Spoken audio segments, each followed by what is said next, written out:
Annals of a Quiet Neighbourhood. By George MacDonald.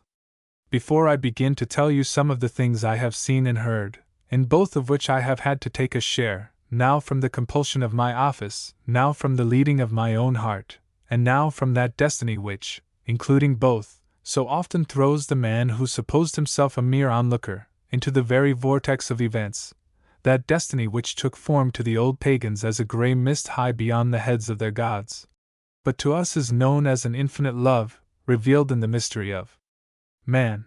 I say before I begin, it is fitting that, in the absence of a common friend to do that office for me, I should introduce myself to your acquaintance, and I hope coming friendship. Nor can there be any impropriety in my telling you about myself, seeing I remain concealed behind my own words.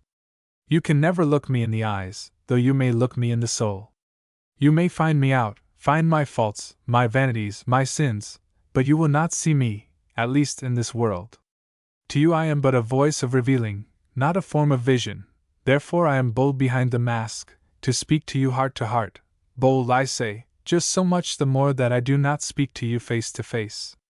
And when we meet in heaven, well, there I know there is no hiding, there is no reason for hiding anything, there, the whole desire will be alternate revelation and vision. I am now getting old, faster and faster.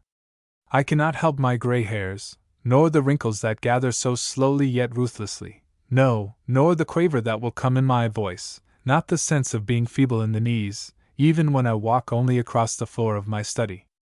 But I have not got used to age yet. I do not feel one atom older than I did at 23. Nay, to tell all the truth, I feel a good deal younger. For then I only felt that a man had to take up his cross, whereas now I feel that a man has to follow him, and that makes an unspeakable difference. When my voice quavers, I feel that it is mine and not mine, that it just belongs to me like my watch, which does not go well now, though it went well 30 years ago, not more than a minute out in a month. And when I feel my knees shake, I think of them with a kind of pity, as I used to think of an old mare of my father's of which I was very fond when I was a lad, and which bore me across many a field and over many a fence, but which at last came to have the same weakness in her knees that I have in mine, and she knew it too, and took care of them, and so of herself, in a wise equine fashion. These things are not me, or I, if the grammarians like it better. I always feel a strife between doing as the scholar does and doing as other people do. Winky face, they are not me, I say. I have them, and please God, shall soon have better. For it is not a pleasant thing for a young man, or a young woman either, I venture to say, to have an old voice, and a wrinkled face, and weak knees, and grey hair, or no hair at all. And if any moral Philistine, as our queer German brothers over the northern fish pond would call him, say that this is all rubbish, for that we are old, I would answer, of all children how can the children of God be old? So little do I give in to calling this outside of me, that I should not mind presenting a minute description of my own person such as would at once clear me from any suspicion of vanity in so introducing myself. Not that my honesty would result in the least from indifference to the external, but from comparative indifference to the transitional, not to the transitional in itself, which is of eternal significance and result, but to the particular form of imperfection which it may have reached at any individual moment of its infinite progression towards the complete. For no sooner have I spoken the word now, than that now is dead and another is dying. Nay, in such a regard, there is no now, only a past of which we know a little, and a future of which we know far less and far more. But I will not speak at all of this body of my earthly tabernacle, for it is on the whole more pleasant to forget all about it.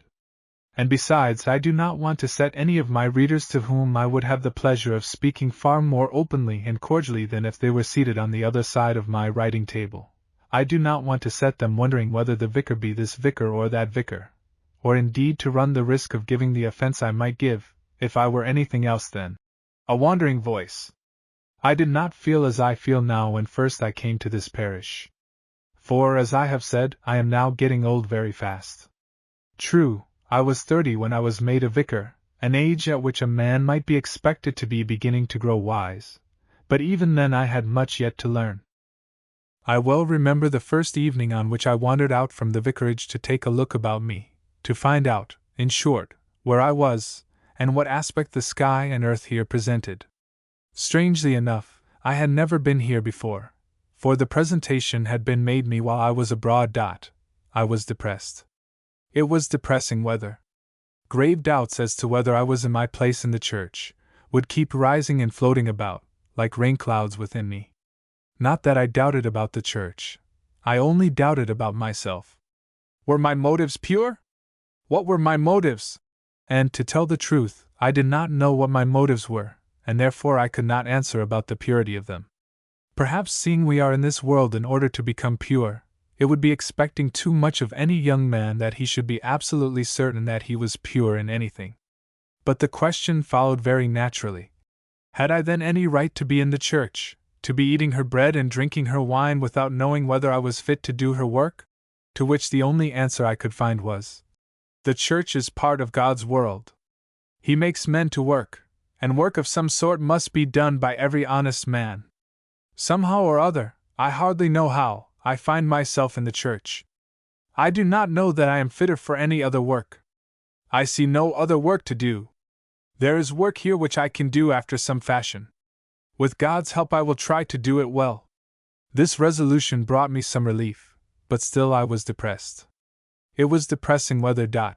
I may as well say that I was not married then, and that I firmly believed I never should be married, not from any ambition taking the form of self-denial, nor yet from any notion that God takes pleasure in being a hard master, but there was a lady, well, I will be honest, as I would be. I had been refused a few months before, which I think was the best thing ever happened to me except one. That one, of course, was when I was accepted. But this is not much to the purpose now. Only it was depressing weather. For is it not depressing when the rain is falling, and the steam of it is rising? When the river is crawling along muddily, and the horses stand stock still in the meadows with their spines in a straight line from the ears to where they fail utterly in the tails? I should only put on galoshes now, and think of the days when I despised damp. Ah! It was mental waterproof that I needed then, for let me despise damp as much as I would, I could neither keep it out of my mind, nor help suffering the spiritual rheumatism which it occasioned. Now, the damp never gets farther than my galoshes and my mackintosh. And for that worst kind of rheumatism, I never feel it now. But I had begun to tell you about that first evening. I had arrived at the vicarage the night before, and it had rained all day, and was still raining, though not so much. I took my umbrella and went out. For as I wanted to do my work well, everything taking far more the shape of work to me, then, and duty, than it does now, though, even now, I must confess things have occasionally to be done by the clergyman because there is no one else to do them, and hardly from other motive than a sense of duty, a man not being able to shirk work because it may happen to be dirty, I say, as I wanted to do my work well, or rather, perhaps, because I dreaded drudgery as much as any poor fellow who comes to the treadmill in consequence, I wanted to interest myself in it, and therefore I would go and fall in love, first of all, if I could, with the country round about. And my first step beyond my own gate was up to the ankles in mud. Therewith, curiously enough, arose the distracting thought how I could possibly preach 2 good sermons a Sunday to the same people, when one of the sermons was in the afternoon instead of the evening, to which latter I had been accustomed in the large town in which I had formerly officiated as curate in a proprietary chapel. I, who had declaimed indignantly against excitement from without, who had been inclined to exalt the intellect at the expense even of the heart, began to fear that there must be something in the darkness, and the gaslights, and the crowd of faces, to account for a man's being able to preach a better sermon, and for servant girls preferring to go out in the evening. Alas! I had now to preach, as I might judge with all probability beforehand, to a company of rustics, of thought yet slower than of speech, unaccustomed in fact to think at all, and that in the sleepiest, deadest part of the day, when I could hardly think myself, and when, if the weather should be at all warm, I could not expect many of them to be awake. And what good might I look for as the result of my labor? How could I hope in these men and women to kindle that fire which, in the old days of the outpouring of the Spirit, made men live with the sense of the kingdom of heaven about them, and the expectation of something glorious at hand just outside that invisible door which lay between the worlds? I have learned since, that perhaps I overrated the spirituality of those times, and underrated, not being myself spiritual enough to see all about me, the spirituality of these times. I think I have learned since, that the parson of a parish must be content to keep the upper windows of his mind open to the holy winds and the pure lights of heaven, and the side windows of tone, of speech, of behavior open to the earth, to let forth upon his fellow men the tenderness and truth which those upper influences bring forth in any region exposed to their operation. Believing in his master, such a servant shall not make haste, shall feel no feverish desire to behold the work of his hands, shall be content to be as his master, who waiteth long for the fruits of his earth. But surely I am getting older than I thought, for I keep wandering away from my subject, which is this, my first walk in my new cure. My excuse is, that I want my reader to understand something of the state of my mind, and the depression under which I was laboring. He will perceive that I desired to do some work worth calling by the name of work, and that I did not see how to get hold of a beginning. I had not gone far from my own gate before the rain ceased, though it was still gloomy enough for any amount to follow.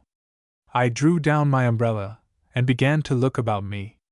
The stream on my left was so swollen that I could see its brown in patches through the green of the meadows along its banks. A little in front of me, the road, rising quickly, took a sharp turn to pass along an old stone bridge that spanned the water with a single fine arch, somewhat pointed, and through the arch I could see the river stretching away up through the meadows, its banks bordered with pollards. Now, pollards always made me miserable. In the first place, they look ill-used; in the next place, they look tame; in the third place, they look very ugly. I had not learned then to honor them on the ground that they yield not a jot to the adversity of their circumstances, that, if they must be pollards, they still will be trees, and what they may not do with grace, they will yet do with bounty, that, in short, their life bursts forth, despite of all that is done to repress and destroy their individuality. When you have once learned to honor anything, love is not very far off; at least that has always been my experience. But, as I have said, I had not yet learned to honor pollards, and therefore they made me more miserable than I was already. When, having followed the road, I stood at last on the bridge, and, looking up and down the river through the misty air, saw 2 long rows of these pollards diminishing till they vanished in both directions, the sight of them took from me all power of enjoying the water beneath me, the green fields around me, or even the old-world beauty of the little bridge upon which I stood, although all sorts of bridges have been from very infancy a delight to me. For I am one of those who never get rid of their infantile predilections, and to have once enjoyed making a mud bridge, was to enjoy all bridges forever. I saw a man in a white smock-frock coming along the road beyond, but I turned my back to the road, leaned my arms on the parapet of the bridge, and stood gazing where I saw no visions, namely, at those very poplars. I heard the man's footsteps coming up the crown of the arch, but I would not turn to greet him. I was in a selfish humor if ever I was, for surely if ever one man ought to greet another, it was upon such a comfortless afternoon. The footsteps stopped behind me, and I heard a voice. "I beg your pardon, sir, but be you the new vicar?" I turned instantly and answered, "I am. Do you want me?" "I wanted to see your face, sir, that was all, if you'll not take it amiss." Before me stood a tall old man with his hat in his hand, clothed as I have said, in a white smock-frock. He smoothed his short grey hair with his curved palm down over his forehead as he stood. His face was of a red-brown, from much exposure to the weather. There was a certain look of roughness, without hardness, in it, which spoke of endurance rather than resistance, although he could evidently set his face as a flint. His features were large and a little coarse, but the smile that parted his lips when he spoke shone in his grey eyes as well, and lighted up a countenance in which a man might trust. "I wanted to see your face, sir, if you'll not take it amiss." "Certainly not," I answered, pleased with the man's address, as he stood square before me, looking as modest as fearless. "The sight of a man's face is what everybody has a right to, but for all that, I should like to know why you want to see my face." "Why, sir, you be the new vicar. You kindly told me so when I asked you. Well, then, you'll see my face on Sunday in church, that is, if you happen to be there." For, although some might think it the more dignified way, I could not take it as a matter of course that he would be at church. A man might have better reasons for staying away from church than I had for going, even though I was the parson, and it was my business. Some clergymen separate between themselves and their office to a degree which I cannot understand. To assert the dignities of my office seems to me very like exalting myself, and when I have had a twinge of conscience about it, as has happened more than once, I have then found comfort in these two texts. The Son of Man came not to be ministered unto but to minister. And it is enough that the servant should be as his master. Neither have I ever been able to see the very great difference between right and wrong in a clergyman, and right and wrong in another man. All that I can pretend to have yet discovered comes to this, that what is right in another man is right in a clergyman, and what is wrong in another man is much worse in a clergyman. Here, however, is one more proof of approaching age. I do not mean the opinion, but the digression. Well then, I said, you'll see my face in church on Sunday, if you happen to be there. Yes, sir, but you see, sir, on the bridge here, the parson is the parson like, and I'm old Rogers, and I looks in his face, and he looks in mine, and I says to myself, this is my parson, but o' Sundays he's nobody's parson, he's got his work to do, and it mun be done, and there's an end on't. That there was a real idea in the old man's mind was considerably clearer than the logic by which he tried to bring it out. Did you know parson that's gone, sir? He went on. No, I answered. Oh, sir! He were a good parson. Many's the time he come and sit at my son's bedside, him that's dead and gone, sir, for a long hour, on a Saturday night, too. And then when I see him up in the desk the next mornin', I'd say to myself, Old Rogers, that's the same man as sat by your son's bedside last night. Think o' that, Old Rogers, but somehow, I never did feel right sure o' that same. He didn't seem to have the same cut somehow, and he didn't talk a bit the same. And when he spoke to me after sermon, in the churchyard, I was always of a mind to go into the church again and look up to the pulpit to see if he wore really out of it, for this warn't the same man, you see.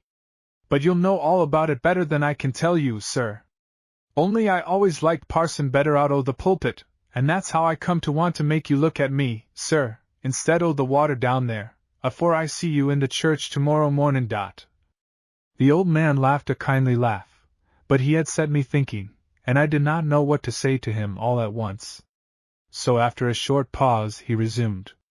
You'll be thinking me a queer kind of a man, sir, to speak to my betters before my betters speaks to me. But mayhap you don't know what a parson is to us poor folk that has ne'er a friend more larn than theirselves but the parson. And besides, sir, I'm an old salt, an old man-o'-war's man, and I've been all round the world, sir, and I ha' been in all sorts o' company, pirates and all, sir, and I ain't a bit frightened of a parson. No, I love a parson, sir. And I'll tell you for why, sir.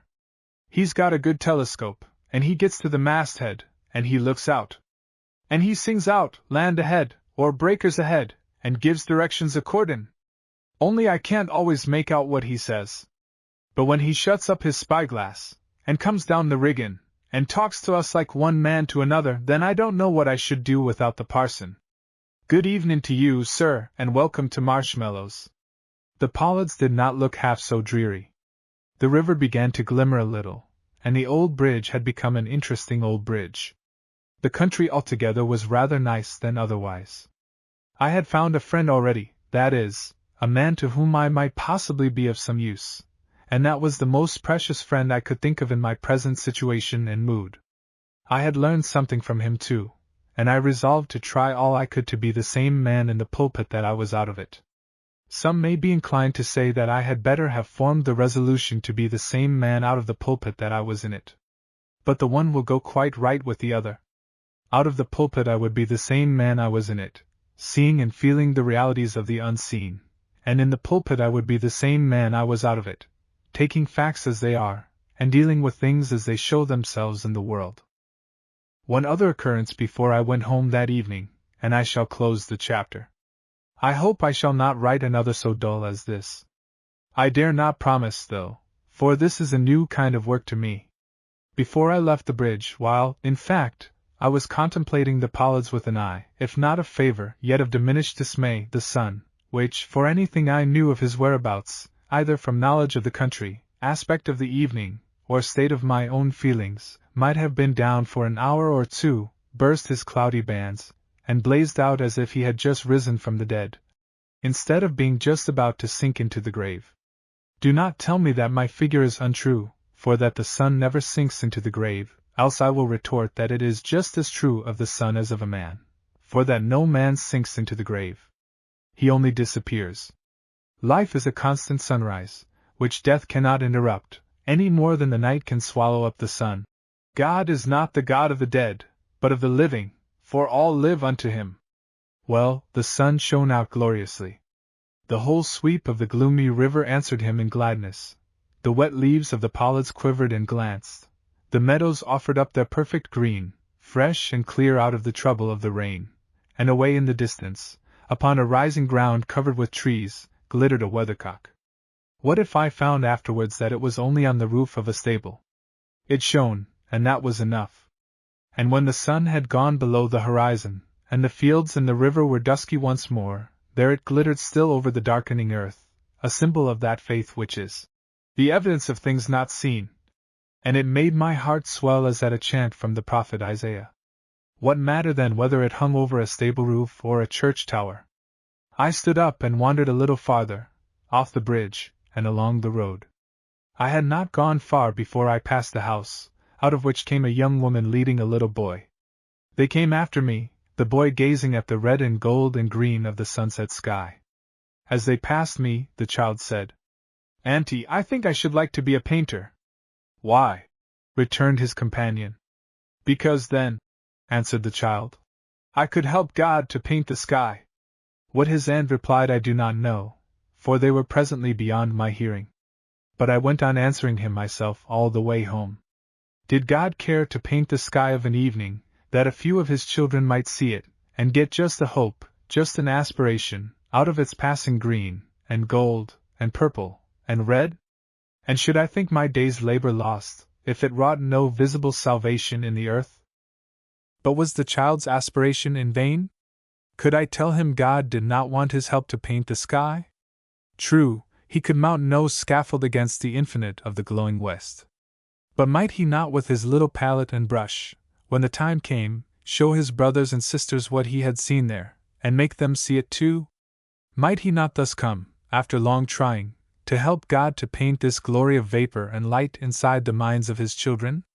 Ah! If any man's work is not with God, its results shall be burned, ruthlessly burned, because poor and bad. So, for my part, I said to myself, as I walked home, if I can put one touch of a rosy sunset into the life of any man or woman of my cure, I shall feel that I have worked with God. He is in no haste, and if I do what I may in earnest, I need not mourn if I work no great work on the earth. Let God make his sunsets, I will model my little fading cloud. To help the growth of a thought that struggles towards the light, to brush with gentle hand the earth stain from the white of one snowdrop, such be my ambition. So shall I scale the rocks in front, not leave my name carved upon those behind me. People talk about special providences. I believe in the providences, but not in the specialty. I do not believe that God lets the thread of my affairs go for 6 days, and on the 7th evening takes it up for a moment. The so-called special providences are no exception to the rule. They are common to all men at all moments. But it is a fact that God's care is more evident in some instances of it than in others to the dim, and often bewildered vision of humanity. Upon such instances men seize and call them providences. It is well that they can, but it would be gloriously better if they could believe that the whole matter is one grand providence. I was one of such men at the time, and could not fail to see what I called a special providence in this, that on my first attempt to find where I stood in the scheme of providence, and while I was discouraged with regard to the work before me, I should fall in with these two, an old man whom I could help, and a child who could help me, the one opening an outlet for my labor and my love, and the other reminding me of the highest source of the most humbling comfort, that in all my work I might be a fellow worker with God. Chapter 2. My first Sunday at Marshmallows. These events fell on the Saturday night. On the Sunday morning, I read prayers and preached. Never before had I enjoyed so much the petitions of the church, which Hooker calls the sending of angels upward, or the reading of the lessons, which he calls the receiving of angels descended from above.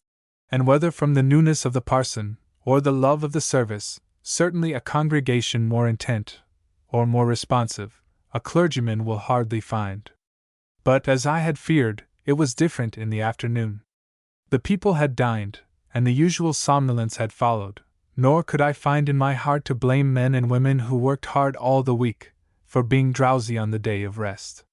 So I curtailed my sermon as much as I could, omitting page after page of my manuscript, and when I came to a close, was rewarded by perceiving an agreeable surprise upon many of the faces round me.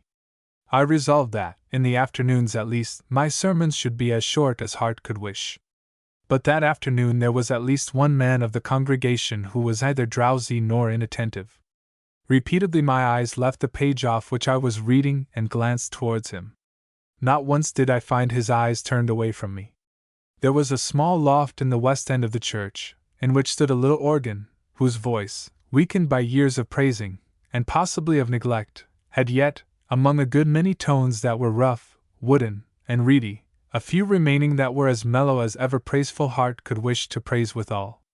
And these came in amongst the rest like trusting thoughts amidst eating cares, like the faces of children born in the arms of a crowd of anxious mothers, like hopes that are young prophecies amidst the downward sweep of events. For though I do not understand music, I have a keen ear for the perfection of the single tone, or the completeness of the harmony. But of this organ more by and by. Now this little gallery was something larger than was just necessary for the organ and its ministrants, and a few of the parishioners had chosen to sit in its forefront. Upon this occasion there was no one there but the man to whom I have referred. The space below this gallery was not included in the part of the church used for the service. It was claimed by the gardener of the place, that is the sexton, to hold his gardening tools. There were a few ancient carvings in wood lying in it, very brown in the dusky light that came through a small lancet window, opening, not to the outside, but into the tower, itself dusky with an enduring twilight. And there were some broken old headstones, and a kindly spade and pickaxe, but I have really nothing to do with these now, for I am, as it were, in the pulpit, whence one ought to look beyond such things as these. Rising against the screen which separated this mouldy portion of the church from the rest, stood an old monument of carved wood, once brilliantly painted in the portions that bore the arms of the family over whose vault it stood, but now all bare and worn, itself gently flowing away into the dust it commemorated. It lifted its gablet, carved to look like a canopy, till its apex was on a level with the book-board on the front of the organ loft, and over, in fact upon this apex appeared the face of the man whom I have mentioned. It was a very remarkable countenance, pale, and very thin, without any hair, except that of thick eyebrows that far overhung keen, questioning eyes. Short bushy hair, grey, not white, covered a well-formed head with a high narrow forehead. As I have said, those keen eyes kept looking at me from under their grey eyebrows all the time of the sermon, intelligently without doubt, but whether sympathetically or otherwise I could not determine. And indeed I hardly know yet. My vestry door opened upon a little group of graves, simple and green, without headstone or slab, poor graves, the memory of whose occupants no one had cared to preserve. Good men must have preceded me here, else the poor would not have lain so near the chancel and the vestry door.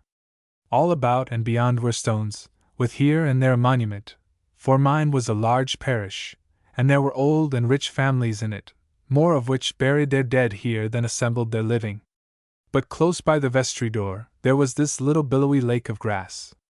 And at the end of the narrow path leading from the door was the churchyard wall, with a few steps on each side of it, that the parson might pass at once from the churchyard into his own shrubbery, here tangled, almost matted, from luxuriance of growth. But I would not creep out the back way from among my people. That way might do very well to come in by, but to go out, I would use the door of the people. So I went along the church, a fine old place, such as I had never hoped to be presented to, and went out by the door in the north side into the middle of the churchyard.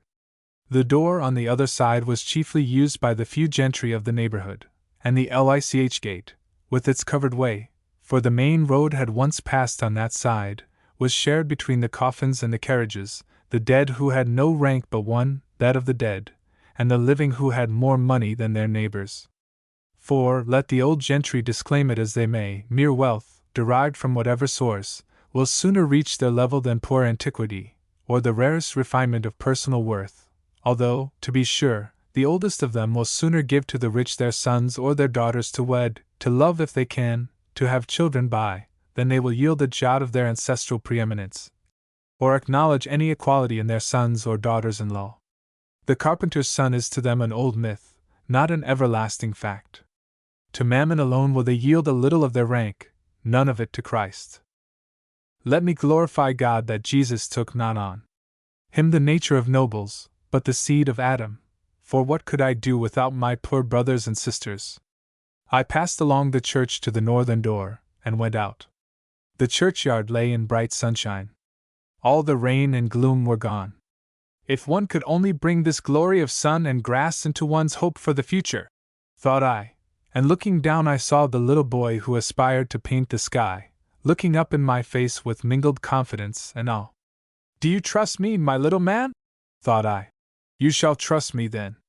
But I won't be a priest to you, I'll be a big brother. For the priesthood passes away, the brotherhood endures. The priesthood passes away, swallowed up in the brotherhood. It is because men cannot learn simple things, cannot believe in the brotherhood, that they need a priesthood. But as Dr. Arnold said of the Sunday, they do need it. And I, for one, am sure that the priesthood needs the people much more than the people needs the priesthood. So I stooped and lifted the child and held him in my arms. And the little fellow looked at me one moment longer, and then put his arms gently round my neck. And so we were friends. When I had set him down, which I did presently, for I shuddered at the idea of the people thinking that I was showing off the clergyman, I looked at the boy. In his face was great sweetness mingled with great rusticity, and I could not tell whether he was the child of gentlefolk or of peasants. He did not say a word, but walked away to join his aunt, who was waiting for him at the gate of the churchyard. He kept his head turned towards me, however, as he went, so that, not seeing where he was going, he stumbled over the grave of a child, and fell in the hollow on the other side. I ran to pick him up. His aunt reached him at the same moment. "Oh, thank you, sir," she said, as I gave him to her, with an earnestness which seemed to me disproportionate to the deed, and carried him away with a deep blush over all her countenance. At the churchyard gate, the old man-of-war's man was waiting to have another look at me. His hat was in his hand, and he gave a pull to the short hair over his forehead, as if he would gladly take that off too, to show his respect for the new parson. I held out my hand gratefully. It could not close around the hard, unyielding mass of fingers which met it. He did not know how to shake hands, and left it all to me. But pleasure sparkled in his eyes. "My old woman would like to shake hands with you, sir," he said. Beside him stood his old woman, in a portentous bonnet, beneath whose gay yellow ribbons appeared a dusky old face, wrinkled like a ship's timbers, out of which looked a pair of keen black eyes, where the best beauty, that of loving kindness, had not merely lingered, but triumphed. "I shall be in to see you soon," I said, as I shook hands with her. "I shall find out where you live." "Down by the mill," she said. "Close by it, sir. There's one bed in our garden that always thrives, in the hottest summer, by the plash from the mill, sir." "Ask for old Rogers, sir," said the man. "Everybody knows old Rogers. But if your reverence minds what my wife says, you won't go wrong. When you find the river, it takes you to the mill, and when you find the mill, you find the wheel, and when you find the wheel, you haven't far to look for the cottage, sir. It's a poor place, but you'll be welcome, sir." Chapter 3. My first Monday at Marshmallows. The next day I might expect some visitors. It is a fortunate thing that English society now regards the parson as a gentleman, else he would have little chance of being useful to the upper classes. But I wanted to get a good start of them, and see some of my poor before my rich came to see me. So after breakfast, on as lovely a Monday in the beginning of autumn as ever came to comfort a clergyman in the reaction of his efforts to feed his flock on the Sunday, I walked out, and took my way to the village. I strove to dismiss from my mind every feeling of doing duty, of performing my part, and all that. I had a horror of becoming a moral policeman as much as of doing church. I would simply enjoy the privilege, more open to me in virtue of my office, of ministering. But as no servant has a right to force his service, so I would be the neighbor only, until such time as the opportunity of being the servant should show itself. The village was as irregular as a village should be, partly consisting of those white houses with intersecting parallelograms of black which still abound in some regions of our island. Just in the center, however, grouping about an old house of red brick, which had once been a manorial residence, but was now subdivided in all modes that analytic ingenuity could devise, rose a portion of it which, from one point of view, might seem part of an old town. But you had only to pass round any one of 3 visible corners to see stacks of wheat and a farmyard, while in another direction the houses went straggling away into a wood that looked very like the beginning of a forest, of which some of the village orchards appeared to form part. From the street the slow winding, poplar-bordered stream was here and there just visible. I did not quite like to have it between me and my village.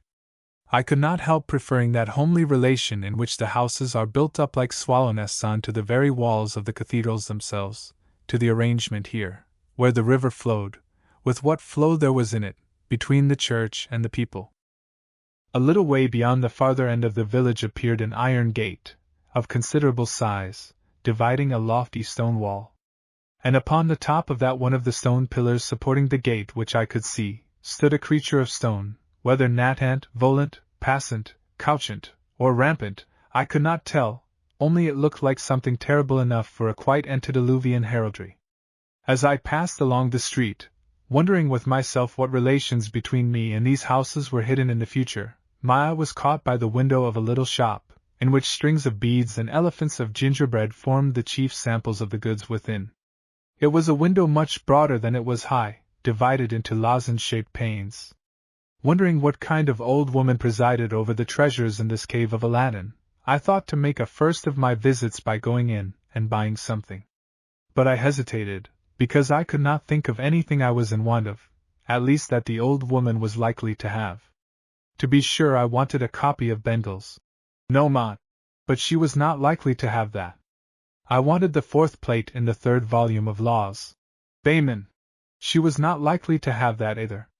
I did not care for gingerbread, and I had no little girl to take home beads to. But why should I not go in without an ostensible errand? For this reason, there are dissenters everywhere, and I could not tell but I might be going into the shop of a dissenter. Now, though, I confess, nothing would have pleased me better than that all the dissenters should return to their old home in the church. I could not endure the suspicion of laying myself out to entice them back by canvassing or using any personal influence. Whether they returned or not, however, and I did not expect many would, I hoped still, some day, to stand towards every one of them in the relation of the parson of the parish, that is, one of whom each might feel certain that he was ready to serve him or her at any hour when he might be wanted to render a service. In the meantime, I could not help hesitating.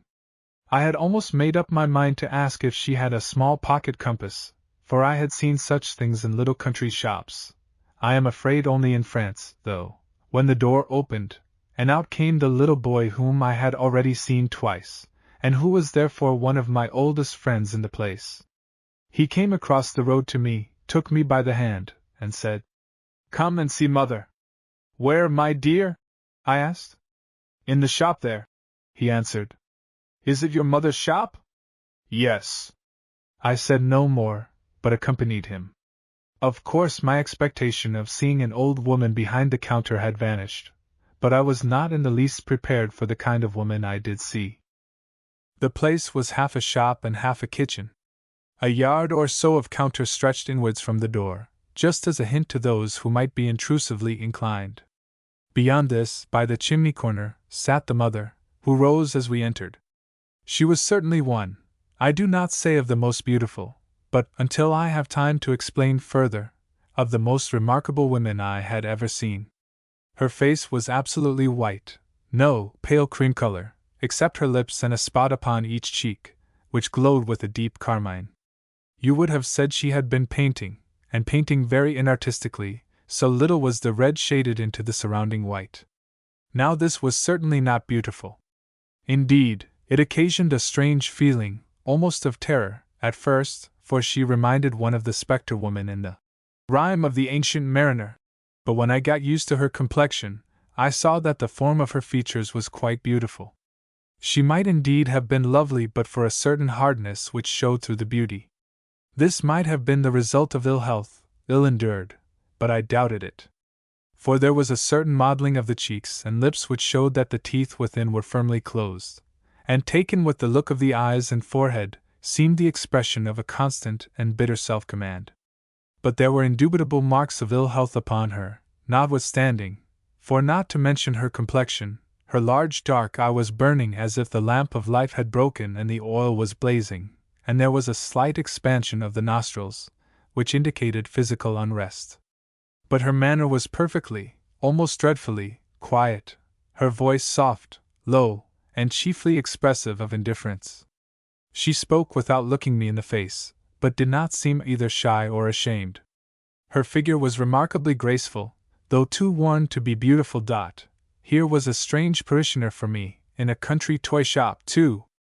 As soon as the little fellow had brought me in, he shrunk away through a half-open door that revealed a stair behind. "What can I do for you, sir?" said the mother, coldly, and with a kind of book propriety of speech, as she stood on the other side of the little counter, prepared to open box or drawer at command. "To tell the truth, I hardly know," I said. "I am the new vicar, but I do not think that I should have come in to see you just today, if it had not been that your little boy there, where is he gone to? He asked me to come in and see his mother. He is too ready to make advances to strangers, sir." She said this in an incisive tone. "Oh, but," I answered, "I am not a stranger to him. I have met him twice before. He is a little darling. I assure you he has quite gained my heart." No reply for a moment. Then just, "Indeed," and nothing more. I could not understand it. But a jar on a shelf, marked tobacco, rescued me from the most pressing portion of the perplexity, namely, what to say next. "Will you give me 1/4 pound of tobacco?" I said. The woman turned, took down the jar, arranged the scales, weighed out the quantity, wrapped it up, took the money, and all without one other word than, "Thank you, sir," which was all I could return, with the addition of, "Good morning." For nothing was left me but to walk away with my parcel and my pocket. The little boy did not show himself again. I had hoped to find him outside. Pondering, speculating, I now set out for the mill, which, I had already learned, was on the village side of the river. Coming to a lane leading down to the river, I followed it, and then walked up a path outside the row of pollards, through a lovely meadow, where brown and white cows were eating and shining all over the thick deep grass. Beyond the meadow, a wood on the side of a rising ground went parallel with the river a long way. The river flowed on my right. That is, I knew that it was flowing, but I could not have told how I knew, it was so slow.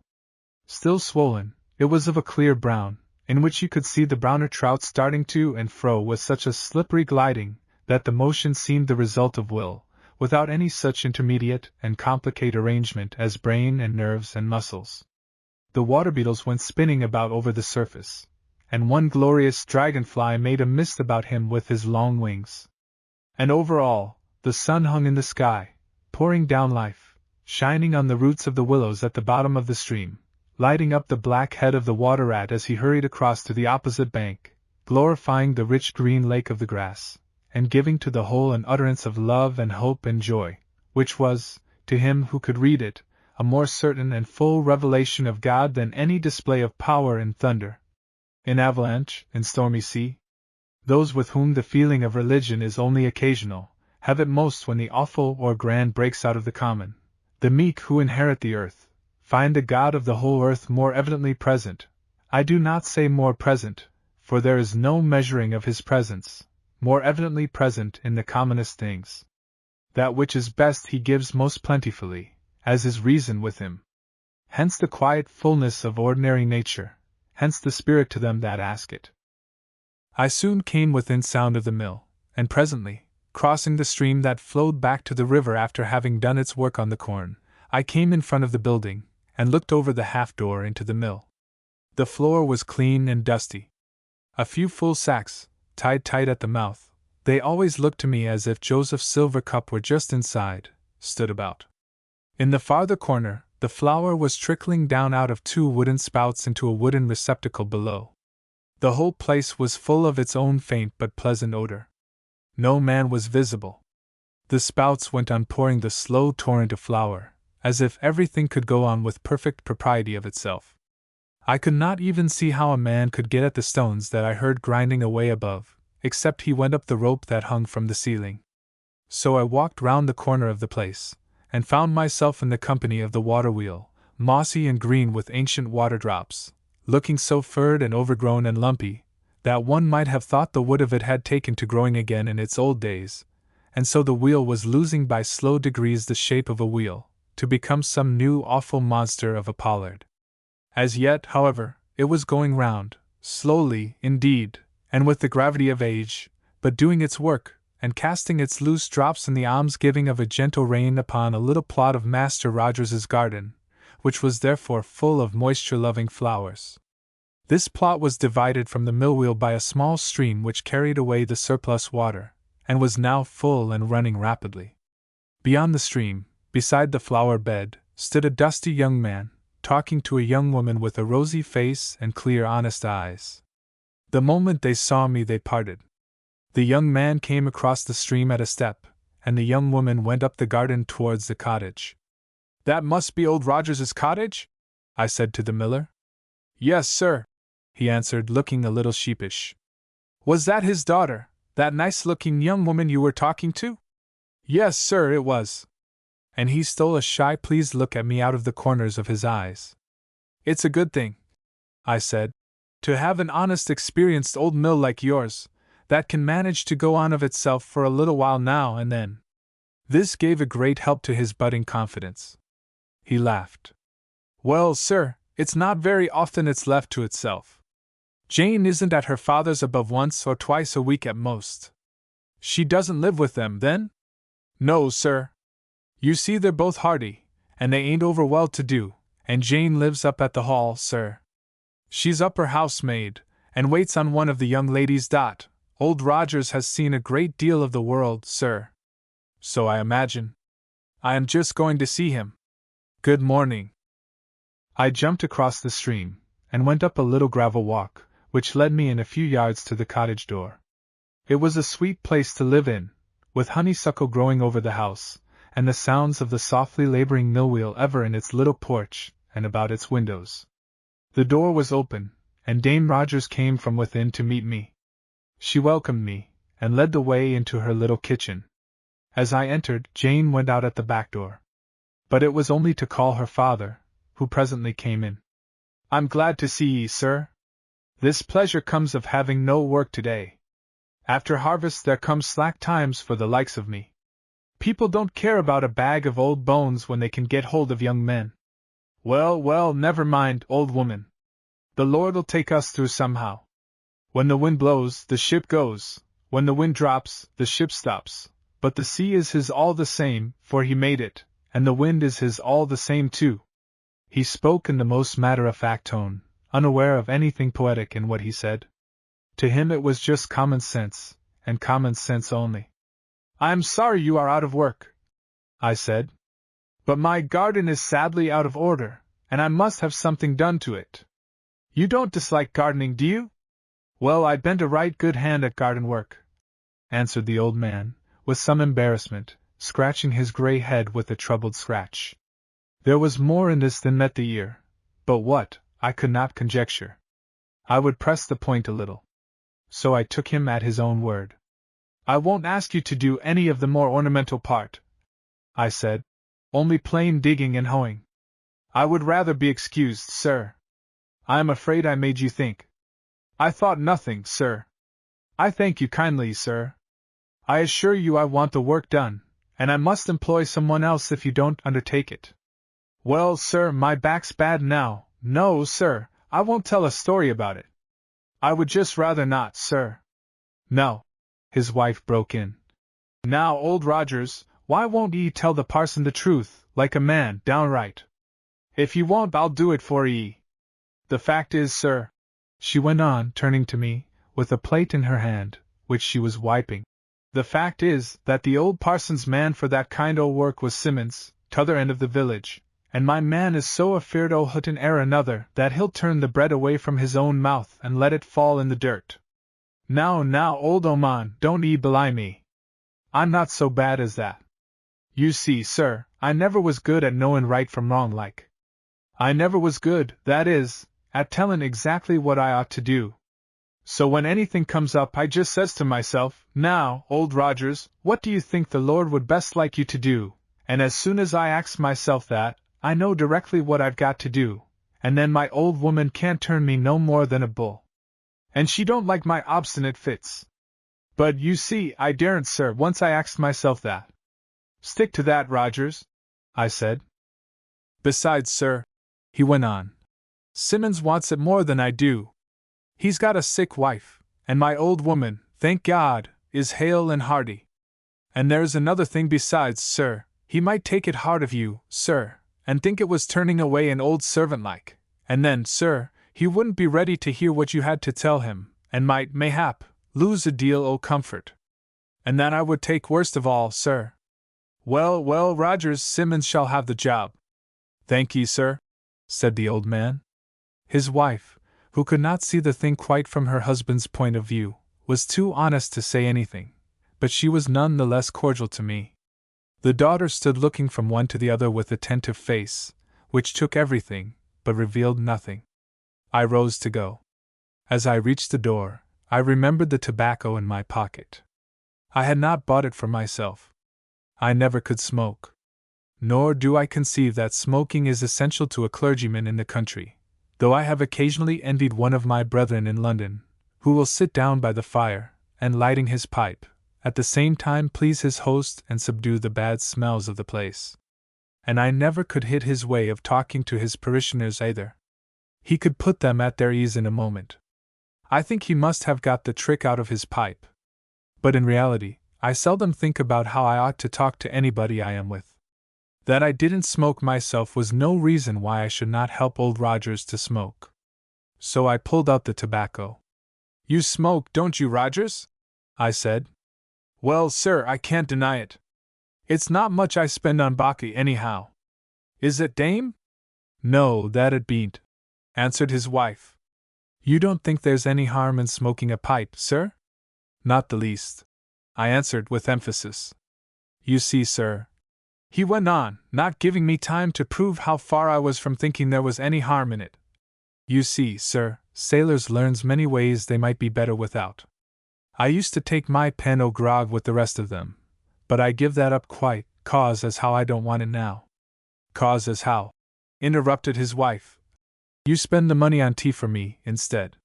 You wicked old man to tell stories. Well, I takes my share of the tea, old woman, and I'm sure it's a deal better for me. But to tell the truth, sir, I was a little troubled in my mind about the baccy, not knowing whether I ought to have it or not. For you see, the parson that's gone didn't more than half like it, as I could tell by the turn of his hawseholes when he came in at the door, and me smokin'. Not as he said anything, for, ye see, I was an old man, and I dare say that kept him quiet. But I did hear him blow up a young chap I' the village he come upon promiscuous with a pipe in his mouth. He did give him a thunderin' broadside, to be sure. So I was in two minds whether I ought to go on with my pipe or not. And how did you settle the question, Rogers? Why, I followed my own old chart, sir. Quite right. One mustn't mind too much what other people think.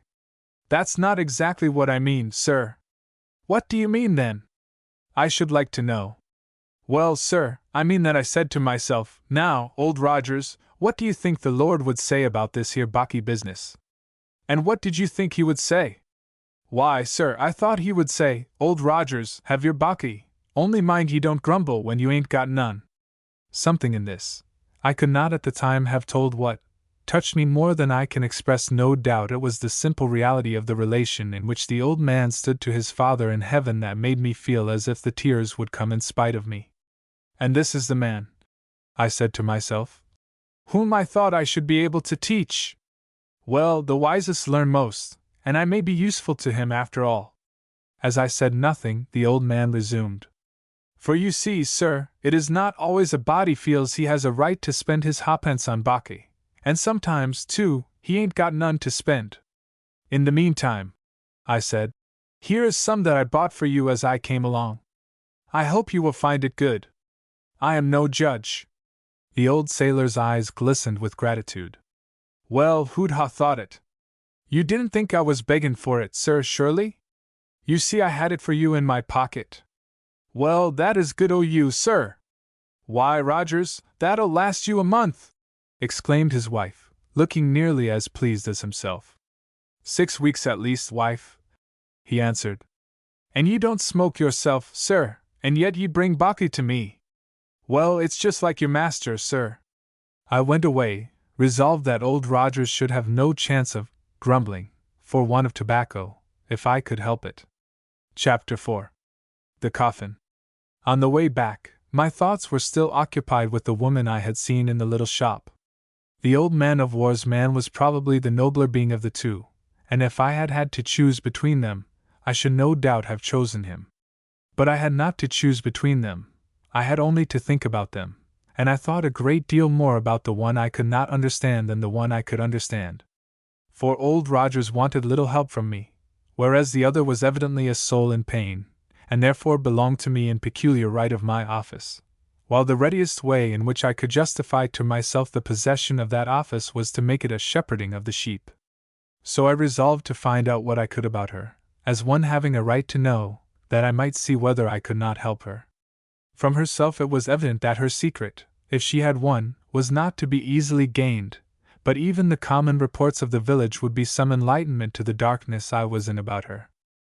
As I went again through the village, I observed a narrow lane striking off to the left, and resolved to explore in that direction. It led up to one side of the large house of which I have already spoken. As I came near, I smelt what has been to me always a delightful smell, that of fresh deals under the hands of the carpenter. In the scent of those boards of pine is enclosed all the idea the tree could gather of the world of forest where it was reared. It speaks of many wild and bright but chiefly clean and rather cold things. If I were idling, it would draw me to it across many fields. Turning a corner, I heard the sound of a saw. And this sound drew me yet more. For a carpenter's shop was the delight of my boyhood, and after I began to read the history of our Lord with something of that sense of reality with which we read other histories, and which, I am sorry to think, so much of the well-meant instruction we receive in our youth tends to destroy, my feeling about such a workshop grew stronger and stronger, till at last I never could go near enough to see the shavings lying on the floor of one, without a spiritual sensation such as I have in entering an old church, which sensation, ever since having been admitted on the usual conditions to a Mohammedan mosque, urges me to pull off, not only my hat, but my shoes likewise. And the feeling has grown upon me, till now it seems at times as if the only cure in the world for social pride would be to go for 5 silent minutes into a carpenter's shop. How one can think of himself as above his neighbors, within sight, sound, or smell of one, I fear I am getting almost unable to imagine, and one ought not to get out of sympathy with the wrong. Only as I am growing old now, it does not matter so much, for I dare say my time will not be very long. So I drew near to the shop, feeling as if the Lord might be at work there at one of the benches. And when I reached the door, there was my pale-faced hearer of the Sunday afternoon, sawing a board for a coffin lid. As my shadow fell across and darkened his work, he lifted his head and saw me. I could not altogether understand the expression of his countenance, as he stood upright from his labor, and touched his old hat with rather a proud than a courteous gesture. And I could not believe that he was glad to see me, although he laid down his saw and advanced to the door.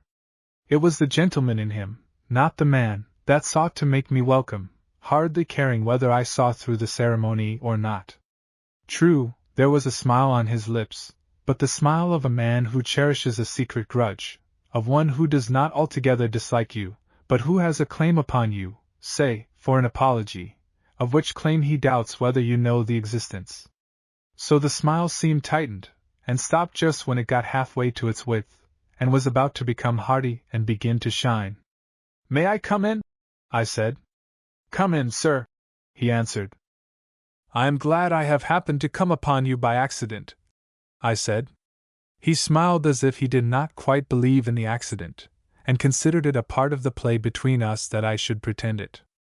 I hastened to add, "I was wandering about the place, making some acquaintance with it, and with my friends in it, when I came upon you quite unexpectedly.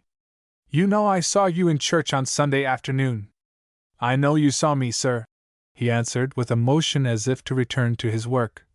"But to tell the truth, I don't go to church very often."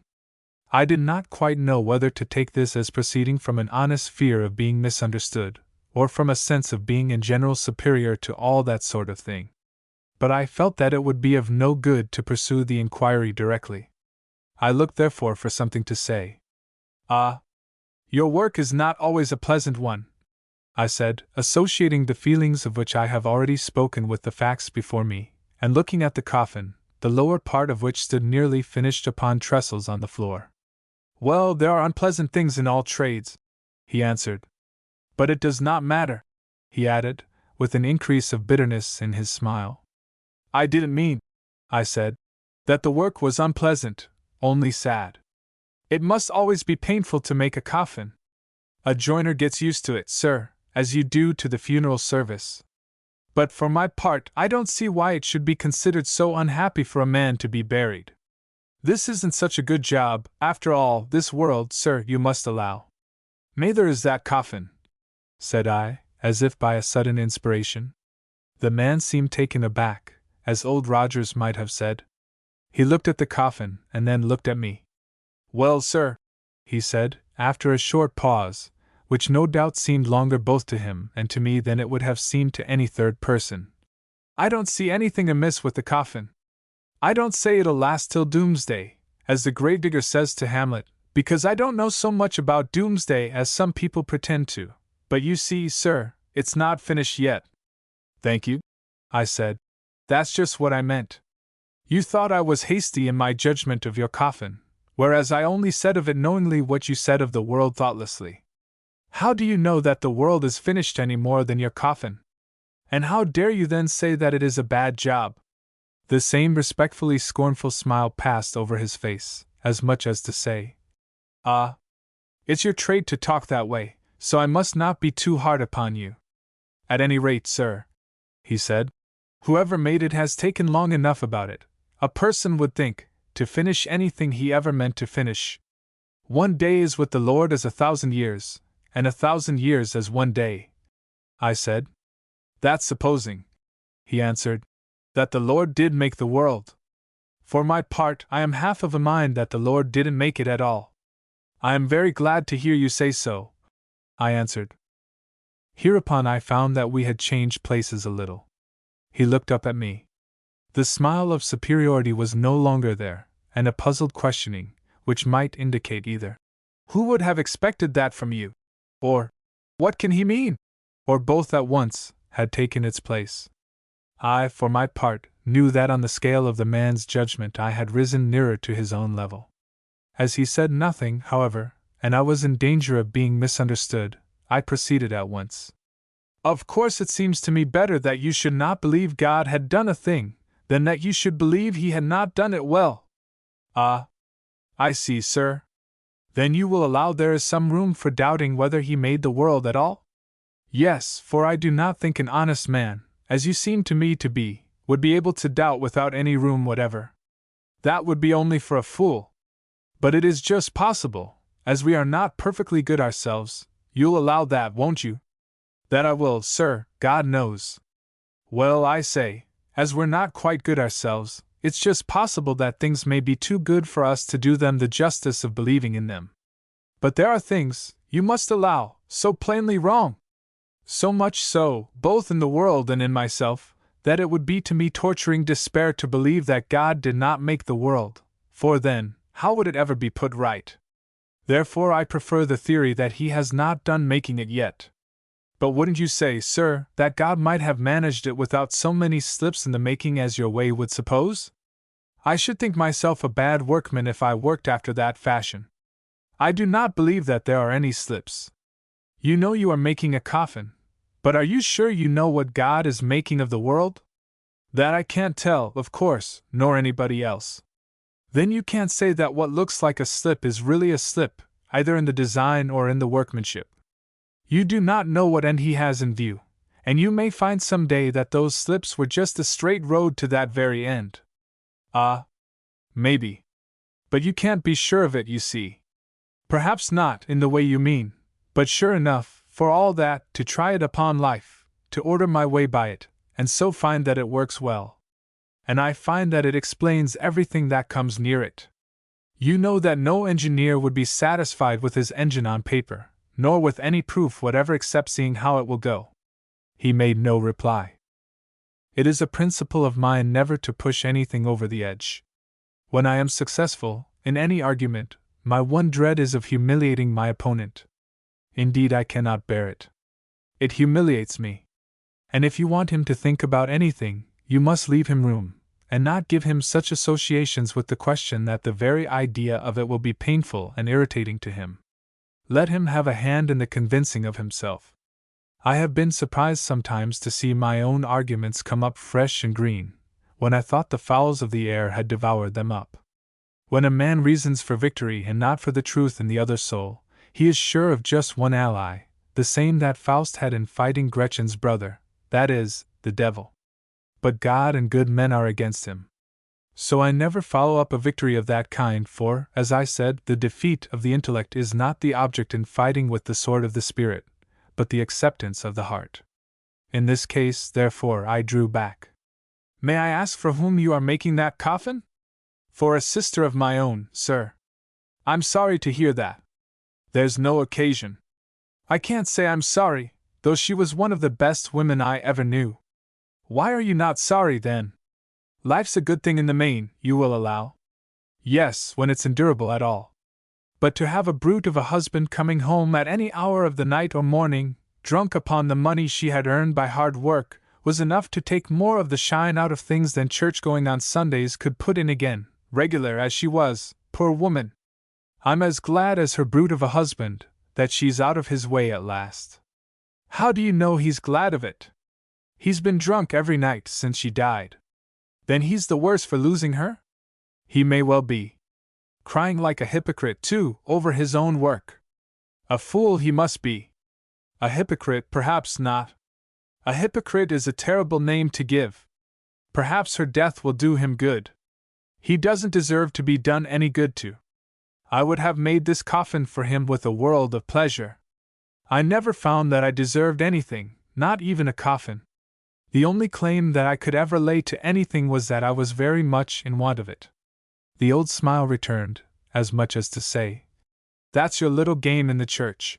But I resolved to try nothing more with him at present, and indeed was sorry that I had started the new question at all, partly because thus I had again given him occasion to feel that he knew better than I did, which was not good either for him, or for me in our relation to each other.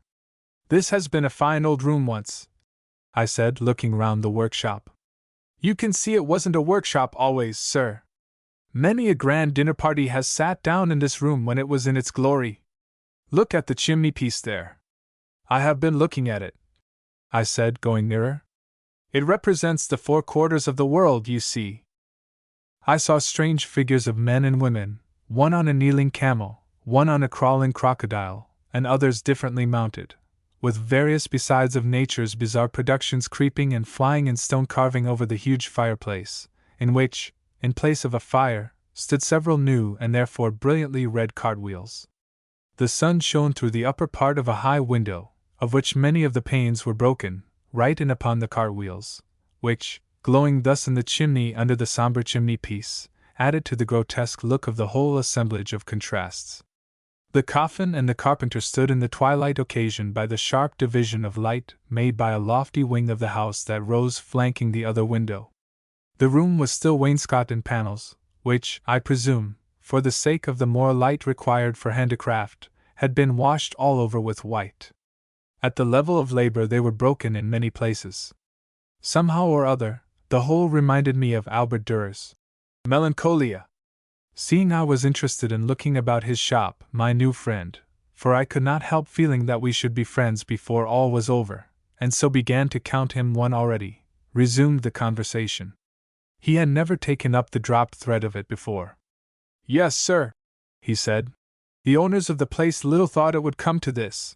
The deal's growing into a coffin there on the spot where the grand dinner was laid for them and their guests. But there is another thing about it that is odder still. My son is the last male. Here he stopped suddenly, and his face grew very red. As suddenly he resumed. I'm not a gentleman, sir, but I will tell the truth. Curse it, I beg your pardon, sir. And here the old smile. I don't think I got that from their side of the house. My son's not the last male descendant. Here followed another pause. As to the imprecation, I knew better than to take any notice of a mere expression of excitement under a sense of some injury with which I was not yet acquainted. If I could get his feelings right in regard to other and more important things, a reform in that matter would soon follow, whereas to make a mountain of a molehill would be to put that very mountain between him and me. Nor would I ask him any questions, lest I should just happen to ask him the wrong one, for this parishioner of mine evidently wanted careful handling, if I would do him any good. And it will not do any man good to fling even the Bible in his face. Nay, a roll of banknotes, which would be more evidently a good to most men, would carry insult with it if presented in that manner. You cannot expect people to accept before they have had a chance of seeing what the offered gift really is. After a pause, therefore, the carpenter had once more to recommence, or let the conversation lie. I stood in a waiting attitude. And while I looked at him, I was reminded of someone else whom I knew, with whom, too, I had pleasant associations, though I could not in the least determine who that one might be. It's very foolish of me to talk so to a stranger, he resumed. It is very kind and friendly of you, I said, still careful to make no advances. And you yourself belong to the old family that once lived in this old house? It would be no boast to tell the truth, sir, even if it were a credit to me, which it is not. That family has been nothing but a curse to ours. I noted that he spoke of that family as different from his, and yet implied that he belonged to it. The explanation would come in time. But the man was again silent, planing away at half the lid of his sister's coffin. And I could not help thinking that the closed mouth meant to utter nothing more on this occasion. I am sure there must be many a story to tell about this old place, if only there were any one to tell them, I said at last, looking round the room once more. I think I see the remains of paintings on the ceiling. You are sharp-eyed, sir. My father says they were plain enough in his young days. Is your father alive, then? That he is, sir, and hearty too, though he seldom goes out of doors now. Will you go upstairs and see him? He's past 90, sir. He has plenty of stories to tell about the old place, before it began to fall to pieces like. I won't go today, I said, partly because I wanted to be at home to receive any one who might call, and partly to secure an excuse for calling again upon the carpenter sooner than I should otherwise have liked to do. I expect visitors myself, and it is time I were at home. Good morning. Good morning, sir. And away home I went with a new wonder in my brain. The man did not seem unknown to me. I mean, the state of his mind woke no feeling of perplexity in me. I was certain of understanding it thoroughly when I had learned something of his history, for that such a man must have a history of his own was rendered only the more probable from the fact that he knew something of the history of his forefathers, though, indeed, there are some men who seem to have no other. It was strange, however, to think of that man working away at a trade in the very house in which such ancestors had eaten and drunk, and married and given in marriage. The house and family had declined together, in outward appearance at least, for it was quite possible both might have risen in the moral and spiritual scale in proportion as they sank in the social one. And if any of my readers are at first inclined to think that this could hardly be, seeing that the man was little, if anything, better than an infidel, I would just like to hold 1 minute's conversation with them on that subject.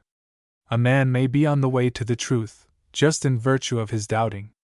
I will tell you what Lord Bacon says, and of all writers of English I delight in him. So it is in contemplation.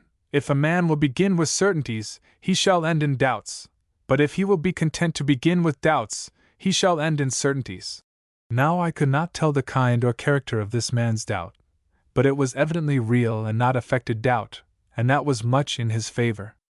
And I could see that he was a thinking man, just one of the sort I thought I should get on with in time, because he was honest, notwithstanding that unpleasant smile of his, which did irritate me a little, and partly piqued me into the determination to get the better of the man, if I possibly could, by making friends with him. At all events, here was another strange parishioner. And who could it be that he was like? Chapter 5. Visitors from the Hall. When I came near my own gate, I saw that it was open, and when I came in sight of my own door, I found a carriage standing before it, and a footman ringing the bell. It was an old-fashioned carriage, with 2 white horses in it, yet whiter by age than by nature. They looked as if no coachman could get more than 3 miles an hour out of them, they were so fat and knuckle-kneed. But my attention could not rest long on the horses, and I reached the door just as my housekeeper was pronouncing me absent. There were 2 ladies in the carriage, one old and one young. "Ah, here is Mr. Walton," said the old lady, in a serene voice, with a clear hardness in its tone, and I held out my hand to aid her descent. She had pulled off her glove to get a card out of her card case, and so put the tips of 2 old fingers, worn very smooth, as if polished with feeling what things were like, upon the palm of my hand. I then offered my hand to her companion, a girl apparently about 14, who took a hearty hold of it, and jumped down beside her with a smile. As I followed them into the house, I took their card from the housekeeper's hand, and read Mrs. Oldcastle and Miss Gladwin. I confess here to my reader, that these are not really the names I read on the card. I made these up this minute. But the names of the persons of humble position in my story are their real names. And my reason for making the difference will be plain enough. You can never find out my friend Old Rogers. You might find out the people who called on me in their carriage with the ancient white horses. When they were seated in the drawing-room, I said to the old lady, "I remember seeing you in church on Sunday morning. It is very kind of you to call so soon. You will always see me in church," she returned, with a stiff bow, and an expansion of deadness on her face, which I interpreted into an assertion of dignity, resulting from the implied possibility that I might have passed her over in my congregation, or might have forgotten her after not passing her over. "Except when you have a headache, Granny," said Miss Gladwin, with an arch look first at her grandmother, and then at me. "Granny has bad headaches sometimes." The deadness melted a little from Mrs. Oldcastle's face, as she turned with half a smile to her grandchild, and said, "Yes, pet. But you know that cannot be an interesting fact to Mr. Walton." "I beg your pardon, Mrs. Oldcastle," I said. "A clergyman ought to know something, and the more the better, of the troubles of his flock. Sympathy is one of the first demands he ought to be able to meet. I know what a headache is." The former expression, or rather non-expression, returned, this time unaccompanied by a bow. "I trust, Mr. Walton, I trust I am above any morbid necessity for sympathy. But, as you say, amongst the poor of your flock, it is very desirable that a clergyman should be able to sympathize. It's quite true what Granny says, Mr. Walton, though you mightn't think it. When she has a headache, she shuts herself up in her own room, and doesn't even let me come near her, nobody but Sarah, and how she can prefer her to me, I'm sure I don't know." And here the girl pretended to pout, but with a sparkle in her bright gray eye. "The subject is not interesting to me, pet. Pray, Mr. Walton, is it a point of conscience with you to wear the surplice when you preach?" "Not in the least," I answered. "I think I like it rather better on the whole.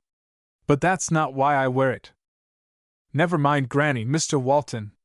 I think the surplice is lovely. I'm sure it's much liker the way we shall be dressed in heaven, though I don't think I shall ever get there, if I must read the good books Granny reads." "I don't know that it is necessary to read any good books but the good book," I said. "There, Granny!" exclaimed Miss Gladwin, triumphantly. "I'm so glad I've got Mr. Walton on my side. Mr. Walton is not so old as I am, my dear, and has much to learn yet." I could not help feeling a little annoyed, which was very foolish, I know, and saying to myself, "If it's to make me like you, I had rather not learn any more. But I said nothing aloud, of course. Have you got a headache today, Granny? No, pet. Be quiet. I wish to ask Mr. Walton why he wears the surplice. Simply, I replied, because I was told the people had been accustomed to it under my predecessor. But that can be no good reason for doing what is not right, that people have been accustomed to it. But I don't allow that it's not right. I think it is a matter of no consequence whatever. If I find that the people don't like it, I will give it up with pleasure. You ought to have principles of your own, Mr. Walton. I hope I have. And one of them is not to make mountains of molehills, for a molehill is not a mountain. A man ought to have too much to do in obeying his conscience and keeping his soul's garments clean, to mind whether he wears black or white when telling his flock that God loves them, and that they will never be happy till they believe it. They may believe that too soon. I don't think anyone can believe the truth too soon. A pause followed, during which it became evident to me that Miss Gladwin saw fun in the whole affair, and was enjoying it thoroughly. Mrs. Oldcastle's face, on the contrary, was illegible.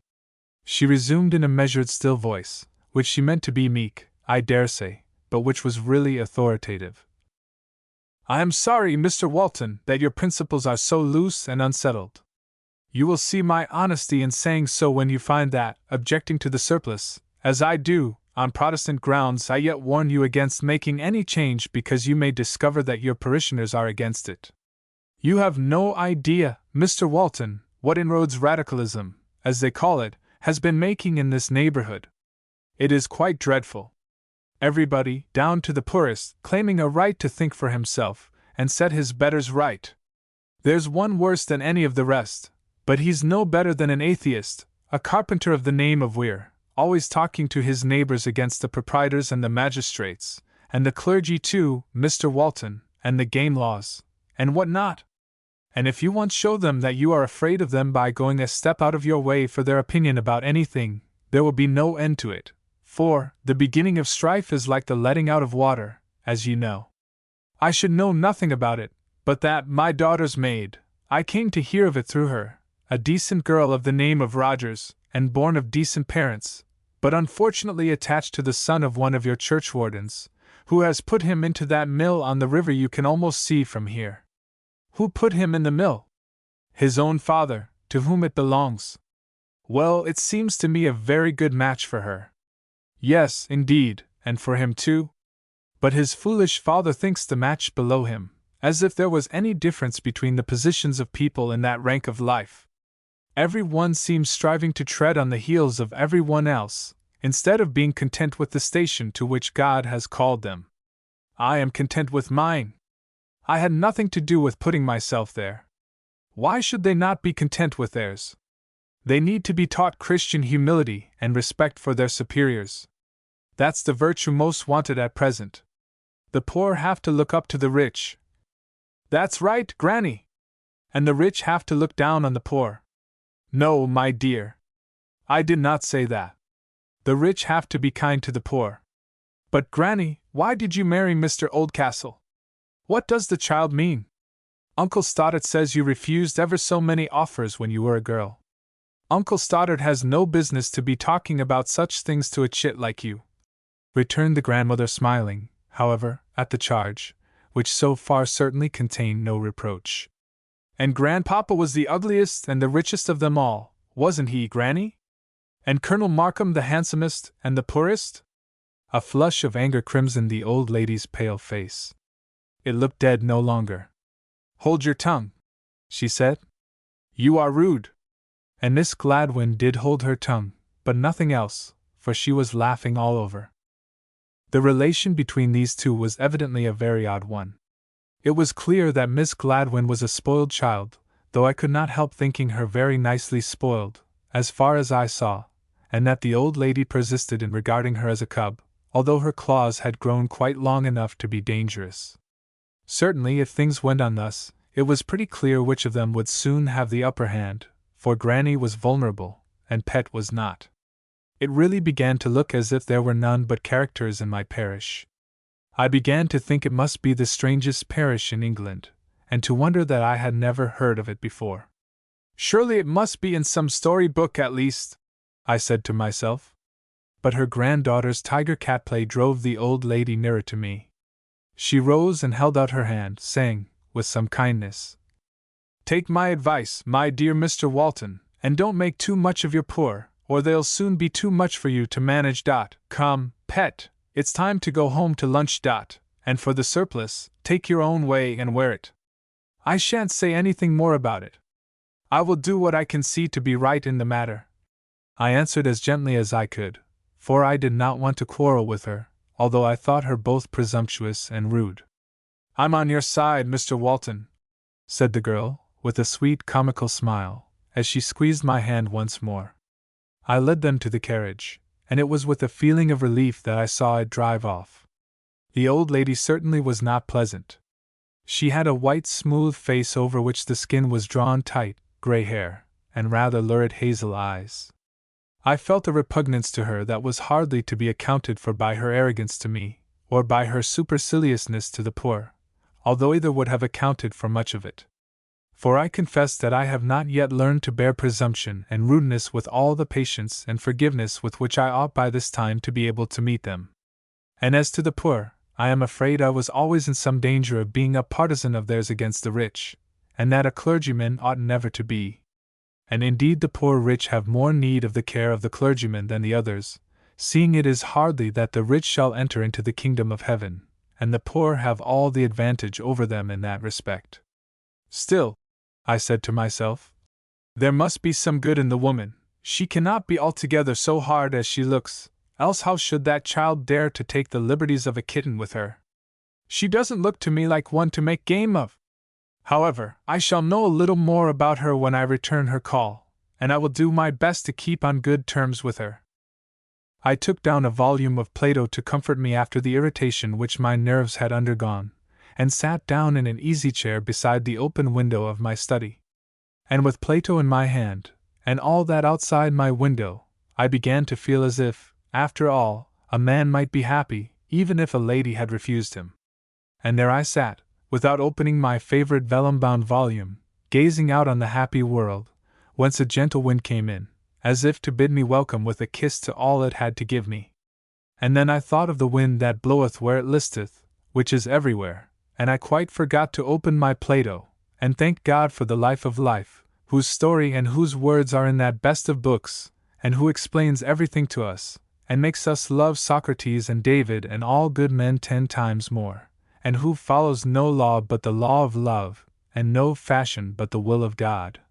For where did ever one read words less like moralizing and more like simple earnestness of truth than all those of Jesus? And I prayed my God that He would make me able to speak good common heavenly sense to my people, and forgive me for feeling so cross and proud towards the unhappy old lady, for I was sure she was not happy, and make me into a rock which swallowed up the waves of wrong in its great caverns, and never threw them back to swell the commotion of the angry sea whence they came. Ah, what it would be actually to annihilate wrong in this way, to be able to say, it shall not be wrong against me, so utterly do I forgive it! How much sooner, then, would the wrongdoer repent, and get rid of the wrong from his side also? But the painful fact will show itself, not less curious than painful, that it is more difficult to forgive small wrongs than great ones. Perhaps, however, the forgiveness of the great wrongs is not so true as it seems. For do we not think it is a fine thing to forgive such wrongs, and so do it rather for our own sakes than for the sake of the wrongdoer? It is dreadful not to be good, and to have bad ways inside one. Such thoughts passed through my mind. And once more the great light went up on me with regard to my office, namely, that just because I was parson to the parish, I must not be the person to myself. And I prayed God to keep me from feeling stung and proud, however any one might behave to me, for all my value lay in being a sacrifice to Him and the people. So when Mrs. Pearson knocked at the door, and told me that a lady and gentleman had called, I shut my book which I had just opened, and kept down as well as I could the rising grumble of the inhospitable Englishman, who is apt to be forgetful to entertain strangers, at least in the parlor of his heart. And I cannot count it perfect hospitality to be friendly and plentiful towards those whom you have invited to your house. What thank has a man in that? while you are cold and forbidding to those who have not that claim on your attention. That is not to be perfect as our Father in heaven is perfect. By all means tell people, when you are busy about something that must be done, that you cannot spare the time for them except they want you upon something of yet more pressing necessity. But tell them, and do not get rid of them by the use of the instrument commonly called the cold shoulder. It is a wicked instrument that, and ought to have fallen out of use by this time. I went and received Mr. and Miss Boulderstone, and was at least thus far rewarded, that the eerie feeling, as the Scotch would call it, which I had about my parish, as containing none but characters, and therefore not being canny, was entirely removed. At least there was a wholesome leaven in it of honest stupidity. Please, kind reader, do not fancy I am sneering. I declare to you I think a sneer the worst thing God has not made. A curse is nothing in wickedness to it, it seems to me. I do mean that honest stupidity I respect heartily, and do assert my conviction that I do not know how England at least would get on without it. But I do not mean the stupidity that sets up for teaching itself to its neighbor, thinking itself wisdom all the time. That I do not respect. Mr. and Miss Boulderstone left me a little fatigued, but in no way sore or grumbling. They only sent me back with additional zest to my Plato, of which I enjoyed a hearty page or two before any one else arrived. The only other visitors I had that day were an old surgeon in the Navy, who since his retirement had practiced for many years in the neighborhood, and was still at the call of any one who did not think him too old-fashioned, for even here the fashions, though decidedly elderly young ladies by the time they arrived, held their sway none the less imperiously, and Mr. Brownrigg, the churchwarden. More of Dr. Duncan by and by. Except Mr. and Miss Boulderstone, I had not yet seen any common people. They were all decidedly uncommon, and, as regarded most of them, I could not think I should have any difficulty in preaching to them. For, whatever place a man may give to preaching in the ritual of the church, indeed it does not properly belong to the ritual at all, it is yet the part of the so-called service with which his personality has most to do. To the influences of the other parts he has to submit himself, ever turning the openings of his soul towards them, that he may not be a mere praying machine, but with the sermon it is otherwise. That he produces. For that he is responsible. And therefore, I say, it was a great comfort to me to find myself amongst a people from which my spirit neither shrunk in the act of preaching, nor with regard to which it was likely to feel that it was beating itself against a stone wall. There was some good in preaching to a man like Weir or Old Rogers. Whether there was any good in preaching to a woman like Mrs. Oldcastle I did not know. The evening I thought I might give to my books, and thus end my first Monday in my parish. But, as I said, Mr. Brownrigg, the churchwarden, called and stayed a whole weary hour, talking about matters quite uninteresting to any who may hereafter peruse what I am now writing. Really he was not an interesting man, short, broad, stout, red-faced, with an immense amount of mental inertia, discharging itself in constant lingual activity about little nothings. Indeed, when there was no new nothing to be had, the old nothing would do over again to make a fresh fuss about. But if you attempted to convey a thought into his mind which involved the moving round half a degree from where he stood, and looking at the matter from a point even so far new, you found him utterly, totally impenetrable, as pachydermatous as any rhinoceros or behemoth. One other corporeal fact I could not help observing was, that his cheeks rose at once from the collar of his green coat, his neck being invisible, from the hollow between it, and the jaw being filled up to a level. The conformation was just what he himself delighted to contemplate in his pigs, to which his resemblance was greatly increased by unwearied endeavors to keep himself close-shaved. I could not help feeling anxious about his son and Jane Rogers. He gave a quantity of gossip about various people, evidently anxious that I should regard them as he regarded them. But in all he said concerning them I could scarcely detect one point of significance as to character or history. I was very glad indeed when the waddling of hands, for it was the perfect imbecility of handshaking, was over, and he was safely out of the gate. He had kept me standing on the steps for full 5 minutes, and I did not feel safe from him till I was once more in my study with the door shut. I am not going to try my reader's patience with anything of a more detailed account of my introduction to my various parishioners. I shall mention them only as they come up in the course of my story.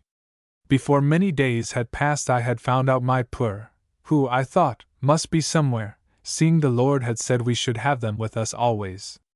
There was a workhouse in the village, but there were not a great many in it, for the poor were kindly enough handled who belonged to the place, and were not too severely compelled to go into the house, though, I believe, in this house they would have been more comfortable than they were in their own houses.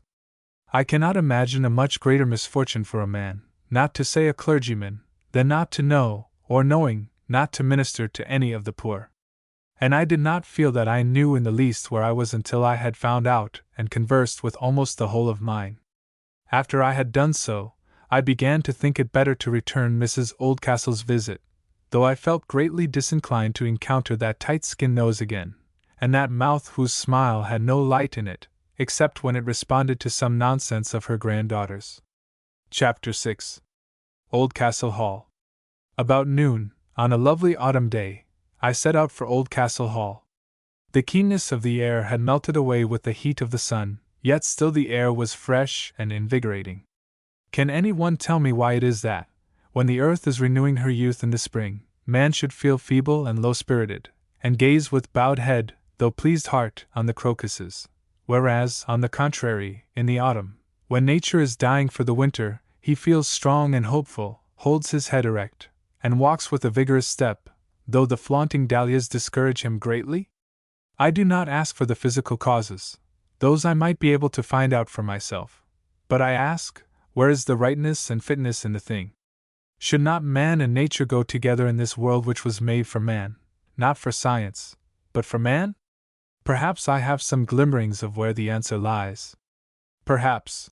I see a cherub that sees it. And in many of our questions we have to be content with such an approximation to an answer as this. And for my part one am content with this. With less, I am not content. Whatever that answer may be, I walked over the old Gothic bridge with a heart strong enough to meet Mrs. Oldcastle without flinching. I might have to quarrel with her, I could not tell, she certainly was neither safe nor wholesome. But this I was sure of, that I would not quarrel with her without being quite certain that I ought. I wish it were never one's duty to quarrel with anybody, I do so hate it. But not to do it sometimes is to smile in the devil's face, and that no one ought to do. However, I had not to quarrel this time. The woods on the other side of the river from my house, towards which I was now walking, were of the most somber rich color, somber and rich, like a life that has laid up treasure in heaven, locked in a casket of sorrow. I came nearer and nearer to them through the village, and approached the great iron gate with the antediluvian monsters on the top of its stone pillars. And awful monsters they were, are still. I see the tail of one of them at this very moment. But they let me through very quietly, notwithstanding their evil looks. I thought they were saying to each other across the top of the gate, "Never mind, he'll catch it soon enough." But as I said, I did not catch it that day, and I could not have caught it that day. It was too lovely a day to catch any hurt even from that most hurtful of all beings under the sun, an unwomanly woman. I wandered up the long winding road, through the woods which I had remarked flanking the meadow on my first walk up the river. These woods smelt so sweetly, their dead and dying leaves departing in sweet odors, that they quite made up for the absence of the flowers. And the wind, no, there was no wind, there was only a memory of wind that woke now and then in the bosom of the wood, shook down a few leaves, like the thoughts that flutter away in sighs, and then was still again. I am getting old, as I told you, my friends. See there, you seem my friends already. Do not despise an old man because he cannot help loving people he never saw or even heard of. I say I am getting old, is it but or therefore? I do not know which, but therefore, I shall never forget that one autumn day in those grandly fading woods. Up the slope of the hillside they rose like one great rainbow billow of foliage, bright yellow, red rusty and bright fading green, all kinds and shades of brown and purple. Multitudes of leaves lay on the sides of the path, so many that I betook myself to my old childish amusement of walking in them without lifting my feet, driving whole armies of them with ocean-like rustling before me. I did not do so as I came back. I walked in the middle of the way then, and I remember stepping over many single leaves, in a kind of mechanical merciful way, as if they had been living creatures, as indeed who can tell but they are, only they must be pretty nearly dead when they are on the ground. At length the road brought me up to the house.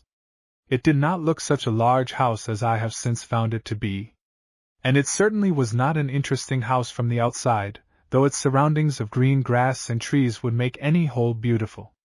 Indeed, the house itself tried hard to look ugly, not quite succeeding, only because of the kind foiling of its efforts by the Virginia creepers and ivy, which, as if ashamed of its staring countenance, did all they could to spread their hands over it and hide it. But there was one charming group of old chimneys, belonging to some portion behind, which indicated a very different, namely, a very much older, face upon the house once, a face that had passed away to give place to this. Once inside, I found there were more remains of the olden time than I had expected. I was led up one of those grand square oak staircases, which look like a portion of the house to be dwelt in, and not like a ladder for getting from one part of the habitable regions to another.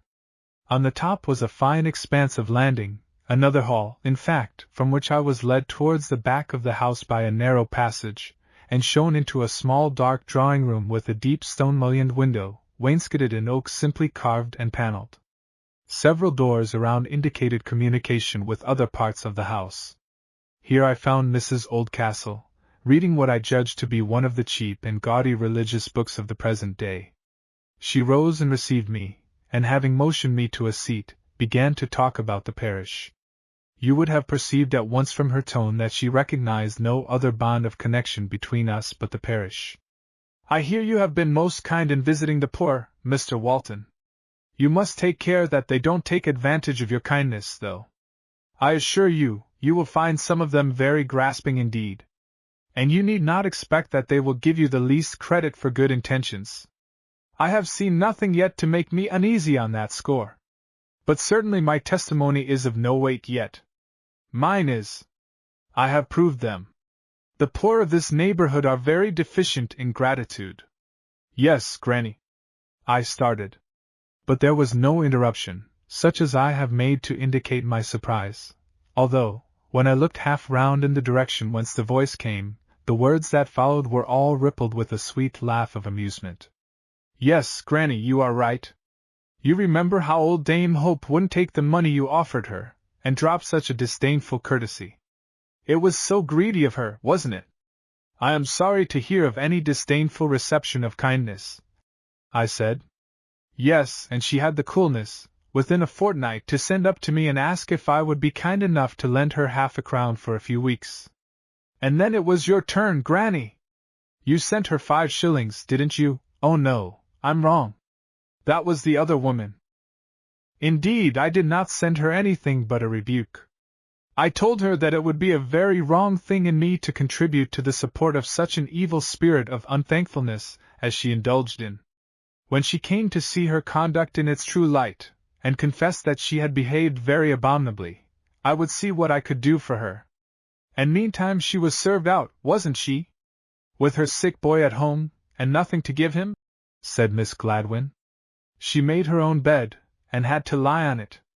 Don't you think a little kindness might have had more effect in bringing her to see that she was wrong? Granny doesn't believe in kindness, except to me, dear old Granny. She spoils me. I'm sure I shall be ungrateful some day, and then she'll begin to read me long lectures, and prick me with all manner of headless pins. But I won't stand it, I can tell you, Granny. I'm too much spoiled for that." Mrs. Oldcastle was silent. Why, I could not tell, except it was that she knew she had no chance of quieting the girl in any other way. I may mention here, lest I should have no opportunity afterwards, that I inquired of Dame Hope as to her version of the story, and found that there had been a great misunderstanding, as I had suspected. She was really in no want at the time, and did not feel that it would be quite honorable to take the money when she did not need it. Some poor people are capable of such reasoning, and so had refused it, not without a feeling at the same time that it was more pleasant to refuse than to accept from such a giver, some stray sparkle of which feeling, discovered by the keen eye of Miss Gladwin, may have given that appearance of disdain to her courtesy to which the girl alluded. When, however, her boy in service was brought home ill, she had sent to ask for what she now required. on the very ground that it had been offered to her before. The misunderstanding had arisen from the total incapacity of Mrs. Oldcastle to enter sympathetically into the feelings of one as superior to herself in character, as she was inferior in worldly condition. But to return to Oldcastle Hall. I wished to change the subject, knowing that blind defense is of no use. One must have definite points for defense, if one has not a thorough understanding of the character in question, and I had neither. "This is a beautiful old house," I said. "There must be strange places about it." Mrs. Oldcastle had not time to reply, or at least did not reply, before Miss Gladwin said, "Oh, Mr. Walton, have you looked out of the window yet? You don't know what a lovely place this is if you haven't." And as she spoke she emerged from a recess in the room, a kind of dark alcove, where she had been amusing herself with what I took to be some sort of puzzle, but which I found afterwards to be the bit and curb chain of her pony's bridle which she was polishing up to her own bright mind, because the stable-boy had not pleased her in the matter, and she wanted both to get them brilliant, and to shame the lad for the future. I followed her to the window, where I was indeed as much surprised and pleased as she could have wished. "There!" she said, holding back one of the dingy heavy curtains with her small childish hand. And there, indeed, I saw an astonishment. It did not lie in the lovely sweeps of hill and hollow stretching away to the horizon, richly wooded, and, though I saw none of them, sprinkled, certainly with sweet villages full of human thoughts, loves, and hopes. The astonishment did not lie in this, though all this was really much more beautiful to the higher imagination, but in the fact that, at the first glance, I had a vision properly belonging to a rugged or mountainous country. For I had approached the house by a gentle slope, which certainly was long and winding, but had occasioned no feeling in my mind that I had reached any considerable height. And I had come up that one beautiful staircase, no more, and yet now, when I looked from this window, I found myself on the edge of a precipice, not a very deep one, certainly, yet with all the effect of many a deeper. For below the house on this side lay a great hollow, with steep sides up which, as far as they could reach, the trees were climbing. The sides were not all so steep as the one on which the house stood, but they were all rocky and steep, with here and there slopes of green grass. And down in the bottom, in the center of the hollow, lay a pool of water. I knew it only by its slaty shimmer through the fading green of the treetops between me and it. "There!" again exclaimed Miss Gladwin. "Isn't that beautiful? But you haven't seen the most beautiful thing yet. Granny, where's there she is! There's Auntie! Don't you see her down there, by the side of the pond? That pond is 100 feet deep. If Auntie were to fall and she would be drowned before you could jump down to get her out. Can you swim?" Before I had time to answer, she was off again. "Don't you see Auntie down there?" "No, I don't see her. I have been trying very hard, but I can't." "Well, I dare say you can't. Nobody, I think, has got eyes but myself. Do you see a big stone by the edge of the pond, with another stone on the top of it, like a big potato with a little one grown out of it?" "No." "Well, Auntie is under the trees on the opposite side from that stone. Do you see her yet?" "No." "Then you must come down with me, and I will introduce you to her. She's much the prettiest thing here. Much prettier than Granny." Here she looked over her shoulder at Granny, who, instead of being angry, as, from what I had seen on our former interview, I feared she would be, only said, without even looking up from the little blue bordered book she was again reading, "You are a saucy child." Whereupon Miss Gladwin laughed merrily. "Come along," she said, and seizing me by the hand, led me out of the room, down a back staircase, across a piece of grass, and then down a stair in the face of the rock, towards the pond below. The stair went in zigzags, and, although rough, was protected by an iron balustrade, without which, indeed, it would have been very dangerous. "Isn't your grandmamma afraid to let you run up and down here, Miss Gladwin?" I said. "Me!" she exclaimed, apparently in the utmost surprise. "That would be fun! For, you know, if she tried to hinder me, but she knows it's no use. I taught her that long ago. Let me see, how long? Oh! I don't know. I should think it must be 10 years at least. I ran away, and they thought I had drowned myself in the pond. And I saw them, all the time, poking with a long stick in the pond, which, if I had been drowned there, never could have brought me up, for it is 100 feet deep, I am sure. How I hurt my sides trying to keep from screaming with laughter! I fancied I heard one say to the other, "We must wait till she swells and floats." Dear me! What a peculiar child! I said to myself. And yet somehow, whatever she said, even when she was most rude to her grandmother, she was never offensive. No one could have helped feeling all the time that she was a little lady. I thought I would venture a question with her. I stood still at a turn of the zigzag, and looked down into the hollow, still a good way below us, where I could now distinguish the form, on the opposite side of the pond, of a woman seated at the foot of a tree, and stooping forward over a book. "May I ask you a question, Miss Gladwin?" "Yes, 20 if you like, but I won't answer one of them till you give up calling me Miss Gladwin. We can't be friends, you know, so long as you do that." "What am I to call you, then?" "I never heard you called by any other name than Pet, and that would hardly do, would it?" "Oh, just fancy if you called me Pet before Granny! That's Granny's name for me, and nobody dares to use it but Granny, not even Auntie, for, between you and me, Auntie is afraid of Granny. I can't think why. I never was afraid of anybody, except, yes, a little afraid of old Sarah. She used to be my nurse, you know, and Grandmama and everybody is afraid of her, and that's just why I never do one thing she wants me to do. It would never do to give in to being afraid of her, you know. There's Auntie, you see, down there, just where I told you before." "Oh, yes! I see her now. What does your aunt call you, then?" "Why, what you must call me, my own name, of course." "What is that?" "Judy." She said it in a tone which seemed to indicate surprise that I should not know her name, perhaps read it off her face, as one ought to know a flower's name by looking at it. But she added instantly, glancing up in my face most comically, "I wish yours was Punch." "Why, Judy? It would be such fun, you know." "Well, it would be odd, I must confess." "What is your aunt's name?" "Oh, such a funny name, much funnier than Judy, Ethelwyn. It sounds as if it ought to mean something, doesn't it?" "Yes. It is an Anglo-Saxon word, without doubt." "What does it mean?" "I'm not sure about that. I will try to find out when I go home, if you would like to know." "Yes, that I should. I should like to know everything about Auntie Ethelwyn. Isn't it pretty? So pretty that I should like to know something more about Aunt Ethelwyn." "What is her other name?" "Why, Ethelwyn Oldcastle, to be sure. What else could it be?" "Why, you know, for anything I knew, Judy, it might have been Gladwin. She might have been your father's sister." "Might she? I never thought of that." "Oh, I suppose that is because I never think about my father. And now I do think of it, I wonder why nobody ever mentions him to me, or my mother either. But I often think Auntie must be thinking about my mother. Something in her eyes, when they are sadder than usual, seems to remind me of my mother." "You remember your mother, then?"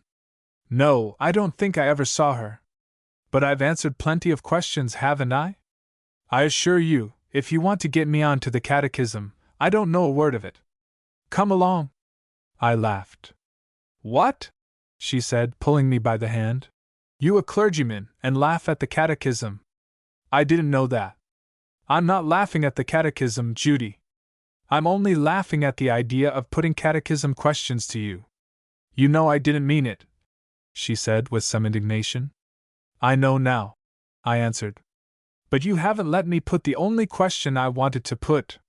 "What is it?" "How old are you?" 12. "Come along." And away we went down the rest of the stair. When we reached the bottom, a winding path led us through the trees to the side of the pond, along which we passed to get to the other side. And then all at once the thought struck me, why was it that I had never seen this auntie, with the lovely name, at church? Was she going to turn out another strange parishioner? There she sat, intent on her book. As we drew near she looked up and rose, but did not come forward. "Aunt Winnie, here's Mr. Walton," said Judy. I lifted my hat and held out my hand. Before our hands met, however, a tremendous splash reached my ears from the pond. I started round. Judy had vanished. I had my coat half off, and was rushing to the pool, when Miss Oldcastle stopped me, her face unmoved, except by a smile, saying, "It's only one of that frolicsome child's tricks, Mr. Walton. It is well for you that I was here, though. Nothing would have delighted her more than to have you in the water, too." "But," I said, bewildered, and not half comprehending, "where is she?" "There," returned Miss Oldcastle, pointing to the pool, in the middle of which arose a heaving and bubbling, presently yielding passage to the laughing face of Judy. "Why don't you help me out, Mr. Walton? You said you could swim." "No, I did not," I answered coolly. "You talked so fast, you did not give me time to say so." "It's very cold," she returned. "Come out, Judy dear," said her aunt. "Run home and change your clothes. There's a dear." Judy swam to the opposite side, scrambled out, and was off like a spaniel through the trees and up the stairs, dripping and raining as she went. "You must be very much astonished at the little creature, Mr. Walton. I find her very interesting. Quite a study. There never was a child so spoiled, and never a child on whom it took less effect to hurt her. I suppose such things do happen sometimes. She is really a good girl, though Mamma, who has done all the spoiling, will not allow me to say she is good." Here followed a pause, for Judy disposed of what should I say next. And the moment her mind turned from Judy, I saw a certain stillness, not a cloud, but the shadow of a cloud, come over Miss Oldcastle's face, as if she, too, found herself uncomfortable, and did not know what to say next. I tried to get a glance at the book in her hand, for I should know something about her at once if I could only see what she was reading. She never came to church, and I wanted to arrive at some notion of the source of her spiritual life, for that she had such. A single glance at her face was enough to convince me. This, I mean, made me even anxious to see what the book was. But I could only discover that it was an old book in very shabby binding, not in the least like the books that young ladies generally have in their hands. And now my readers will possibly be thinking it odd that I have never yet said a word about what either Judy or Miss Oldcastle was like. If there is one thing I feel more inadequate to than another, in taking upon me to relate, it is to describe a lady. But I will try the girl first. Judy was rosy, gray-eyed, auburn-haired, sweet-mouthed. She had confidence in her chin, assertion in her nose, defiance in her eyebrows, honesty and friendliness over all her face. No one, evidently, could have a warmer friend, and to an enemy she would be dangerous no longer than a fit of passion might last. There was nothing acrid in her, and the reason, I presume, was that she had never yet hurt her conscience. That is a very different thing from saying she had never done wrong, you know. She was not tall, even for her age, and just a little too plump for the immediate suggestion of grace. Yet every motion of the child would have been graceful, except for the fact that impulse was always predominant, giving a certain jerkiness, like the hopping of a bird, instead of the gliding of one motion into another, such as you might see in the same bird on the wing. There is one of the ladies. But the other, how shall I attempt to describe her? The first thing I felt was that she was a lady woman. And to feel that is almost to fall in love at first sight. And out of this whole, the first thing you distinguished would be the grace over all. She was rather slender, rather tall, rather dark-haired, and quite blue-eyed. But I assure you it was not upon that occasion that I found out the color of her eyes. I was so taken with her whole that I knew nothing about her parts. Yet she was blue-eyed, indicating northern extraction, some centuries back perhaps. That blue was the blue of the sea that had sunk through the eyes of some sea rover's wife and settled in those of her child, to be born when the voyage was over. It had been dyed so deep in grain, as Spencer would say, that it had never been worn from the souls of the race since, and so was every now and then shining like heaven out at some of its eyes. Her features were what is called regular. They were delicate and brave. After the grace, the dignity was the next thing you came to discover. And the only thing you would not have liked, you would have discovered last. For when the shine of the courtesy with which she received me had faded away, a certain look of negative haughtiness, of withdrawal, if not of repulsion, took its place, a look of consciousness of her own high breeding, a pride, not of life, but of circumstance of life, which disappointed me in the midst of so much that was very lovely.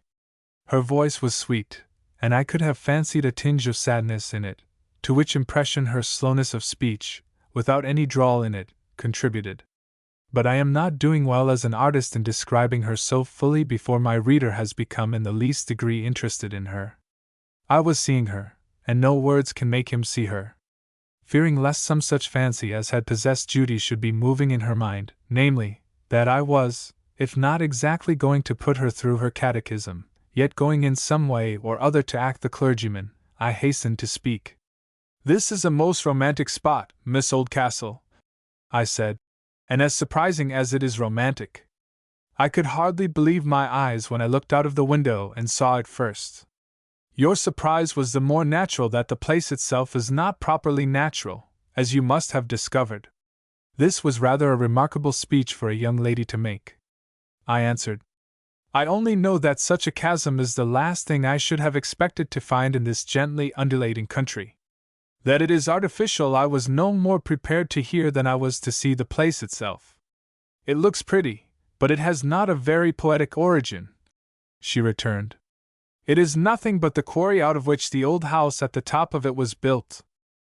I must venture to differ from you entirely in the aspect such an origin assumes to me," I said. "It seems to me a more poetic origin than any convulsion of nature whatever would have been, for, look you," I said, being as a young man too much inclined to the didactic. "For, look you," I said, and she did look at me. "From that buried mass of rock has arisen this living house with its histories of ages and generations, and—" Here I saw a change pass upon her face. It grew almost pallid. But her large blue eyes were still fixed on mine. "And it seems to me," I went on, "that such a chasm made by the uplifting of a house therefrom is therefore in itself more poetic than if it were even the mouth of an extinct volcano. For, grand as emotions and deeds of nature are, terrible as is the idea of the fiery heart of the earth breaking out in convulsions, yet here is something greater, for human will, human thought, human hands and human labor and effort, have all been employed to build this house, making not only the house beautiful, but the place whence it came beautiful too. It stands on the edge of what Shelley would call its antenatal tomb, now beautiful enough to be its mother, filled from generation to generation." Her face had grown still paler, and her lips moved as if she would speak, but no sound came from them. I had gone on, thinking it best to take no notice of her paleness, but now I could not help expressing concern. "I am afraid you feel ill, Miss Oldcastle." "Not at all," she answered, more quickly than she had yet spoken. "This place must be damp," I said. "I fear you have taken cold." She drew herself up a little haughtily, thinking, no doubt, that after her denial I was improperly pressing the point. So I drew back to the subject of our conversation. "But I can hardly think," I said, "that all this mass of stone could be required to build the house, large as it is. A house is not solid, you know." "No," she answered. "The original building was more of a castle, with walls and battlements. I can show you the foundations of them still, and the picture, too, of what the place used to be. We are not what we were then. Many a cottage, too, has been built out of this old quarry. Not a stone has been taken from it for the last 50 years, though. Just let me show you one thing, Mr. Walton, and then I must leave you. Do not let me detain you a moment." "I will go at once," I said, "though if you would allow me, I should be more at ease if I might see you safe at the top of the stair first." She smiled. "Indeed, I am not ill," she answered, "but I have duties to attend to. Just let me show you this, and then you shall go with me back to Mamma." She led the way to the edge of the pond and looked into it. I followed, and gazed down into its depths, till my sight was lost in them. I could see no bottom to the rocky shaft. "There is a strong spring down there," she said. "Is it not a dreadful place? Such a depth!" "Yes," I answered, "but it has not the horror of dirty water, it is as clear as crystal." "How does the surplus escape?" "On the opposite side of the hill you came up there is a well, with a strong stream from it into the river. I almost wonder at your choosing such a place to read in. I should hardly like to be so near this pond. said I, laughing. Judy has taken all that away. Nothing in nature, and everything out of it, is strange to Judy, poor child. But just look down a little way into the water on this side. Do you see anything? Nothing, I answered. Look again, against the wall of the pond, she said. I see a kind of arch or opening in the side, I answered. That is what I wanted you to see. Now, do you see a little barred window, there, in the face of the rock through the trees? I cannot say I do, I replied. No, except you know where it is, and even then, it is not so easy to find it. I find it by certain trees. What is it? It is the window of a little room in the rock, from which a stair leads down through the rock to a sloping passage. That is the end of it you see under the water. Provided, no doubt, I said, in case of siege to procure water. Most likely, but not, therefore, confined to that purpose. There are more dreadful stories than I can bear to think of. Here she paused abruptly, and began anew. As if that house had brought death and doom out of the earth with it. There was an old burial ground here before the hall was built. Have you ever been down the stair you speak of? I asked. Only part of the way, she answered. But Judy knows every step of it. If it were not that the door at the top is locked, she would have dived through that archway now, and been in her own room in half the time. The child does not know what fear means. We now moved away from the pond, towards the side of the quarry and the open-air staircase, which I thought must be considerably more pleasant than the other. I confess I longed to see the gleam of that water at the bottom of the dark sloping passage, though. Miss Oldcastle accompanied me to the room where I had left her mother, and took her leave with merely a bow of farewell. I saw the old lady glance sharply from her to me as if she were jealous of what we might have been talking about. Granny, are you afraid Mr. Walton has been saying pretty things to Aunt Winnie? I assure you he is not of that sort. He doesn't understand that kind of thing. But he would have jumped into the pond after me and got his death of cold if Auntie would have let him. It was cold. I think I see you dripping now, Mr. Walton. There she was in her dark corner, coiled up on a couch, and laughing heartily, but all as if she had done nothing extraordinary. And indeed, estimated either by her own notions or practices, what she had done was not in the least extraordinary. Disinclined to stay any longer, I shook hands with the grandmother, with a certain invincible sense of slime, and with the grandchild with a feeling of mischievous health, as if the girl might soon corrupt the clergyman into a partnership in pranks as well as in friendship. She followed me out of the room, and danced before me down the oak staircase, clearing the portion from the first landing at a bound. Then she turned and waited for me, who came very deliberately, feeling the unsure contact of soul and wax. As soon as I reached her, she said, in a half-whisper, reaching up towards me on tiptoe. Isn't she a beauty? Who? Your grandmamma? I returned. She gave me a little push, her face glowing with fun. But I did not expect she would take her revenge as she did. Yes, of course, she answered quite gravely. Isn't she a beauty? And then, seeing that she had put me hors de combat, she burst into loud laughter, and opening the hall door for me, let me go without another word. I went home very quietly, and, as I said, stepping with curious care, of which, of course, I did not think at the time, over the yellow and brown leaves that lay in the middle of the road. Chapter 7. The Bishop's Basin. I went home very quietly, as I say, thinking about the strange elements that not only combine to make life, but must be combined in our idea of life, before we can form a true theory about it.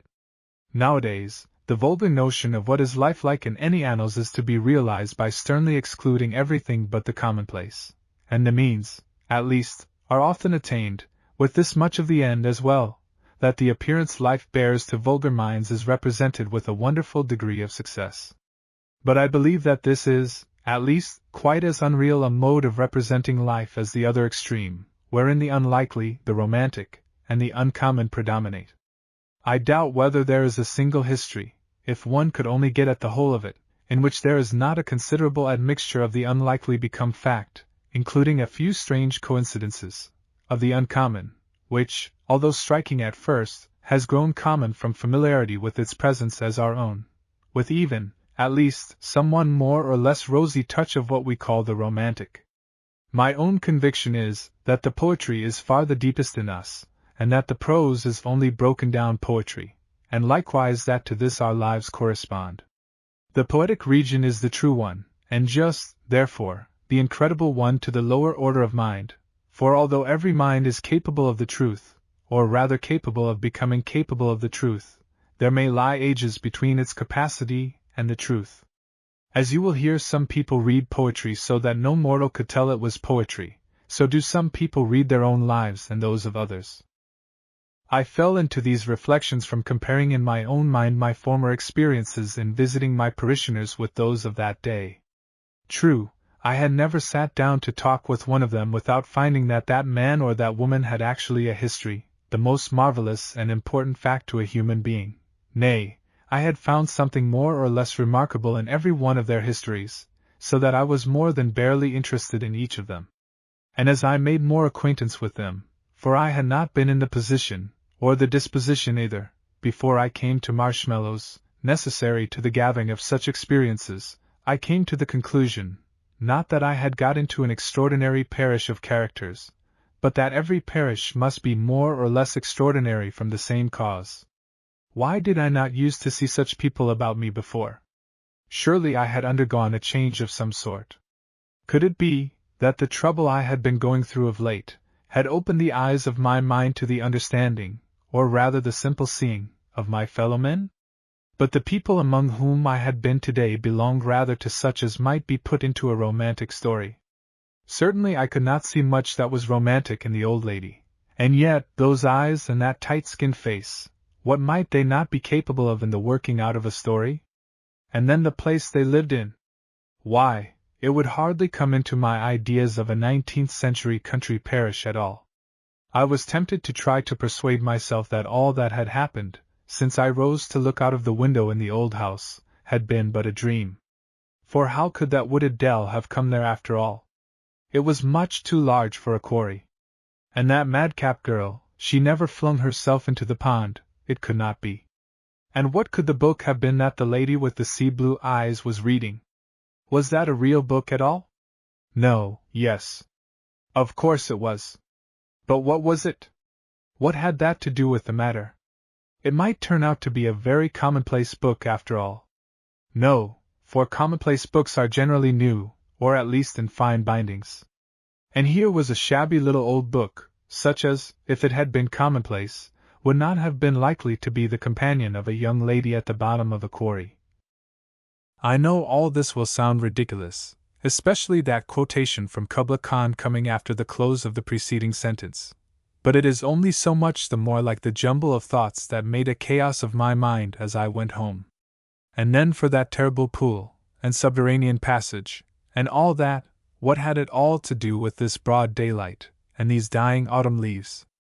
No doubt there had been such places. No doubt there were such places somewhere yet. No doubt this was one of them. But somehow or other, it would not come in well. I had no intention of going in for, that is the phrase now, going in for the romantic.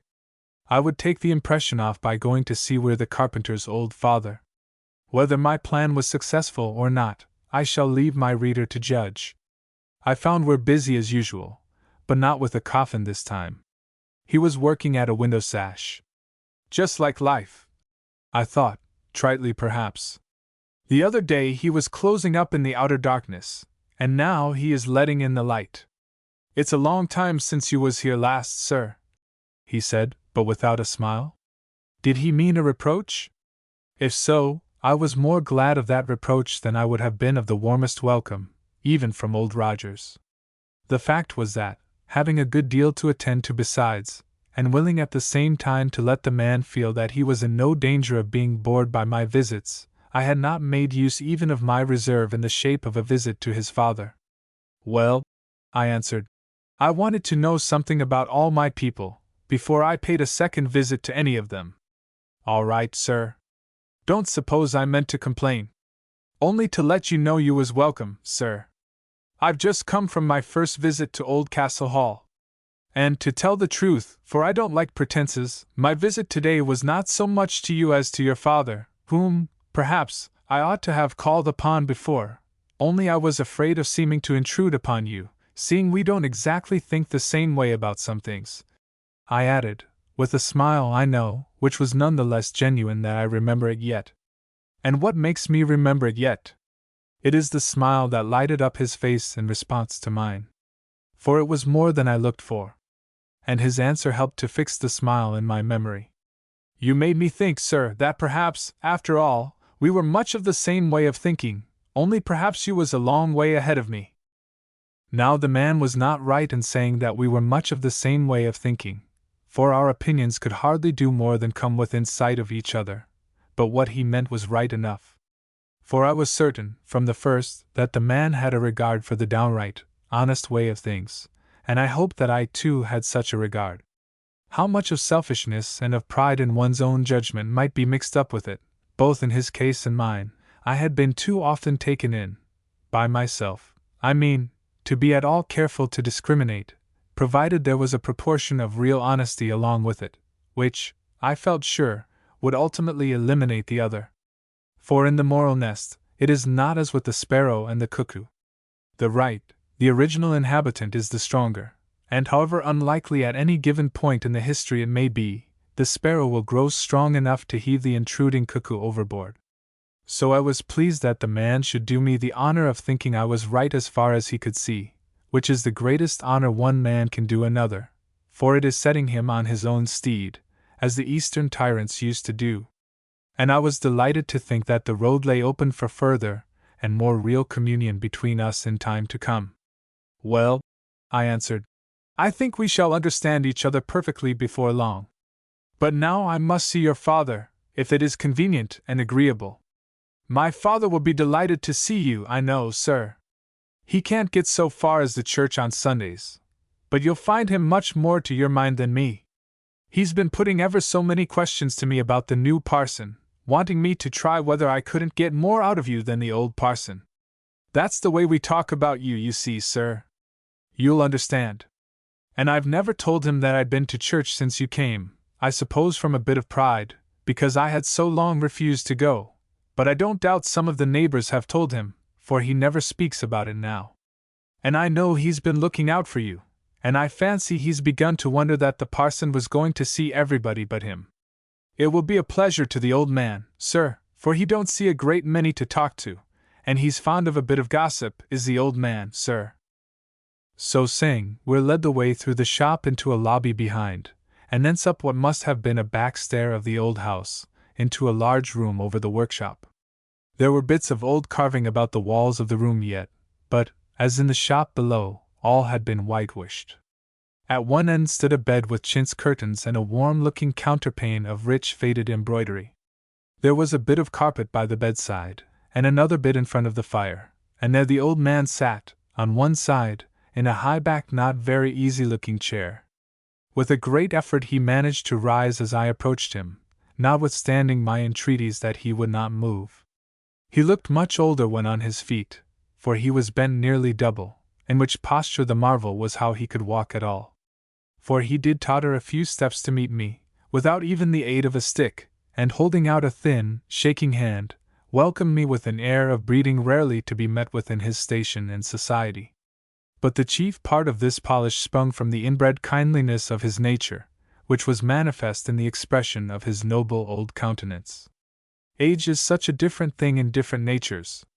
One man seems to grow more and more selfish as he grows older, and in another the slow fire of time seems only to consume, with fine, imperceptible gradations, the yet lingering selfishness in him, letting the light of the kingdom, which the Lord says is within, shine out more and more, as the husk grows thin and is ready to fall off, that the man, like the seed sown, may pierce the earth of this world, and rise into the pure air and wind and dew of the second life.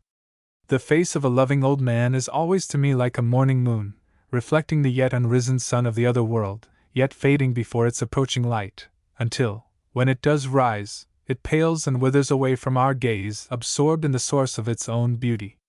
This old man, you may see, took my fancy wonderfully, for even at this distance of time, when I am old myself, the recollection of his beautiful old face makes me feel as if I could write poetry about him.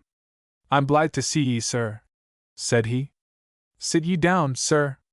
And turning, he pointed to his own easy chair, and I then saw his profile. It was delicate as that of Dante, which in form it marvelously resembled. But all the sternness which Dante's evil times had generated in his prophetic face was in this old man's replaced by a sweetness of hope that was lovely to behold. No, Mr. Weir, I said, I cannot take your chair. The Bible tells us to rise up before the aged, not to turn them out of their seats. It would do me good to see you sitting in my chair, sir. The pains that my son Tom there takes to keep it up as long as the old man may want it. It's a good thing I bred him to the joiner's trade, sir. Sit ye down, sir. The cheer'll hold ye, though I warrant it won't last that long after I be gone home. Sit ye down, sir. Thus entreated, I hesitated no longer, but took the old man's seat. His son brought another chair for him, and he sat down opposite the fire and close to me. Thomas then went back to his work, leaving us alone. Ye've had some speech, why, my son Tom, said the old man, the moment he was gone, leaning a little towards me. It's main kind o' you, sir, to take up kindly why poor folks like us. You don't say it's kind of a person to do what he likes best, I answered. Besides, it's my duty to know all my people. Oh yes, sir, I know that. But there's 1,000 ways of doing the same thing. I ha' seen folks, parsons and others, 'at made a great show of being friendly to the poor, ye know, sir, and all the time you could see, or if you couldn't see you could tell without seein', that they didn't much regard them in their hearts. But it was a sort of accomplishment to be able to talk to the poor, like, after their own fashion.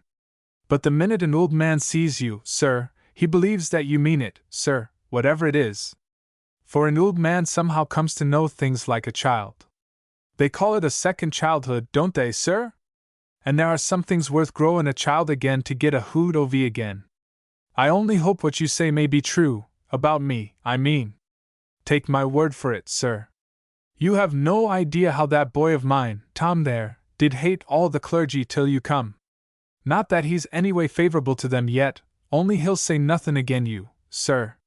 He's got an unfortunate gift o' seein' all the faults first, sir, and when a man is that way given, the faults always hides the other side, so that there's nothing but faults to be seen. But I find Thomas quite open to reason. That's because you understand him, sir, and know how to give him head. He told me of the talk you had with him. You don't bait him. You don't say, you must come along why me, but you turns and goes along why him. He's not a bad fellow at all, is Tom, but he will have the reason for everything. Now I never did want the reason for everything. I was content to be true to many things. But Tom, you see, he was born with a sore bit in him somewheres, I don't rightly know wheres, and I don't think he rightly knows what's the matter with him himself. I dare say you have a guess though, by this time, Mr. Weir, I said, and I think I have a guess too. Well, sir, if he'd only give in, I think he would be far happier. But he can't see his way clear. You must give him time, you know. The fact is, he doesn't feel at home yet, and how can he, so long as he doesn't know his own father? I'm not sure that I rightly understand you, said the old man, looking bewildered and curious. I mean, I answered, that till a man knows that he is one of God's family, living in God's house, with God upstairs, as it were, while he is at his work or his play in a nursery below stairs, he can't feel comfortable. For a man could not be made that should stand alone, like some of the beasts. A man must feel a head over him, because he's not enough to satisfy himself, you know.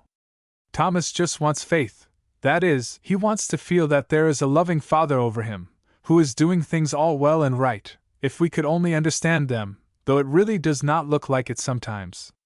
Ah, sir, I might have understood you well enough, if my poor old head hadn't been started on a wrong track.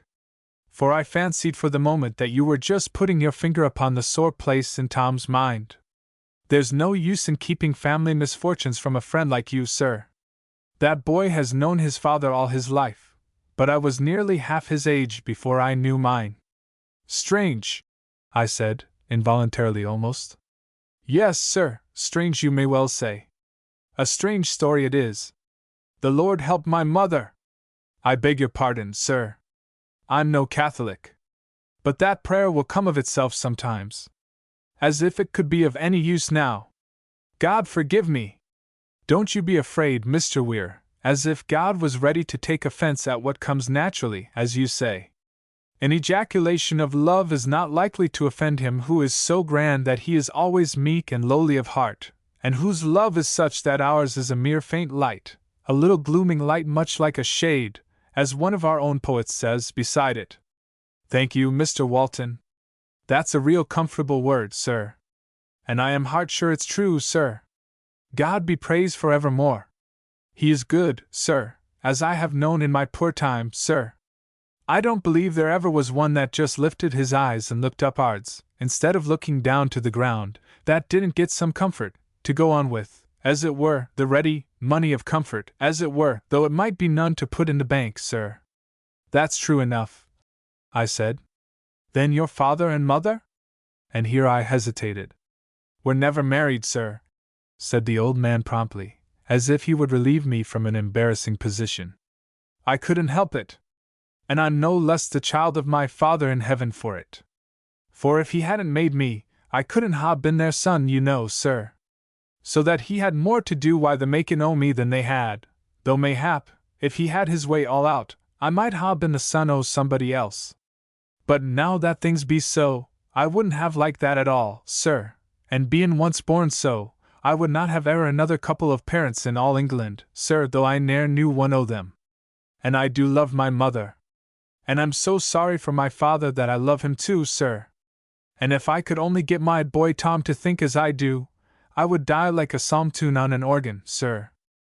But it seems to me strange, I said, that your son should think so much of what is so far gone by. Surely he would not want another father than you, now. He is used to his position in life. And there can be nothing cast up to him about his birth or descent. That's all very true, sir, and no doubt it would be as you say. But there has been other things to keep his mind upon the old affair. Indeed, sir, we have had the same misfortune all over again among the young people. And I mustn't say anything more about it, only my boy Tom has a sore heart. I knew at once to what he alluded, for I could not have been about in my parish all this time without learning that the strange handsome woman in the little shop was the daughter of Thomas Weir, and that she was neither wife nor widow. And it now occurred to me for the first time that it was a likeness to her little boy that had affected me so pleasantly when I first saw Thomas, his grandfather. The likeness to his great-grandfather, which I saw plainly enough, was what made the other fact clear to me. And at the same moment I began to be haunted with a flickering sense of a third likeness which I could not in the least fix or identify. Perhaps, I said, he may find some good come out of that too. Well, who knows, sir? I think, I said, that if we do evil that good may come, the good we looked for will never come thereby. But once evil is done, we may humbly look to him who bringeth good out of evil, and wait. Is your granddaughter Catherine in bad health? She looks so delicate. She always had an uncommon look. But what she looks like now, I don't know. I hear no complaints, but she has never crossed this door since we got her set up in that shop. She never comes near her father or her sister, though she lets them, leastways her sister, go and see her. I'm afraid Tom has been rather unmerciful with her. And if ever he put a bad name upon her in her hearing, I know, from what that lass used to be as a young one, that she wouldn't be likely to forget it, and as little likely to get over it herself, or pass it over to another, even her own father. I don't believe they do more nor nod to one another when they meet in the village. It's well even if they do that much. It's my belief there's some people made so hard that they never can forgive anythink. How did she get into the trouble? Who is the father of her child? Nay, that no one knows for certain, though there be suspicions, and one of them, no doubt, correct. But I believe fire wouldn't drive his name out at her mouth. I know my lass. When she says a thing, she'll stick to it. I asked no more questions. But, after a short pause, the old man went on.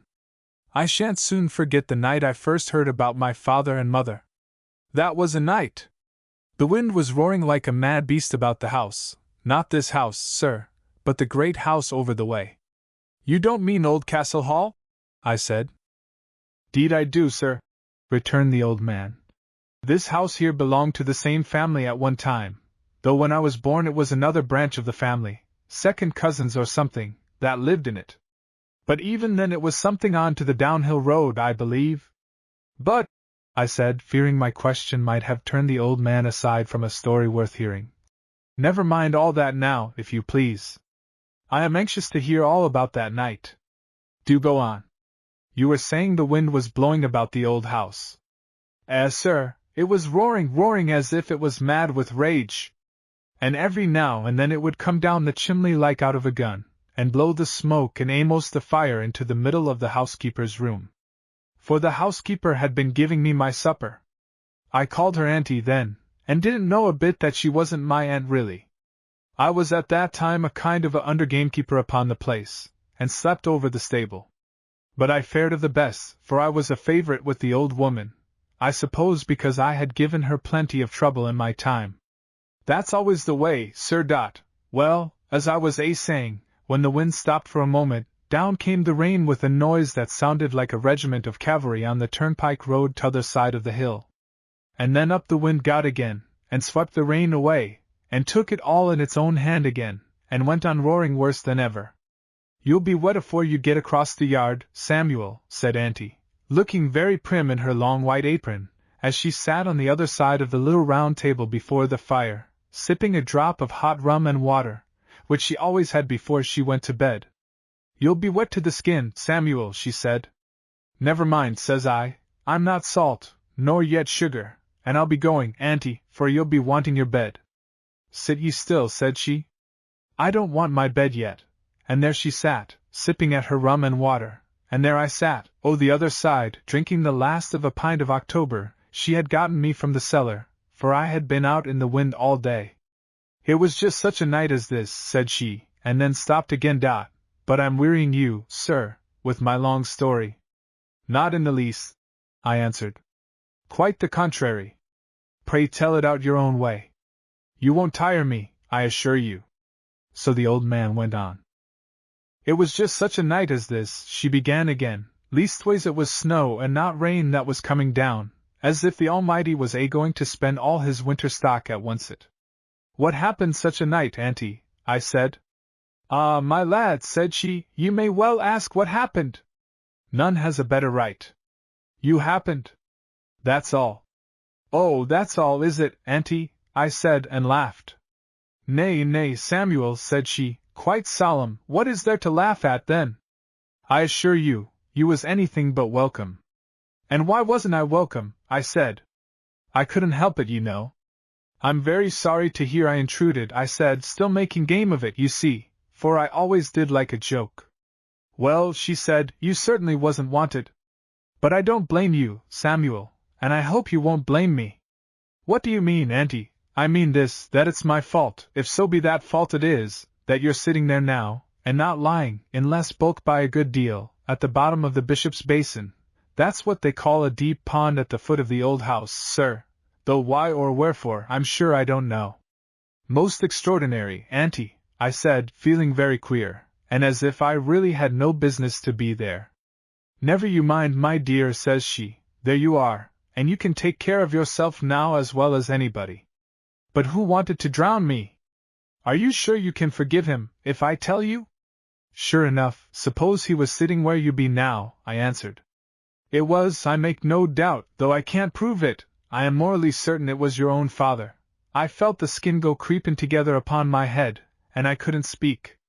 "Yes, it was, child, and it's time you knew all about it." "Why, you don't know who your own father was?" "No more I do," I said, and I never cared to ask somehow. I thought it was all right, I suppose. But I wonder now that I never did. "Indeed you did many a time, when you was a mere boy like, but I suppose, as you never was answered, you give it up for a bad job, and forgot all about it, like a wise man. You always was a wise child, Samuel, so the old lady always said, sir. And I was willing to believe she was right if I could. But now," said she, "it's time you knew all about it. Poor Miss Wallace, I'm no aunt of yours, my boy, though I love you nearly as well, I think, as if I was, for dearly did I love your mother. She was a beauty, And better than she was beautiful, whatever folks may say. The only wrong thing I'm certain that she ever did was to trust your father too much. But I must see and give you the story right through from beginning to end. Miss Wallace, as I came to know from her own lips, was the daughter of a country attorney, who had a good practice, and was likely to leave her well off. Her mother died when she was a little girl. It's not easy getting on without a mother, my boy. So she wasn't taught much of the best sort, I reckon. When her father died early, and she was left alone, the only thing she could do was to take a governess's place, and she came to us. She never got on well with the children, for they were young and self-willed and rude, and would not learn to do as they were bid. I never knew one of them shut the door when they went out of this room. And from having had all her own way at home, with plenty of servants, and money to spend, it was a sore change to her. But she was a sweet creature that she was. She did look sorely tried when Master Freddie would get on the back of her chair, and Miss Gusta would lie down on the rug, and never stir for all she could say to them, but only laugh at her. To be sure, and then Auntie would take a sip at her rum and water, and sit considering old times like a statue. And I sat as if all my head was one great ear, and I never spoke a word. And Auntie began again. The way I came to know so much about her was this. Nobody, you see, took any notice or care of her. For the children were kept away with her in the old house, and my lady wasn't one to take trouble about anybody till once she stood in her way, and then she would just shove her aside or crush her like a spider, and ha' done with her. They have always been a proud and a fierce race, the Oldcastles, sir, said Weir, taking up the speech in his own person. And there's been a deal old breedin' in and in amongst them, and that has kept up the worst of them. The men took to the women of their own sort somehow, you see. The lady up at the old hall now is a Crowfoot. I'll just tell you one thing the gardener told me about her years ago, sir. She had a fancy for hyacinths in her rooms in the spring, and she had some particular fine ones, and a lady of her acquaintance begged for some of them. And what do you think she did? She couldn't refuse them, and she couldn't bear any one to have them as good as she. And so she sent the hyacinth roots, but she boiled them first. The gardener told me himself, Sir.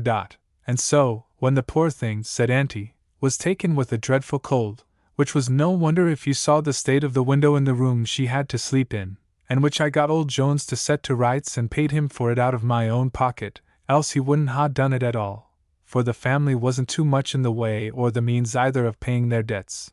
Well, there she was, and nobody minding her, and of course it fell to me to look after her.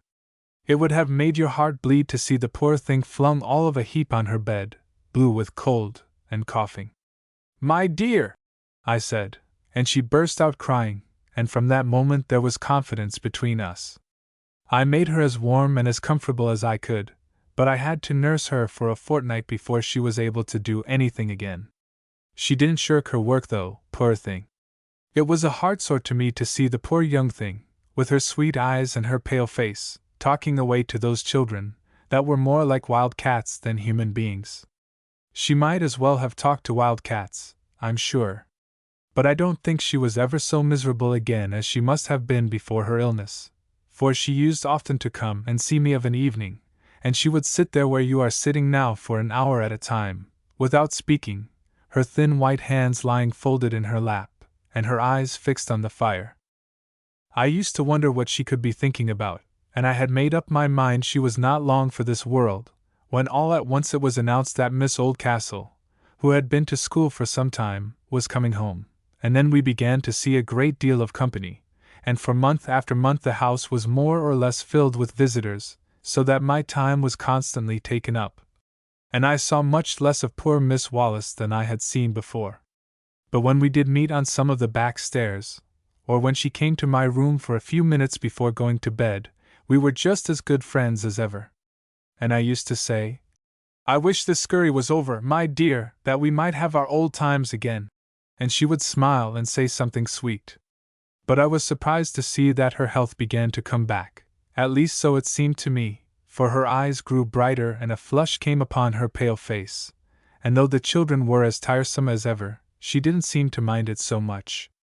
But indeed she had not very much to do with them out of school hours now, for when the spring came on, they would be out and about the place with their sister or one of their brothers, and indeed, out of doors it would have been impossible for Miss Wallace to do anything with them. Some of the visitors would take to them too, for they behaved so badly to nobody as to Miss Wallace, and indeed they were clever children, and could be engaging enough when they pleased. But then I had a blow, Samuel. It was a lovely spring night, just after the sun was down, and I wanted a drop of milk fresh from the cow for something that I was making for dinner the next day, so I went through the kitchen garden and through the belt of young larches to go to the ship-inn. But when I got among the trees, who should I see at the other end of the path that went along, but Miss Wallace walking arm in arm with Captain Crowfoot, who was just home from India, where he had been with Lord Clive. The captain was a man about 2 or 3 and 30, a relation of the family, and the son of Sir Giles Crowfoot, who lived then in this old house, sir, and had but that one son, my father, you see, sir.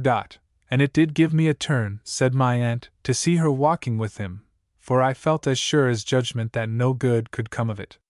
For the captain had not the best of characters, that is, when people talked about him in chimney corners, and such like, though he was a great favourite with everybody that knew nothing about him. He was a fine, manly, handsome fellow, with a smile that, as people said, no woman could resist, though I'm sure it would have given me no trouble to resist it, whatever they may mean by that, for I saw that that same smile was the falsest thing of all the false things about him. All the time he was smiling, you would have thought he was looking at himself in a glass. He was said to have gathered a power of money in India, somehow or other. But I don't know, only I don't think he would have been the favourite he was with my lady if he hadn't. And reports were about, too, of the ways and means by which he had made the money. Some said by robbing the poor heathen creatures, and some said it was only that his brother officers didn't approve of his speculating as he did in horses and other things. I don't know whether officers are so particular. At all events, this was a fact, for it was one of his own servants that told me, not thinking any harm or any shame of it. He had quarrelled with a young ensign in the regiment. On which side the wrong was, I don't know. But he first thrashed him most unmercifully, and then called him out, as they say. And when the poor fellow appeared, he could scarcely see out of his eyes, and certainly couldn't take anything like an aim. And he shot him dead, did Captain Crowfoot. Think of hearing that about one's own father, sir! But I never said a word, for I hadn't a word to say.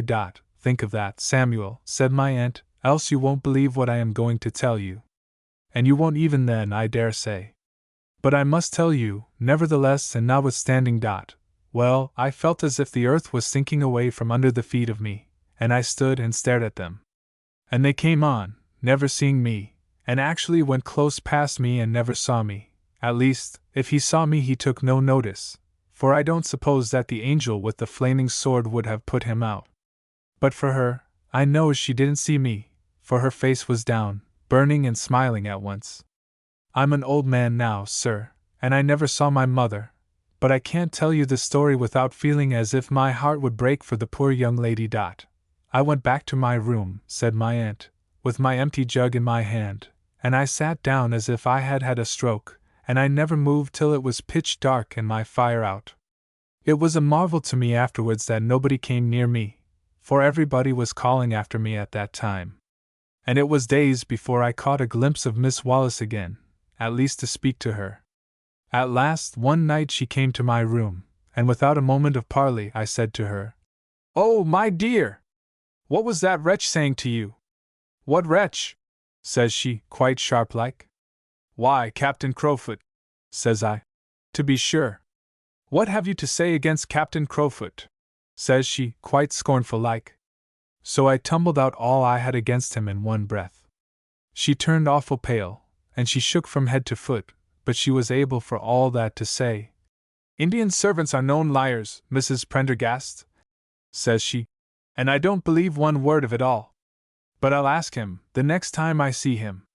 "Do so, my dear," I said, not fearing for myself, for I knew he would not make any fuss that might bring the thing out into the air, and hoping that it might lead to a quarrel between them. And the next time I met her, Samuel, it was in the gallery that takes to the west turret. She passed me with a nod just, and a blush instead of a smile on her sweet face. And I didn't blame her, Samuel, but I knew that that villain had gotten a hold of her. And so I could only cry, and that I did. Things went on like this for some months. The captain came and went, stopping a week at a time.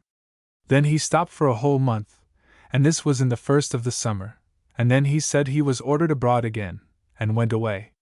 But he didn't go abroad. He came again in the autumn for the shooting, and began to make up to Miss Oldcastle, who had grown a fine young woman by that time. And then Miss Wallace began to pine. The captain went away again. Before long I was certain that if every young creature was in a consumption, she was, but she never said a word to me. However the poor thing got on with her work, I can't think, but she grew weaker and weaker.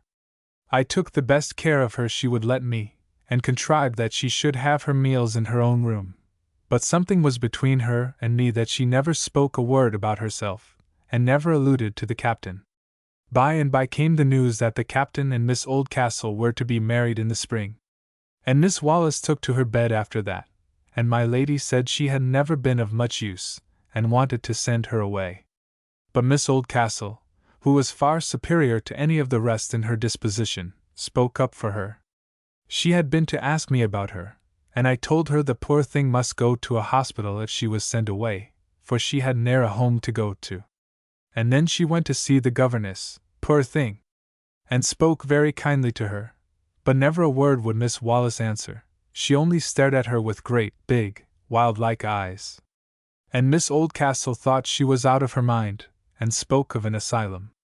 But I said she hadn't long to live, and if she would get my lady her mother to consent to take no notice, I would take all the care and trouble of her. And she promised, and the poor thing was left alone. I began to think myself her mind must be going, for not a word would she speak, even to me, though every moment I could spare I was up with her in her room. Only I was forced to be careful not to be out of the way when my lady wanted me, for that would have tied me more. At length one day, as I was settling her pillow for her, she all at once threw her arms about my neck, and burst into a terrible fit of crying. She sobbed and panted for breath so dreadfully, that I put my arms round her and lifted her up to give her relief, and when I laid her down again, I whispered in her ear, "I know now, my dear. I'll do all I can for you." She caught hold of my hand and held it to her lips, and then to her bosom, and cried again, but more quietly, and all was right between us once more. It was well for her, poor thing, that she could go to her bed. And I said to myself, nobody need ever know about it, and nobody ever shall if I can help it. To tell the truth, my hope was that she would die before there was any need for further concealment. But people in that condition seldom die, they say, till all is over, and so she lived on, though plainly getting weaker and weaker. At the captain's next visit, the wedding day was fixed. And after that a circumstance came about that made me uneasy. A Hindu servant, the captain called him his nigger always, had been constantly in attendance upon him. I never could abide the snake look of the fellow, nor the noiseless way he went about the house. But this time the captain had a Hindu woman with him as well. He said that his man had fallen in with her in London, that he had known her before, that she had come home as nurse with an English family, and it would be very nice for his wife to take her back with her to India, if she could only give her house room, and make her useful till after the wedding. This was easily arranged, and he went away to return in 3 weeks, when the wedding was to take place. Meantime poor Emily grew fast worse, and how she held out with that terrible cough of hers I never could understand, and spitting blood, too, every other hour or so, though not very much. And now, to my great trouble, with the preparations for the wedding, I could see yet less of her than before, and when Miss Oldcastle sent the Hindu to ask me if she might not sit in the room with the poor girl, I did not know how to object, though I did not at all like her being there. I felt a great mistrust of the woman somehow or other. I never did like blacks, and I never shall. So she went, and sat by her, and waited on her very kindly, at least poor Emily said so. I called her Emily because she had begged me, that she might feel as if her mother were with her, and she was a child again. I had tried before to find out from her when greater care would be necessary, but she couldn't tell me anything. I doubted even if she understood me. I longed to have the wedding over that I might get rid of the black woman, and have time to take her place, and get everything prepared. The captain arrived, and his man with him. And twice I came upon the two blacks in close conversation. Well, the wedding day came. The people went to church, and while they were there a terrible storm of wind and snow came on, such that the horses would hardly face it. The captain was going to take his bride home to his father, Sir Giles's. But short as the distance was, before the time came the storm got so dreadful that no one could think of leaving the house that night. The wind blew for all the world just as it blows this night, only it was snow in its mouth, and not rain. Carriage and horses and all would have been blown off the road for certain. It did blow, to be sure. After dinner was over and the ladies were gone to the drawing-room, and the gentlemen had been sitting over their wine for some time, the butler, William Weir, an honest man, whose wife lived at the lodge, came to my room looking scared. "Lawks, William," said my aunt, "sir. Whatever is the matter with you?" "Well, Mrs. Prendergast," says he, and said no more. "Lawks, William," says I, "speak out." "Well," says he, "Mrs. Prendergast, it's a strange wedding, it is. There's the ladies all alone in the withdrawing room, and there's the gentleman calling for more wine, and cursing and swearing that it's awful to hear. It's my belief that swords will be drawn afore long." "Tut," says I, "William, it will come the sooner if you don't give them what they want. Go and get it as fast as you can. I don't a'most like going down them stairs alone, in such a night, ma'am," says he. "Would you mind coming with me?" "Dear me, William," says I, "a pretty story to tell your wife. She was my own half-sister, and younger than me. A pretty story to tell your wife, that you wanted an old body like me to go and take care of you in your own cellar," says I. "But I'll go with you, if you like, for, to tell the truth, it's a terrible night." And so down we went, and brought up 6 bottles more of the best port. And I really didn't wonder, when I was down there, and heard the dull roar of the wind against the rock below, that William didn't much like to go alone. When he went back with the wine, the captain said, "William, what kept you so long? Mr. Centlivre says that you were afraid to go down into the cellar." Now, wasn't that odd, for it was a real fact? Before William could reply, Sir Giles said, "A man might well be afraid to go anywhere alone in a night like this." Whereupon the captain cried, with an oath, that he would go down the underground stair, and into every vault on the way, for the wager of a guinea. And there the matter, according to William, dropped, for the fresh wine was put on the table. But after they had drunk the most of it, the captain, according to William, drinking less than usual, it was brought up again, he couldn't tell by which of them. And in 5 minutes after, they were all at my door, demanding the key of the room at the top of the stair. I was just going up to see poor Emily when I heard the noise of their unsteady feet coming along the passage to my door, and I gave the captain the key at once, wishing with all my heart he might get a good fright for his pains. He took a jug with him, too, to bring some water up from the well, as a proof he had been down. The rest of the gentlemen went with him into the little cellar room, but they wouldn't stop there till he came up again, they said it was so cold. They all came into my room, where they talked as gentlemen wouldn't do if the wine hadn't got uppermost. It was some time before the captain returned. It's a good way down and back. When he came in at last, he looked as if he had got the fright I wished him, he had such a scared look. The candle in his lantern was out, and there was no water in the jug. "There's your guinea, Centlivre," says he, throwing it on the table. "You needn't ask me any questions, for I won't answer one of them."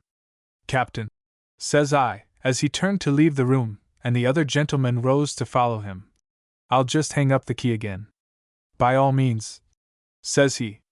"Where is it, then?" says I.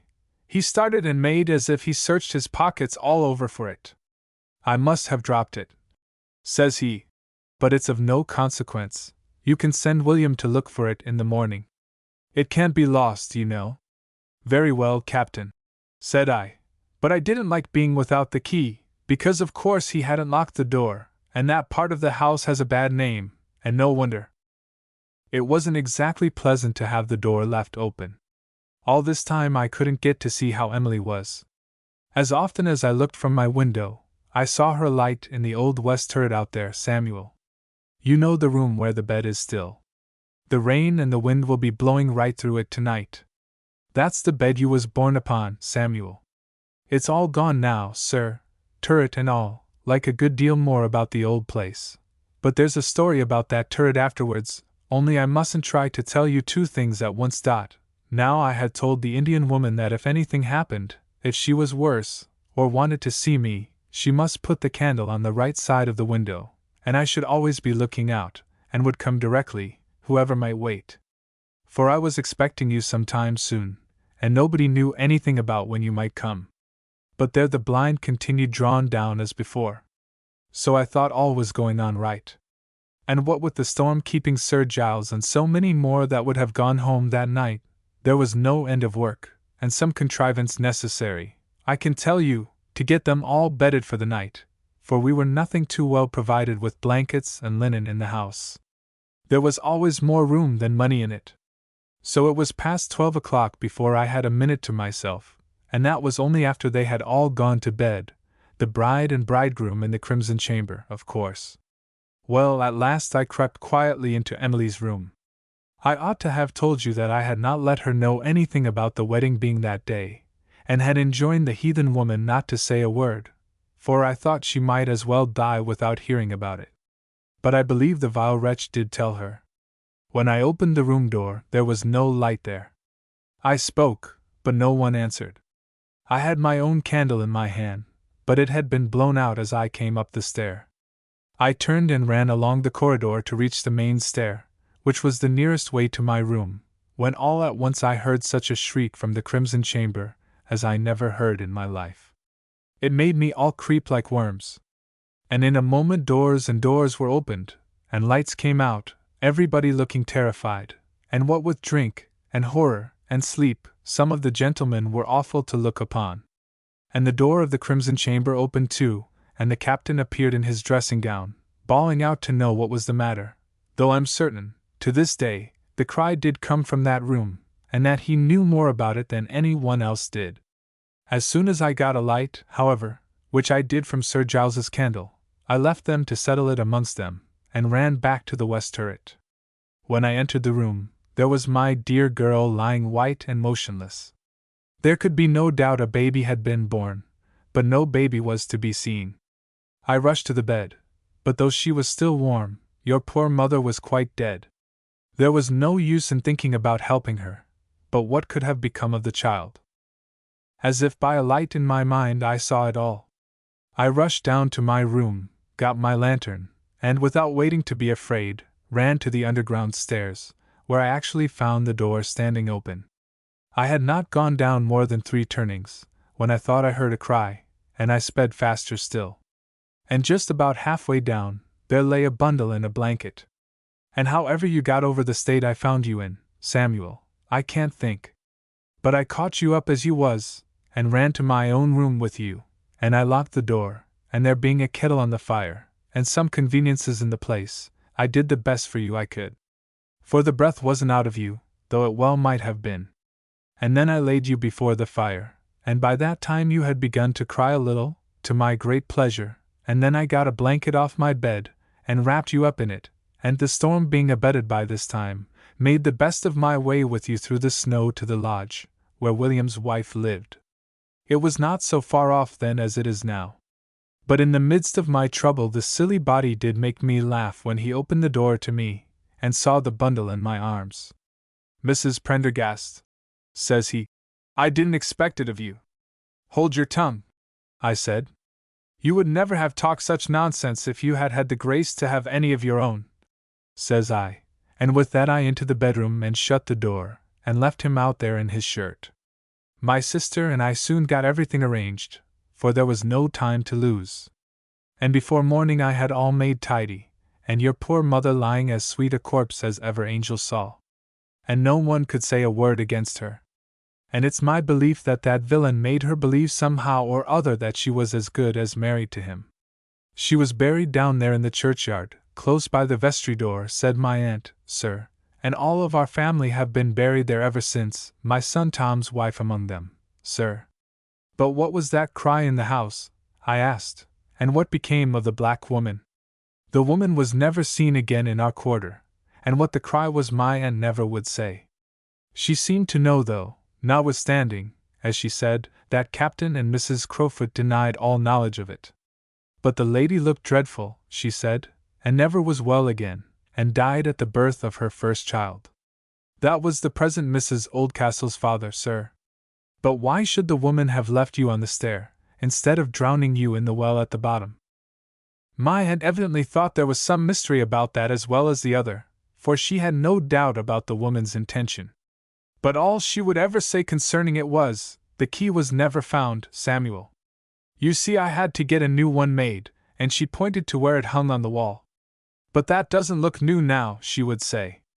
"The lock was very hard to fit again, and so you see, sir, I was brought up as her nephew, though people were surprised, no doubt, that William Weir's wife should have a child, and nobody knows she was expecting Dot. Well, with all the reports of the captain's money, none of it showed in this old place, which from that day began, as it were, to crumble away. There's been little repair done upon it since then. If it hadn't been a well-built place to begin with, it wouldn't be standing now, sir. But it's a very different place, I can tell you. Why, all behind was a garden with terraces, and fruit trees, and gay flowers to no end. I remember it as well as yesterday, nay, a great deal better, for the matter of that. For I don't remember yesterday at all, sir. I have tried a little to tell the story as he told it. But I am aware that I have succeeded very badly, for I am not like my friend in London, who, I verily believe, could give you an exact representation of any dialect he ever heard. I wish I had been able to give a little more of the form of the old man's speech. All I have been able to do is to show a difference from my own way of telling a story. But in the main, I think, I have reported it correctly. I believe if the old man was correct in representing his aunt's account, the story is very little altered between us. But why should I tell such a story at all? I am willing to allow, at once, that I have very likely given it more room than it deserves in these poor annals of mine. But the reason why I tell it at all is simply this, that, as it came from the old man's lips, it interested me greatly. It certainly did not produce the effect I had hoped to gain from an interview with him, namely, a reduction to the common and present. For all this ancient tale tended to keep up the sense of distance between my day's experience at the Hall and the work I had to do amongst my cottagers and tradespeople. Indeed, it came very strangely upon that experience. But surely you did not believe such an extravagant tale?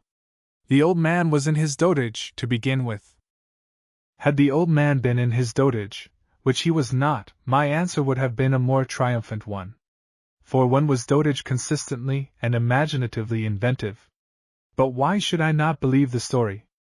There are people who can never believe anything that is not, I do not say merely in accordance with their own character, but in accordance with the particular mood they may happen to be in at the time it is presented to them. They know nothing of human nature beyond their own immediate preference at the moment for port or sherry, for vice or virtue. To tell me there could not be a man so lost to shame, if to rectitude, as Captain Crowfoot, is simply to talk nonsense. Nay, gentle reader, if you, and let me suppose I address a lady, if you will give yourself up for 30 years to doing just whatever your lowest self and not your best self may like, I will warrant you capable, by the end of that time, of child murder at least. I do not think the descent to Avernus is always easy, but it is always possible. Many and many such a story was fact in old times, and human nature being the same still, though under different restraints, equally horrible things are constantly in progress towards the windows of the newspapers. But the whole tale has such a melodramatic air. That argument simply amounts to this, that, because such subjects are capable of being employed with great dramatic effect, and of being at the same time very badly represented, therefore they cannot take place in real life. But ask any physician of your acquaintance, whether a story is unlikely simply because it involves terrible things such as do not occur every day. The fact is, that such things, occurring monthly or yearly only, are more easily hidden away out of sight.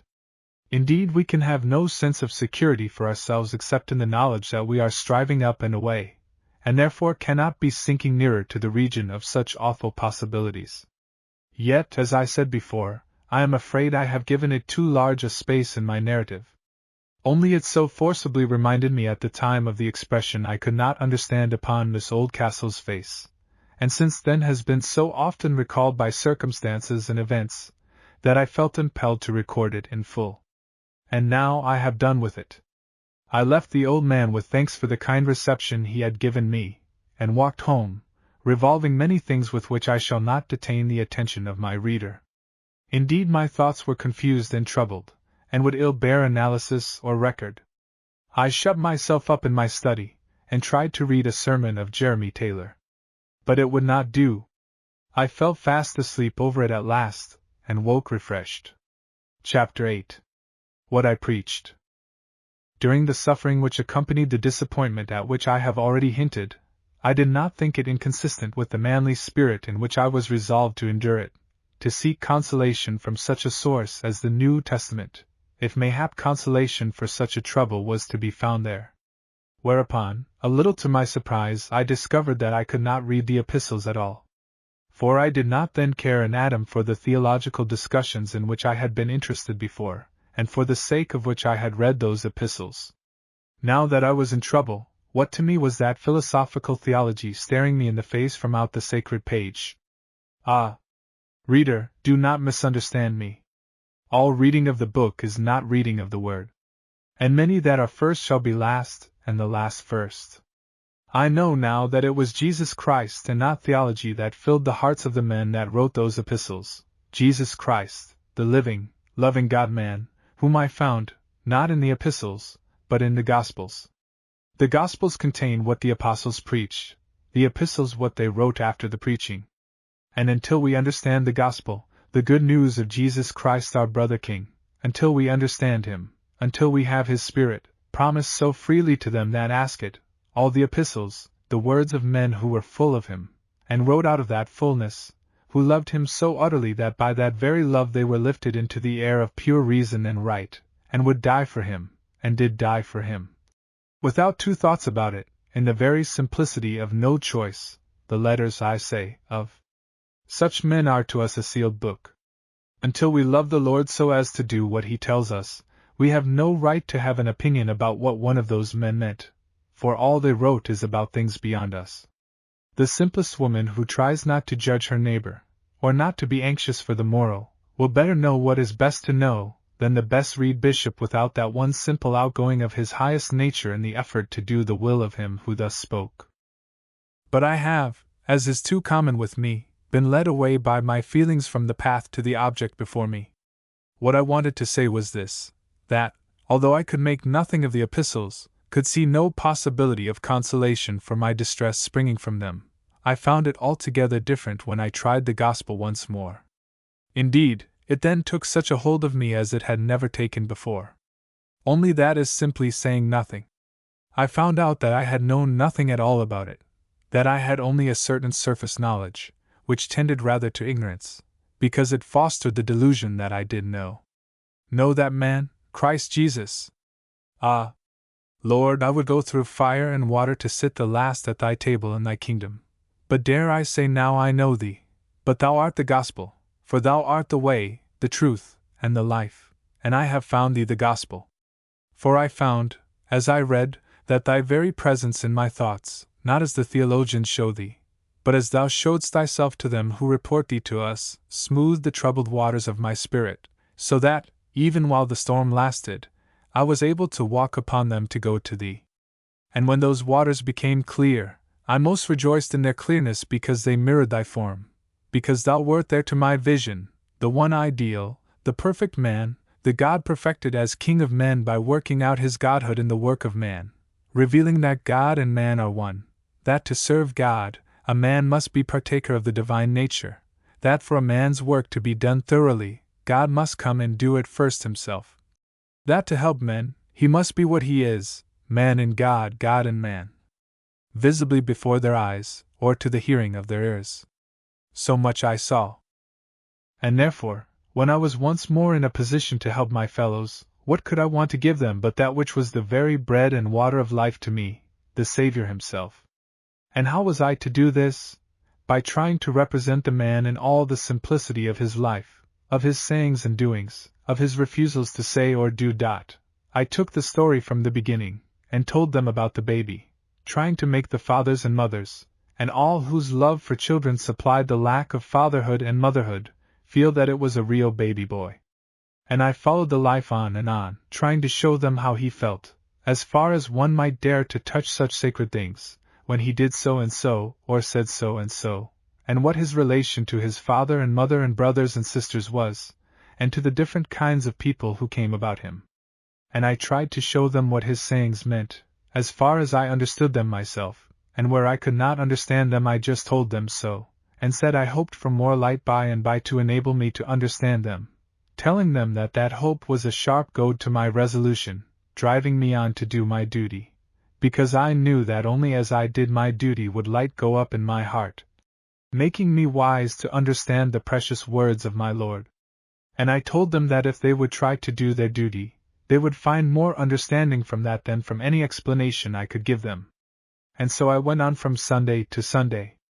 And the number of people that slept grew less and less, until, at last, it was reduced to the churchwarden, Mr. Brownrigg, and an old washerwoman, who, poor thing, stood so much all the week, that sitting down with her was like going to bed, and she never could do it, as she told me, without going to sleep. I, therefore, called upon her every Monday morning, and had 5 minutes' chat with her as she stood at her washtub, wishing to make up to her for her drowsiness, and thinking that if I could once get her interested in anything, she might be able to keep awake a little while at the beginning of the sermon, for she gave me no chance of interesting her on Sundays, going fast asleep the moment I stood up to preach. I never got so far as that, however, and the only fact that showed me I had made any impression upon her, beyond the pleasure she always manifested when I appeared on the Monday, was that, whereas all my linen had been very badly washed at first, a decided improvement took place after a while, beginning with my surplice and bands, and gradually extending itself to my shirts and handkerchiefs, till at last even Mrs. Pearson was unable to find any fault with the poor old sleepy woman's work. For Mr. Brownrigg, I am not sure that the sense of any one sentence I ever uttered, down to the day of his death, entered into his brain, I dare not say his mind or heart. With regard to him, and millions besides, I am more than happy to obey my Lord's command, and not judge. But it was not long either before my congregations began to improve, whatever might be the cause. I could not help hoping that it was really because they liked to hear the gospel, that is, the good news about Christ himself. And I always made use of the knowledge I had of my individual hearers, to say what I thought would do them good. Not that I ever preached at anybody. I only sought to explain the principles of things in which I knew action of some sort was demanded from them. For I remembered how our Lord's sermon against covetousness, with the parable of the rich man with the little barn, had for its occasion the request of a man that our Lord would interfere to make his brother share with him, which he declining to do, yet gave both brothers a lesson such as, if they wished to do what was right, would help them to see clearly what was the right thing to do in this and every such matter. Clear the mind's eye, by washing away the covetousness, and the whole nature would be full of light, and the right walk would speedily follow. Before long, likewise, I was as sure of seeing the pale face of Thomas Weir perched, like that of a man beheaded for treason, upon the apex of the gablet of the old tomb, as I was of hearing the wonderful playing of that husky old organ, of which I have spoken once before. I continued to pay him a visit every now and then, and I assure you, never was the attempt to be thoroughly honest towards a man better understood or more appreciated than my attempt was by the atheistical carpenter. The man was no more an atheist than David was when he saw the wicked spreading like a green bay tree, and was troubled at the sight. He only wanted to see a God in whom he could trust. And if I succeeded at all in making him hope that there might be such a God, it is to me one of the most precious seals of my ministry. But it was now getting very near Christmas, and there was one person whom I had never yet seen at church, that was Catherine Weir. I thought, at first, it could hardly be that she shrunk from being seen, for how then could she have taken to keeping a shop, where she must be at the beck of every one? I had several times gone and bought tobacco of her since that first occasion, and I had told my housekeeper to buy whatever she could from her, instead of going to the larger shop in the place, at which Mrs. Pearson had grumbled a good deal, saying how could the things be so good out of a poky shop like that, But I told her I did not care if the things were not quite as good, for it would be of more consequence to Catherine to have the custom than it would be to me to have the one lump of sugar I put in my tea of a morning 1 shade, or even 2 shades whiter. So I had contrived to keep up a kind of connection with her, although I saw that any attempt at conversation was so distasteful to her that it must do harm until something should have brought about a change in her feelings. Though what feeling wanted changing, I could not at first tell. I came to the conclusion that she had been wronged grievously, and that this wrong, operating on a nature similar to her father's, had drawn all her mind to brood over it. The world itself, the whole order of her life, everything about her, would seem then to have wronged her, and to speak to her of religion would only rouse her scorn, and make her feel as if God himself, if there were a God, had wronged her too. Evidently, likewise, she had that peculiarity of strong, undeveloped natures, of being unable, once possessed by one set of thoughts, to get rid of it again, or to see anything except in the shadow of those thoughts. I had no doubt, however, at last, that she was ashamed of her position in the eyes of society, although a hitherto indomitable pride had upheld her to face it so far as was necessary to secure her independence, both of which, pride and shame, prevented her from appearing where it was unnecessary, and especially in church. I could do nothing more than wait for a favorable opportunity.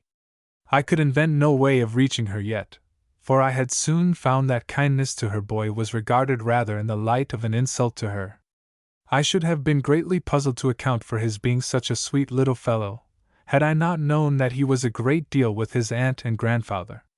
A more attentive and devout worshipper was not in the congregation than that little boy. Before going on to speak of another of the most remarkable of my parishioners, whom I have just once mentioned, I believe already, I should like to say that on 3 several occasions before Christmas I had seen Judy look grave. She was always quite well behaved in church, though restless, as one might expect. But on these occasions she was not only attentive, but grave, as if she felt something or other.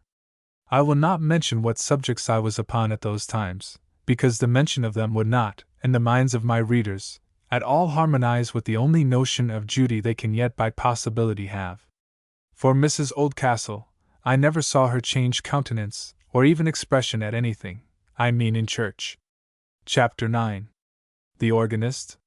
On the afternoon of my second Sunday at Marshmallows, I was standing in the churchyard, casting a long shadow in the light of the declining Sunday. I was reading the inscription upon an old headstone, for I thought everybody was gone, when I heard a door open and shut again before I could turn. I saw at once that it must have been a little door in the tower, almost concealed from where I stood by a deep buttress. I had never seen the door open, and I had never inquired anything about it, supposing it led merely into the tower. After a moment it opened again, and to my surprise out came, stooping his tall form to get his grey head clear of the low archway, a man whom no one could pass without looking after him. Tall and strongly built, he had the carriage of a military man, without an atom of that sternness which one generally finds in the faces of those accustomed to command. He had a large face, with large regular features, and large clear grey eyes, all of which united to express an exceeding placidity, or repose. It shone with intelligence, a mild intelligence, no way suggestive of profundity, although of geniality. Indeed, there was a little too much expression. The face seemed to express all that lay beneath it. I was not satisfied with the countenance, and yet it looked quite good. It was somehow a too well-ordered face.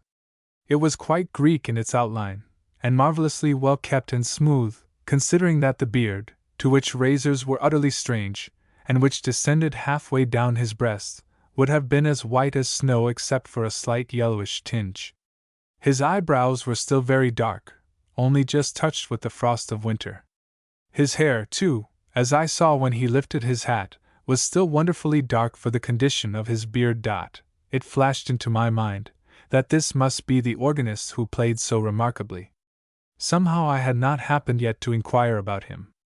But there was a stateliness in this man amounting almost to consciousness of dignity, and I was a little bewildered. His clothes were all of black, very neat and clean, but old-fashioned and threadbare. They bore signs of use, but more signs of time and careful keeping. I would have spoken to him, but something in the manner in which he bowed to me as he passed prevented me, and I let him go unaccosted. The sexton coming out directly after, and proceeding to lock the door, I was struck by the action. "What is he locking the door for?" I said to myself. But I said nothing to him, because I had not answered the question myself yet. "Who is that gentleman?" I asked. "Who came out just now?" "That is Mr. Stoddart, sir," he answered. I thought I had heard the name in the neighborhood before. "Is it he who plays the organ?" I asked. "That he do, sir. He's played our organ for the last 10 year, ever since he come to live at the Hall." "What Hall?" "Why, the Hall, to be sure, Oldcastle Hall, you know." And then it dawned on my recollection that I had heard Judy mention her Uncle Stoddart. But how could he be her uncle? "Is he a relation of the family?" I asked. "He's a brother-in-law, I believe, of the old lady, sir, but however he come to live there I don't know. It's no such binding connection, you know, sir. He's been in the military line, I believe, sir, in the Ingies or somewheres." I do not think I shall have any more strange parishioners to present to my readers, at least I do not remember any more just at this moment. And this one, as the reader will see, I positively could not keep out. A military man from India. A brother-in-law of Mrs. Oldcastle, choosing to live with her. An entrancing performer upon an old, asthmatic, dry-throated church organ. Taking no trouble to make the clergyman's acquaintance, and passing him in the churchyard with a courteous bow, although his face was full of kindliness, if not of kindness. I could not help thinking all this strange. And yet, will the reader cease to accord me credit when I assert it?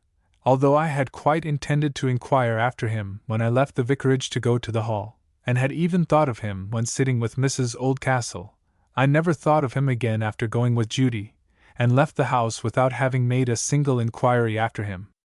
Nor did I think of him again till just as I was passing under the outstretched neck of one of those suppliants on the gate, and what made me think of him then, I cannot in the least imagine, but I resolved at once that I would call upon him the following week, lest he should think that the fact of his having omitted to call upon me had been the occasion of such an apparently pointed omission on my part.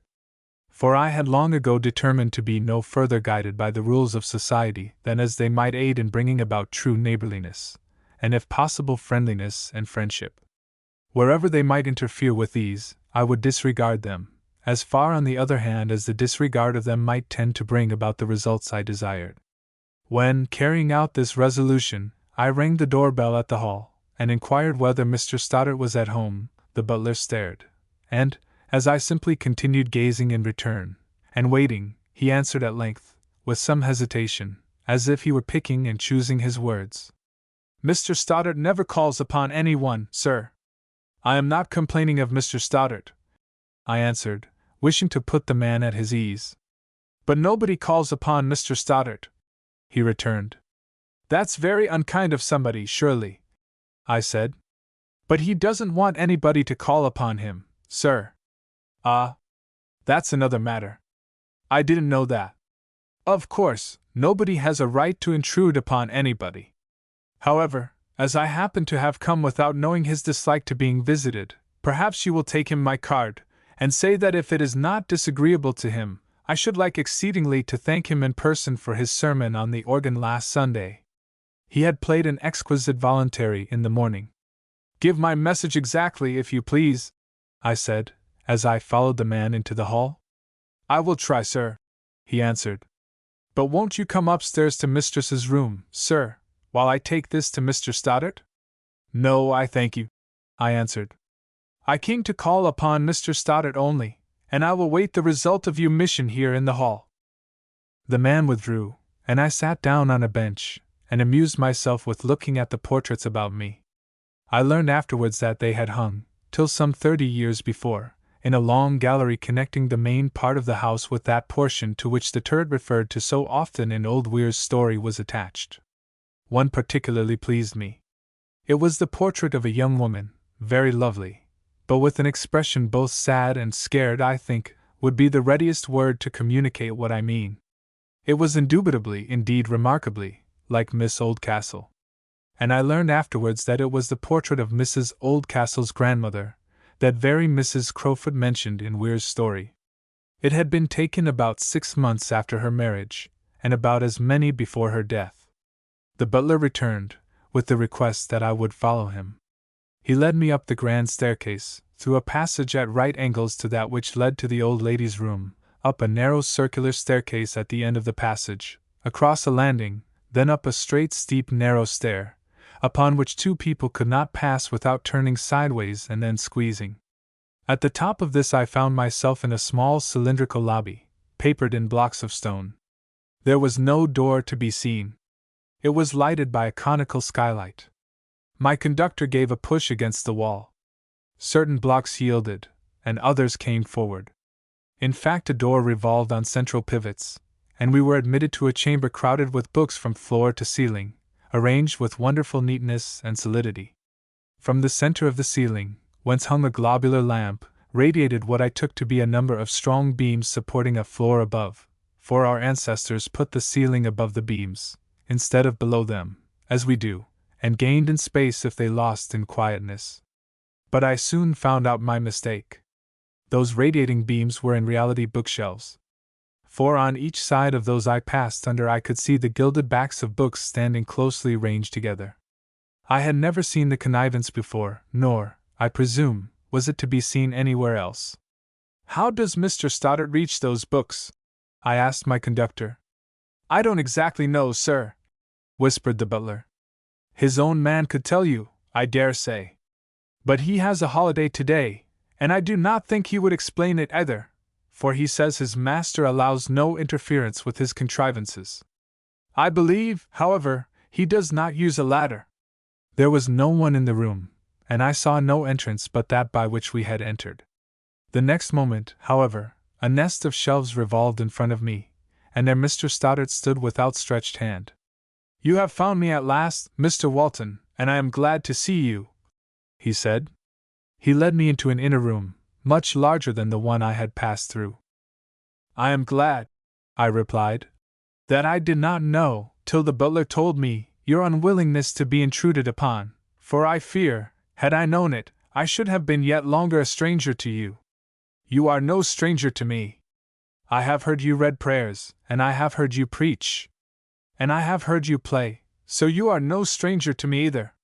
"Well, before we say another word," said Mr. Stoddart, "I must just say one word about this report of my unsociable disposition. I encourage it, but am very glad to see you, notwithstanding. Do sit down."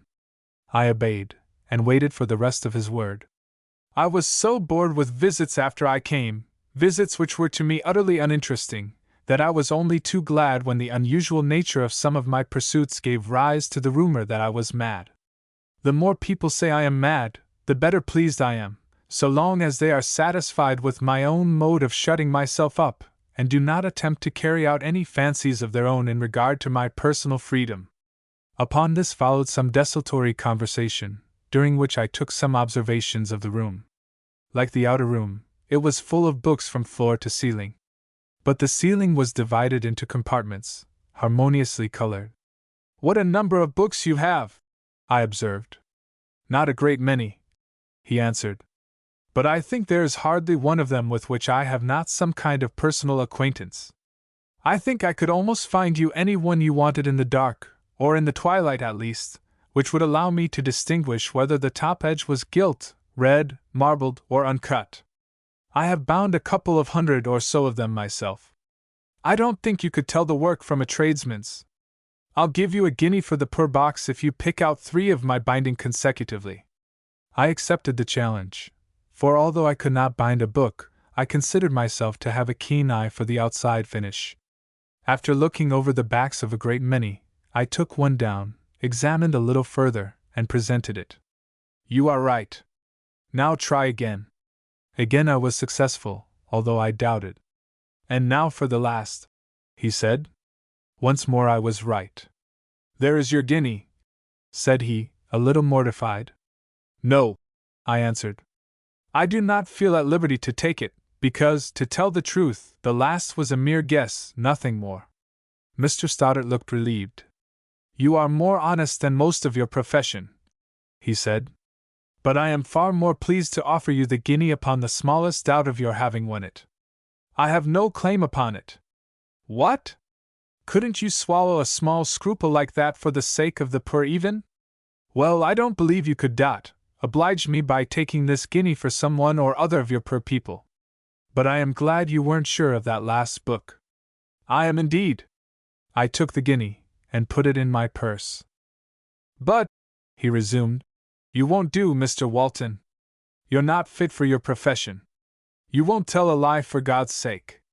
You won't dodge about a little to keep all right between Jove and his weary parishioners. You won't cheat a little for the sake of the poor.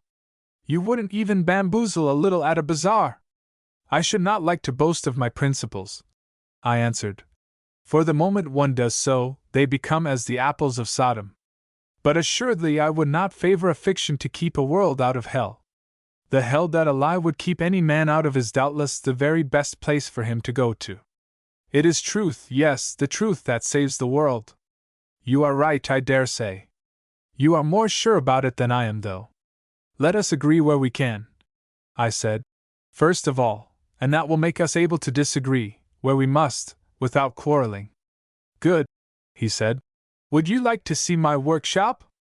Very much, indeed, I answered, heartily. Do you take any pleasure in applied mechanics? I used to do so as a boy. But of course I have little time now for anything of the sort. Ah, of course. He pushed a compartment of books. It yielded, and we entered a small closet. In another moment I found myself leaving the floor, and in yet a moment we were on the floor of an upper room. What a nice way of getting upstairs, I said. There is no other way of getting to this room, answered Mr. Stoddart. I built it myself, and there was no room for stairs.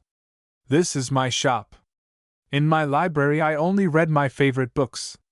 Here I read anything I want to read, write anything I want to write, bind my books, invent machines, and amuse myself generally. Take a chair. I obeyed, and began to look about me. The room had many books in detached bookcases. There were various benches against the walls between, one a bookbinder's, another a carpenter's, a third had a turning lathe, a fourth had an iron vise fixed on it, and was evidently used for working in metal. Besides these, for it was a large room, there were several tables with chemical apparatus upon them, Florence flasks, retorts, sandbaths, and such like, while in a corner stood a furnace. What an accumulation of ways and means you have about you, I said, and all, apparently, to different ends. All to the same end, if my object were understood. I presume I must ask no questions as to that object? It would take time to explain. I have theories of education. I think a man has to educate himself into harmony. Therefore he must open every possible window by which the influences of the all may come in upon him. I do not think any man complete without a perfect development of his mechanical faculties, for instance, and I encourage them to develop themselves into such windows. I do not object to your theory, provided you do not put it forward as a perfect scheme of human life. If you did, I should have some questions to ask you about it, lest I should misunderstand you. He smiled what I took for a self-satisfied smile. There was nothing offensive in it, but it left me without anything to reply to. No embarrassment followed, however, for a rustling motion in the room the same instant attracted my attention, and I saw, to my surprise, and I must confess, a little to my confusion, Miss Oldcastle. She was seated in a corner, reading from a quarto lying upon her knees. Oh! You didn't know my niece was here? To tell the truth, I forgot her when I brought you up, else I would have introduced you. That is not necessary, uncle, said Miss Oldcastle, closing her book. I was by her instantly. She slipped the quarto from her knee, and took my offered hand. Are you fond of old books? I said, not having anything better to say. Some old books, she answered. May I ask what book you were reading?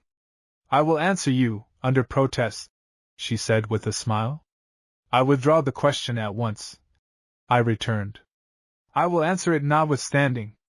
It is a volume of Jacob Behmen. Do you understand him? Yes. Don't you? Well, I have made but little attempt, I answered. Indeed, it was only as I passed through London last that I bought his works, and I am sorry to find that one of the plates is missing from my copy. Which plate is it? It is not very easy, I understand, to procure a perfect copy. One of my uncle's copies has no 2 volumes bound alike. Each must have belonged to a different set. I can't tell you what the plate is. But there are only 3 of those very curious unfolding ones in my 3rd volume, and there should be 4. I do not think so. Indeed, I am sure you are wrong. I am glad to hear it, though to be glad that the world does not possess what I thought I only was deprived of, is selfishness, cover it over as one may with the fiction of a perfect copy. I don't know, she returned, without any response to what I said. I should always like things perfect myself. Doubtless, I answered, and thought it better to try another direction. How is Mrs. Oldcastle? I asked, feeling in its turn the reproach of hypocrisy, for though I could have suffered, I hope, in my person and goods and reputation, to make that woman other than she was, I could not say that I cared one atom whether she was in health or not. Possibly I should have preferred the latter member of the alternative, for the suffering of the lower nature is as a fire that drives the higher nature upwards. So I felt rather hypocritical when I asked Miss Oldcastle after her. Quite well, thank you, she answered, in a tone of indifference, which implied either that she saw through me, or shared in my indifference. I could not tell which. And how is Miss Judy? I inquired. A little savage, as usual. Not the worse for her wedding, I hope. Oh, dear no, there never was health to equal that child's. It belongs to her savage nature. I wish some of us were more savages then, I returned, for I saw signs of exhaustion in her eyes which moved my sympathy. You don't mean me, Mr. Walton, I hope? For if you do, I assure you your interest is quite thrown away. Uncle will tell you I am as strong as an elephant. But here came a slight elevation of her person, and a shadow at the same moment passed over her face. I saw that she felt she ought not to have allowed herself to become the subject of conversation. Meantime her uncle was busy at one of his benches filing away at a piece of brass fixed in the vise. He had thick gloves on. And, indeed, it had puzzled me before to think how he could have so many kinds of work, and yet keep his hands so smooth and white as they were. I could not help thinking the results could hardly be of the most useful description if they were all accomplished without some loss of whiteness and smoothness in the process. Even the feet that keep the garments clean must be washed themselves in the end. When I glanced away from Miss Oldcastle in the embarrassment produced by the repulsion of her last manner, I saw Judy in the room. At the same moment Miss Oldcastle rose. What is the matter, Judy? She said. Granny wants you, said Judy. Miss Oldcastle left the room, and Judy turned to me. How do you do, Mr. Walton? She said. Quite well, thank you, Judy, I answered. Your uncle admits you to his workshop, then? Yes, indeed. He would feel rather dull, sometimes, without me.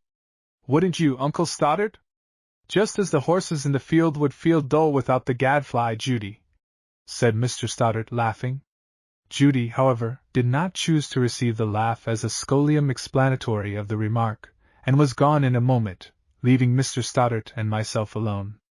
I must say he looked a little troubled at the precipitate retreat of the damsel, but he recovered himself with a smile, and said to me, I wonder what speech I shall make next to drive you away, Mr. Walton. I am not so easily got rid of, Mr. Stoddard, I answered.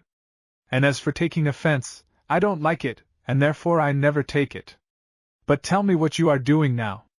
I have been working for some time at an attempt after a perpetual motion, but I must confess, more from a metaphysical or logical point of view than a mechanical one. Here he took a drawing from a shelf, explanatory of his plan. You see, he said, here is a top made of platinum, the heaviest of metals, except iridium, which it would be impossible to procure enough of, and which would be difficult to work into the proper shape. It is surrounded, you will observe, by an airtight receiver communicating by this tube with a powerful air pump. The plate upon which the point of the top rests and revolves is a diamond, and I ought to have mentioned that the peg of the top is a diamond likewise. This is, of course, for the sake of reducing the friction. By this apparatus communicating with the top through the receiver, I set the top in motion, after exhausting the air as far as possible.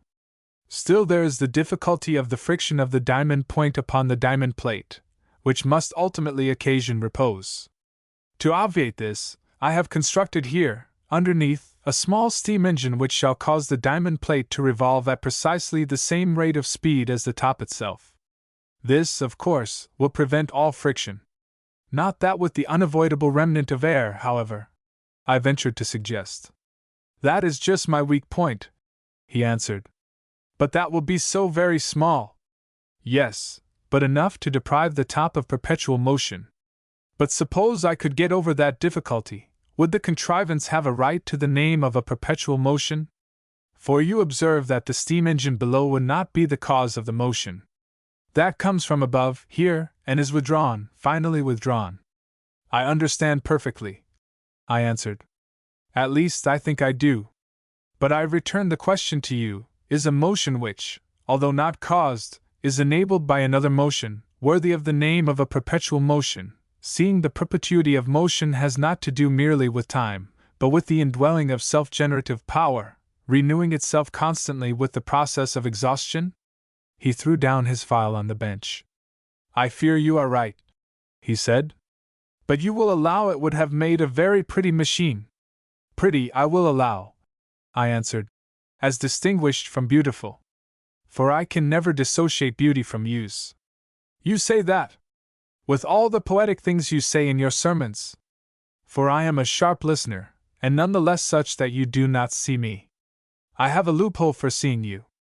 And I flatter myself, therefore, I am the only person in the congregation on a level with you in respect of balancing advantages. I cannot contradict you, and you cannot address me. Do you mean, then, that whatever is poetical is useless? I asked. Do you assert that whatever is useful is beautiful? He retorted. A full reply to your question would need a ream of paper and a quarter of quills, I answered. But I think I may venture so far as to say that whatever subserves a noble end must in itself be beautiful. Then a gallows must be beautiful because it subserves the noble end of ridding the world of malefactors, he returned promptly. I had to think for a moment before I could reply. I do not see anything noble in the end, I answered. If the machine got rid of malefaction, it would, indeed, have a noble end. But if it only compels it to move on, as a constable does, from this world into another, I do not, I say, see anything so noble in that end. The gallows cannot be beautiful. Ah, I see. You don't approve of capital punishments. I do not say that. An inevitable necessity is something very different from a noble end. To cure the diseased mind is the noblest of ends, to make the sinner forsake his ways, and the unrighteous man his thoughts, the loftiest of designs. But to punish him for being wrong, however necessary it may be for others, cannot, if dissociated from the object of bringing good out of evil, be called in any sense a noble end. I think now, however, it would be but fair in you to give me some answer to my question. Do you think the poetic useless? I think it is very like my machine. It may exercise the faculties without subserving any immediate progress. It is so difficult to get out of the region of the poetic, that I cannot think it other than useful, it is so widespread. The useless could hardly be so nearly universal. But I should like to ask you another question. What is the immediate effect of anything poetic upon your mind? Pleasure, he answered. And is pleasure good or bad? Sometimes the one, sometimes the other. In itself?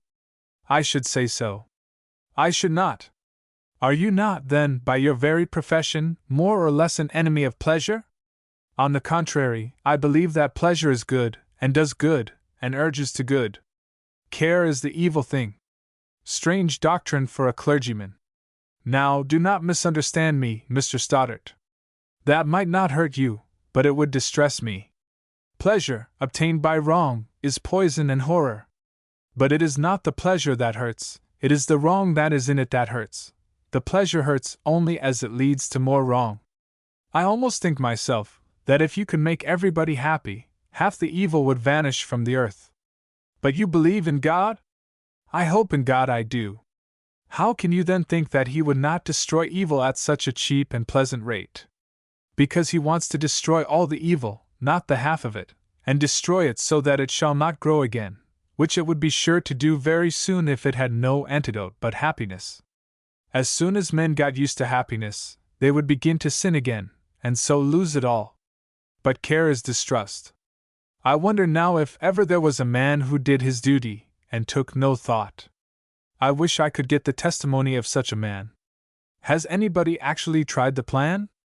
But here I saw that I was not taking Mr. Stoddart with me, as the old phrase was. The reason I supposed to be, that he had never been troubled with much care. But there remained the question, whether he trusted in God or the bank?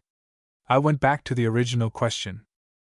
But I should be very sorry you should think that to give pleasure was my object in saying poetic things in the pulpit.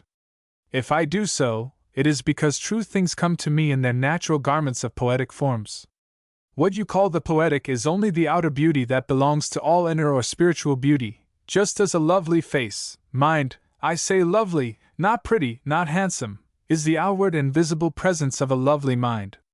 Therefore, saying I cannot dissociate beauty from use, I am free to say as many poetic things, though, mind, I don't claim them, you attribute them to me, as shall be of the highest use, namely, to embody and reveal the true.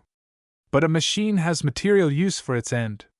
The most grotesque machine I ever saw that did something, I felt to be in its own kind beautiful, as God called many fierce and grotesque things good when He made the world, good for their good end.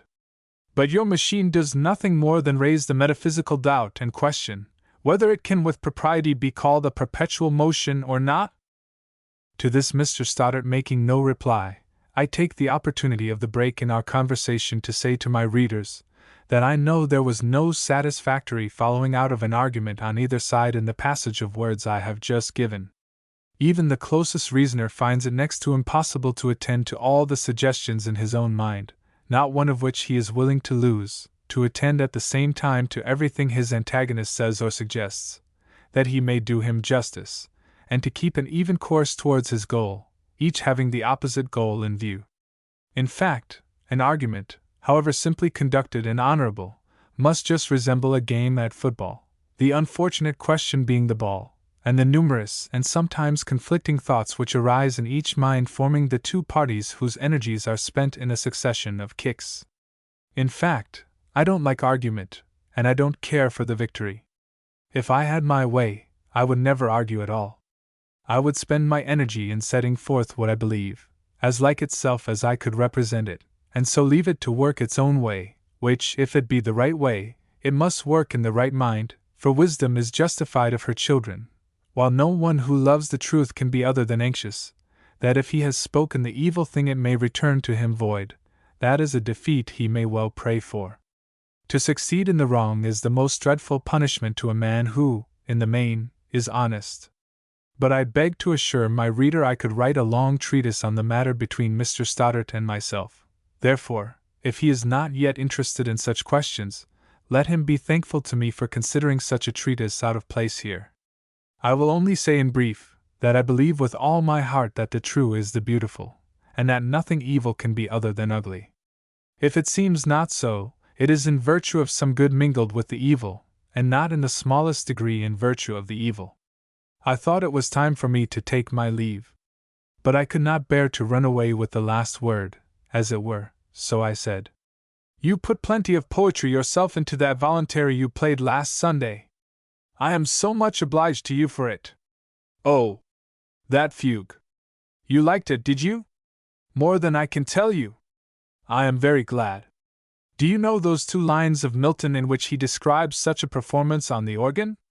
"No. Can you repeat them?" "That is wonderfully fine." "Thank you. That is better than my fugue by a good deal. You have cancelled the obligation. Do you think doing a good turn again is cancelling an obligation?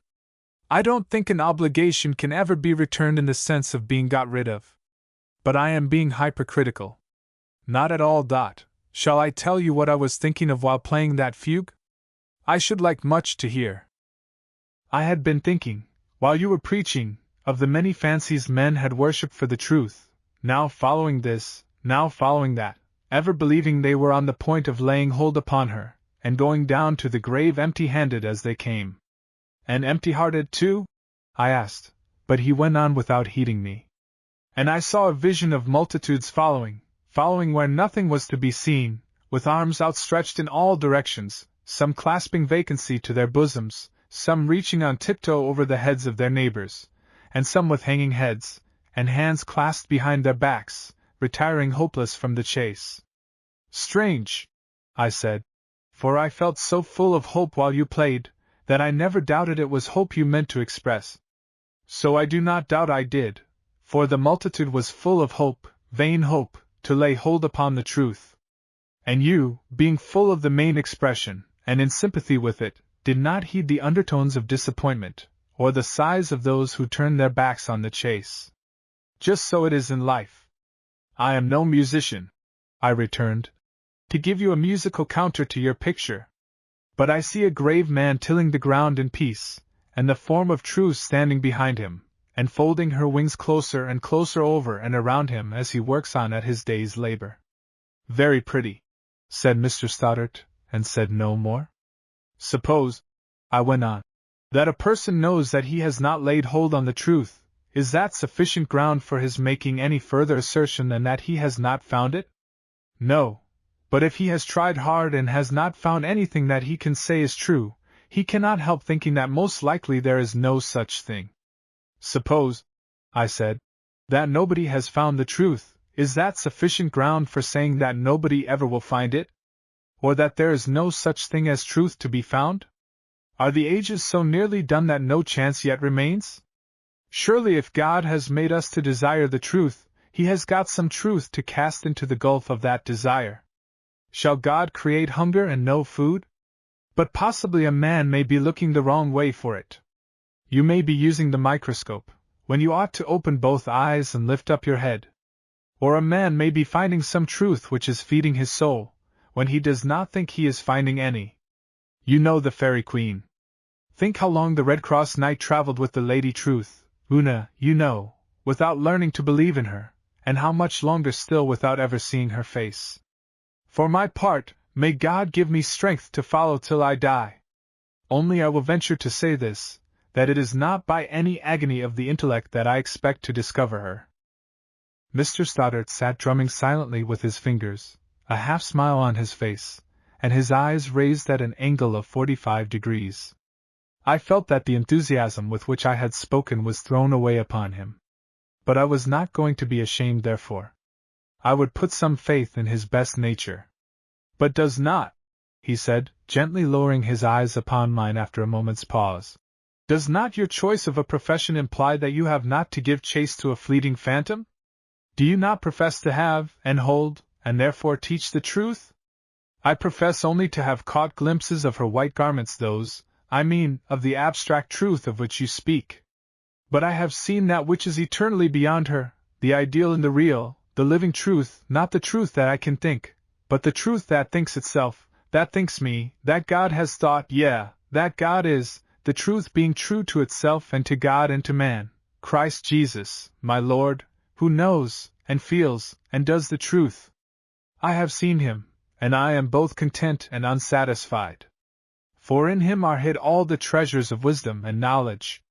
Thomas à Kempis says, Cui aeternum verbum loquitur, alla multis opinionibus expeditor.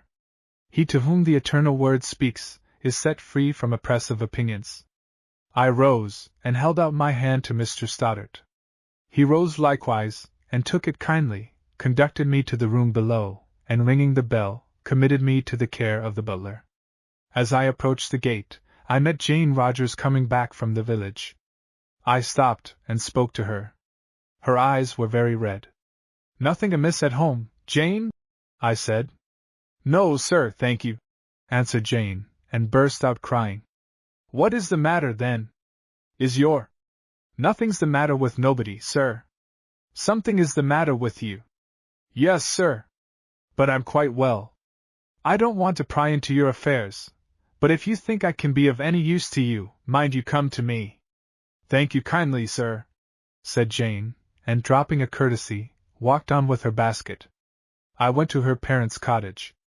As I came near the mill, the young miller was standing in the door with his eyes fixed on the ground, while the mill went on hopping behind him. But when he caught sight of me, he turned, and went in, as if he had not seen me. Has he been behaving ill to Jane? Thought I. As he evidently wished to avoid me, I passed the mill without looking in at the door, as I was in the habit of doing, and went on to the cottage, where I lifted the latch, and walked in. Both the old people were there, and both looked troubled, though they welcomed me none the less kindly. I met Jane, I said, and she looked unhappy, so I came on to hear what was the matter. You oughtn't to be troubled with our small affairs, said Mrs. Rogers. If the parson wants to know, why, the parson must be told, said Old Rogers, smiling cheerily, as if he, at least, would be relieved by telling me. I don't want to know, I said, if you don't want to tell me. But can I be of any use? I don't think you can, sir, leastways, I'm afraid not, said the old woman.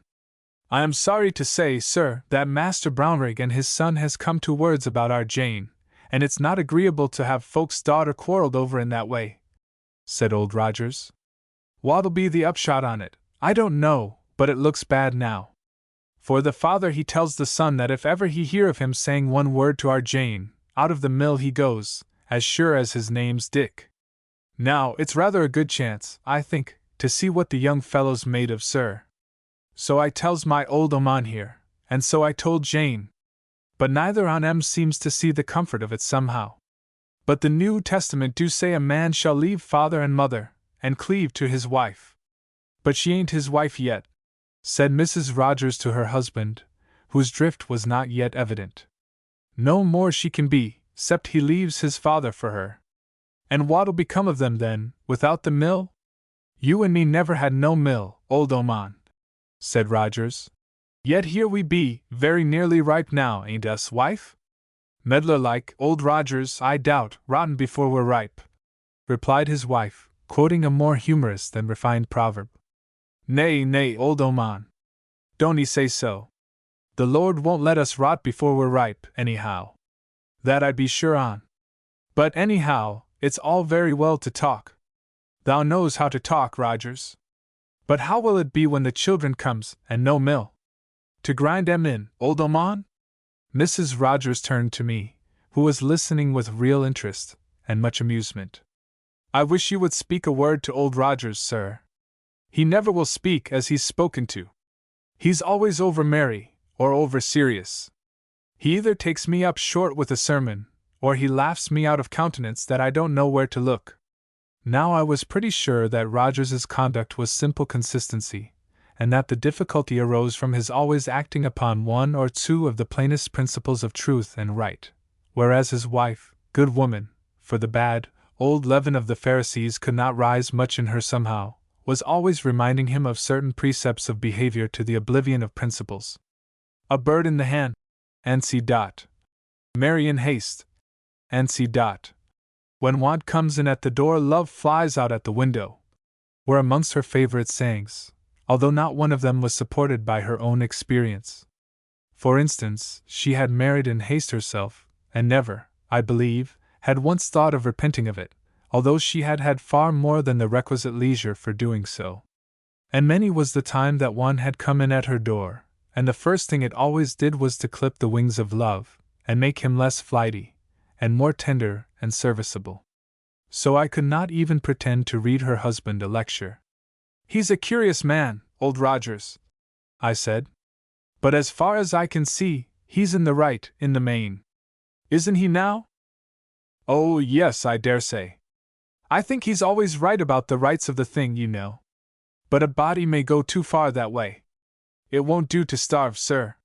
Strange confusion, or ought I not rather to say, ordinary and commonplace confusion of ideas. I don't think, I said, any one can go too far in the right way. That's just what I want my old oman to see, and I can't get it into her, sir. If a thing's right, it's right, and if a thing's wrong, why wrong it is. The helm must either be to starboard or port, sir. But why talk of starving? I said. Can't Dick work? Who could think of starting that nonsense? Why, my old oman here. She wants em to give it up, and wait for better times. The fact is, she don't want to lose the girl. But she hasn't got her at home now. She can have her when she wants her, though, leastways after a bit of warning. Whereas, if she was married, and the consequences a follerin' at her heels, like a man o' war with her convoy, she would find she was chartered for another port, she would. Well, you see, Sir Rogers and me's not so young as we once was, and we're likely to be growing older every day. And if there's a difficulty in the way of Jane's marriage, why, I take it as a godsend. How would you have liked such a godsend, Mrs. Rogers, when you were going to be married to your sailor here? What would you have done? Why, whatever he liked, to be sure. But then, you see, Dick's not my Rogers. But your daughter thinks about him much in the same way as you did about this dear old man here when he was young. Young people may be in the wrong. I see nothing in Dick Brownrigg. But young people may be right sometimes, and old people may be wrong sometimes. I can't be wrong about Rogers. No, but you may be wrong about Dick. Don't you trouble yourself about my old oman, sir. She always was awkward in stays, but she never missed them yet. When she's said her say, round she comes in the wind like a bird, sir. There's a good old man to stick up for your old wife. Still, I say, they may as well wait a bit.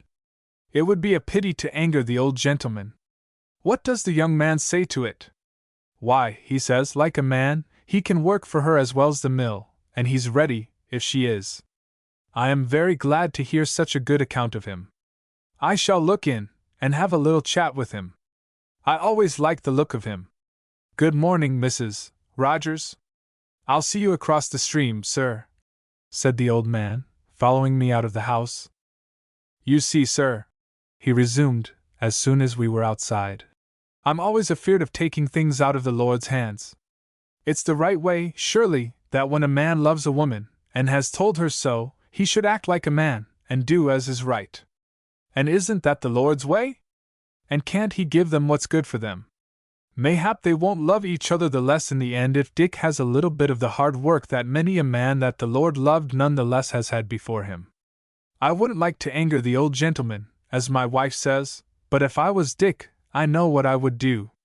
But don't 'ee think hard of my wife, sir, for I believe there's a bit of pride in it. She's afeard of being supposed to catch at Richard Brownrigg, because he's above us, you know, sir. And I can't altogether blame her, only we ain't got to do with the look o' things, but with the things themselves. I understand you quite, and I'm very much of your mind. You can trust me to have a little chat with him, can't you? That I can, sir. Here we had come to the boundary of his garden, the busy stream that ran away, as if it was scared at the labor it had been compelled to go through, and was now making the best of its speed back to its mother ocean, to tell sad tales of a world where every little brook must do some work ere it gets back to its rest. I bade him good day, jumped across it, and went into the mill, where Richard was tying the mouth of a sack, as gloomily as the brothers of Joseph must have tied their sacks after his silver cup had been found. Why did you turn away from me, as I passed half an hour ago, Richard? I said cheerily. I beg your pardon, sir. I didn't think you saw me. But supposing I hadn't, but I won't tease you. I know all about it. Can I do anything for you? No, sir. You can't move my father. It's no use talking to him. He never hears a word anybody says. He never hears a word you say o' Sundays, sir. He won't even believe the Mark Lane Express about the price of corn. It's no use talking to him, sir. You wouldn't mind if I were to try? No, sir. You can't make matters worse. No more can you make them any better, sir. I don't say I shall talk to him, but I may try it, if I find a fitting opportunity. He's always worse, more obstinate, that is, when he's in a good temper. So you may choose your opportunity wrong. But it's all the same. It can make no difference. What are you going to do, then? I would let him do his worst. But Jane doesn't like to go against her mother. I'm sure I can't think how she should side with my father against both of us. He never laid her under any such obligation, I'm sure. There may be more ways than one of accounting for that. You must mind, however, and not be too hard upon your father. You're quite right in holding fast to the girl, but mind that vexation does not make you unjust. I wish my mother were alive. She was the only one that ever could manage him. How she contrived to do it nobody could think, but manage him she did, somehow or other. There's not a husk of use in talking to him. I dare say he prides himself on not being moved by talk. But has he ever had a chance of knowing Jane, of seeing what kind of a girl she is? He's seen her over and over. But seeing isn't always believing. It certainly isn't with him. If he could only know her. But don't you be too hard upon him. And don't do anything in a hurry. Give him a little time, you know. Mrs. Rogers won't interfere between you and Jane, I am pretty sure. But don't push matters till we see. Goodbye. Goodbye, and thank you kindly, Sir. Ain't I to see Jane in the meantime? If I were you, I would make no difference. See her as often as you used, which I suppose was as often as you could. I don't think, I say, that her mother will interfere. Her father is all on your side. I called on Mr. Brownrigg, but, as his son had forewarned me, I could make nothing of him. He didn't see, when the mill was his property, and Dick was his son, why he shouldn't have his way with them. And he was going to have his way with them. His son might marry any lady in the land, and he wasn't going to throw himself away that way. I will not weary my readers with the conversation we had together. All my missiles of argument were lost as it were in a bank of mud, the weight and resistance of which they only increased. My experience in the attempt, however, did a little to reconcile me to his going to sleep in church, for I saw that it could make little difference whether he was asleep or awake. He, and not Mr. Stoddard in his organ sentry box, was the only person whom it was absolutely impossible to preach to. You might preach at him, but to him, no. Chapter 10. My Christmas Party. As Christmas Day drew nearer and nearer, my heart glowed with the more gladness, and the question came more and more pressingly, could I not do something to make it more really a holiday of the church for my parishioners? That most of them would have a little more enjoyment on it than they had had all the year through, I had ground to hope, but I wanted to connect this gladness, in their minds I mean, for who could dissever them in fact, with its source, the love of God, that love manifested unto men in the birth of the human babe, the Son of Man. But I would not interfere with the Christmas Day at home. I resolved to invite as many of my parishioners as would come, to spend Christmas Eve at the vicarage. I therefore had a notice to that purport affixed to the church door, and resolved to send out no personal invitations whatever, so that I might not give offense by accidental omission. The only person thrown into perplexity by this mode of proceeding was Mrs. Pearson. "How many am I to provide for, sir?" she said with an injured air. "For as many as you ever saw in church at one time," I said. "And if there should be too much, why so much the better. It can go to make Christmas Day the merrier at some of the poorer houses." She looked discomposed, for she was not of an easy temper. But she never acted from her temper, she only looked or spoke from it. "I shall want help," she said at length. "As much as you like, Mrs. Pearson. I can trust you entirely." Her face brightened, and the end showed that I had not trusted her amiss. I was a little anxious about the result of the invitation, partly as indicating the amount of confidence my people placed in me. But although no one said a word to me about it beforehand except Old Rogers, as soon as the hour arrived, the people began to come. And the first I welcomed was Mr. Brownrigg. I had had all the rooms on the ground floor prepared for their reception. Tables of provision were set out in every one of them. My visitors had tea or coffee, with plenty of bread and butter, when they arrived, and the more solid supplies were reserved for a later part of the evening. I soon found myself with enough to do. But before long, I had a very efficient staff. For after having had occasion, once or twice, to mention something of my plans for the evening, I found my labors gradually diminish, and yet everything seemed to go right. The fact being that good Mr. Boulderstone, in one part, had cast himself into the middle of the flood, and stood there immovable both in face and person, turning its waters into the right channel, namely, towards the barn, which I had fitted up for their reception in a body, while in another quarter, namely, in the barn Dr. Duncan was doing his best, and that was simply something first-rate, to entertain the people till all should be ready. From a kind of instinct these gentlemen had taken upon them to be my staff, almost without knowing it, and very grateful I was. I found, too, that they soon gathered some of the young and more active spirits about them, whom they employed in various ways for the good of the community. When I came in and saw the goodly assemblage, for I had been busy receiving them in the house, I could not help rejoicing that my predecessor had been so fond of farming that he had rented land in the neighborhood of the vicarage, and built this large barn, of which I could make a hall to entertain my friends. The night was frosty, the stars shining brilliantly overhead, so that, especially for country people, there was little danger in the short passage to be made to it from the house. But if necessary, I resolved to have a covered way built before next time. For how can a man be the person of a parish, if he never entertains his parishioners? And really, though it was lighted only with candles round the walls, and I had not been able to do much for the decoration of the place, I thought it looked very well, and my heart was glad that Christmas Eve, just as if the babe had been coming again to us that same night. And is he not always coming to us afresh in every childlike feeling that awakes in the hearts of his people? I walked about amongst them, greeting them, and greeted everywhere in turn with kind smiles and hearty shakes of the hand. As often as I paused in my communications for a moment, it was amusing to watch Mr. Boulderstone's honest, though awkward endeavors to be at ease with his inferiors, but Dr. Duncan was just a sight worth seeing. Very tall and very stately, he was talking now to this old man, now to that young woman, and every face glistened towards which he turned. There was no condescension about him. He was as polite and courteous to one as to another, and the smile that every now and then lighted up his old face was genuine and sympathetic. No one could have known by his behavior that he was not at court. And I thought, surely even the contact with such a man will do something to refine the taste of my people. I felt more certain than ever that a free mingling of all classes would do more than anything else towards binding us all into a wise patriotic nation, would tend to keep down that foolish emulation which makes one class ape another from afar, like Ben Jonson's fungoso.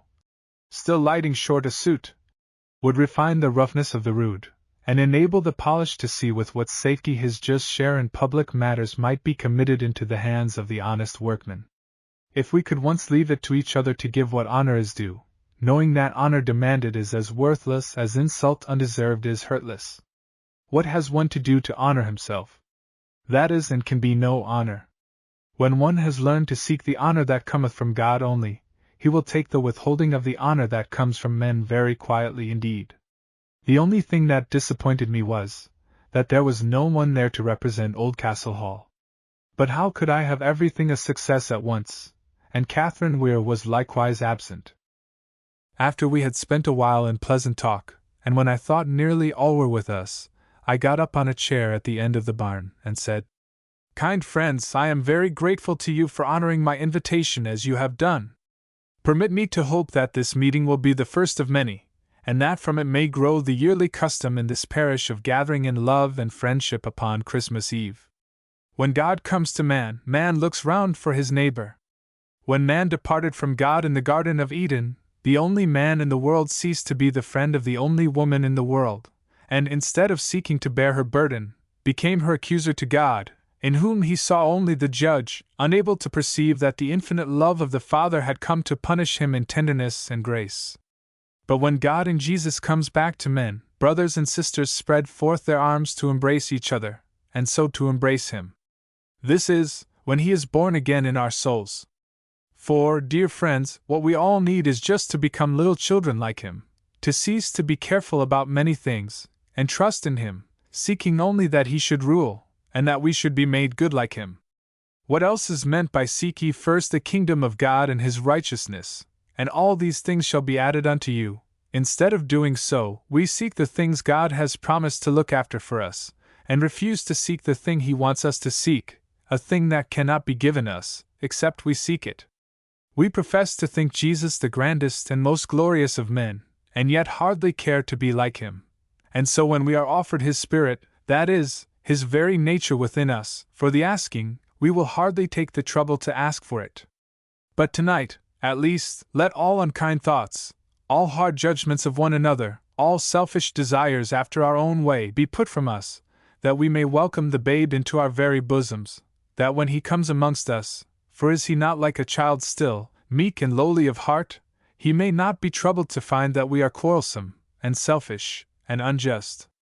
I came down from the chair, and Mr. Brownrigg being the nearest of my guests, and wide awake, for he had been standing, and had indeed been listening to every word according to his ability, I shook hands with him. And positively there was some meaning in the grasp with which he returned mine. I am not going to record all the proceedings of the evening, but I think it may be interesting to my readers to know something of how we spent it. First of all, we sang a hymn about the Nativity. And then I read an extract from a book of travels, describing the interior of an Eastern cottage, probably much resembling the inn in which our Lord was born, the stable being scarcely divided from the rest of the house. For I felt that to open the inner eyes even of the brain, enabling people to see in some measure the reality of the old lovely story, to help them to have what the Scotch philosophers call a true conception of the external conditions and circumstances of the events, might help to open the yet deeper spiritual eyes which alone can see the meaning and truth dwelling in and giving shape to the outward facts. And the extract was listened to with all the attention I could wish, except, at first, from some youngsters at the further end of the barn, who became, however, perfectly still as I proceeded. After this followed conversation, during which I talked a good deal to Jane Rogers, paying her particular attention indeed, with the hope of a chance of bringing old Mr. Brownrigg and her together in some way. "How is your mistress, Jane?" I said. "Quite well, sir, thank you. I only wish she was here." "I wish she were. But perhaps she will come next year." "I think she will. I am almost sure she would have liked to come tonight, for I heard her say—" "I beg your pardon, Jane, for interrupting you, but I would rather not be told anything you may have happened to overhear," I said in a low voice. "Oh, sir," returned Jane, blushing a dark crimson, "it wasn't anything particular. Still, if it was anything on which a wrong conjecture might be built, I wanted to soften it to her. It is better that one should not be told it. Thank you for your kind intention, though.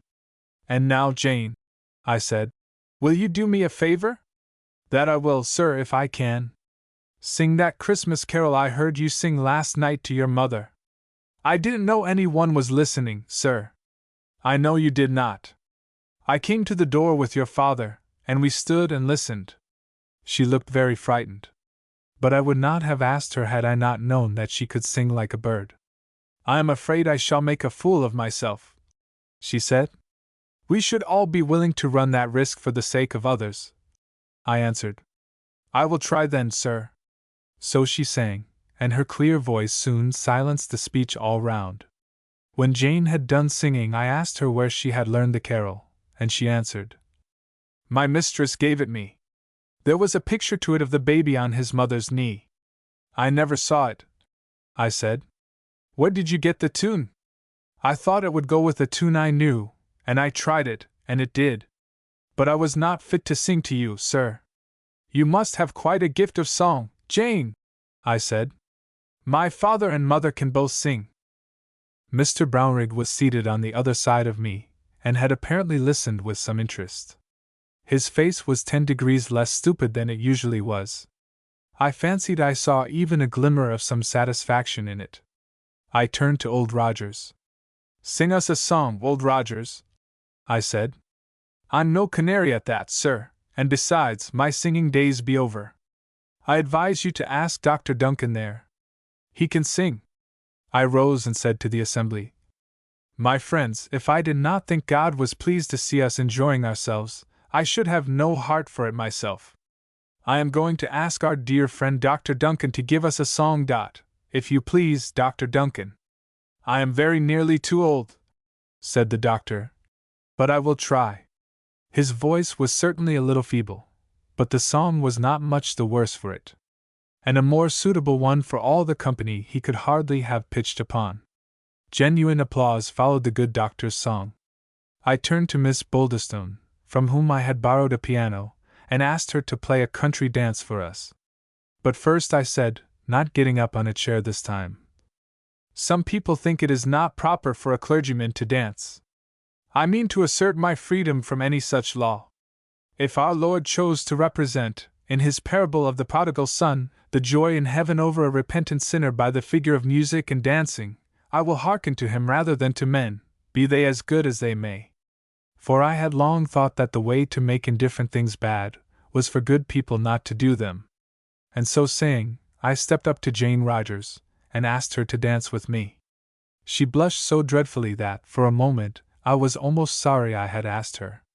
But she put her hand in mine at once, and if she was a little clumsy, she yet danced very naturally, and I had the satisfaction of feeling that I had an honest girl near me, who I knew was friendly to me in her heart. But to see the faces of the people! While I had been talking, Old Rogers had been drinking in every word. To him it was milk and strong meat in one. But now his face shone with a father's gratification besides. And Richard's face was glowing too.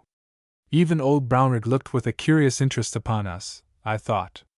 Meantime Dr. Duncan was dancing with one of his own patients, old Mrs. Trotter, to whose wants he ministered far more from his table than his surgery.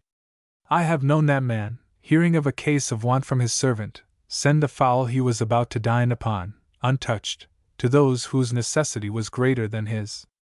And Mr. Boulderstone had taken out old Mrs. Rogers, and young Brownrigg had taken Mary Weir. Thomas Weir did not dance at all, but looked on kindly. "Why don't you dance, old Rogers?" I said, as I placed his daughter in a seat beside him. "Did your honor ever see an elephant go up the futtock shrouds?" "No, I never did." "I thought you must, sir, to ask me why I don't dance. You won't take my fun ill, sir? I'm an old man-o'-war's man, you know, sir." "I should have thought, Rogers, that you would have known better by this time than make such an apology to me. God bless you, sir. An old man safe with you, or a young lass sither, sir," he added, turning with a smile to his daughter. I turned, and addressed Mr. Boulderstone. "I am greatly obliged to you, Mr. Boulderstone, for the help you have given me this evening. I've seen you talking to everybody, just as if you had to entertain them all. I hope I haven't taken too much upon me. But the fact is, somehow or other, I don't know how, I got into the spirit of it." "You got into the spirit of it because you wanted to help me, and I thank you heartily. Well, I thought it wasn't a time to mind one's P's and Q's exactly. And really it's wonderful how one gets on without them. I hate formality myself." The dear fellow was the most formal man I had ever met. "Why don't you dance, Mr. Brownrigg?" "Who'd care to dance with me, sir?" "I don't care to dance with an old woman, and a young woman won't care to dance with me. I'll find you a partner, if you will put yourself in my hands. I don't mind trusting myself to you, sir." So I led him to Jane Rogers. She stood up in respectful awe before the master of her destiny. There were signs of calcitration in the churchwarden, when he perceived whither I was leading him. But when he saw the girl stand trembling before him, whether it was that he was flattered by the signs of his own power, accepting them as homage, or that his hard heart actually softened a little, I cannot tell, but, after just a perceptible hesitation, he said, "Come along, my lass, and let's have a hop together." She obeyed very sweetly. "Don't be too shy," I whispered to her as she passed me. And the churchwarden danced very heartily with the lady's maid. I then asked him to take her into the house, and give her something to eat in return for her song. He yielded somewhat awkwardly, and what passed between them I do not know. But when they returned, she seemed less frightened at him than when she heard me make the proposal. And when the company was parting, I heard him take leave of her with the words, "Give us a kiss, my girl, and let bygones be bygones." Which kiss I heard with delight. For had I not been a peacemaker in this matter? And had I not then a right to feel blessed? But the understanding was brought about simply by making the people meet, compelling them, as it were, to know something of each other really. Hitherto this girl had been a mere name, or phantom at best, to her lover's father, and it was easy for him to treat her as such, that is, as a mere fancy of his son's. The idea of her had passed through his mind, but with what vividness any idea, notion, or conception could be present to him, my readers must judge from my description of him. So that obstinacy was a ridiculously easy accomplishment to him. For he never had any notion of the matter to which he was opposed. only of that which he favored. It is very easy indeed for such people to stick to their point. But I took care that we should have dancing in moderation. It would not do for people either to get weary with recreation, or excited with what was not worthy of producing such an effect. Indeed, we had only 6 country dances during the evening. That was all. And between the dances I read 2 or 3 of Wordsworth's ballads to them, and they listened even with more interest than I had been able to hope for. The fact was, that the happy and free-hearted mood they were in enabled the judgment. I wish one knew always by what musical spell to produce the right mood for receiving and reflecting a matter as it really is. Every true poem carries this spell with it in its own music, which it sends out before it as a harbinger, or properly a herberger, to prepare a harbor or lodging for it. But then it needs a quiet mood first of all, to let this music be listened to.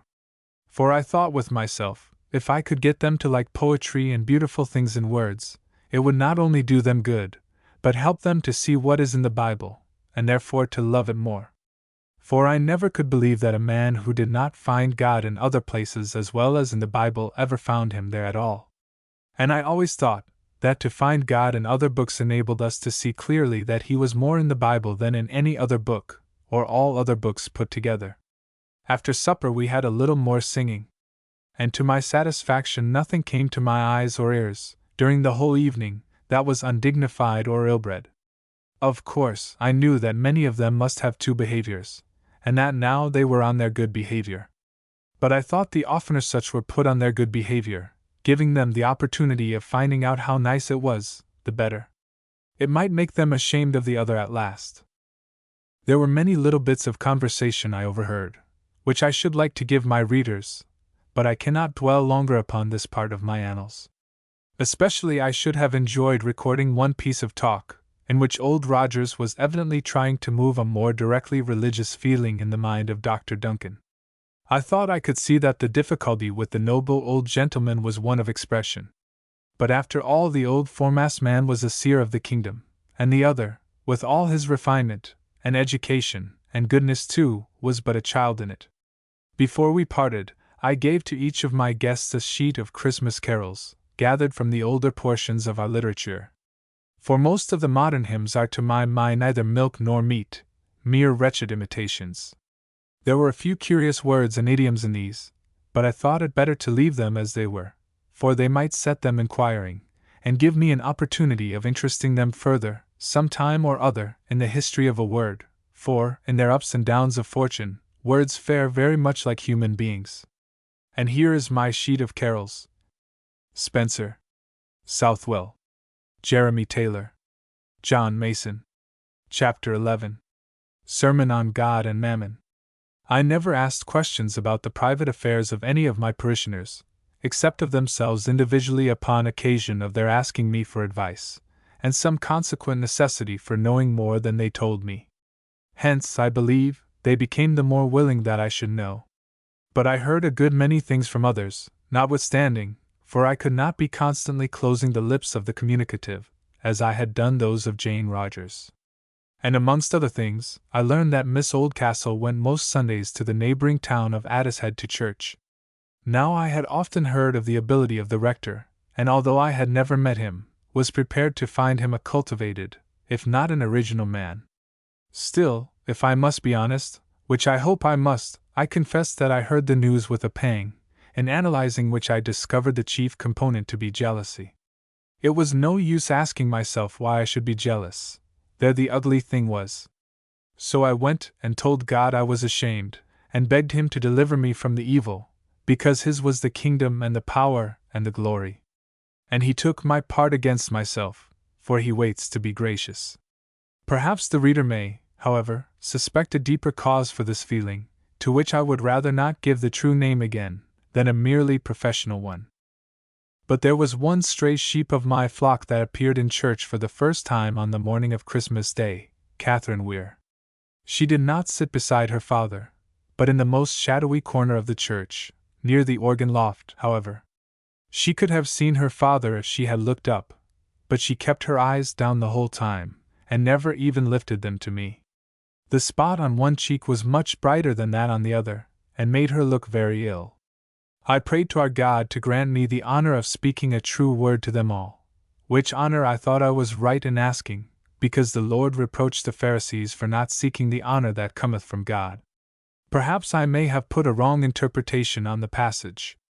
It is, however, a joy to think that He will not give you a stone, even if you should take it for a loaf, and ask for it as such.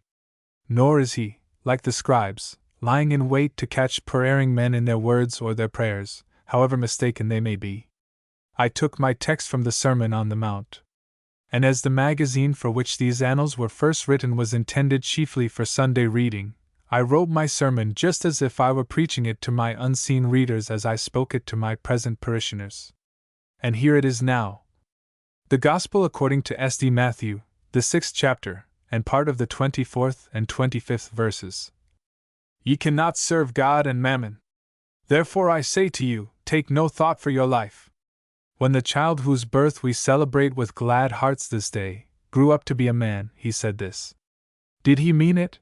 He never said what he did not mean. Did he mean it wholly? He meant it far beyond what the words could convey. He meant it altogether and entirely. When people do not understand what the Lord says, when it seems to them that His advice is impracticable, instead of searching deeper for a meaning which will be evidently true and wise, they comfort themselves by thinking He could not have meant it altogether, and so leave it. Or they think that if He did mean it, He could not expect them to carry it out. And in the fact that they could not do it perfectly if they were to try, they take refuge from the duty of trying to do it at all, or, oftener, they do not think about it at all as anything that in the least concerns them. The Son of our Father in heaven may have become a child, may have led the one life which belongs to every man to lead, may have suffered because we are sinners, may have died for our sakes, doing the will of His Father in heaven, and yet we have nothing to do with the words He spoke out of the midst of His true, perfect knowledge, feeling, and action. Is it not strange that it should be so? Let it not be so with us this day. Let us seek to find out what our Lord means, that we may do it, trying and failing and trying again, verily to be victorious at last. What matter when, so long as we are trying, and so coming nearer to our end? Mammon, you know, means riches. Now, riches are meant to be the slave, not even the servant of man, and not to be the master. If a man serve his own servant, or, in a word, anyone who has no just claim to be his master, he is a slave. But here he serves his own slave. On the other hand, to serve God, the source of our being, our own glorious Father, is freedom, in fact, is the only way to get rid of all bondage. So you see plainly enough that a man cannot serve God and mammon. For how can a slave of his own slave be the servant of the God of freedom, of Him who can have no one to serve Him but a free man? His service is freedom. Do not, I pray you, make any confusion between service and slavery. To serve is the highest, noblest calling in creation. For even the Son of Man came not to be ministered unto, but to minister, yea, with Himself. But how can a man serve riches? Why, when he says to riches, ye are my good, when he feels he cannot be happy without them, when he puts forth the energies of his nature to get them, when he schemes and dreams and lies awake about them, when he will not give to his neighbor for fear of becoming poor himself, when he wants to have more, and to know he has more than he can need, when he wants to leave money behind him, not for the sake of his children or relatives, but for the name of the wealth, when he leaves his money, not to those who need it, even of his relations, but to those who are rich like himself, making them yet more of slaves to the overgrown monster they worship for his size. When he honors those who have money because they have money, irrespective of their character, or when he honors in a rich man what he would not honor in a poor man, then is he the slave of mammon. Still more is he mammon's slave when his devotion to his God makes him oppressive to those over whom his wealth gives him power, or when he becomes unjust in order to add to his stores. How will it be with such a man when on a sudden he finds that the world has vanished, and he is alone with God? There lies the body in which he used to live, whose poor necessities first made money of value to him, but with which itself and its fictitious value are both left behind. He cannot now even try to bribe God with a check. The angels will not bow down to him because his property, as set forth in his will, takes 5 or 6 figures to express its amount, it makes no difference to them that he has lost it, though, for they never respected him. And the poor souls of Hades, who envied him the wealth they had lost before, rise up as one man to welcome him, not for love of him. No worshipper of Mammon loves another, but rejoicing in the mischief that has befallen him, and saying, Art thou also become one of us? And Lazarus in Abraham's bosom, however sorry he may be for him, however grateful he may feel to him for the broken victuals and the penny, cannot with one drop of the water of paradise cool that man's parched tongue. Alas, poor Dives! Poor server of Mammon, whose vile god can pretend to deliver him no longer! Or rather, for the blockish god never pretended anything, it was the man's own doing. Alas for the Mammon worshipper! He can no longer deceive himself in his riches. And so even in hell he is something nobler than he was on earth, for he worships his riches no longer. He cannot. He curses them. Terrible things to say on Christmas Day. But if Christmas Day teaches us anything, it teaches us to worship God and not Mammon, to worship spirit and not matter, to worship love and not power.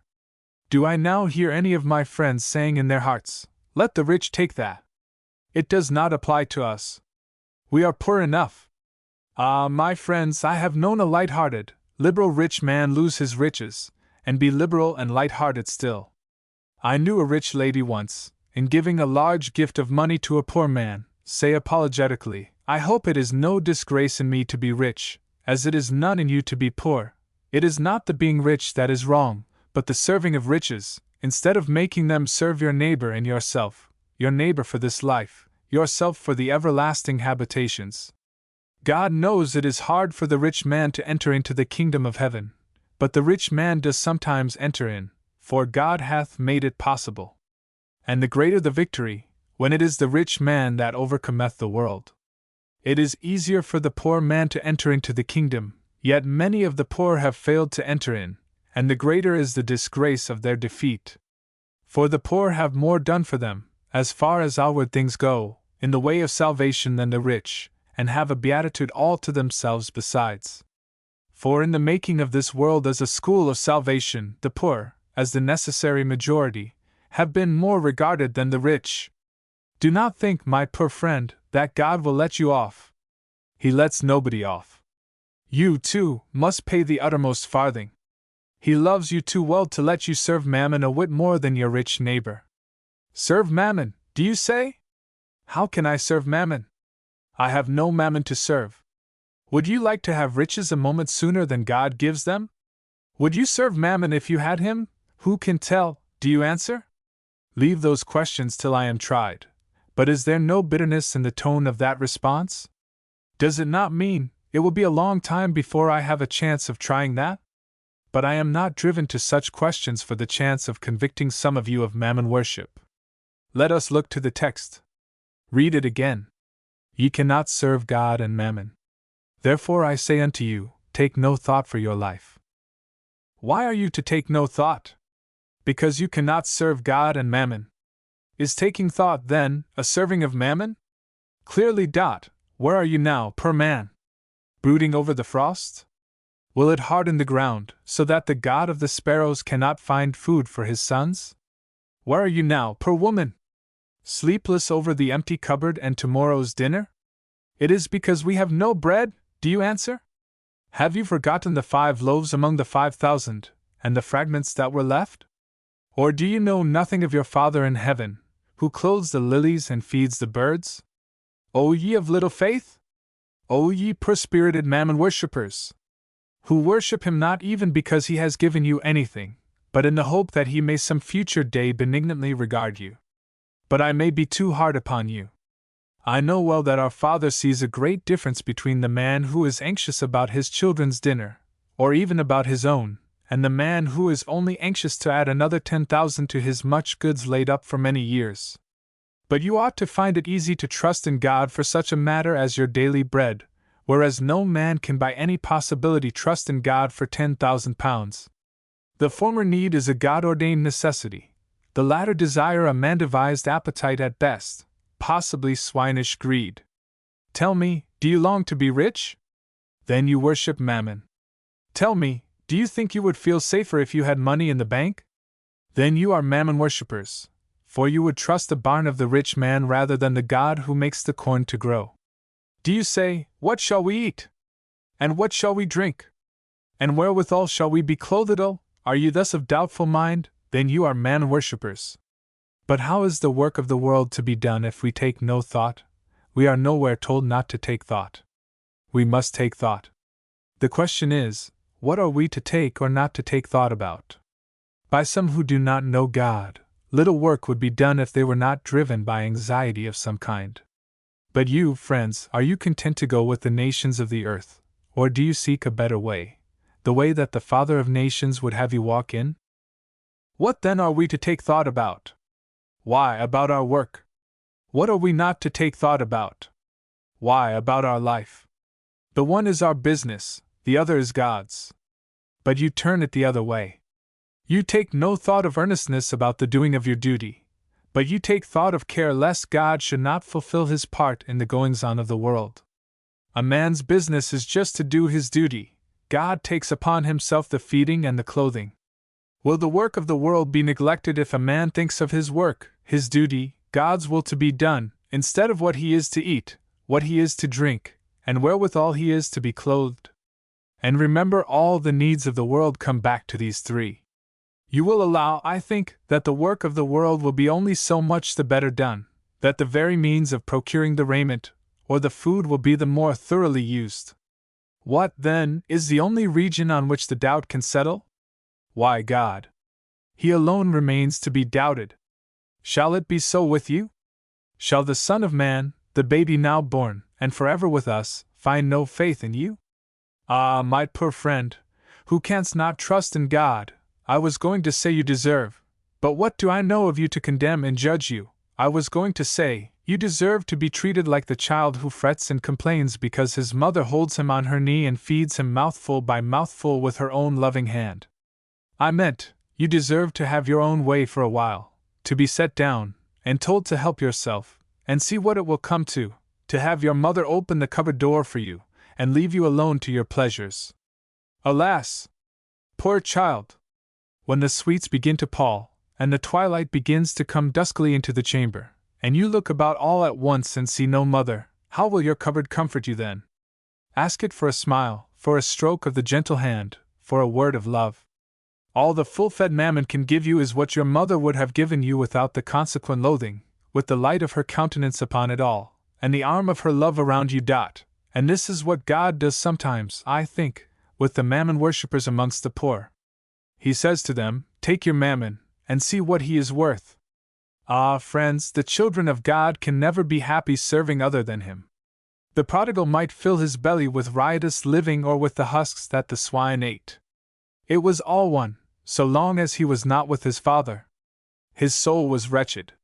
So would you be if you had wealth, for I fear you would only be worse mammon worshippers than now, and might well have to thank God for the misery of any swine trough that could bring you to your senses. But we do see people die of starvation sometimes, yes. But if you did your work in God's name, and left the rest to Him, that would not trouble you. You would say, "If it be God's will that I should starve, I can starve as well as another." And your mind would be at ease. Thou wilt keep him in perfect peace whose mind is stayed upon thee, because he trusteth in thee. Of that I am sure. It may be good for you to go hungry and barefoot, but it must be utter death to have no faith in God. It is not, however, in God's way of things that the man who does his work shall not live by it. We do not know why here and there a man may be left to die of hunger, but I do believe that they who wait upon the Lord shall not lack any good. What it may be good to deprive a man of till he knows and acknowledges whence it comes, it may be still better to give him when he has learned that every good and every perfect gift is from above, and cometh down from the Father of lights. I should like to know a man who just minded his duty and troubled himself about nothing, who did his own work and did not interfere with God's. How nobly he would work, working not for reward, but because it was the will of God. How happily he would receive his food and clothing, receiving them as the gifts of God. What peace would be his! What a sober gaiety! How hearty and infectious his laughter! What a friend he would be! How sweet his sympathy! And his mind would be so clear he would understand everything, his eye being single. His whole body would be full of light. No fear of his ever doing a mean thing. He would die in a ditch, rather.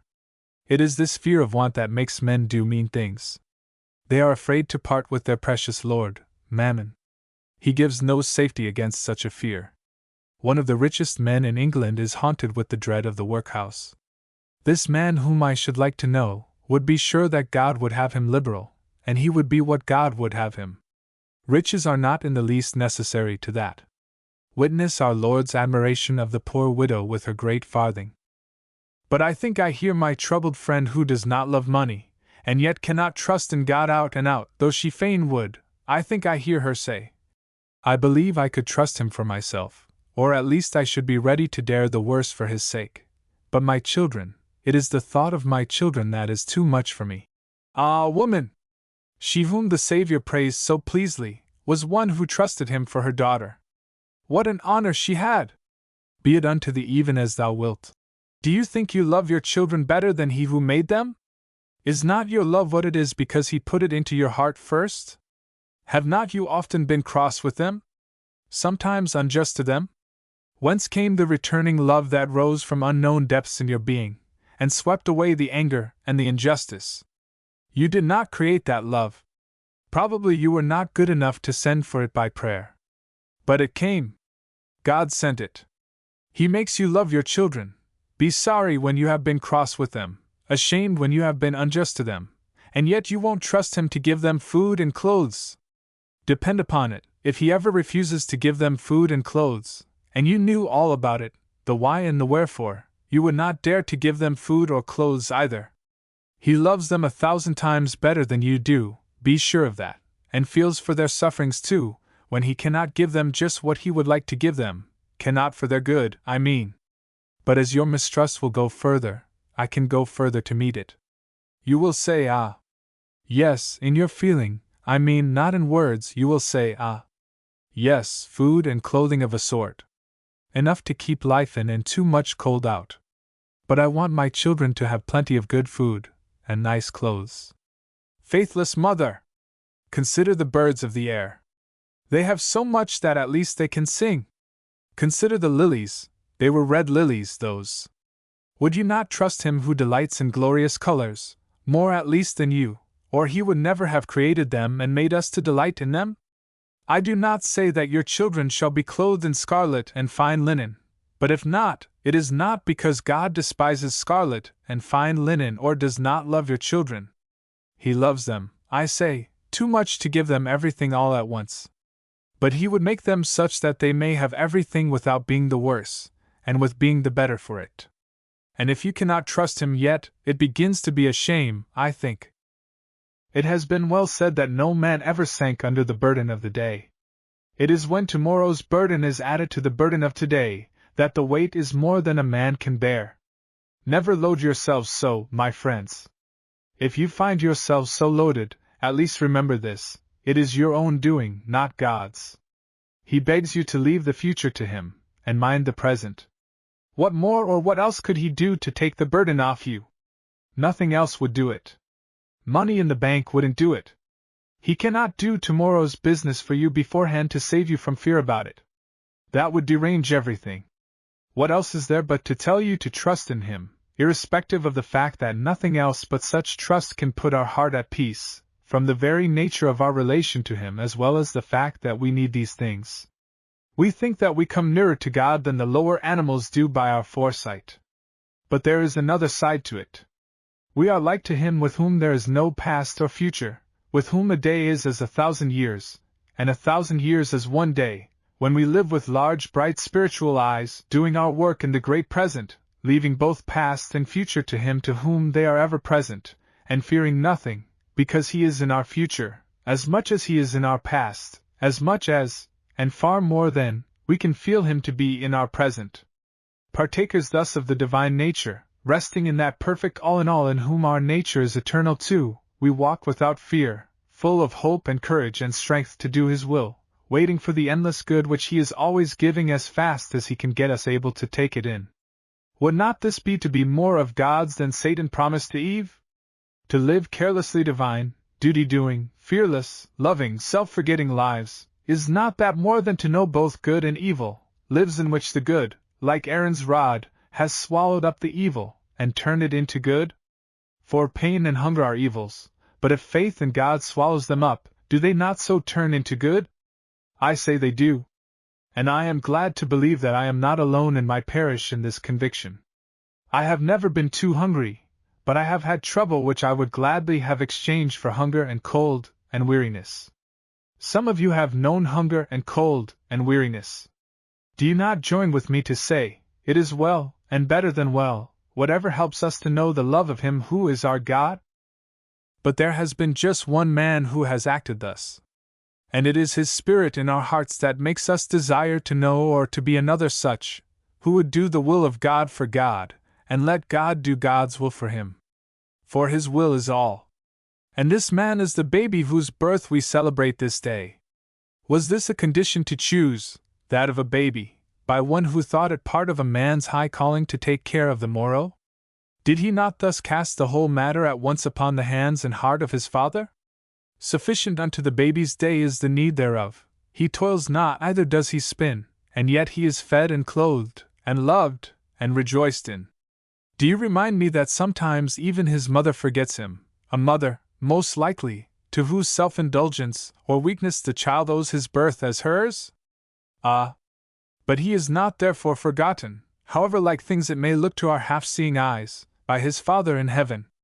One of the highest benefits we can reap from understanding the way of God with ourselves is, that we become able thus to trust Him for others with whom we do not understand His ways. But let us look at what will be more easily shown, how, namely, He did the will of His Father, and took no thought for the morrow after He became a man. Remember how He forsook His trade when the time came for Him to preach. Preaching was not a profession then. There were no monasteries, or vicarages, or stipends then. Yet witness for the Father the garment woven throughout, the ministering of women, the purse and common. Hard-working men and rich ladies were ready to help Him, and did help Him with all that He needed. Did He then never want? Yes, once at least, for a little while only. He was hungered in the wilderness. Make bread, said Satan. No, said our Lord. He could starve, but He could not eat bread that His Father did not give Him, even though He could make it Himself. He had come hither to be tried. But when the victory was secure, lo! The angels brought Him food from His Father.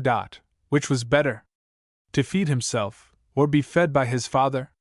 Judge yourselves, anxious people. He sought the kingdom of God and His righteousness, and the bread was added unto Him.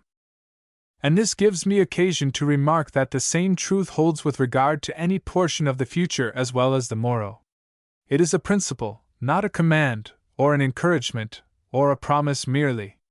In respect of it there is no difference between next day and next year, next hour and next century. You will see at once the absurdity of taking no thought for the morrow, and taking thought for next year. But do you see likewise that it is equally reasonable to trust God for the next moment, and equally unreasonable not to trust Him? The Lord was hungry and needed food now, though He could still go without for a while. He left it to His Father. And so He told His disciples to do when they were called to answer before judges and rulers. Take no thought. It shall be given you what ye shall say. You have a disagreeable duty to do at 12 o'clock. Do not blacken 9 and 10 and 11, and all between, with the color of 12. Do the work of each, and reap your reward in peace. So when the dreaded moment in the future becomes the present, you shall meet it walking in the light, and that light will overcome its darkness.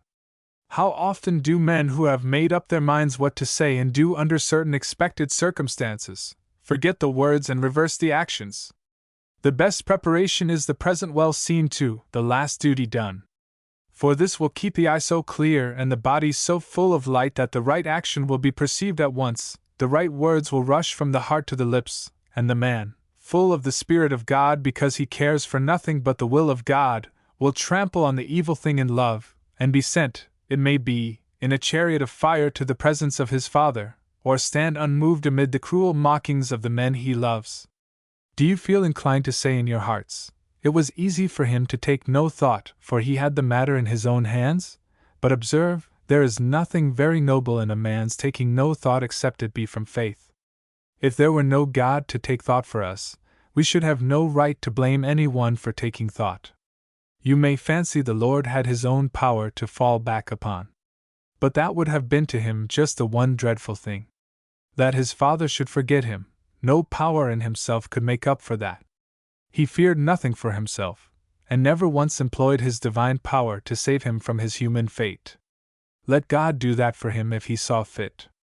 He did not come into the world to take care of himself. That would not be in any way divine. To fall back on himself, God failing him, how could that make it easy for him to avoid care? The very idea would be torture. That would be to declare heaven void, and the world without a God. He would not even pray to his Father for what he knew he should have if he did ask it. He would just wait his will.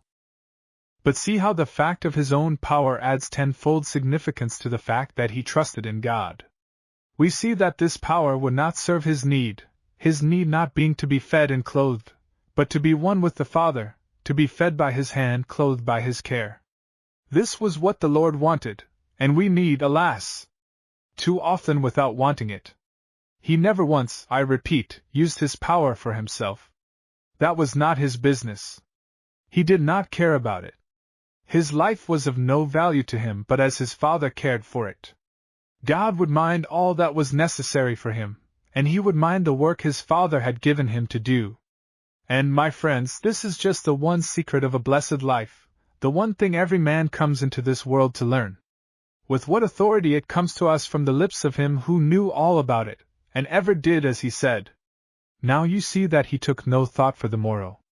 And in the name of the Holy Child Jesus, I call upon you, this Christmas Day, to cast care to the winds, and trust in God, to receive the message of peace and goodwill to men, to yield yourselves to the Spirit of God, that you may be taught what he wants you to know, to remember that the one gift promised without reserve to those who ask it, the one gift worth having, the gift which makes all other gifts 1,000-fold in value, is the gift of the Holy Spirit, the Spirit of the child Jesus, who will take of the things of Jesus, and show them to you, make you understand them, that is, so that you shall see them to be true, and love him with all your heart and soul, and your neighbor as yourselves. And here, having finished my sermon, I will give my reader some lines with which he may not be acquainted, from a writer of the Elizabethan time. I had meant to introduce them into my sermon, but I was so carried away with my subject that I forgot them. For I always preached extempore, which phrase I beg my reader will not misinterpret as meaning on the spur of the moment, of without the due preparation of much thought. I had more than ordinary attention during my discourse, at one point in which I saw the downbent head of Catherine Weir sink yet lower upon her hands. After a moment, however, she sat more erect than before, though she never lifted her eyes to meet mine. I need not assure my reader that she was not present to my mind when I spoke the words that so far had moved her. Indeed, had I thought of her, I could not have spoken them. As I came out of the church, my people crowded about me with outstretched hands and good wishes. One woman, the aged wife of a more aged laborer, who could not get near me, called from the outskirts of the little crowd, "May the Lord come and see ye every day, sir. And may ye never know the hunger and cold as me and Tompkins has come through. Amen to the first of your blessing, Mrs. Tompkins, and hearty thanks to you. But I daren't say amen to the other part of it, after what I've been preaching, you know." "But there'll be no harm if I say it for ye, sir?" "No, for God will give me what is good, even if your kind heart should pray against it. Ah, sir, you don't know what it is to be hungry and cold. Neither shall you any more, if I can help it. God bless ye, sir. But we're pretty tidy just in the meantime." I walked home, as usual on Sunday mornings, by the road. It was a lovely day. The sun shone so warm that you could not help thinking of what he would be able to do before long, draw primroses and buttercups out of the earth by force of sweet persuasive influences. But in the shadows lay fine webs and laces of ice, so delicately lovely that one could not but be glad of the cold that made the water able to please itself by taking such graceful forms. And I wondered over again for the 100th time what could be the principle which, in the wildest, most lawless, fantastically chaotic, apparently capricious work of nature, always kept it beautiful. The beauty of holiness must be at the heart of it somehow, I thought. Because our God is so free from stain, so loving, so unselfish, so good, so altogether what He wants us to be, so holy, therefore all His works declare Him in beauty. His fingers can touch nothing but to mold it into loveliness, and even the play of His elements is in grace and tenderness of form. And then I thought how the sun, at the farthest point from us, had begun to come back towards us, looked upon us with a hopeful smile, was like the Lord when He visited His people as a little one of themselves, to grow upon the earth till it should blossom as the rose in the light of His presence. Ah, Lord, I said in my heart, draw near unto Thy people. It is springtime with Thy world, but yet we have cold winds and bitter hail, and pinched voices forbidding them that follow Thee and follow not with us.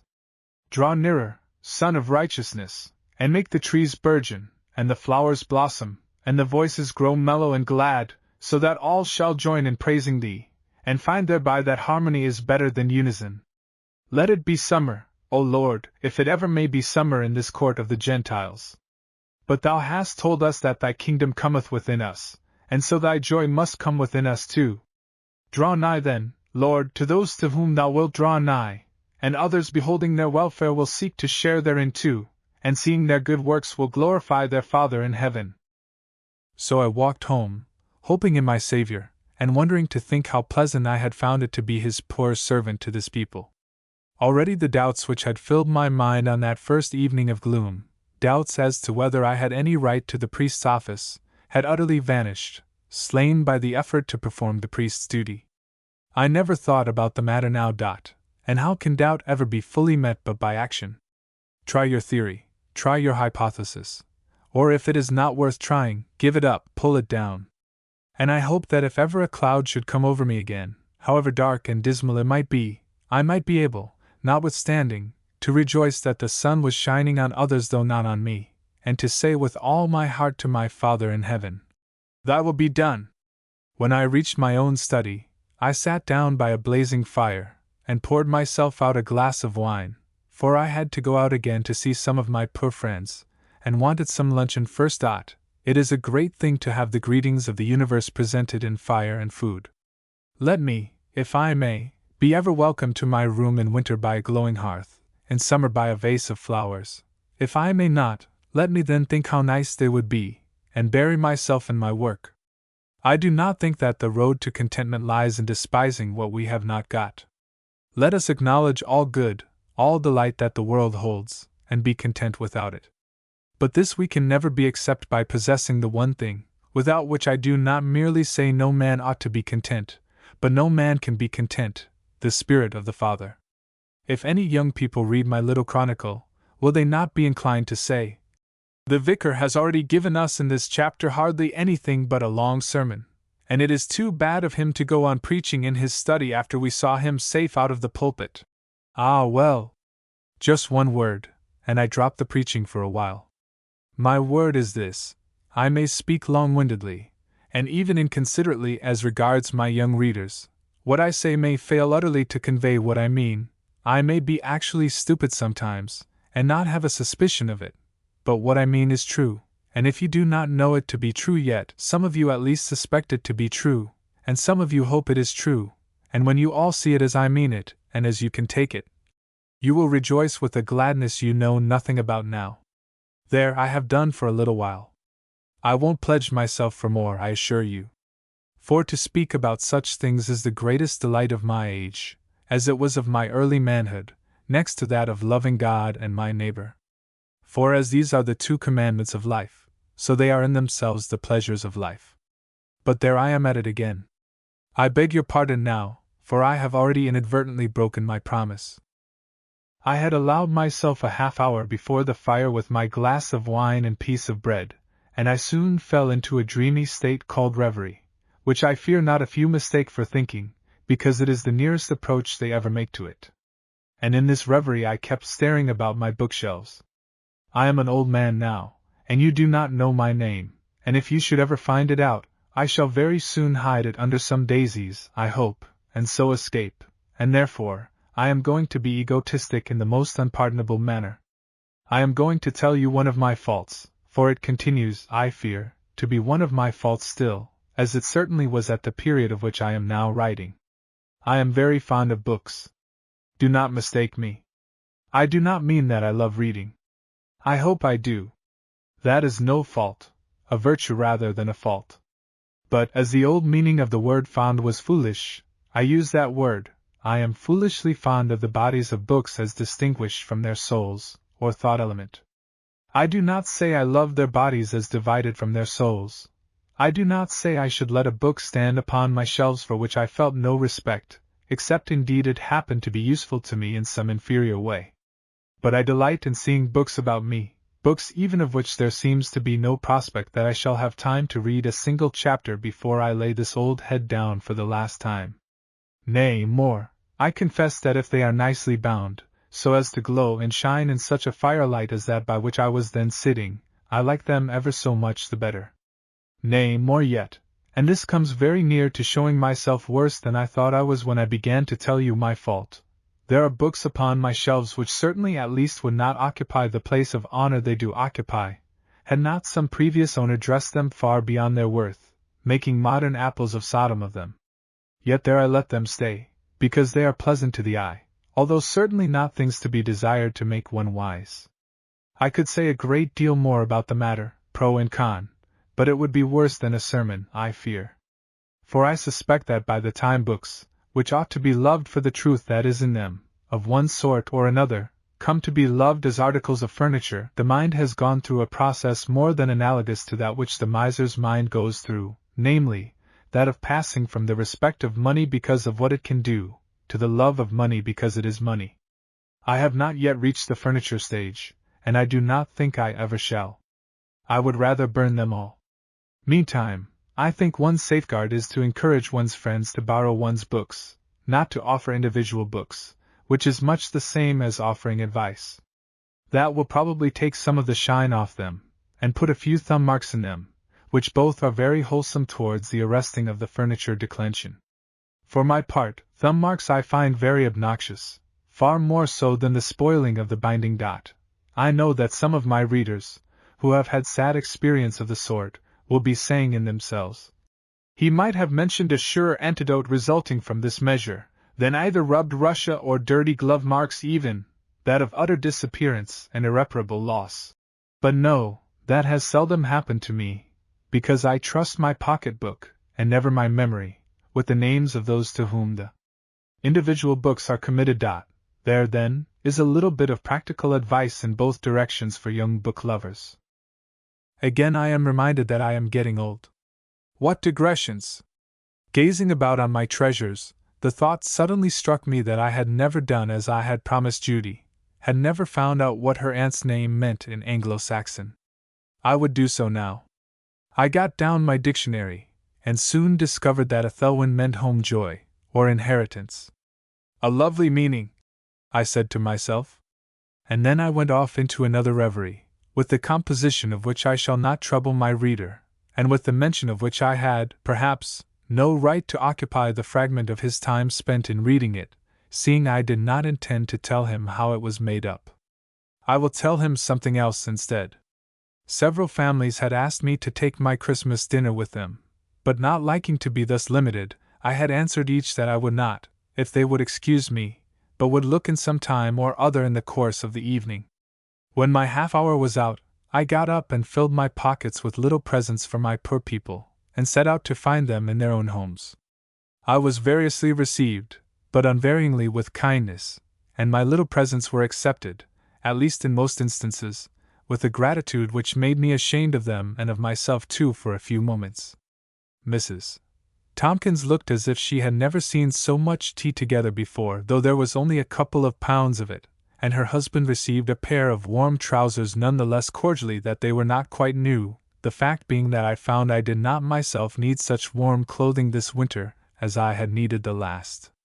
I did not dare to offer Catherine Weir anything, but I gave her little boy a box of watercolors, in remembrance of the first time I saw him, though I said nothing about that. His mother did not thank me. She told little Gerard to do so, however, and that was something. And indeed, the boy's sweetness would have been enough for both. Gerard, an unusual name in England, especially not to be looked for in the class to which she belonged. When I reached Old Rogers's cottage, whither I carried a few yards of ribbon bought by myself, I assured my lady friends, with the special object that the color should be bright enough for her taste, and pure enough of its kind for mine, as an offering to the good dame, and a small hymn book, in which were some hymns of my own making, for the good man. But do forgive me, friends, for actually describing my paltry presents. I can dare to assure you it comes from a talking old man's love of detail, and from no admiration of such small givings as those. You see, I trust you, and I want to stand well with you. I never could be indifferent to what people thought of me, though I have had to fight hard to act as freely as if I were indifferent, especially when upon occasion I found myself approved of. It is more difficult to walk straight then, than when men are all against you. As I have already broken a sentence, which will not be past setting for a while yet, I may as well go on to say here, lest any one should remark that a clergyman ought not to show off his virtues, nor yet teach his people bad habits by making them look out for presents, that my income not only seemed to me disproportioned to the amount of labor necessary in the parish, but certainly was larger than I required to spend upon myself, and the miserly passion for books I contrived to keep a good deal in check, for I had no fancy for gliding devil wards for the sake of a few books after all. So there was no great virtue, was there, in easing my heart by giving a few of the good things people give their children to my poor friends, whose kind reception of them gave me as much pleasure as the gifts gave them. They valued the kindness in the gift, and to look out for kindness will not make people greedy. When I reached the cottage, I found not merely Jane there with her father and mother, which was natural on Christmas Day, seeing there seemed to be no company at the hall, but my little Judy as well, sitting in the old woman's armchair, not that she used it much, but it was called hers, and looking as much at home as she did in the pond. "Why, Judy!" I exclaimed. "You here?" "Yes." "Why not, Mr. Walton?" she returned, holding out her hand without rising, for the chair was such a large one, and she was set so far back in it that the easier way was not to rise, which, seeing she was not greatly overburdened with reverence, was not, I presume, a cause of much annoyance to the little damsel. "I know no reason why I shouldn't see a Sandwich Islander here. Yet I might express surprise if I did find one, might I not?" Judy pretended to pout, and muttered something about comparing her to a cannibal. But Jane took up the explanation. "Mistress had to go off to London with her mother today, sir, quite unexpected, on some banking business, I fancy, from what I beg your pardon, sir. They're gone anyhow, whatever the reason may be, and so I came to see my father and mother, and Miss Judy would come with me." "She's very welcome," said Mrs. Rogers. "How could I stay up there with nobody but Jacob, and that old wolf Sarah? I wouldn't be left alone with her for the world. She'd have me in the bishop's pool before you came back, Janey dear." "That wouldn't matter much to you, would it, Judy?" I said. "She's a white wolf, that old Sarah, I know," was all her answer. "But what will the old lady say when she finds you brought the young lady here?" asked Mrs. Rogers. "I didn't bring her, mother." "She would come. Besides, she'll never know it," said Judy. I did not see that it was my part to read Judy a lecture here, though perhaps I might have done so if I had had more influence over her than I had. I wanted to gain some influence over her, and knew that the way to render my desire impossible of fulfillment would be to find fault with what in her was a very small affair, whatever it might be in one who had been properly brought up. Besides, a clergyman is not a moral policeman. So I took no notice of the impropriety. "Had they actually to go away on the morning of Christmas Day?" I said. "They went anyhow, whether they had to do it or not, sir," answered Jane. "Aunt Ethelwyn didn't want to go till tomorrow," said Judy. "She said something about coming to church this morning. But Granny said they must go at once. It was very cross of old Granny. Think what a Christmas Day to me without Auntie, and with Sarah! But I don't mean to go home till it's quite dark.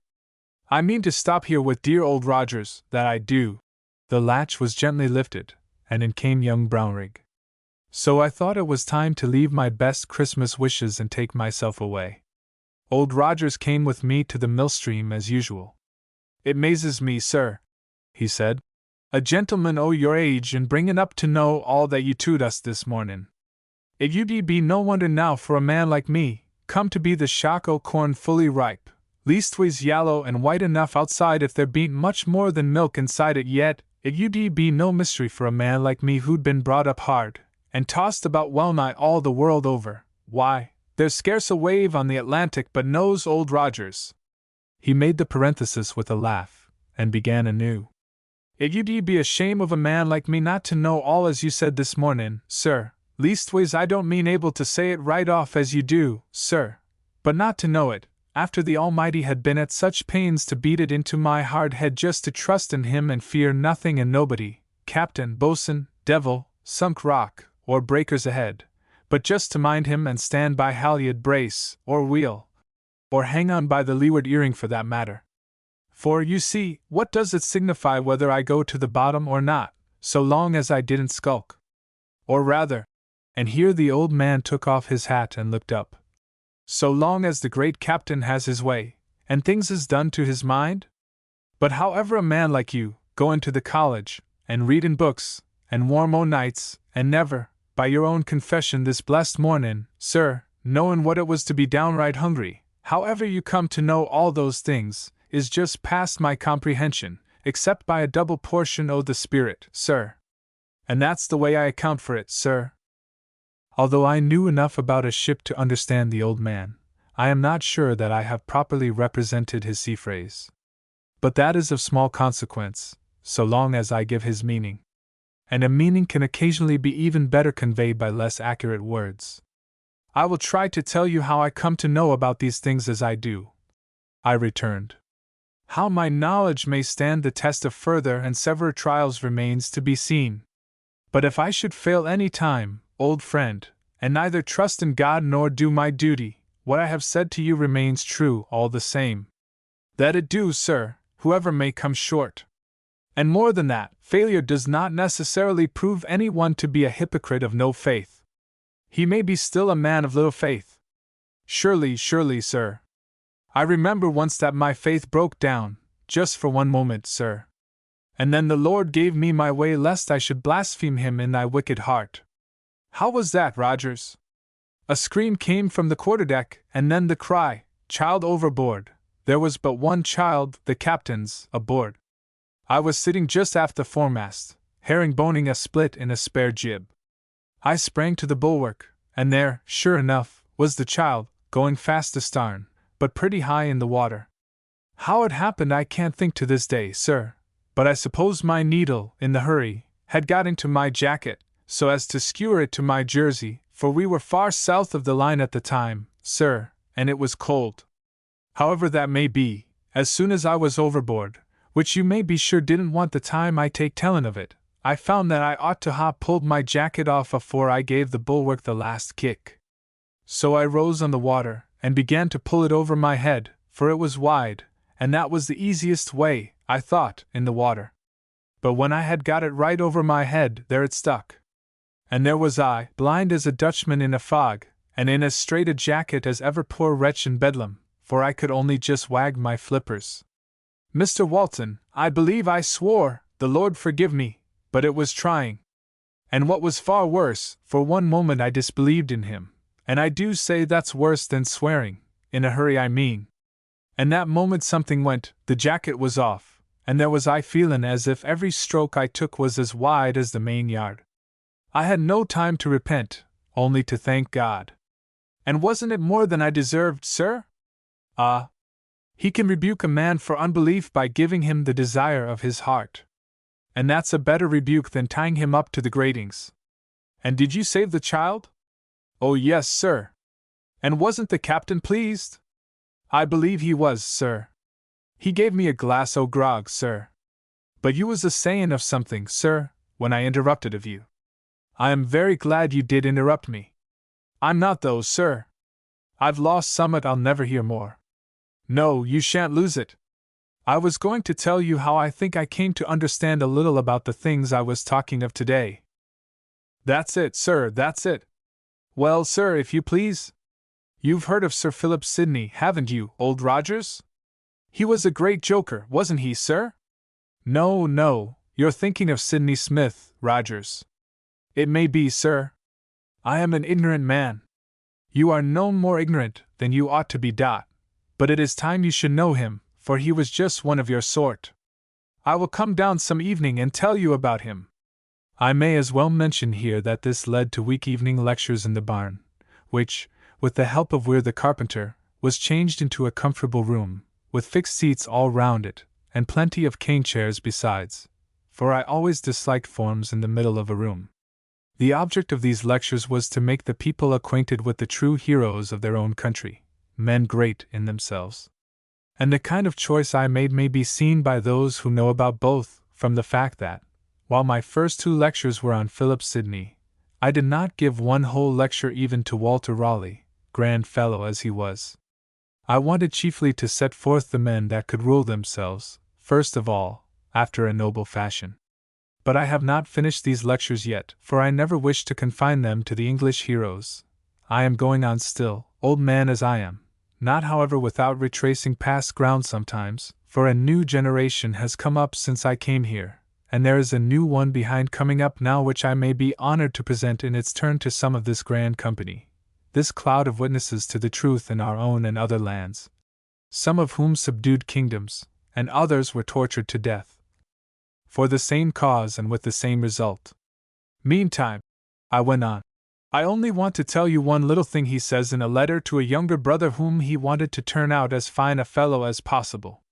It is about horses, or rather, riding, for Sir Philip was the best horseman in Europe in his day, as, indeed, all things taken together, he seems to have really been the most accomplished man generally of his time in the world.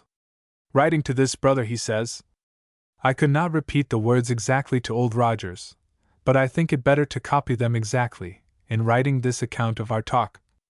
At horsemanship, when you exercise it, read Chris and Claudio, and a book that is called La Gloria del Cavallo, with all that you may join the thorough contemplation of it with the exercise, and so shall you profit more in a month than others in a year. I think I see what you mean, sir. I had got to learn it all without book, as it were, though you know I had my old Bible, that my mother gave me, and without that I should not have learned it at all. I only mean it comparatively, you know. You have had more of the practice, and I'm more of the theory. But if we had not both had both, we should neither of us have known anything about the matter. I never was content without trying at least to understand things, and if they are practical things, and you try to practice them at the same time as far as you do understand them, there is no end to the way in which the one lights up the other. I suppose that is how, without your experience, I have more to say about such things than you could expect. You know besides that a small matter in which a principle is involved will reveal the principle, if attended to, just as well as a great one containing the same principle. The only difference, and that a most important one, is that though I've got my clay and my straw together, and they stick pretty well as yet, my brick, after all, is not half so well baked as yours, old friend, and it may crumble away yet, though I hope not. I pray God to make both our bricks into stones of the New Jerusalem, sir. I think I understand you quite well. To know about a thing is of no use except you do it. Besides, as I found out when I went to sea, you never can know a thing till you do it, though I thought I had a tidy fancy about some things beforehand. It's better not to be quite sure that all your seams are caulked, and so to keep a lookout on the bilge pump, isn't it, sir? During the most of this conversation, we were standing by the mill water, half frozen over. The ice from both sides came towards the middle, leaving an empty space between, along which the dark water showed itself, hurrying away as if in fear of its life from the white death of the frost. The wheel stood motionless, and the drip from the thatch of the mill over it in the sun had frozen in the shadow into icicles, which hung in long spikes from the spokes and the floats, making the wheel, soft green and mossy when it revolved in the gentle sun-mingled summer water, look like its own grey skeleton now. The sun was getting low, and I should want all my time to see my other friends before dinner, for I would not willingly offend Mrs. Pearson on Christmas Day by being late, especially as I guessed she was using extraordinary skill to prepare me a more than comfortable meal. I must go, Old Rogers, I said, but I will leave you something to think about till we meet again. Find out why our Lord was so much displeased with the disciples, whom he knew to be ignorant men, for not knowing what he meant when he warned them against the leaven of the Pharisees. I want to know what you think about it. You'll find the story told both in the 16th chapter of St. Matthew and the 8th of St. Mark. Well, sir, I'll try, that is, if you will tell me what you think about it afterwards, so as to put me right if I'm wrong. Of course I will, if I can find out an explanation to satisfy me. But it is not at all clear to me now. In fact, I do not see the connecting links of our Lord's logic in the rebuke he gives them. How am I to find out then, sir, knowing nothing of logic at all? Said the old man, his rough worn face summered over with his childlike smile. There are many things which a little learning, while it cannot really hide them, may make you less ready to see all at once, I answered, shaking hands with Old Rogers, and then springing across the brook with my carpet-bag in my hand. By the time I had got through the rest of my calls, the fogs were rising from the streams and the meadows to close in upon my first Christmas Day in my own parish. How much happier I was than when I came such a few months before! The only pang I felt that day was as I passed the monsters on the gate leading to Oldcastle Hall. Should I be honored to help only the poor of the flock? Was I to do nothing for the rich, for whom it is, and has been, and doubtless will be so hard to enter into the kingdom of heaven? And it seemed to me at the moment that the world must be made for the poor. They had so much more done for them to enable them to inherit it than the rich had done. To these people at the hall, I did not seem acceptable. I might in time do something with Judy, but the old lady was still so dreadfully repulsive to me that it troubled my conscience to feel how I disliked her. Mr. Stoddart seemed nothing more than a dilettante in religion, as well as in the arts and sciences, music always excepted, while for Miss Oldcastle, I simply did not understand her yet. And she was so beautiful. I thought her more beautiful every time I saw her. But I never appeared to make the least progress towards any real acquaintance with her thoughts and feelings. It seemed to me, I say, for a moment, coming from the houses of the warm-hearted poor, as if the rich had not quite fair play, as it were, as if they were sent into the world chiefly for the sake of the cultivation of the virtues of the poor, and without much chance for the cultivation of their own. I knew better than this, you know, my reader, but the thought came, as thoughts will come sometimes. It vanished the moment I sought to lay hands upon it, as if it knew quite well it had no business there. But certainly I did believe that it was more like the truth to say the world was made for the poor than to say that it was made for the rich. And therefore I longed the more to do something for these whom I considered the rich of my flock, for it was dreadful to think of their being poor inside instead of outside. Perhaps my reader will say, and say with justice, that I ought to have been as anxious about poor Farmer Brownrigg as about the beautiful lady. But the farmer had given me good reason to hope some progress in him after the way he had given in about Jane Rogers. Positively I had caught his eye during the sermon that very day. And besides, but I will not be a hypocrite, and seeing I did not certainly take the same interest in Mr. Brownrigg, I will at least be honest and confess it. As far as regards the discharge of my duties, I trust I should have behaved impartially had the necessity for any choice arisen. But my feelings were not quite under my own control. And we are nowhere told to love everybody alike, only to love every one who comes within our reach as ourselves. I wonder whether my old friend Dr. Duncan was right.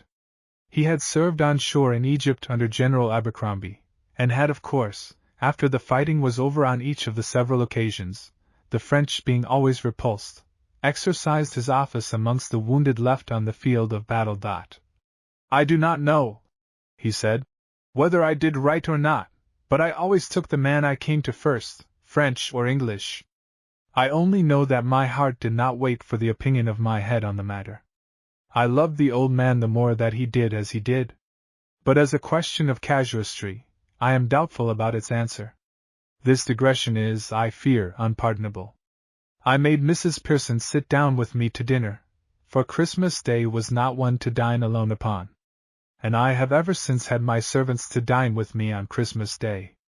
Then I went out again, and made another round of visits, coming in for a glass of wine at one table, an orange at another, and a hot chestnut at a third. Those whom I could not see that day, I saw on the following days between it and the New Year. and so ended my Christmas holiday with my people. But there is one little incident which I ought to relate before I close this chapter, and which I am ashamed of having so nearly forgotten. When we had finished our dinner, and I was sitting alone drinking a glass of claret before going out again, Mrs. Pearson came in and told me that little Gerard Weir wanted to see me. I asked her to show him in, and the little fellow entered, looking very shy, and clinging first to the door and then to the wall. "Come, my dear boy," I said, "and sit down by me." He came directly and stood before me. "Would you like a little wine and water?" I said, for unhappily there was no dessert, Mrs. Pearson knowing that I never eat such things. "No, thank you, sir, I never tasted wine." I did not press him to take it. "Please, sir," he went on after a pause, putting his hand in his pocket. "Mother gave me some goodies, and I kept them till I saw you come back, and here they are, sir. Does any reader doubt what I did or said upon this?" I said, "Thank you, my darling," and I ate them up, every one of them, that he might see me eat them before he left the house. And the dear child went off radiant. If anybody cannot understand why I did so, I beg him to consider the matter. If then he cannot come to a conclusion concerning it, I doubt if any explanation of mine would greatly subserve his enlightenment. Meantime, I am forcibly restraining myself from yielding to the temptation to set forth my reasons, which would result in a half-hour's sermon on the Jewish dispensation, including the burnt offering, and the wave and heave offerings, with an application to the ignorant nurses and mothers of English babies, who do the best they can to make original sin an actual fact by training children down in the way they should not go. Chapter 12. The Avenue. It will not appear strange that I should linger so long upon the first few months of my association with the people who, now that I am an old man, look to me like my own children. For those who were then older than myself are now old dwellers in those high countries, where there is no age, only wisdom, and I shall soon go to them. How glad I shall be to see my old Rogers again, who, as he taught me upon earth, will teach me yet more, I thank my God, in heaven. But I must not let the reverie which always gathers about the feather end of my pen the moment I take it up to write these recollections, interfere with the work before me. After this Christmastide, I found myself in closer relationship to my parishioners. No doubt I was always in danger of giving unknown offense to those who were ready to fancy that I neglected them, and did not distribute my favors equally. But as I never took offense, the offense I gave was easily got rid of. A clergyman, of all men, should be slow to take offense, for if he does, he will never be free or strong to reprove sin. And it must sometimes be his duty to speak severely to those, especially the good, who are turning their faces the wrong way. It is of little use to reprove the sinner, but it is worth while sometimes to reprove those who have a regard for righteousness, however imperfect they may be. Reprove not a scorner, lest he hate thee. Rebuke a wise man, and he will love thee. But I took great care about interfering, though I would interfere upon request, not always, however, upon the side whence the request came, and more seldom still upon either side. The clergyman must never be a partisan. When our Lord was requested to act as umpire between two brothers, he refused. But he spoke and said, "Take heed, and beware of covetousness." Now, though the best of men is unworthy to loose the latchet of his shoe, yet the servant must be as his master. Ah me! While I write it, I remember that the sinful woman might yet do as she would with his sacred feet. I bethink me, desert may not touch his shoe tie, love may kiss his feet. I visited, of course, at the Hall, as at the farmhouses in the country, and the cottages in the village. I did not come to like Mrs. Oldcastle better. And there was one woman in the house whom I disliked still more, that Sarah whom Judy had called in my hearing a white wolf. Her face was yet whiter than that of her mistress, only it was not smooth like hers, for its whiteness came apparently from the smallpox, which had so thickened the skin that no blood, if she had any, could shine through. I seldom saw her, only, indeed, caught a glimpse of her now and then as I passed through the house. Nor did I make much progress with Mr. Stoddart. He had always something friendly to say, and often some theosophical theory to bring forward, which, I must add, never seemed to me to mean, or, at least, to reveal, anything. He was a great reader of mystical books, and yet the man's nature seemed cold. It was sunshiny, but not sunny. His intellect was rather a lambent flame than a genial warmth. He could make things, but he could not grow anything. And when I came to see that he had had more than any one else to do with the education of Miss Oldcastle, I understood her a little better, and saw that her so-called education had been in a great measure repression, of a negative sort, no doubt, but not therefore the less mischievous.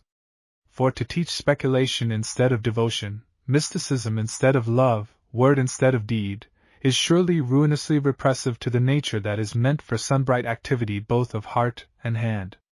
My chief perplexity continued to be how he could play the organ as he did. My reader will think that I am always coming round to Miss Oldcastle, but if he does, I cannot help it. I began, I say, to understand her a little better.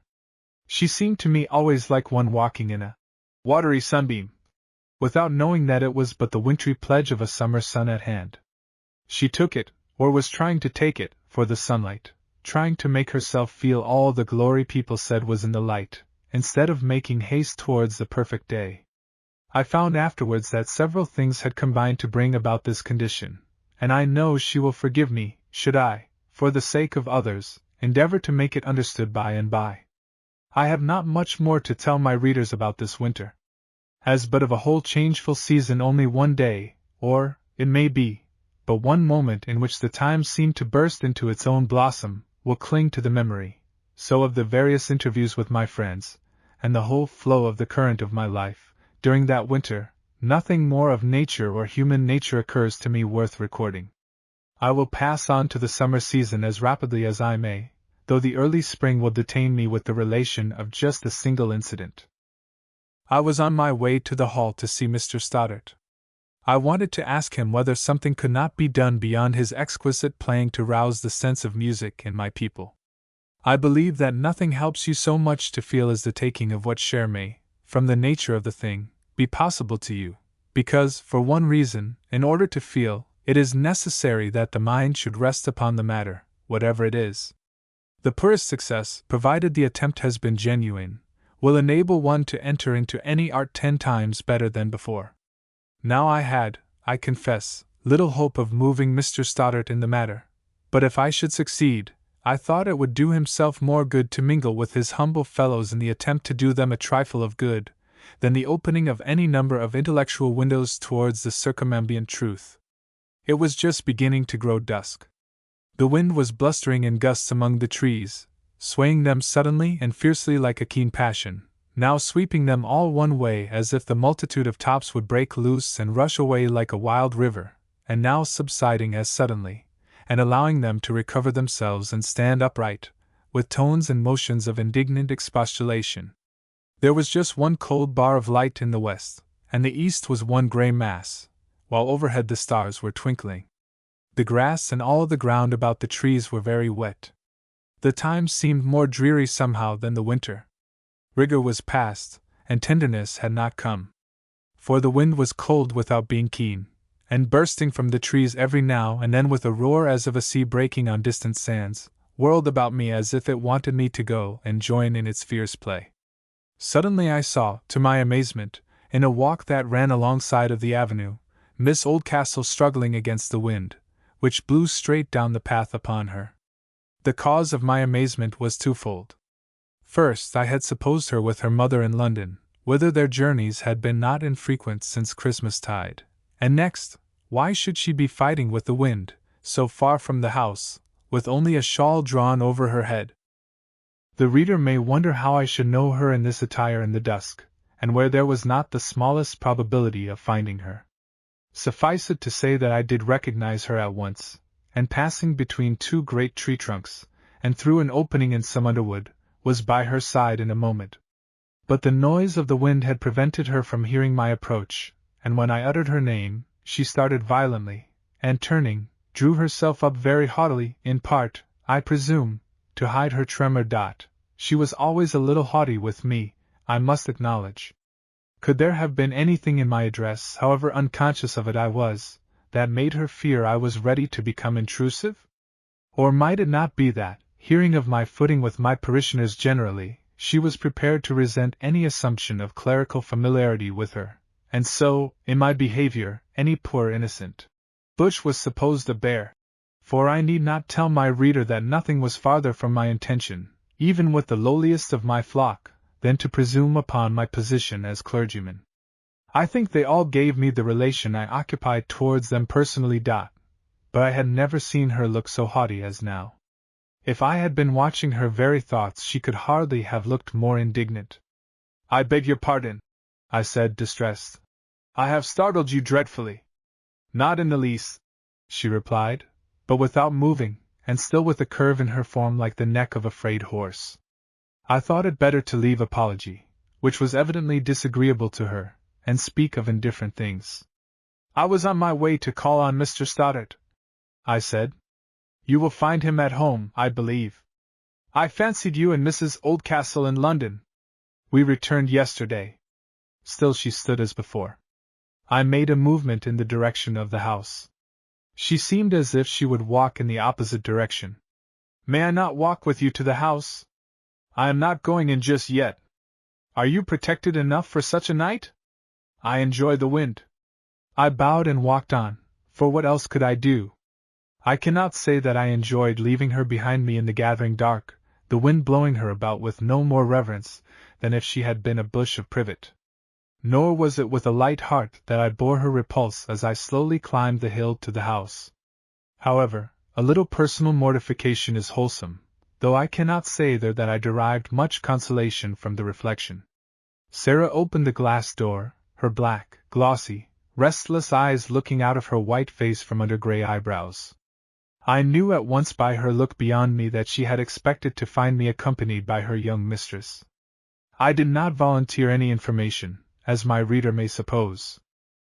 I found, as I had feared, that, although Mr. Stoddart seemed to listen with some interest to what I said, I could not bring him to the point of making any practical suggestion, or of responding to one made by me, and I left him with the conviction that he would do nothing to help me. Yet during the whole of our interview he had not opposed a single word I said. He was like clay too much softened with water to keep the form into which it has been modeled. He would take some kind of form easily, and lose it yet more easily. I did not show all my dissatisfaction, however, for that would only have estranged us, and it is not required, nay, it may be wrong, to show all you feel or think. What is required of us is, not to show what we do not feel or think, for that is to be false. I left the house in a gloomy mood. I know I ought to have looked up to God and said, "These things do not reach to thee, my Father. Thou art ever the same, and I rise above my small as well as my great troubles by remembering thy peace, and thy unchangeable godhood to me and all thy creatures." But I did not come to myself all at once. The thought of God had not come, though it was pretty sure to come before I got home. I was brooding over the littleness of all I could do, and feeling that sickness which sometimes will overtake a man in the midst of the work he likes best, when the unpleasant parts of it crowd upon him, and his own efforts, especially those made from the will without sustaining impulse, come back upon him with a feeling of unreality, decay, and bitterness, as if he had been unnatural and untrue, and putting himself in false relations by false efforts for good. I know this all came from selfishness, thinking about myself instead of about God and my neighbor. But so it was.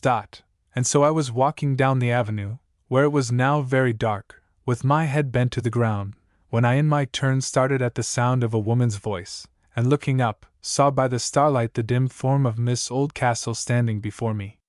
She spoke first. "Mr. Walton, I was very rude to you. I beg your pardon. Indeed, I did not think so. I only thought what a blundering awkward fellow I was to startle you as I did. You have to forgive me. I fancy," and here I know she smiled, though how I know I do not know. "I fancy I have made that even," she said pleasantly. "For you must confess I startled you now. You did, but it was in a very different way. I annoyed you with my rudeness. You only scattered a swarm of bats that kept flapping their skinny wings in my face." "What do you mean?" "There are no bats at this time of the year. Not outside. In winter and rough weather they creep inside, you know." "Ah, I ought to understand you." But I did not think you were ever like that. I thought you were too good. I wish I were. I hope to be some day. I am not yet, anyhow. And I thank you for driving the bats away in the meantime. You make me the more ashamed of myself to think that perhaps my rudeness had a share in bringing them. Yours is no doubt thankless labor sometimes. She seemed to make the last remark just to prevent the conversation from returning to her as its subject. And now all the bright portions of my work came up before me. You are quite mistaken in that, Miss Oldcastle. On the contrary, the thanks I get are far more than commensurate with the labor. Of course one meets with a disappointment sometimes, but that is only when they don't know what you mean. And how should they know what you mean till they are different themselves?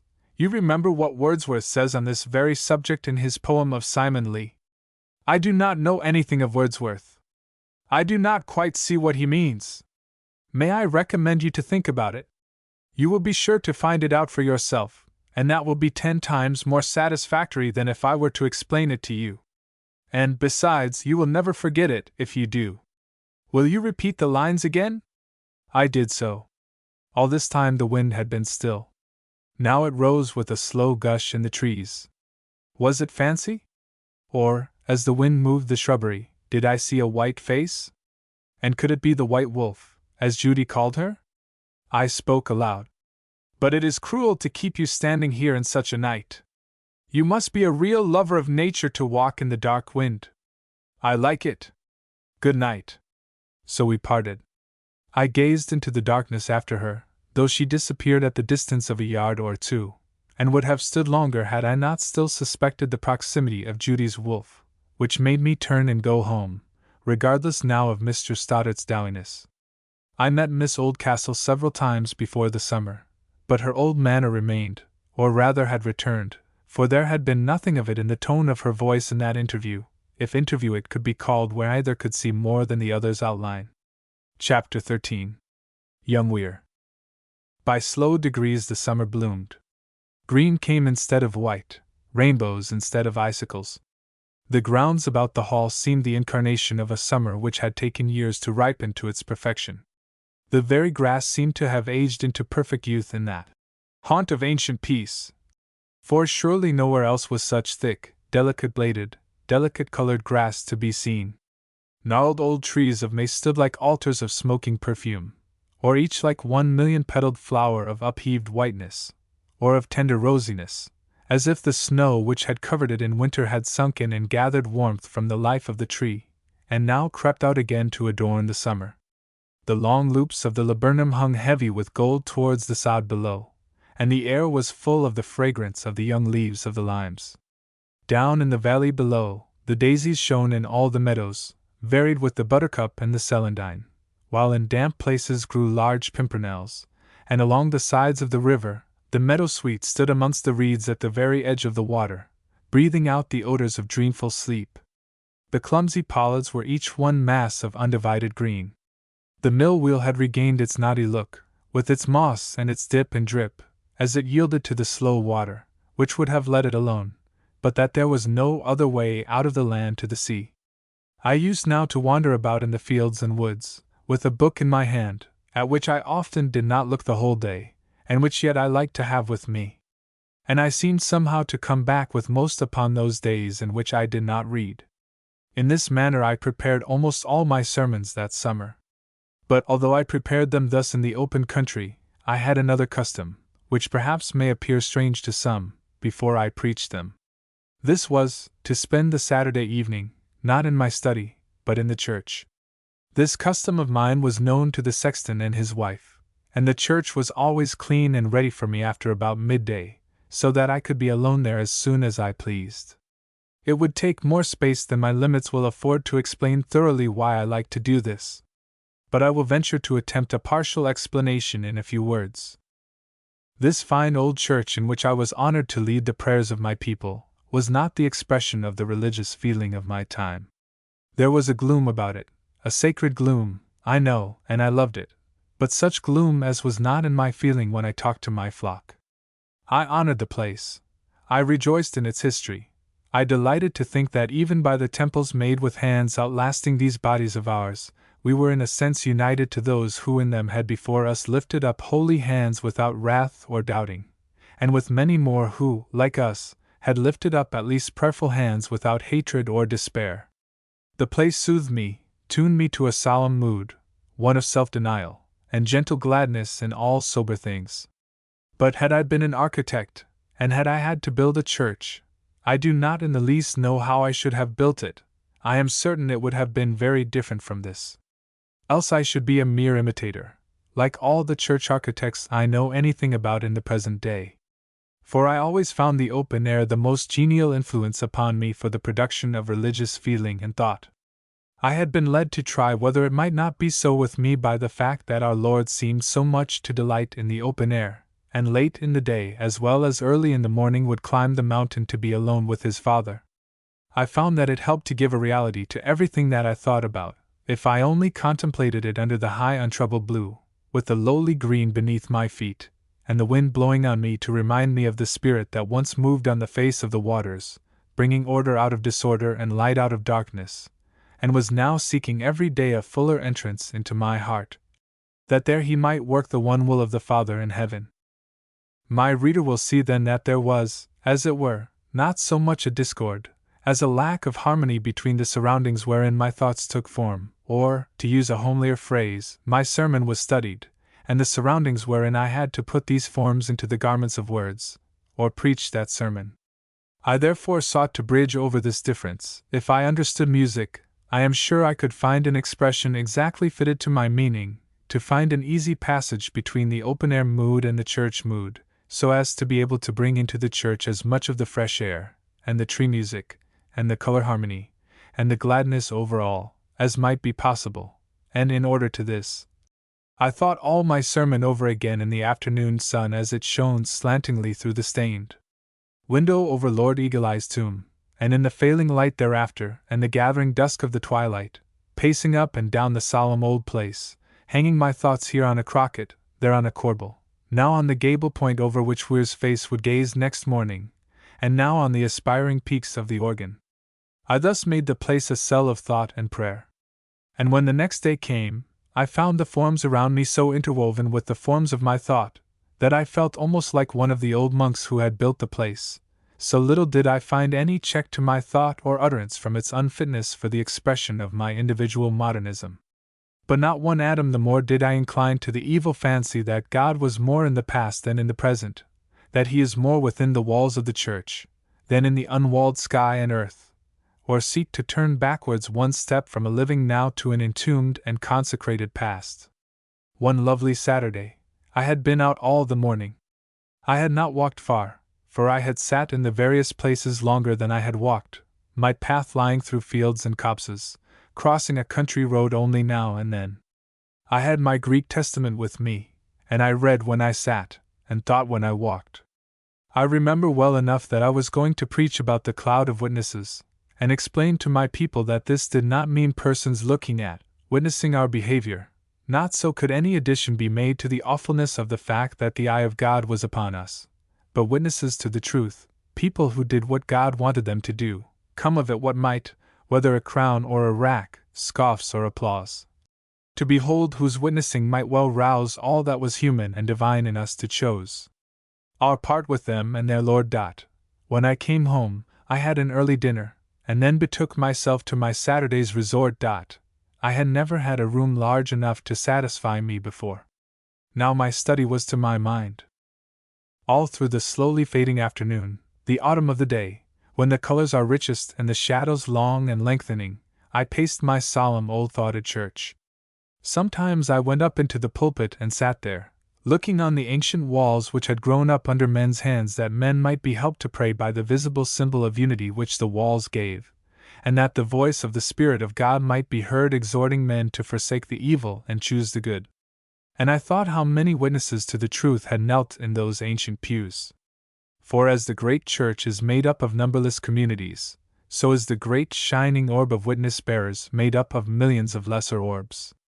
All men and women of true heart bear individual testimony to the truth of God, saying, "I have trusted and found him faithful," and the feeble light of the glowworm is yet light, pure, and good, and with a loveliness of its own. So, O Lord, I said, let my light shine before men. And I felt no fear of vanity in such a prayer, for I knew that the glory to come of it is to God only, that men may glorify their Father in heaven. And I knew that when we seek glory for ourselves, the light goes out, and the horror that dwells in darkness breathes cold upon our spirits. And I remember that just as I thought thus, my eye was caught first by a yellow light that gilded the apex of the font cover, which had been wrought like a flame or a bursting blossom. It was so old and worn, I never could tell which, and then by a red light all over a white marble tablet in the wall, the red of life on the cold hue of the grave. And this red light did not come from any work of man's device, but from the great window of the west, which little Gerard Weir wanted to help God to paint. I must have been in a happy mood that Saturday afternoon, for everything pleased me and made me happier, and all the church forms about me blended and harmonized graciously with the throne and footstool of God which I saw through the windows. And I lingered until the night had come, till the church only gloomed about me, and had no shine, and then I found my spirit burning up the clearer, as a lamp which has been flaming all the day with light unseen becomes a glory in the room when the sun is gone down. At length I felt tired, and would go home. Yet I lingered for a few moments in the vestry, thinking what hymns would harmonize best with the things I wanted to make my people think about. It was now almost quite dark out of doors, at least as dark as it would be. Suddenly through the gloom I thought I heard a moan and a sob. I sat upright in my chair and listened. But I heard nothing more, and concluded I had deceived myself. After a few moments, I rose to go home and have some tea, and turned my mind rather away from than towards the subject of witness-bearing any more for that night, lest I should burn the fuel of it out before I came to warm the people with it, and should have to blow its embers instead of flashing its light and heat upon them in gladness.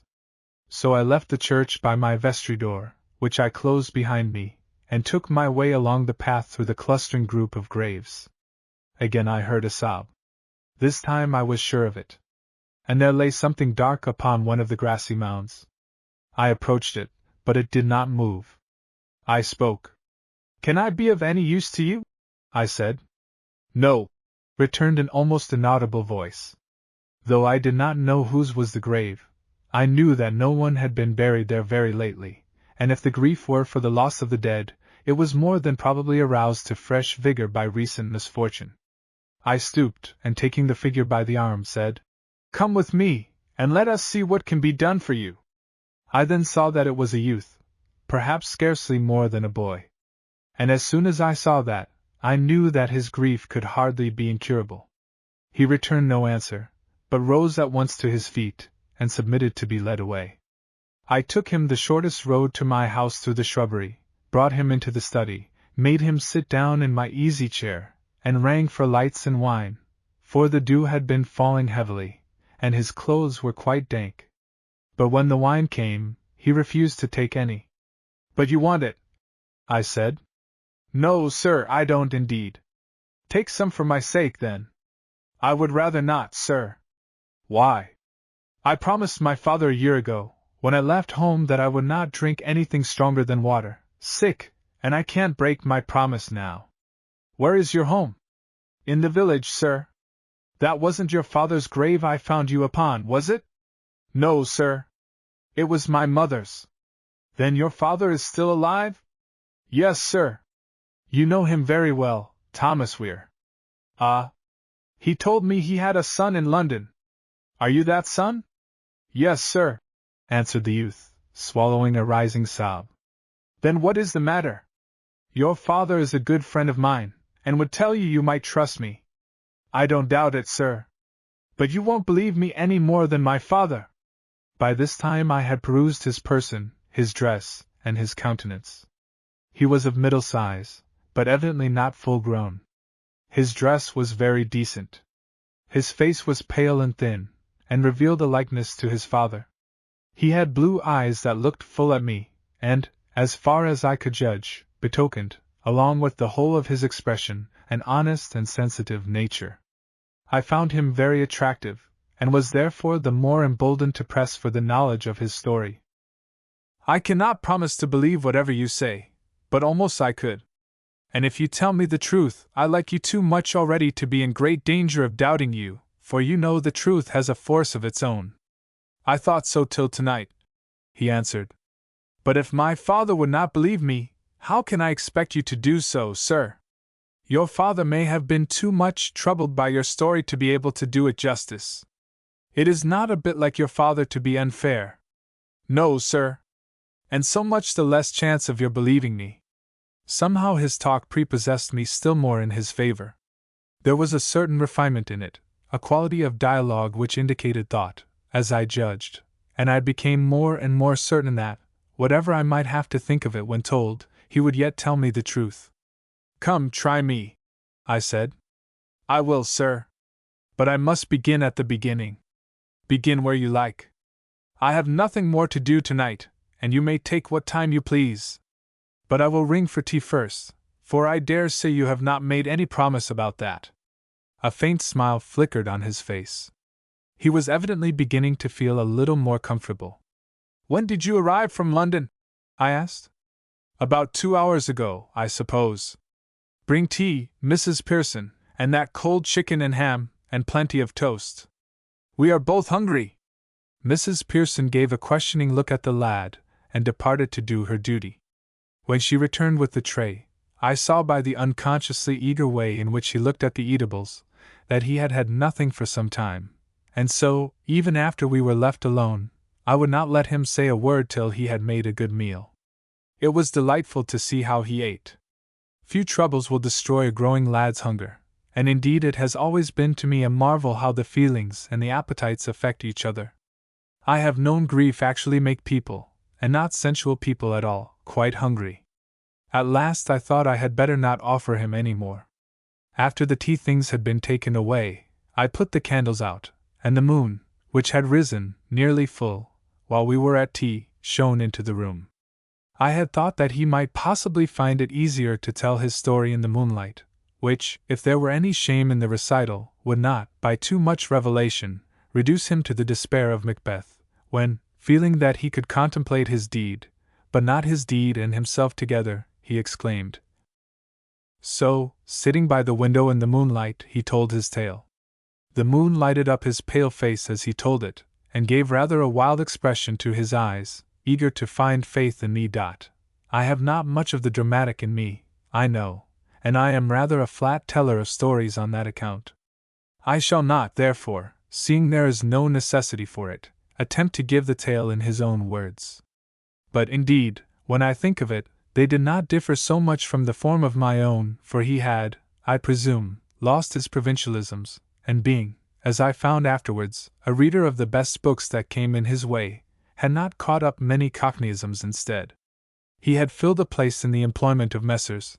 and Company, large silk mercers, linen drapers, etc., etc., in London, for all the trades are mingled now. His work at first was to accompany one of the carts which delivered the purchases of the day, but I presume because he showed himself to be a smart lad, they took him at length into the shop to wait behind the counter. This he did not like so much, but, as it was considered a rise in life, made no objection to the change. He seemed to himself to get on pretty well. He soon learned all the marks on the goods intended to be understood by the shopmen, and within a few months believed that he was found generally useful. He had as yet had no distinct department allotted to him, but was moved from place to place, according as the local pressure of business might demand. I confess, he said, that I was not always satisfied with what was going on about me. I mean, I could not help doubting if everything was done on the square, as they say. But nothing came plainly in my way, and so I could honestly say it did not concern me. I took care to be straightforward for my part, and, knowing only the prices marked for the sale of the goods, I had nothing to do with anything else. But one day, while I was showing a lady some handkerchiefs which were marked as Mouchoirs de Paris, I don't know if I pronounce it right, sir, she said she did not believe they were French cambric, and I, knowing nothing about it, said nothing. But happening to look up while we both stood silent, the lady examining the handkerchiefs, and I doing nothing till she should have made up her mind, I caught sight of the eyes of the shop walker, as they call the man who shows customers where to go for what they want, and sees that they are attended to. He is a fat man, dressed in black, with a great gold chain, which they say in the shop is only copper gilt. But that doesn't matter, only it would be the liker himself. He was standing staring at me. I could not tell what to make of it, but from that day I often caught him watching me, as if I had been a customer suspected of shoplifting. Still, I only thought he was very disagreeable, and tried to forget him. One day, the day before yesterday, 2 ladies, an old lady and a young one, came into the shop, and wanted to look at some shawls. It was dinner time, and most of the men were in the house at their dinner. The shop-walker sent me to them, and then, I do believe, though I did not see him, stood behind a pillar to watch me, as he had been in the way of doing more openly. I thought I had seen the ladies before, and though I could not then tell where, I am now almost sure they were Mrs. and Miss Oldcastle, of the Hall. They wanted to buy a cashmere for the young lady. I showed them some. They wanted better. I brought the best we had, inquiring, that I might make no mistake. They asked the price? I told them. They said they were not good enough, and wanted to see some more. I told them they were the best we had. They looked at them again, said they were sorry, but the shawls were not good enough, and left the shop without buying anything. I proceeded to take the shawls upstairs again, and, as I went, passed the shop-walker, whom I had not observed while I was attending to the ladies. "You're for no good, young man," he said with a nasty sneer. "What do you mean by that, Mr. B?" I asked, for his sneer made me angry. "You'll know before tomorrow," he answered, and walked away. That same evening, as we were shutting up shop, I was sent for to the principal's room. The moment I entered, he said, "You won't suit us, young man, I find. You had better pack up your box tonight, and be off tomorrow. There's your quarter's salary." "What have I done?" I asked in astonishment, and yet with a vague suspicion of the matter. "It's not what you've done, but what you don't do," he answered. "Do you think we can afford to keep you here and pay you wages to send people away from the shop without buying? If you do, you're mistaken, that's all. You may go." "But what could I do?" I said. "I suppose that spy B dash, I believe I said so, sir." Now, young man, none of your sauce," said Mr. Dash. "Honest people don't think about spies." "I thought it was for honesty you were getting rid of me," I said. Mr. rose to his feet, his lips white, and pointed to the door. "Take your money and be off. And mind you don't refer to me for a character. After such impudence I couldn't in conscience give you one." Then, calming down a little when he saw I turned to go, "You had better take to your hands again, for your head will never keep you. There, be off," he said, pushing the money towards me, and turning his back to me. I could not touch it. "Keep the money, Mr. Dash," I said. "It'll make up for what you've lost by me," and I left the room at once without waiting for an answer. While I was packing my box, one of my chums came in, and I told him all about it. "He is rather a good fellow, that, sir," but he laughed, and said, "What a fool you are, Weir. You'll never make your daily bread, and you needn't think it. If you knew what I know, you'd have known better. And it's very odd it was about shawls, too. I'll tell you. As you're going away, you won't let it out. Mr. Dash, that was the same who had just turned me away, was serving some ladies himself, for he wasn't above being in the shop, like his partner. They wanted the best Indian shawl they could get.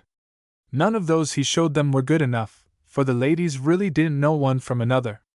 They always go by the price you ask, and Mr. knew that well enough. He had sent me upstairs for the shawls, and as I brought them he said, 'These are the best imported, madam.' There were 3 ladies, and one shook her head, and another shook her head, and they all shook their heads. And then Mr. was sorry, I believe you, that he had said they were the best.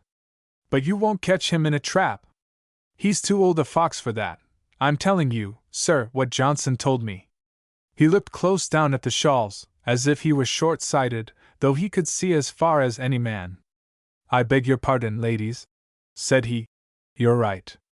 I am quite wrong. What a stupid blunder to make. And yet they did deceive me. Here, Johnson, take these shawls away. How could you be so stupid? I will fetch the thing you want myself, ladies." So I went with him.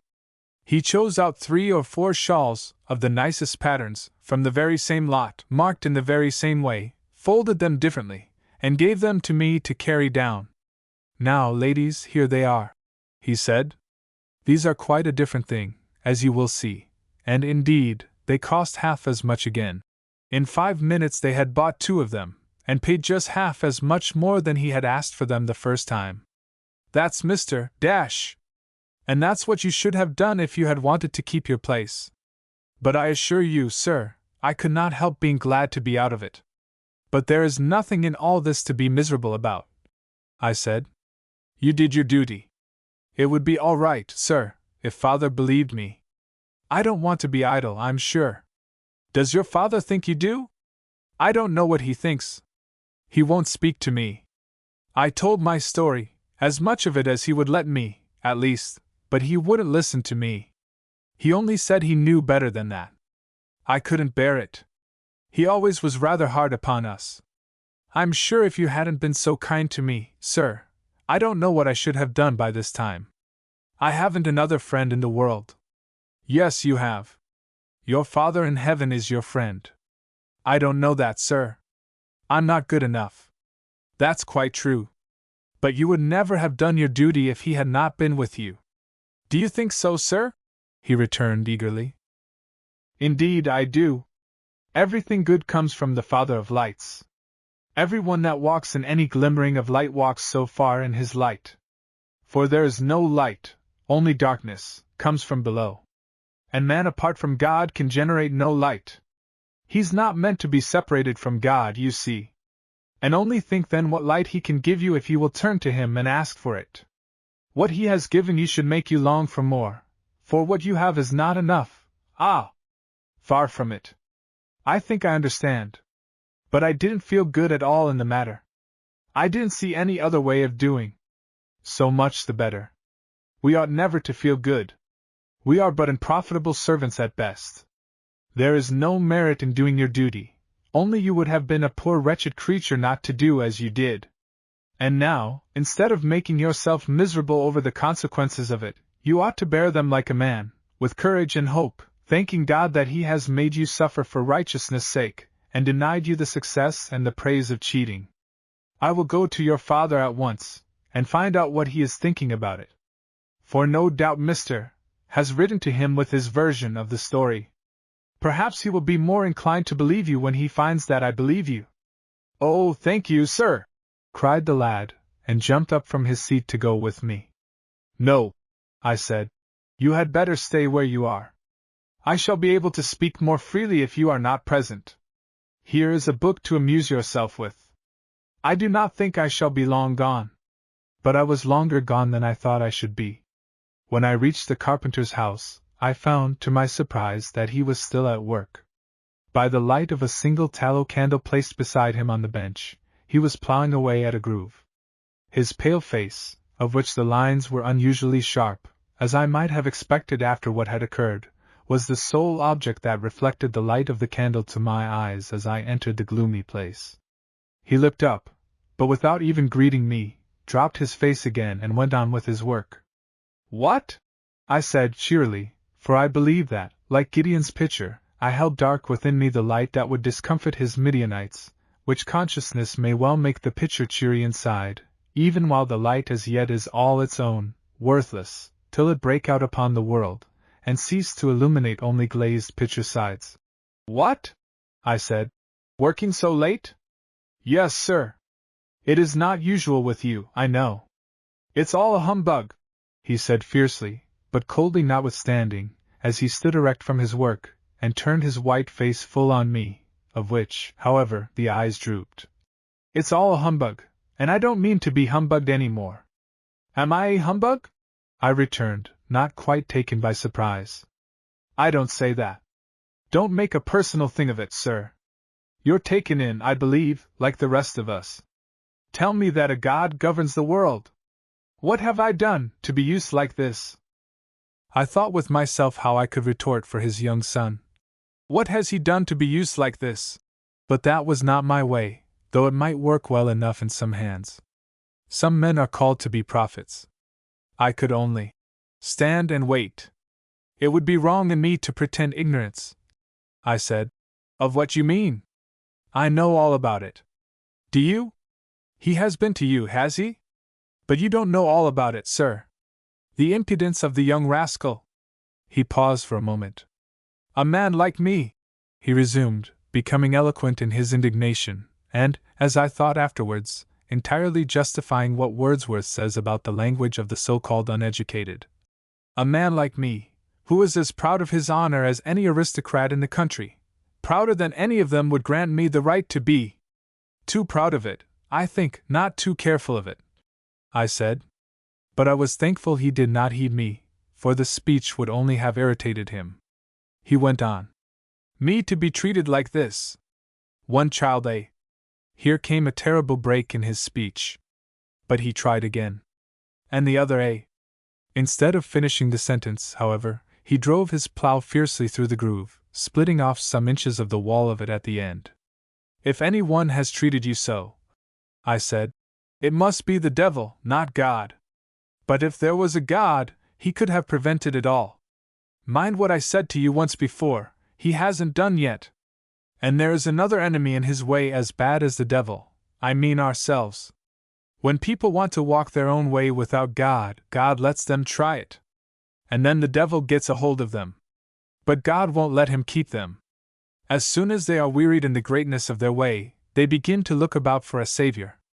And then they find God ready to pardon, ready to help, not breaking the bruised reed, leading them to his own self-manifest, with whom no man can fear any longer, Jesus Christ, the righteous lover of men, their elder brother, what we call big brother, you know, one to help them and take their part against the devil, the world, and the flesh, and all the rest of the wicked powers.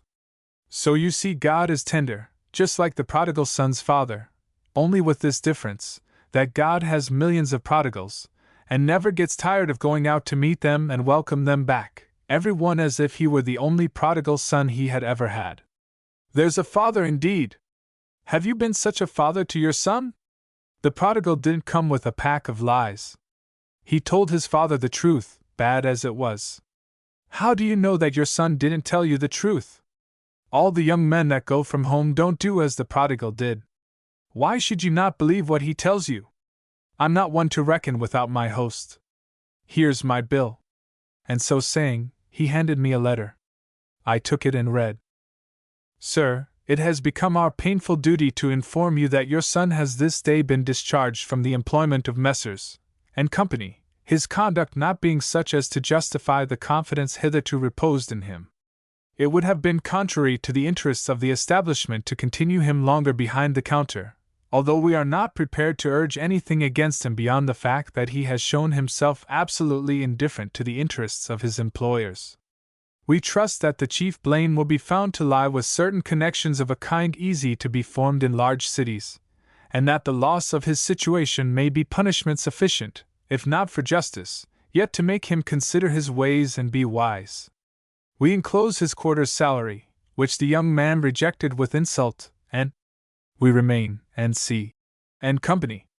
And, I exclaimed, this is what you found your judgment of your own son upon. You reject him unheard, and take the word of a stranger. I don't wonder you cannot believe in your father when you behave so to your son. I don't say your conclusion is false, though I don't believe it. But I do say the grounds you go upon are anything but sufficient. You don't mean to tell me that a man of Mr. S standing, who has one of the largest shops in London, and whose brother is mayor of Addicehead, would slander a poor lad like that? Oh, you mammon worshipper! I cried. Because a man has one of the largest shops in London, and his brother is mayor of Addicehead, you take his testimony and refuse your son's. I did not know the boy till this evening, but I call upon you to bring back to your memory all that you have known of him from his childhood, and then ask yourself whether there is not, at least, as much probability of his having remained honest as of the master of a great London shop being infallible in his conclusions, at which conclusions, whatever they be, I confess no man can wonder, after seeing how readily his father listens to his defamation. I spoke with warmth. Before I had done, the pale face of the carpenter was red as fire, for he had been acting contrary to all his own theories of human equality, and that in a shameful manner. Still, whether convinced or not, he would not give in. He only drove away at his work, which he was utterly destroying. His mouth was closed so tight, he looked as if he had his jaw locked, and his eyes gleamed over the ruined board with a light which seemed to me to have more of obstinacy in it than contrition. "Ah, Thomas," I said, taking up the speech once more, "if God had behaved to us as you have behaved to your boy, be he innocent, be he guilty, there's not a man or woman of all our lost race would have returned to him from the time of Adam till now. I don't wonder that you find it difficult to believe in him." And with those words I left the shop, determined to overwhelm the unbeliever with proof, and put him to shame before his own soul, whence, I thought, would come even more good to him than to his son. For there was a great deal of self-satisfaction mixed up with the man's honesty, and the sooner that had a blow the better. It might prove a death blow in the long run. It was pride that lay at the root of his hardness. He visited the daughter's fault upon the son. His daughter had disgraced him, and he was ready to flash into wrath with his son upon any imputation which recalled to him the torture he had undergone when his daughter's dishonor came first to the light. Her he had never forgiven, and now his pride flung his son out after her upon the first suspicion. His imagination had filled up all the blanks in the wicked insinuations of Mr. Dash. He concluded that he had taken money to spend in the worst company, and had so disgraced him beyond forgiveness. His pride paralyzed his love. He thought more about himself than about his children. His own shame outweighed in his estimation the sadness of their guilt. It was a less matter that they should be guilty, than that he, their father, should be disgraced. Thinking over all this, and forgetting how late it was, I found myself halfway up the avenue of the hall. I wanted to find out whether young Weir's fancy that the ladies he had failed in serving, or rather whom he had really served with honesty, were Mrs. and Miss Oldcastle, was correct. What a point it would be if it was! I should not then be satisfied except I could prevail on Miss Oldcastle to accompany me to Thomas Weir, and shame the faithlessness out of him. So eager was I after certainty, that it was not till I stood before the house that I saw clearly the impropriety of attempting anything further that night. One light only was burning in the whole front, and that was on the first floor. Glancing up at it, I knew not why, as I turned to go down the hill again, I saw a corner of the blind drawn aside and a face peeping out, whose, I could not tell. This was uncomfortable, for what could be taking me there at such a time? But I walked steadily away, certain I could not escape recognition, and determining to refer to this ill-considered visit when I called the next day. I would not put it off till Monday, I was resolved. I lingered on the bridge as I went home. Not a light was to be seen in the village, except one over Catherine Weir's shop. There were not many restless souls in my parish, not so many as there ought to be. Yet gladly would I see the troubled in peace, not a moment, though, before their troubles should have brought them where the weary and heavy-laden can alone find rest to their souls, finding the Father's peace in the Son, the Father himself reconciling them to himself. How still the night was! My soul hung, as it were, suspended in stillness, for the whole sphere of heaven seemed to be about me, the stars above shining as clear below in the mirror of the all but motionless water. It was a pure type of the rest that remaineth. Rest, the one immovable center wherein lie all the stores of might, whence issue all forces, all influences of making and molding. And indeed, I said to myself, after all the noise, uproar, and strife that there is on the earth, after all the tempests, earthquakes, and volcanic outbursts, there is yet more of peace than of tumult in the world. How many nights like this glide away in loveliness, when deep sleep hath fallen upon men, and they know neither how still their own repose, nor how beautiful the sleep of nature. Ah, what must the stillness of the kingdom be! When the heavenly day's work is done, with what a gentle wing will the night come down! But I bethink me, the rest there, as here, will be the presence of God, and if we have him with us, the battlefield itself will be, if not quiet, yet as full of peace as this night of stars. So I spoke to myself, and went home. I had little immediate comfort to give my young guest, but I had plenty of hope. I told him he must stay in the house tomorrow, for it would be better to have the reconciliation with his father over before he appeared in public. so the next day neither Weir was at church. As soon as the afternoon service was over, I went once more to the hall, and was shown into the drawing-room, a great faded room, in which the prevailing color was a dingy gold, hence called the yellow drawing-room when the house had more than one. It looked down upon the lawn, which, although little expense was now laid out on any of the ornamental adjuncts of the hall, was still kept very nice. There sat Mrs. Oldcastle reading, with her face to the house. A little way farther on, Miss Oldcastle sat, with a book on her knee, but her gaze fixed on the widespread landscape before her, of which, however, she seemed to be as unobservant as of her book. I caught glimpses of Judy flitting hither and thither among the trees, never a moment in one place. Fearful of having an interview with the old lady alone, which was not likely to lead to what I wanted, I stepped from a window which was open, out upon the terrace, and thence down the steps to the lawn below. The servant had just informed Mrs. Oldcastle of my visit when I came near. She drew herself up in her chair, and evidently chose to regard my approach as an intrusion. "I did not expect a visit from you today, Mr. Walton, you will allow me to say. I am doing Sunday work," I answered. "Will you kindly tell me whether you were in London on Thursday last? But stay, allow me to ask Miss Oldcastle to join us." Without waiting for answer, I went to Miss Oldcastle, and begged her to come and listen to something in which I wanted her help. She rose courteously though without cordiality, and accompanied me to her mother, who sat with perfect rigidity, watching us. "Again let me ask," I said, "if you were in London on Thursday?" Though I addressed the old lady, the answer came from her daughter. "Yes, we were." "Were you in and Company S in Street?" But now, before Miss Oldcastle could reply, her mother interposed. "Are we charged with shoplifting, Mr. Walton? Really, one is not accustomed to such cross-questioning, except from a lawyer." "Have patience with me for a moment," I returned. "I am not going to be mysterious for more than 2 or 3 questions. Please tell me whether you were in that shop or not." "I believe we were," said the mother. "Yes, certainly," said the daughter. "Did you buy anything?" "No, Miss Oldcastle began. "Not a word more," I exclaimed eagerly. "Come with me at once." "What do you mean, Mr. Walton?" said the mother, with a sort of cold indignation, while the daughter looked surprised, but said nothing. "I beg your pardon for my impetuosity, but much is in your power at this moment. The son of one of my parishioners has come home in trouble. His father, Thomas Weir." "Ah," said Mrs. Oldcastle, in a tone considerably at strife with refinement. But I took no notice. "His father will not believe his story. The lad thinks you were the ladies in serving whom he got into trouble.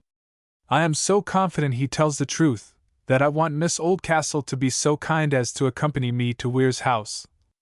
"Really, Mr. Walton, I am astonished at your making such a request," exclaimed Mrs. Oldcastle, with suitable emphasis on every salient syllable, while her white face flushed with anger. "To ask Miss Oldcastle to accompany you to the dwelling of the ringleader of all the canaille of the neighborhood." "It is for the sake of justice," I interposed. "That is no concern of ours. Let them fight it out between them. I am sure any trouble that comes of it is no more than they all deserve. A low family, men and women of them. I assure you, I think very differently. I dare say you do. But neither your opinion nor mine has anything to do with the matter." Here I turned to Miss Oldcastle and went on. "It is a chance which seldom occurs in one's life, Miss Oldcastle, a chance of setting wrong right by a word, and as a minister of the gospel of truth and love, I beg you to assist me with your presence to that end." I would have spoken more strongly, but I knew that her word given to me would be enough without her presence. At the same time, I felt not only that there would be a propriety in her taking a personal interest in the matter, but that it would do her good, and tend to create a favor towards each other and some of my flock between whom at present there seemed to be nothing in common. But at my last words, Mrs. Oldcastle rose to her feet, no longer red, now whiter than her usual whiteness with passion. "You dare to persist! You take advantage of your profession to persist in dragging my daughter into a vile dispute between mechanics of the lowest class, against the positive command of her only parent. Have you no respect for her position in society, for her sex? Mr. Walton, you act in a manner unworthy of your cloth. I had stood looking in her eyes with as much self-possession as I could muster. And I believe I should have borne it all quietly, but for that last word. If there is one epithet I hate more than another, it is that execrable word cloth, used for the office of a clergyman. I have no time to set forth its offense now. If my reader cannot feel it, I do not care to make him feel it. Only I am sorry to say it overcame my temper. Madam, I said, I owe nothing to my tailor. But I owe God my whole being, and my neighbor all I can do for him. He that loveth not his brother is a murderer, or murderess, as the case may be. At that word murderess, her face became livid, and she turned away without reply. By this time her daughter was halfway to the house. She followed her. And here was I left to go home, with the full knowledge that, partly from trying to gain too much, and partly from losing my temper, I had at best but a mangled and unsatisfactory testimony to carry back to Thomas Weir. Of course I walked away, round the end of the house and down the avenue, and the farther I went the more mortified I grew. It was not merely the shame of losing my temper, though that was a shame, and with a woman too, merely because she used a common epithet, but I saw that it must appear very strange to the carpenter that I was not able to give a more explicit account of some sort, what I had learned not being in the least decisive in the matter. It only amounted to this, that Mrs. and Miss Oldcastle were in the shop on the very day on which Weir was dismissed. It proved that so much of what he had told me was correct, nothing more. And if I tried to better the matter by explaining how I had offended them, would it not deepen the very hatred I had hoped to overcome? In fact, I stood convicted before the tribunal of my own conscience of having lost all the certain good of my attempt, in part at least from the foolish desire to produce a conviction of Weir rather than in Weir, which should be triumphant after a melodramatic fashion, and, must I confess it, should punish him for not believing in his son when I did. Forgetting in my miserable selfishness that not to believe in his son was an unspeakably worse punishment in itself than any conviction or consequent shame brought about by the most overwhelming of stage effects. I assure my reader, I felt humiliated. Now I think humiliation is a very different condition of mind from humility. Humiliation no man can desire, it is shame and torture. Humility is the true, right condition of humanity, peaceful, divine. And yet a man may gladly welcome humiliation when it comes, if he finds that with fierce shock and rude revulsion it has turned him right round, with his face away from pride, whither he was traveling, and towards humility, however far away upon the horizon's verge she may sit waiting for him. To me, however, there came a gentle and not therefore less effective dissolution of the bonds both of pride and humiliation, and before Weir and I met, I was nearly as anxious to heal his wounded spirit, as I was to work justice for his son. I was walking slowly, with burning cheek and downcast eyes, the one of conflict, the other of shame and defeat, away from the great house, which seemed to be staring after me down the avenue with all its window eyes, when suddenly my deliverance came. At a somewhat sharp turn, where the avenue changed into a winding road, Miss Oldcastle stood waiting for me, the glow of haste upon her cheek, and the firmness of resolution upon her lips. Once more I was startled by her sudden presence, but she did not smile. "Mr. Walton, what do you want me to do? I would not willing refuse, if it is, as you say, really my duty to go with you." "I cannot be positive about that," I answered. "I think I put it too strongly. But it would be a considerable advantage, I think, if you would go with me and let me ask you a few questions in the presence of Thomas Weir. It will have more effect if I am able to tell him that I have only learned as yet that you were in the shop on that day, and refer him to you for the rest." "I will go." "A thousand thanks. But how did you manage to—" Here I stopped, not knowing how to finish the question. "You are surprised that I came, notwithstanding Mamma's objection to my going?" "I confess I am. I should not have been surprised at Judy's doing so, now." She was silent for a moment. "Do you think obedience to parents is to last forever?" "The honor is, of course. But I am surely old enough to be right in following my conscience at least." "You mistake me. That is not the difficulty at all. Of course you ought to do what is right against the highest authority on earth, which I take to be just the parental. What I am surprised at is your courage. Not because of its degree, only that it is mine. And she sighed. She was quite right, and I did not know what to answer. But she resumed. I know I am cowardly. But if I cannot dare, I can bear. Is it not strange? With my mother looking at me, I dare not say a word, dare hardly move against her will. And it is not always a good will. I cannot honor my mother as I would. But the moment her eyes are off me, I can do anything, knowing the consequences perfectly, and just as regardless of them. For, as I tell you, Mr. Walton, I can endure, and you do not know what that might come to mean with my mother. Once she kept me shut up in my room, and sent me only bread and water, for a whole week to the very hour. Not that I minded that much, but it will let you know a little of my position in my own home. That is why I walked away before her. I saw what was coming. And Miss Oldcastle drew herself up with more expression of pride than I had yet seen in her, revealing to me that perhaps I had hitherto quite misunderstood the source of her apparent haughtiness. I could not reply for indignation. My silence must have been the cause of what she said next. Ah! You think I have no right to speak so about my own mother? Well, but indeed I would not have done so a month ago. If I am silent, Miss Oldcastle, it is that my sympathy is too strong for me. There are mothers and mothers. And for a mother not to be a mother is too dreadful. She made no reply. I resumed. It will seem cruel, perhaps, certainly in saying it, I lay myself open to the rejoinder that talk is so easy, still I shall feel more honest when I have said it. The only thing I feel should be altered in your conduct, forgive me, is that you should dare your mother. Do not think, for it is an unfortunate phrase, that my meaning is a vulgar one. If it were, I should at least know better than to utter it to you.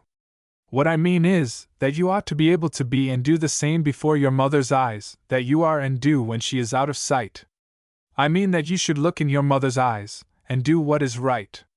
I know that, know it well. She emphasized the words as I do. But you do not know what a spell she casts upon me, how impossible it is to do as you say. Difficult, I allow? Impossible, not. You will never be free till you do so. You are too hard upon me. Besides, though you will scarcely be able to believe it now, I do honor her, and cannot help feeling that by doing as I do, I avoid irreverence, impertinence, rudeness, whichever is the right word for what I mean. I understand you perfectly. But the truth is more than propriety of behavior, even to a parent, and indeed has in it a deeper reverence, or the germ of it at least, than any adherence to the mere code of respect. If you once did as I want you to do, you would find that in reality you both revered and loved your mother more than you do now. You may be right. But I am certain you speak without any real idea of the difficulty. That may be. And yet what I say remains just as true. How could I meet violence, for instance? Impossible! She returned no reply. We walked in silence for some minutes. At length she said, My mother's self-will amounts to madness, I do believe.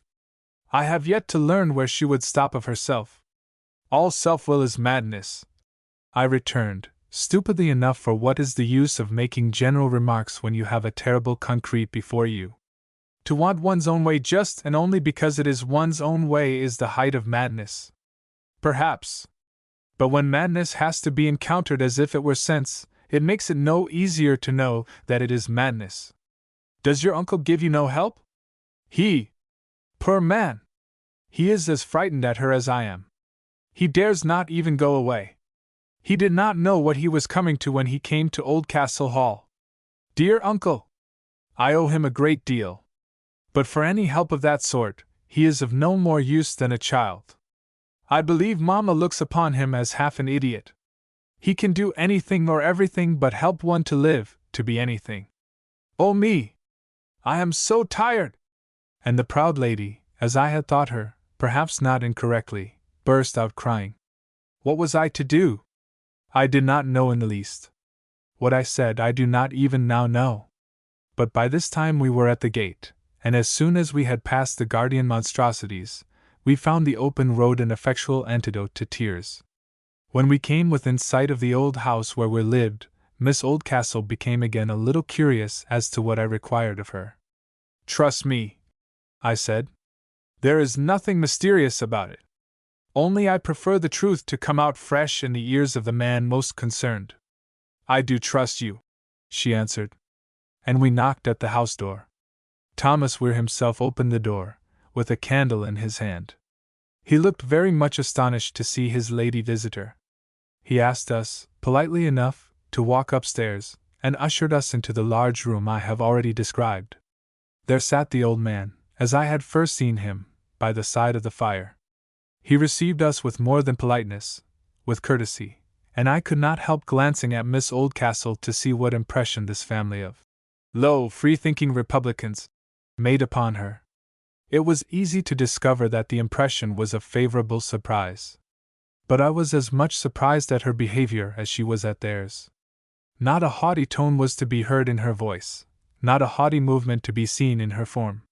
She accepted the chair offered her, and sat down, perfectly at home, by the fireside, only that she turned towards me, waiting for what explanation I might think proper to give. Before I had time to speak, however, old Mr. Weir broke the silence. "I've been telling Tom, sir, as I've told him many a time afore, as how he's a deal too hard with his children." "Father!" interrupted Thomas, angrily. "Have patience a bit, my boy," persisted the old man, turning again towards me. "Now, sir, he won't even hear young Tom's side of the story, and I say that boy won't tell him no lie if he's the same boy he went away." "I tell you, father," again began Thomas, but this time I interposed, to prevent useless talk beforehand. "Thomas," I said, "listen to me. I have heard your son's side of the story. Because of something he said, I went to Miss Oldcastle, and asked her whether she was in his late master's shop last Thursday. That is all I have asked her, and all she has told me is that she was. I know no more than you what she is going to reply to my questions now, but I have no doubt her answers will correspond to your son's story."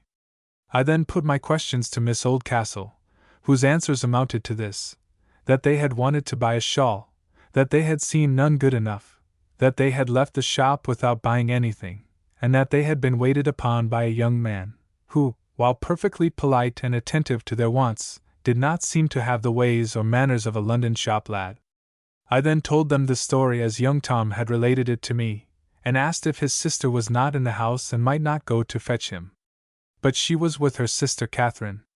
"I think, Mr. Walton, if you have done with me, I ought to go home now," said Miss Oldcastle. "Certainly," I answered. "I will take you home at once. I am greatly obliged to you for coming." "Indeed, sir," said the old man, rising with difficulty, "we're obliged both to you and the lady more than we can tell, to take such a deal of trouble for us. But you see, sir, you're one of them as thinks a man's got his duty to do one way or another, whether he be clergyman or carpenter. God bless you, miss. You're of the right sort, which you'll excuse an old man, miss, as'll never see ye again till ye've got the wings as ye ought to have." Miss Oldcastle smiled very sweetly, and answered nothing, but shook hands with them both, and bade them good night. Weir could not speak a word, he could hardly even lift his eyes. But a red spot glowed on each of his pale cheeks, making him look very like his daughter Catherine, and I could see Miss Oldcastle wince and grow red too with the grip he gave her hand. But she smiled again none the less sweetly. "I will see Miss Oldcastle home, and then go back to my house and bring the boy with me," I said as we left. It was some time before either of us spoke. The sun was setting, the sky, the earth, and the air lovely with rosy light, and the world full of that peculiar calm which belongs to the evening of the day of rest. Surely the world ought to wake better on the morrow. "Not very dangerous people, those, Miss Oldcastle?" I said at last. "I thank you very much for taking me to see them," she returned cordially. "You won't believe all you may happen to hear against the working people now? I never did. There are ill-conditioned, cross-grained, low-minded, selfish, unbelieving people amongst them. God knows it. But there are ladies and gentlemen amongst them too. That old man is a gentleman. He is.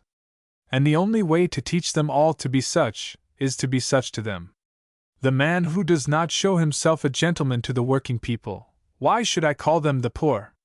Some of them are better off than many of the rich, for they can pay their debts, and do it. I had forgot the beginning of my sentence. You were saying that the man who does not show himself a gentleman to the poor is no gentleman at all, only a gentle without the man, and if you consult my namesake old Isaac, you will find what that is. I will look. I know your way now. You won't tell me anything I can find out for myself. Is it not the best way? Yes. Because, for one thing, you find out so much more than you look for. Certainly that has been my own experience. Are you a descendant of Isaac Walton? No, I believe there are none.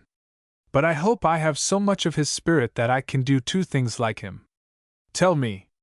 Live in the country, though I was not brought up in it, and know a good man when I see him. I am very glad you asked me to go tonight. If people only knew their own brothers and sisters, the kingdom of heaven would not be far off. I do not think Miss Oldcastle quite liked this, for she was silent thereafter, though I allowed that her silence was not conclusive.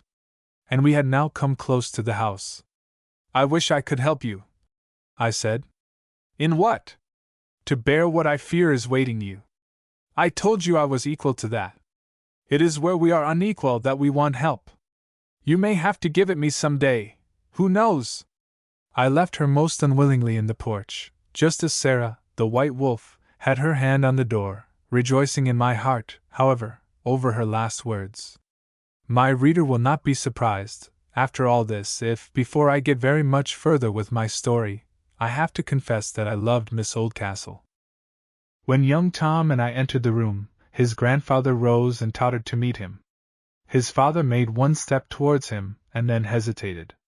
Of all conditions of the human mind, that of being ashamed of himself must have been the strangest to Thomas Weir. The man had never in his life, I believe, done anything mean or dishonest, and therefore he had had less frequent opportunities than most people of being ashamed of himself. Hence his fall had been from another pinnacle, that of pride. When a man thinks it such a fine thing to have done right, he might almost as well have done wrong, for it shows he considers right something extra, not absolutely essential to human existence, not the life of a man. I call it Thomas Weir's fall, for surely to behave in an unfatherly manner to both daughter and son, the one sinful, and therefore needing the more tenderness, the other innocent, and therefore claiming justification, and to do so from pride, and hurt pride, was fall enough in one history, worse a great deal than many sins that go by harder names, for the world's judgment of wrong does not exactly correspond with the reality. And now if he was humbled in the one instance, there would be room to hope he might become humble in the other. But I had soon to see that, for a time, his pride, driven from its entrenchment against his son, only retreated, with all its forces, into the other against his daughter. Before a moment had passed, justice overcame so far that he held out his hand and said, "Come, Tom, let bygones be bygones." But I stepped between. "Thomas Weir," I said, "I have too great a regard for you, and you know I dare not flatter you, to let you off this way, or rather leave you to think you have done your duty when you have not done the half of it. You have done your son a wrong, a great wrong. How can you claim to be a gentleman? I say nothing of being a Christian, for therein you make no claim. How, I say, can you claim to act like a gentleman, if, having done a man wrong, his being your own son has nothing to do with the matter one way or other, except that it ought to make you see your duty more easily? Having done him wrong, why don't you beg his pardon, I say, like a man?" He did not move a step. But young Tom stepped hurriedly forward, and catching his father's hand in both of his, cried out, "My father shan't beg my pardon. I beg yours, father, for everything I ever did to displease you, but I wasn't to blame in this. I wasn't indeed. Tom, I beg your pardon," said the hard man, overcome at last. "And now, sir," he added, turning to me, "will you let bygones be bygones between my boy and me?" There was just a touch of bitterness in his tone. "With all my heart," I replied. "But I want just a word with you in the shop before I go." "Certainly," he answered stiffly, and I bade the old and the young man good night, and followed him downstairs. "Thomas, my friend," I said, when we got into the shop, laying my hand on his shoulder, "will you after this say that God has dealt hardly with you? There's a son for any man God ever made to give thanks for on his knees. Thomas, you have a strong sense of fair play in your heart, and you give fair play either to your own son nor yet to God himself. You close your doors and brood over your own miseries, and the wrongs people have done you, whereas if you would but open those doors, you might come out into the light of God's truth, and see that his heart is as clear as sunlight towards you. You won't believe this, and therefore naturally you can't quite believe that there is a God at all, for, indeed, a being that was not all light would be no God at all. If you would but let him teach you, you would find your perplexities melt away like the snow in spring, till you could hardly believe you had ever felt them. No arguing will convince you of a God, but let him once come in, and all argument will be tenfold useless to convince you that there is no God. Give God justice. Try him as I have said. Good night." He did not return my farewell with a single word, but the grasp of his strong rough hand was more earnest and loving even than usual. I could not see his face, for it was almost dark, but, indeed, I felt that it was better I could not see it. I went home as peaceful in my heart as the night whose curtains God had drawn about the earth that it might sleep till the morrow. Chapter 14. My pupil. Although I do happen to know how Miss Oldcastle fared that night after I left her, the painful record is not essential to my story. Besides, I have hitherto recorded only those things. Quorum pars magna, or minima, as the case may be. Fui. There is one exception, Old Weir's story, for the introduction of which my reader cannot yet see the artistic reason. For whether a story be real in fact, or only real in meaning, there must always be an idea, or artistic model in the brain, after which it is fashioned, in the latter case one of invention, in the former case one of choice. In the middle of the following week I was returning from a visit I had paid to Tompkins and his wife, when I met, in the only street of the village, my good and honored friend Dr. Duncan. Of course I saw him often, and I beg my reader to remember that this is no diary, but only a gathering together of some of the more remarkable facts of my history, admitting of being ideally grouped.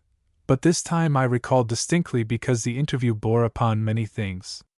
"Well, Dr. Duncan," I said, "busy as usual fighting the devil?" "Ah, my dear Mr. Walton," returned the doctor, and a kind word from him went a long way into my heart. "I know what you mean. You fight the devil from the inside, and I fight him from the outside. My chance is a poor one. It would be, perhaps, if you were confined to outside remedies. But what an opportunity your profession gives you of attacking the enemy from the inside as well. And you have this advantage over us, that no man can say it belongs to your profession to say such things, and therefore disregard them. Ah, Mr. Walton, I have too great a respect for your profession to dare to interfere with it. The doctor in Macbeth, you know, could not minister to a mind diseased, pluck from the memory a rooted sorrow, raise out the written troubles of the brain, and with some sweet oblivious antidote cleanse the stuffed bosom of that perilous stuff which weighs upon the heart. What a memory you have! But you don't think I can do that any more than you? You know the best medicine to give, anyhow. I wish I always did. But you see we have no theriaca now. Well, we have. For the Lord says, 'Come unto me, and I will give you rest.' There! I told you! That will meet all diseases. Strangely now, there comes into my mind a line of Chaucer, with which I will make a small return for your quotation from Shakespeare. You have mentioned theriaca, and I, without thinking of this line, quoted our Lord's words. Chaucer brings the two together, for the word triacal is merely a corruption of theriaca, the unfailing cure for everything. That is delightful, I thank you. And that is in Chaucer? Yes. In the Man of Law's Tale. Shall I tell you how I was able to quote so correctly from Shakespeare? I have just come from referring to the passage. And I mention that because I want to tell you what made me think of the passage. I had been to see poor Catherine Weir. I think she is not long for this world. She has a bad cough, and I fear her lungs are going. I am concerned to hear that. I considered her very delicate, and am not surprised. But I do wish, I had got a little hold of her before, that I might be of some use to her now. Is she in immediate danger, do you think? No, I do not think so. But I have no expectation of her recovery. Very likely she will just live through the winter, and die in the spring. Those patients so often go as the flowers come. All her coughing, poor woman, will not cleanse her stuffed bosom. The perilous stuff weighs on her heart, as Shakespeare says, as well as on her lungs. Ah, dear! What is it, doctor, that weighs upon her heart? Is it shame, or what is it? For she is so uncommunicative that I hardly know anything at all about her yet. I cannot tell. She has the faculty of silence. But do not think I complain that she has not made me her confessor. I only mean that if she would talk at all, one would have a chance of knowing something of the state of her mind, and so might give her some help. Perhaps she will break down all at once, and open her mind to you. I have not told her she is dying. I think a medical man ought at least to be quite sure before he dares to say such a thing. I have known a long life injured, to human view at least, by the medical verdict in youth of ever imminent death. Certainly one has no right to say what God is going to do with any one till he knows it beyond a doubt. Illness has its own peculiar mission, independent of any association with coming death, and may often work better when mingled with the hope of life. I mean, we must take care of presumption when we measure God's plans by our theories. But could you not suggest something, Dr. Duncan, to guide me in trying to do my duty by her? I cannot. You see, you don't know what she is thinking, and till you know that, I presume you will agree with me that all is an aim in the dark. How can I prescribe, without some diagnosis? It is just one of those few cases in which one would like to have the authority of the Catholic priests to urge confession with. I do not think anything will save her life, as we say, but you have taught some of us to think of the life that belongs to the Spirit as a life, and I do believe confession would do everything for that. Yes, if made to God. But I will grant that communication of one's sorrows or even sins to a wise brother of mankind may help to a deeper confession to the Father in heaven. But I have no wish for authority in the matter. Let us see whether the Spirit of God working in her may not be quite as powerful for a final illumination of her being as the fiat confessio of a priest. I have no confidence in forcing in the moral or spiritual garden. A hothouse development must necessarily be a sickly one, rendering the plant unfit for the normal life of the open air. Wait. We must not hurry things. She will perhaps come to me of herself before long. But I will call and inquire after her. We parted, and I went at once to Catherine Weir's shop. She received me much as usual, which was hardly to be called receiving at all. Perhaps there was a doubtful shadow, not of more cordiality, but of less repulsion in it. Her eyes were full of a stony brilliance, and the flame of the fire that was consuming her glowed upon her cheeks more brightly, I thought, than ever, but that might be fancy, occasioned by what the doctor had said about her. Her hand trembled, but her demeanor was perfectly calm. I am sorry to hear you are complaining, Miss Weir, I said. I suppose Dr. Duncan told you so, sir. But I am quite well. I did not send for him. He called of himself, and wanted to persuade me I was ill. I understood that she felt injured by his interference. You should attend to his advice, though. He is a prudent man, and not in the least given to alarming people without cause. She returned no answer. So I tried another subject. What a fine fellow your brother is! Yes, he grows very much. Has your father found another place for him yet? I don't know. My father never tells me about any of his doings. But don't you go and talk to him, sometimes? No, he does not care to see me. I am going there now, will you come with me? Thank you. I never go where I am not wanted. But it is not right that father and daughter should live as you do. Suppose he may not have been so kind to you as he ought, you should not cherish resentment against him for it. That only makes matters worse, you know. I never said to human being that he had been unkind to me. And yet you let every person in the village know it. How? Her eye had no longer the stony glitter. It flashed now. You are never seen together. You scarcely speak when you meet. Neither of you crosses the other's threshold. It is not my fault. It is not all your fault, I know. But do you think you can go to a heaven at last where you will be able to keep apart from each other, he in his house and you in your house, without any sign that it was through this Father on earth that you were born into the world which the Father in heaven redeemed by the gift of his own Son? She was silent, and, after a pause, I went on. I believe, in my heart, that you love your Father. I could not believe otherwise of you. And you will never be happy till you have made it up with him. Have you done him no wrong? At these words, her face turned white. With anger, I could see, all but those spots on her cheekbones, which shone out in dreadful contrast to the deathly paleness of the rest of her face. Then the returning blood surged violently from her heart, and the red spots were lost in one crimson glow. She opened her lips to speak, but apparently changing her mind, turned and walked haughtily out of the shop and closed the door behind her. I waited, hoping she would recover herself and return, but, after 10 minutes had passed, I thought it better to go away. As I had told her, I was going to her father's shop. There I was received very differently. There was a certain softness in the manner of the carpenter which I had not observed before, with the same heartiness in the shake of his hand which had accompanied my last leave-taking. I had purposely allowed 10 days to elapse before I called again, to give time for the unpleasant feelings associated with my interference to vanish. And now I had something in my mind about young Tom. Have you got anything for your boy yet, Thomas? Not yet, sir. There's time enough. I don't want to part with him just yet. There he is, taking his turn at what's going. Tom! And from the farther end of the large shop, where I had not observed him, now approached young Tom, in a canvas jacket, looking quite like a workman. Well, Tom, I am glad to find you can turn your hand to anything. I must be a stupid, sir, if I couldn't handle my father's tools, returned the lad. I don't know that quite. I am not just prepared to admit it for my own sake. My father is a lawyer, and I never could read a chapter in one of his books, his tools, you know. Perhaps you never tried, sir. Indeed I did, and no doubt I could have done it if I had made up my mind to it. But I never felt inclined to finish the page. And that reminds me why I called today. Thomas, I know that lad of yours is fond of reading.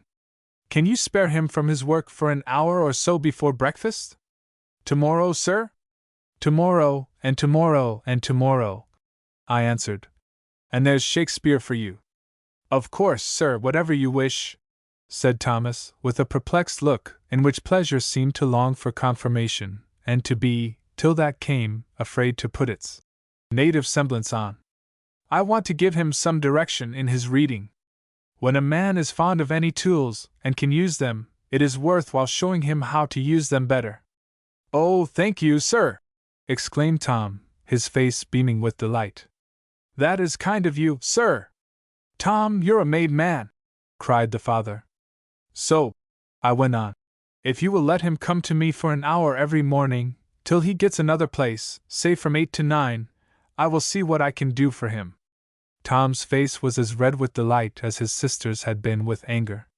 And I left the shop somewhat consoled for the pain I had given Catherine, which grieved me without making me sorry that I had occasioned it. I had intended to try to do something from the father's side towards a reconciliation with his daughter. But no sooner had I made up my proposal for Tom than I saw I had blocked up my own way towards my more important end. For I could not bear to seem to offer to bribe him even to allow me to do him good. Nor would he see that it was for his good and his daughter's, not at first. The first impression would be that I had a professional end to gain, that the reconciling of father and daughter was a sort of parish business of mine, and that I had smoothed the way to it by offering a gift, an intellectual one, true, but not, therefore, the less a gift in the eyes of Thomas, who had a great respect for books. This was just what would irritate such a man, and I resolved to say nothing about it, but bide my time. When Tom came, I asked him if he had read any of Wordsworth. For I always give people what I like myself, because that must be wherein I can best help them. I was anxious, too, to find out what he was capable of. And for this, anything that has more than a surface meaning will do. I had no doubt about the lad's intellect, and now I wanted to see what there was deeper than the intellect in him. He said he had not. I therefore chose one of Wordsworth's sonnets, not one of his best by any means, but suitable for my purpose, the one entitled, Composed During a Storm. This I gave him to read, telling him to let me know when he considered that he had mastered the meaning of it, and sat down to my own studies. I remember I was then reading the Anglo-Saxon Gospels. I think it was fully half an hour before Tom rose and gently approached my place. I had not been uneasy about the experiment after 10 minutes had passed, and after that time was doubled, I felt certain of some measure of success. This may possibly puzzle my reader, but I will explain. It was clear that Tom did not understand the sonnet at first, and I was not in the least certain that he would come to understand it by any exertion of his intellect, without further experience. But what I was delighted to be made sure of was that Tom at least knew that he did not know. For that is the very next step to knowing. Indeed, it may be said to be a more valuable gift than the other, being of general application, for some quick people will understand many things very easily, but when they come to a thing that is beyond their present reach, will fancy they see a meaning in it, or invent one, or even, which is far worse, pronounce it nonsense, and indeed, show themselves capable of any device for getting out of the difficulty, except seeing and confessing to themselves that they are not able to understand it. Possibly this sonnet might be beyond Tom now, but, at least, there was great hope that he saw, or believed, that there must be something beyond him in it. I only hoped that he would not fall upon some wrong interpretation, seeing he was brooding over it so long. "Well, Tom," I said, "have you made it out?" "I can't say I have, sir. I'm afraid I'm very stupid, for I've tried hard. I must just ask you to tell me what it means. But I must tell you one thing, sir, every time I read it over, 20 times I dare say, I thought I was lying on my mother's grave, as I lay that terrible night, and then at the end there you were standing over me and saying, 'Can I do anything to help you?'" I was struck with astonishment. For here, in a wonderful manner, I saw the imagination outrunning the intellect, and manifesting to the heart what the brain could not yet understand.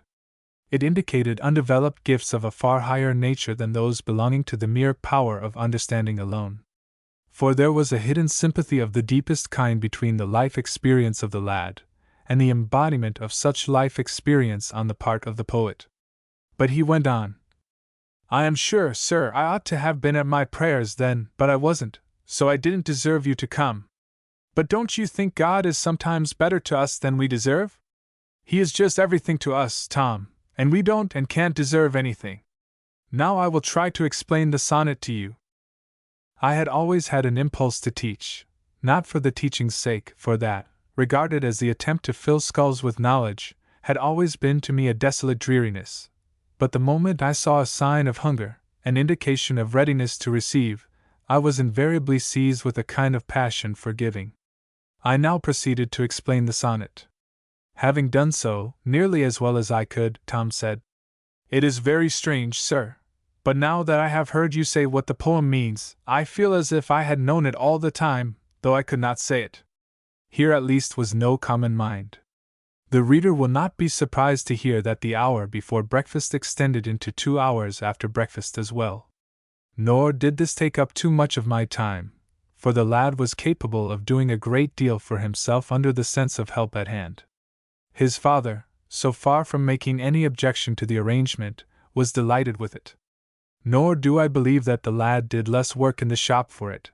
I learned that he worked regularly till 8 o'clock every night. Now the good of the arrangement was this: I had the lad fresh in the morning, clear-headed, with no mist from the valley of labor to cloud the heights of understanding.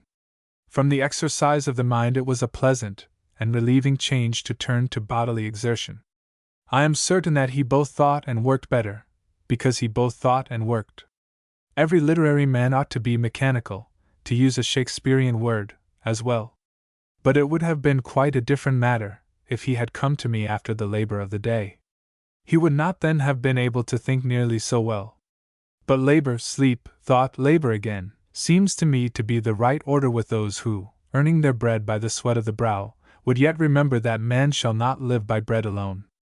Were it possible that our mechanics could attend the institutions called by their name in the morning instead of the evening, perhaps we should not find them so ready to degenerate into places of mere amusement. I am not objecting to the amusement, only to cease to educate in order to amuse is to degenerate. Amusement is a good and sacred thing, but it is not on a par with education, and indeed, if it does not in any way further the growth of the higher nature, it cannot be called good at all. Having exercised him in the analysis of some of the best portions of our home literature, I mean helped him to take them to pieces, that, putting them together again, he might see what kind of things they were, for who could understand a new machine, or find out what it was meant for, without either actually or in his mind taking it to pieces? Which pieces, however, let me remind my reader, are utterly useless, except in their relation to the whole. I resolved to try something fresh with him. At this point I had intended to give my readers a theory of mine about the teaching and learning of a language, and tell them how I had found the trial of it succeed in the case of Tom Weir. But I think this would be too much of a digression from the course of my narrative, and would, besides, be interesting to those only who had given a good deal of thought to subjects belonging to education. I will only say, therefore, that by the end of 3 months my pupil, without knowing any other Latin author, was able to read any part of the first book of the Aeneid, to read it tolerably in measure, and to enjoy the poetry of it, and this not without a knowledge of the declensions and conjugations. As to the syntax, I made the sentences themselves teach him that. Now I know that, as an end, all this was of no great value, but as a beginning, it was invaluable, for it made and kept him hungry for more, whereas, in most modes of teaching, the beginnings are such that without the pressure of circumstances, no boy, especially after an interval of cessation, will return to them. Such is not nature's mode, for the beginnings with her are as pleasant as the fruition, and that without being less thorough than they can be. The knowledge a child gains of the external world is the foundation upon which all his future philosophy is built. Every discovery he makes is fraught with pleasure, that is the secret of his progress, and the essence of my theory, that learning should, in each individual case, as in the first case, be discovery, bringing its own pleasure with it. Nor is this to be confounded with turning study into play. It is upon the moon itself that the infant speculates, after the moon itself, that he stretches out his eager hands, to find in after years that he still wants her, but that in science and poetry he has her 1,000-fold more than if she had been handed him down to suck. So, after all, I have bored my reader with a shadow of my theory, instead of a description. After all, again, the description would have plagued him more, and that must be both his and my comfort. So through the whole of that summer and the following winter, I went on teaching Tom Weir. He was a lad of uncommon ability, else he could not have effected what I say he had within his first 3 months of Latin. Let my theory be not only perfect in itself, but true as well, true to human nature, I mean. And his father, though his own book learning was but small, had enough of insight to perceive that his son was something out of the common, and that any possible advantage he might lose by remaining in Marshmallows was considerably more than counterbalanced by the instruction he got from the vicar. Hence, I believe, it was that not a word was said about another situation for Tom. And I was glad of it, for it seemed to me that the lad had abilities equal to any profession whatever. Chapter 15. Dr. Duncan's Story. On the next Sunday but one, which was surprising to me when I considered the manner of our last parting, Catherine Weir was in church, for the second time since I had come to the place. As it happened, only as Spencer says, and why I say this, will appear afterwards, I had, in preaching upon, that is, in endeavoring to enforce the Lord's Prayer by making them think about the meaning of the words they were so familiar with, come to the petition, "Forgive us our debts, as we forgive our debtors," with which I naturally connected the words of our Lord that follow. "For if ye forgive men their trespasses, your heavenly Father will also forgive you. But if ye forgive not men their trespasses, neither will your Father forgive your trespasses." I need not tell my reader more of what I said about this, than that I tried to show that even were it possible with God to forgive an unforgiving man, the man himself would not be able to believe for a moment that God did forgive him, and therefore could get no comfort or help or joy of any kind from the forgiveness. So essentially does hatred, or revenge, or contempt, or anything that separates us from man, separate us from God too. To the loving soul alone does the Father reveal himself, for love alone can understand him. It is the peacemakers who are his children. This I said, thinking of no one more than another of my audience. But as I closed my sermon, I could not help fancying that Mrs. Oldcastle looked at me with more than her usual fierceness. I forgot all about it, however, for I never seemed to myself to have any hold of, or relation to, that woman. I know I was wrong in being unable to feel my relation to her because I disliked her. But not till years after did I begin to understand how she felt, or recognize in myself a common humanity with her. A sin of my own made me understand her condition. I can hardly explain now. I will tell it when the time comes. When I called upon her next, after the interview last related, she behaved much as if she had forgotten all about it, which was not likely. In the end of the week after the sermon to which I have alluded, I was passing the hall gate on my usual Saturday's walk, when Judy saw me from within, as she came out of the lodge. She was with me in a moment. "Mr. Walton," she said, "how could you preach at Granny as you did last Sunday?" "I did not preach at anybody, Judy." "Oh, Mr. Walton!" "You know I didn't, Judy. You know that if I had, I would not say I had not." "Yes, yes, I know that perfectly," she said seriously. "But Granny thinks you did." "How do you know that?" "By her face." "That is all, is it? You don't think Granny would say so?" "No, nor yet that you could know by her face what she was thinking." "Oh! Can I just? I can read her face, not so well as plain print, but let me see, as well as what Uncle Stoddart calls black letter, at least. I know she thought you were preaching at her, and her face said, 'I shan't forgive you, anyhow.' I never forgive, and I won't for all your preaching, that's what her face said." "I am sure she would not say so, Judy," I said, really not knowing what to say. "Oh, no, she would not say so. She would say, 'I always forgive, but I never forget.' That's a favorite saying of hers." "But, Judy, don't you think it is rather hypocritical of you to say all this to me about your grandmother when she is so kind to you, and you seem such good friends with her?" She looked up in my face with an expression of surprise. "It is all true, Mr. Walton," she said. "Perhaps. But you are saying it behind her back. I will go home and say it to her face directly." She turned to go. "No, no, Judy. I did not mean that," I said, taking her by the arm. "I won't say you told me to do it. I thought there was no harm in telling you. Granny is kind to me, and I am kind to her. But Granny is afraid of my tongue, and I mean her to be afraid of it. It's the only way to keep her in order. Darling Aunt Winnie! It's all she's got to defend her. If you knew how she treats her sometimes, you would be cross with Granny yourself, Mr. Walton, for all your goodness and your white surplice."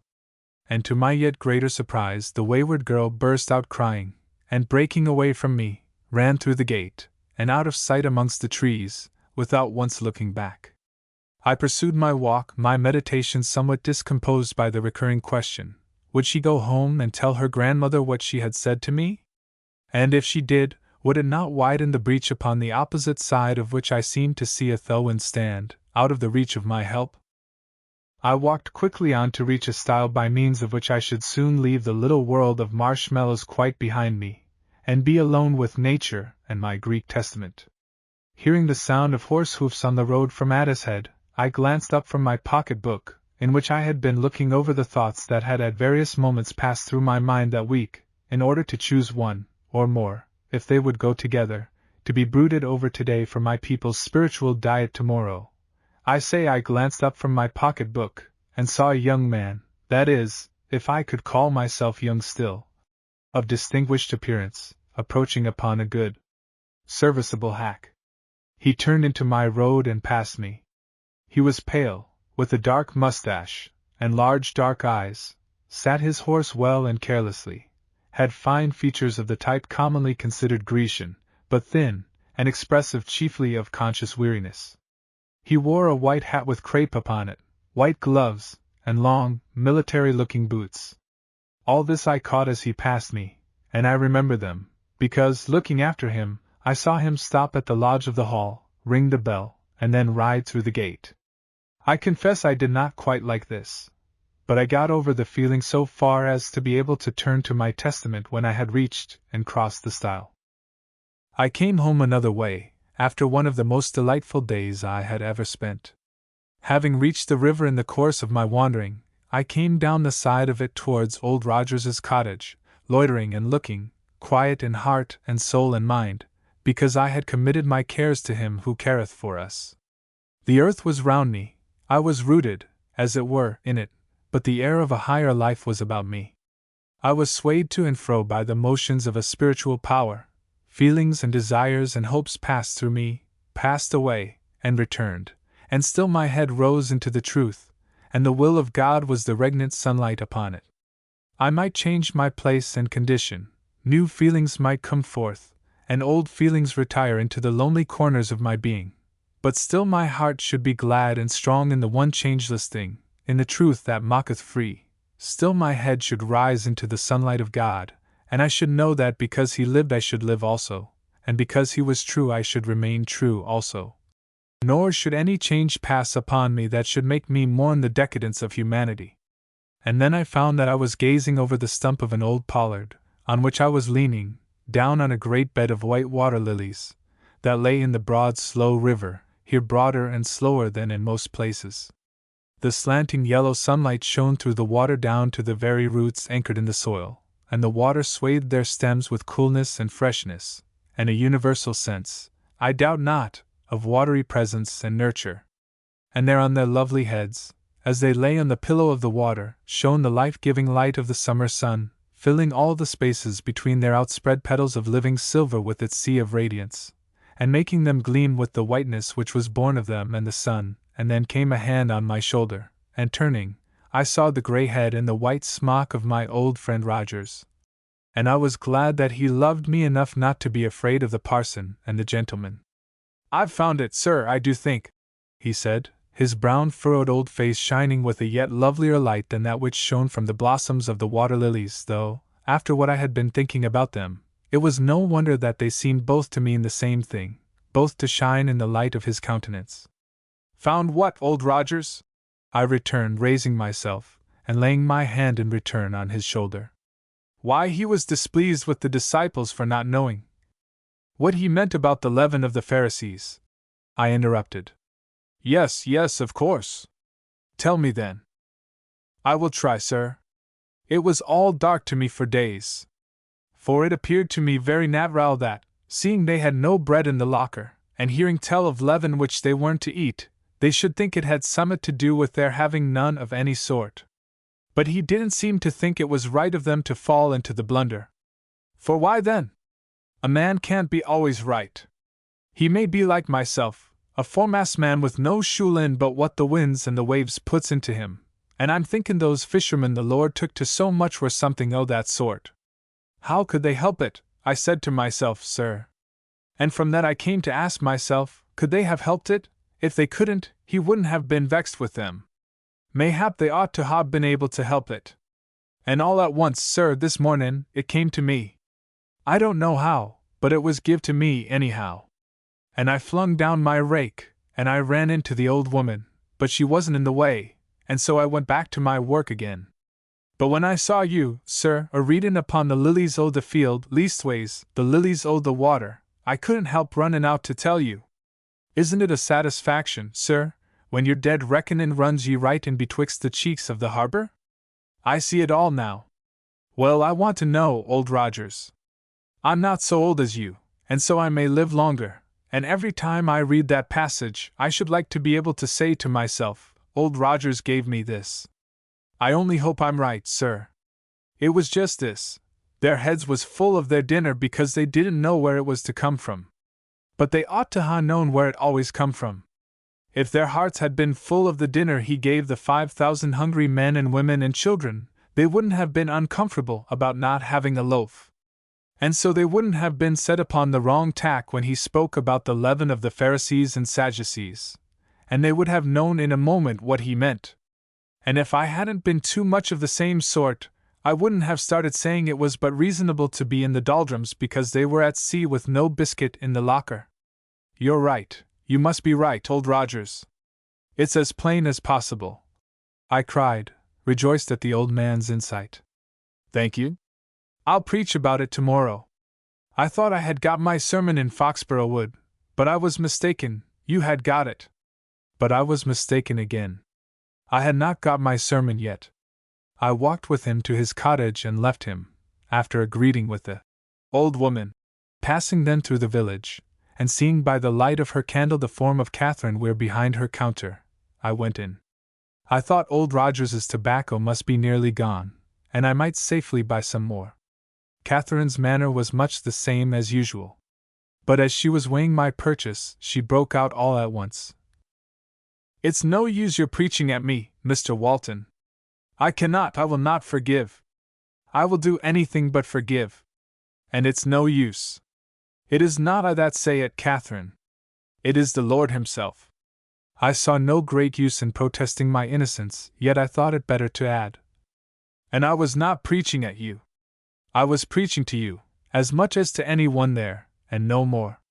Of this she took no notice, and I resumed. Just think of what he says, not what I say. I can't help it. If he won't forgive me, I must go without it. I can't forgive. I saw that good and evil were fighting in her, and felt that no words of mine could be of further avail at the moment. The words of our Lord had laid hold of her, that was enough for this time. Nor dared I ask her any questions. I had the feeling that it would hurt, not help. All I could venture to say was, I won't trouble you with talk, Catherine. Our Lord wants to talk to you. It is not for me to interfere. But please to remember, if ever you think I can serve you in any way, you have only to send for me. She murmured a mechanical thanks, and handed me my parcel. I paid for it, bade her good night, and left the shop. O Lord, I said in my heart, as I walked away, what a labor thou hast with us all! Shall we ever some day be all and quite good like thee? Help me. Fill me with thy light, that my work may all go to bring about the gladness of thy kingdom, the holy household of us brothers and sisters, all thy children. And now I found that I wanted very much to see my friend Dr. Duncan. He received me with his stately cordiality, and a smile that went farther than all his words of greeting. Come now, Mr. Walton, I am just going to sit down to my dinner, and you must join me. I think there will be enough for us both. There is, I believe, a chicken apiece for us, and we can make up with cheese and a glass of, would you believe it, my own father's port. He was fond of port, the old man, though I never saw him with one glass more aboard than the registered tonnage. He always sat light on the water. Ah, dear me! I'm old myself now. But what am I to do with Mrs. Pearson? I said. There's some chef d'oeuvre of hers waiting for me by this time. She always treats me particularly well on Saturdays and Sundays. Ah, then you must not stop with me. You will fare better at home. But I should much prefer stopping with you. Couldn't you send a message for me? To be sure. My boy will run with it at once. Now, what is the use of writing all this? I do not know. Only that even a tete-a-tete dinner with an old friend, now that I am an old man myself, has such a pearly halo about it in the midst of the past, that every little circumstance connected with it becomes interesting, though it may be quite unworthy of record. So, kind reader, let it stand. We sat down to our dinner, so simple and so well cooked that it was just what I liked. I wanted very much to tell my friend what had occurred in Catherine's shop, but I would not begin till we were safe from interruption, and so we chatted away concerning many things, he telling me about his seafaring life, and I telling him some of the few remarkable things that had happened to me in the course of my life voyage. There is no man but has met with some remarkable things that other people would like to know, and which would seem stranger to them than they did at the time to the person to whom they happened. At length I brought our conversation round to my interview with Catherine Weir. Can you understand, I said, a woman finding it so hard to forgive her own father? Are you sure it is her father? He returned. Surely she has not this feeling towards more than one. That she has it towards her father, I know. I don't know, he answered. I have known resentment preponderate over every other feeling and passion, in the mind of a woman too. I once heard of a good woman who cherished this feeling against a good man because of some distrustful words he had once addressed to herself. She had lived to a great age, and was expressing to her clergyman her desire that God would take her away. She had been waiting a long time. The clergyman, a very shrewd as well as devout man, and not without a touch of humor, said, "Perhaps God doesn't mean to let you die till you've forgiven Mr. She was as if struck with a flash of thought, sat silent during the rest of his visit, and when the clergyman called the next day, he found Mr. and her talking together very quietly over a cup of tea. And she hadn't long to wait after that, I was told, but was gathered to her father's, or went home to her children, whichever is the better phrase." "I wish I had had your experience, Dr. Duncan," I said. "I have not had so much experience as a general practitioner, because I have been so long at sea. But I am satisfied that until a medical man knows a good deal more about his patient than most medical men give themselves the trouble to find out, his prescriptions will partake a good deal more than is necessary of haphazard. As to this question of obstinate resentment, I know one case in which it is the ruling presence of a woman's life. The very light that is in her is resentment. I think her possessed myself. Tell me something about her." "I will. But even to you I will mention no names. Not that I have her confidence in the least. But I think it is better not. I was called to attend a lady at a house where I had never yet been." "Was it in I began, but checked myself. Dr. Duncan smiled and went on without remark. I could see that he told his story with great care, lest, I thought, he should let anything slip that might give a clue to the place or people. I was led up into an old-fashioned, richly furnished room. A great wood fire burned on the hearth. The bed was surrounded with heavy dark curtains, in which the shadowy remains of bright colors were just visible. In the bed lay one of the loveliest young creatures I had ever seen. And one on each side stood two of the most dreadful-looking women I had ever beheld. Still as death, while I examined my patient, they stood, with moveless faces, one as white as the other. Only the eyes of both of them were alive. One was evidently mistress, and the other servant. The latter looked more self-contained than the former, but less determined and possibly more cruel. That both could be unkind at least, was plain enough. There was trouble and signs of inward conflict in the eyes of the mistress.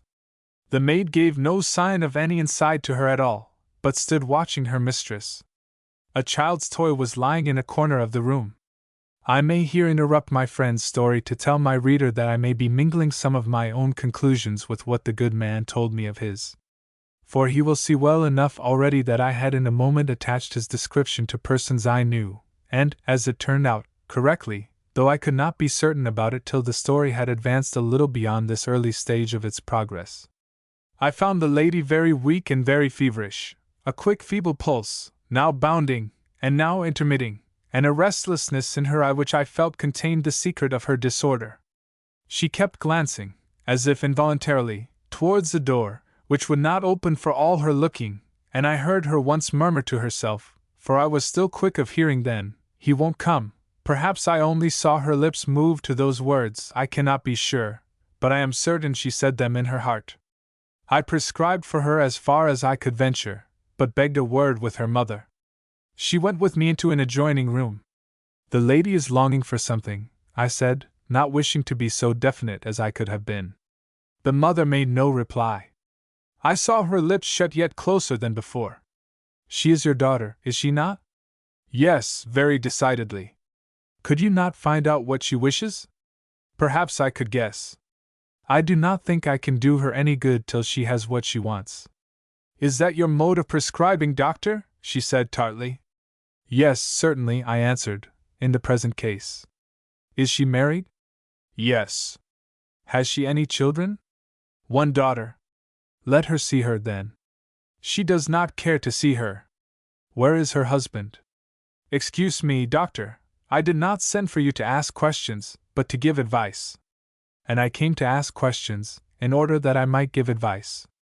Do you think a human being is like a clock, that can be taken to pieces, cleaned, and put together again?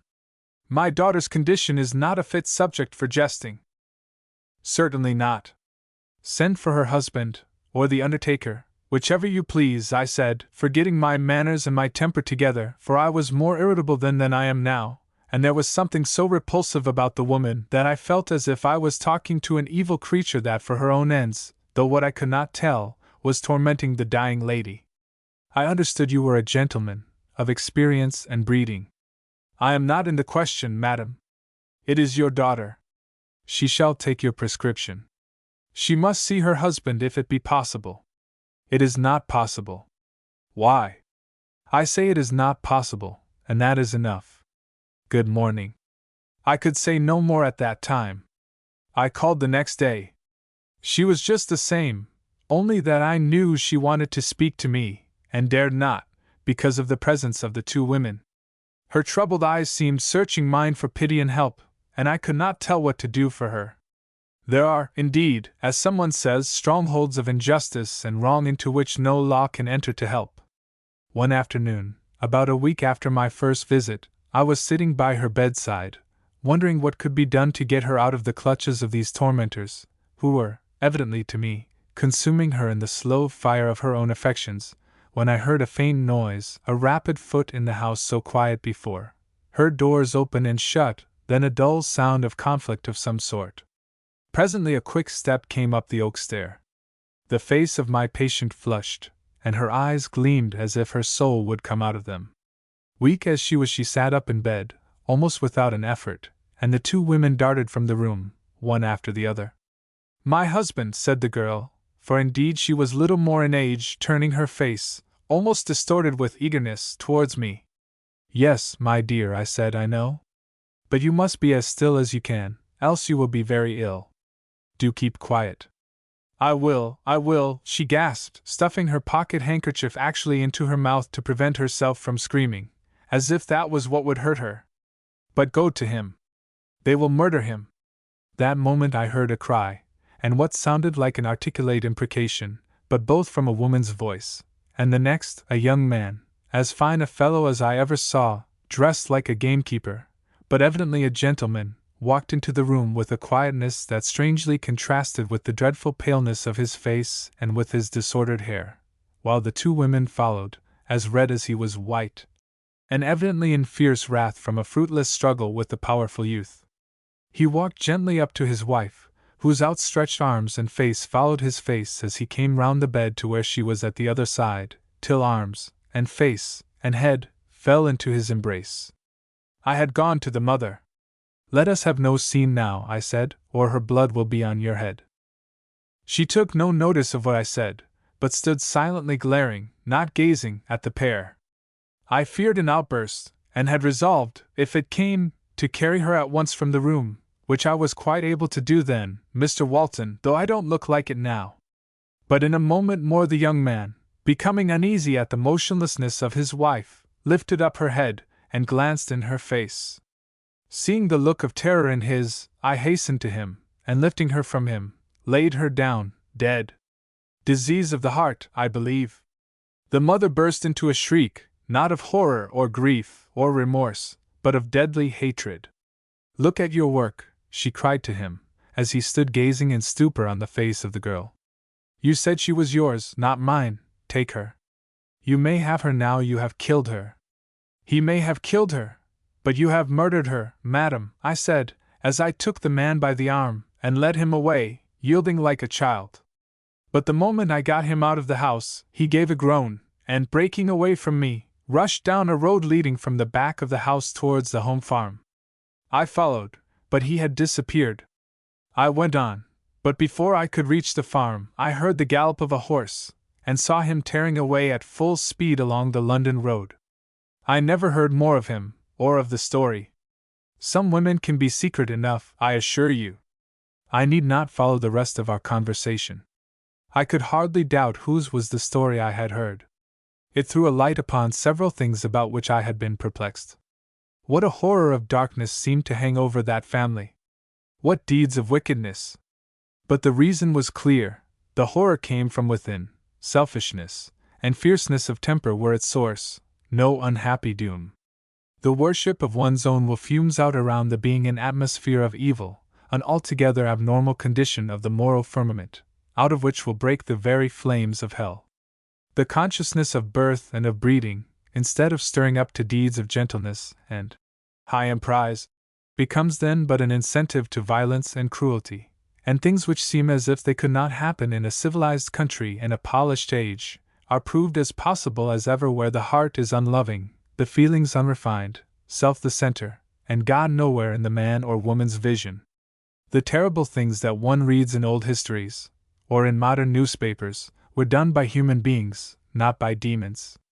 I did not let my friend know that I knew all that he concealed, but I may as well tell my reader now what I could not have told him then. I know all the story now, and, as no better place will come, as far as I can see, I will tell it at once, and briefly. Dorothy, a wonderful name, the gift of God, to be so treated, faring in this, however, like many other of God's gifts. Dorothy Oldcastle was the eldest daughter of Jeremy and Sybil Oldcastle, and the sister therefore of Ethelwyn. Her father, who was an easy-going man, entirely under the dominion of his wife, died when she was about 15, and her mother sent her to school, with a special recommendation to the care of a clergyman in the neighborhood, whom Mrs. Oldcastle knew, for, somehow, and the fact is not so unusual as to justify a special inquiry here, though she paid no attention to what our Lord or his apostles said, nor indeed seemed to care to ask herself if what she did was right, or what she accepted, I cannot say believed, was true. She had yet a certain, to me all but incomprehensible, leaning to the clergy. I think it belongs to the same kind of superstition which many of our own day are turning to. Offered the Spirit of God for the asking, offered it by the Lord himself, in the misery of their unbelief they betake themselves to necromancy instead, and raise the dead to ask their advice, and follow it, and will find some day that Satan had not forgotten how to dress like an angel of light. Nay, he can be more cunning with the demands of the time. We are clever, he will be cleverer. Why should he dress and not speak like an angel of light? Why should he not give good advice if that will help to withdraw people by degrees from regarding the source of all good? He knows well enough that good advice goes for little, but that what fills the heart and mind goes for much. What religion is there in being convinced of a future state? Is that to worship God? It is no more religion than the belief that the sun will rise tomorrow is religion. It may be a source of happiness to those who could not believe it before, but it is not religion. Where religion comes, that will certainly be likewise, but the one is not the other. The devil can afford a kind of conviction of that. It costs him little. But to believe that the spirits of the departed are the mediators between God and us is essential paganism, to call it nothing worse, and a bad enough name too, since Christ has come, and we have heard and seen the only begotten of the Father. Thus the instinctive desire for the wonderful, the need we have of a revelation from above us, denied its proper food and nourishment, turns in its hunger to feed upon garbage. As a devout German says, I do not quote him quite correctly, where God rules not, demons will. Let us once see with our spiritual eyes the wonderful, the counselor, and surely we shall not turn from him to seek elsewhere the treasures of wisdom and knowledge. Those who sympathize with my feeling in regard to this form of the materialism of our day will forgive this divergence. I submit to the artistic blame of such as do not, and return to my story. Dorothy was there 3 or 4 years. I said I would be brief. She and the clergyman's son fell in love with each other. The mother heard of it, and sent for her home. She had other views for her. Of course, in such eyes, a daughter's fancy was, irrespective of its object altogether, a thing to be sneered at. But she found, to her fierce disdain, that she had not been able to keep all her beloved obstinacy to herself. She had transmitted a portion of it to her daughter. But in her it was combined with noble qualities, and ceasing to be the evil thing it was in her mother, became an honorable firmness, rendering her able to withstand her mother's stormy importunities. Thus nature had begun to right herself, the right in the daughter turning to meet and defy the wrong in the mother, and that in the same strength of character which the mother had misused for evil and selfish ends. And thus the bad breed was broken. She was and would be true to her lover. The consequent scenes were dreadful. The spirit but not the will of the girl was all but broken. She felt that she could not sustain the strife long. By some means, unknown to my informant, her lover contrived to communicate with her, He had, through means of relations who had great influence with government, procured a good appointment in India, whither he must sail within a month. The end was that she left her mother's house. Mr. Gladwin was waiting for her near, and conducted her to his father's, who had constantly refused to aid Mrs. Oldcastle by interfering in the matter. They were married next day by the clergyman of a neighboring parish. But almost immediately she was taken so ill that it was impossible for her to accompany her husband, and she was compelled to remain behind at the rectory, hoping to join him the following year. Before the time arrived, she gave birth to my little friend Judy, and her departure was again delayed by a return of her old complaint, probably the early stages of the disease of which she died. Then, just as she was about to set sail for India, news arrived that Mr. Gladwin had had a sunstroke, and would have leave of absence and come home as soon as he was able to be moved, so that instead of going out to join him, she must wait for him where she was. His mother had been dead for some time. His father, an elderly man of indolent habits, was found dead in his chair one Sunday morning soon after the news had arrived of the illness of his son, to whom he was deeply attached. And so the poor young creature was left alone with her child, without money, and in weak health.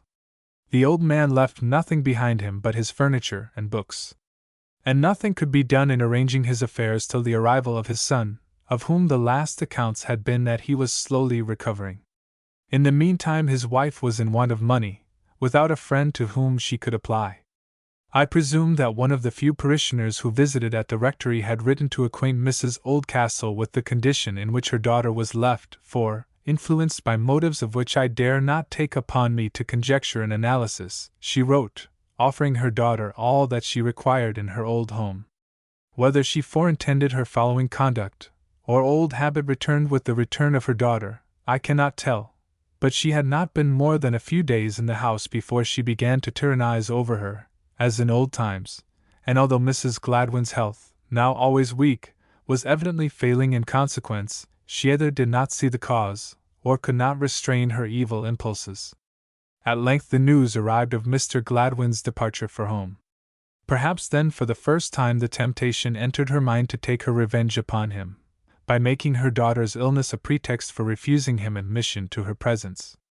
She told her she should not see him till she was better, for that it would make her worse, persisted in her resolution after his arrival, and effected, by the help of Sarah, that he should not gain admittance to the house, keeping all the doors locked except one. It was only by the connivance of Ethelwyn, then a girl about 15, that he was admitted by the underground way, of which she unlocked the upper door for his entrance. She had then guided him as far as she dared, and directed him the rest of the way to his wife's room. My reader will now understand how it came about in the process of writing these my recollections, that I have given such a long chapter chiefly to that one evening spent with my good friend, Dr. Duncan, for he will see, as I have said, that what he told me opened up a good deal to me. I had very little time for the privacy of the church that night. Dark as it was, however, I went in before I went home. I had the key of the vestry door always in my pocket. I groped my way into the pulpit, and sat down in the darkness, and thought. Nor did my personal interest in Dr. Duncan's story make me forget poor Catherine Weir and the terrible sore in her heart, the sore of unforgivingness. And I saw that of herself she would not, could not, forgive to all eternity, that all the pains of hell could not make her forgive, for that it was a divine glory to forgive, and must come from God. And thinking of Mrs. Oldcastle, I saw that in ourselves we could be sure of no safety, not from the worst and vilest sins, for who could tell how he might not stupefy himself by degrees, and by one action after another, each a little worse than the former, till the very fires of Sinai would not flash into eyes blinded with the incense arising to the golden calf of his worship? A man may come to worship a devil without knowing it. Only by being filled with a higher spirit than our own, which, having caused our spirits, is one with our spirits, and is in them the present life principle, are we or can we be safe from this eternal death of our being. This spirit was fighting the evil spirit in Catherine Weir. How was I to urge her to give ear to the good? If Will would but side with God, the forces of self, deserted by their leader, must soon quit the field, and the woman, the kingdom within her no longer torn by conflicting forces, would sit quiet at the feet of the Master, reposing in that rest which he offered to those who could come to him. Might she not be roused to utter one feeble cry to God for help? That would be one step towards the forgiveness of others. To ask something for herself would be a great advance in such a proud nature as hers. And to ask good-heartedly is the very next step to giving good-heartedly.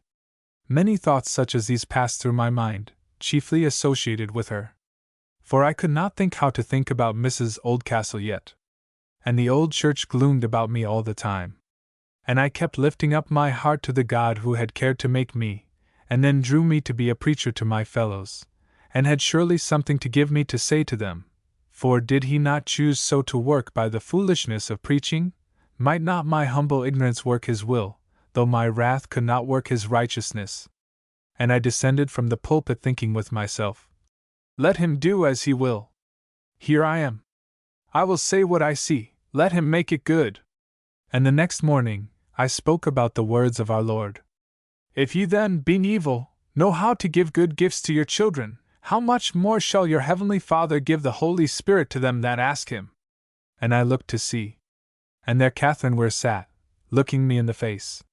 There likewise sat Mrs. Oldcastle, looking me in the face too.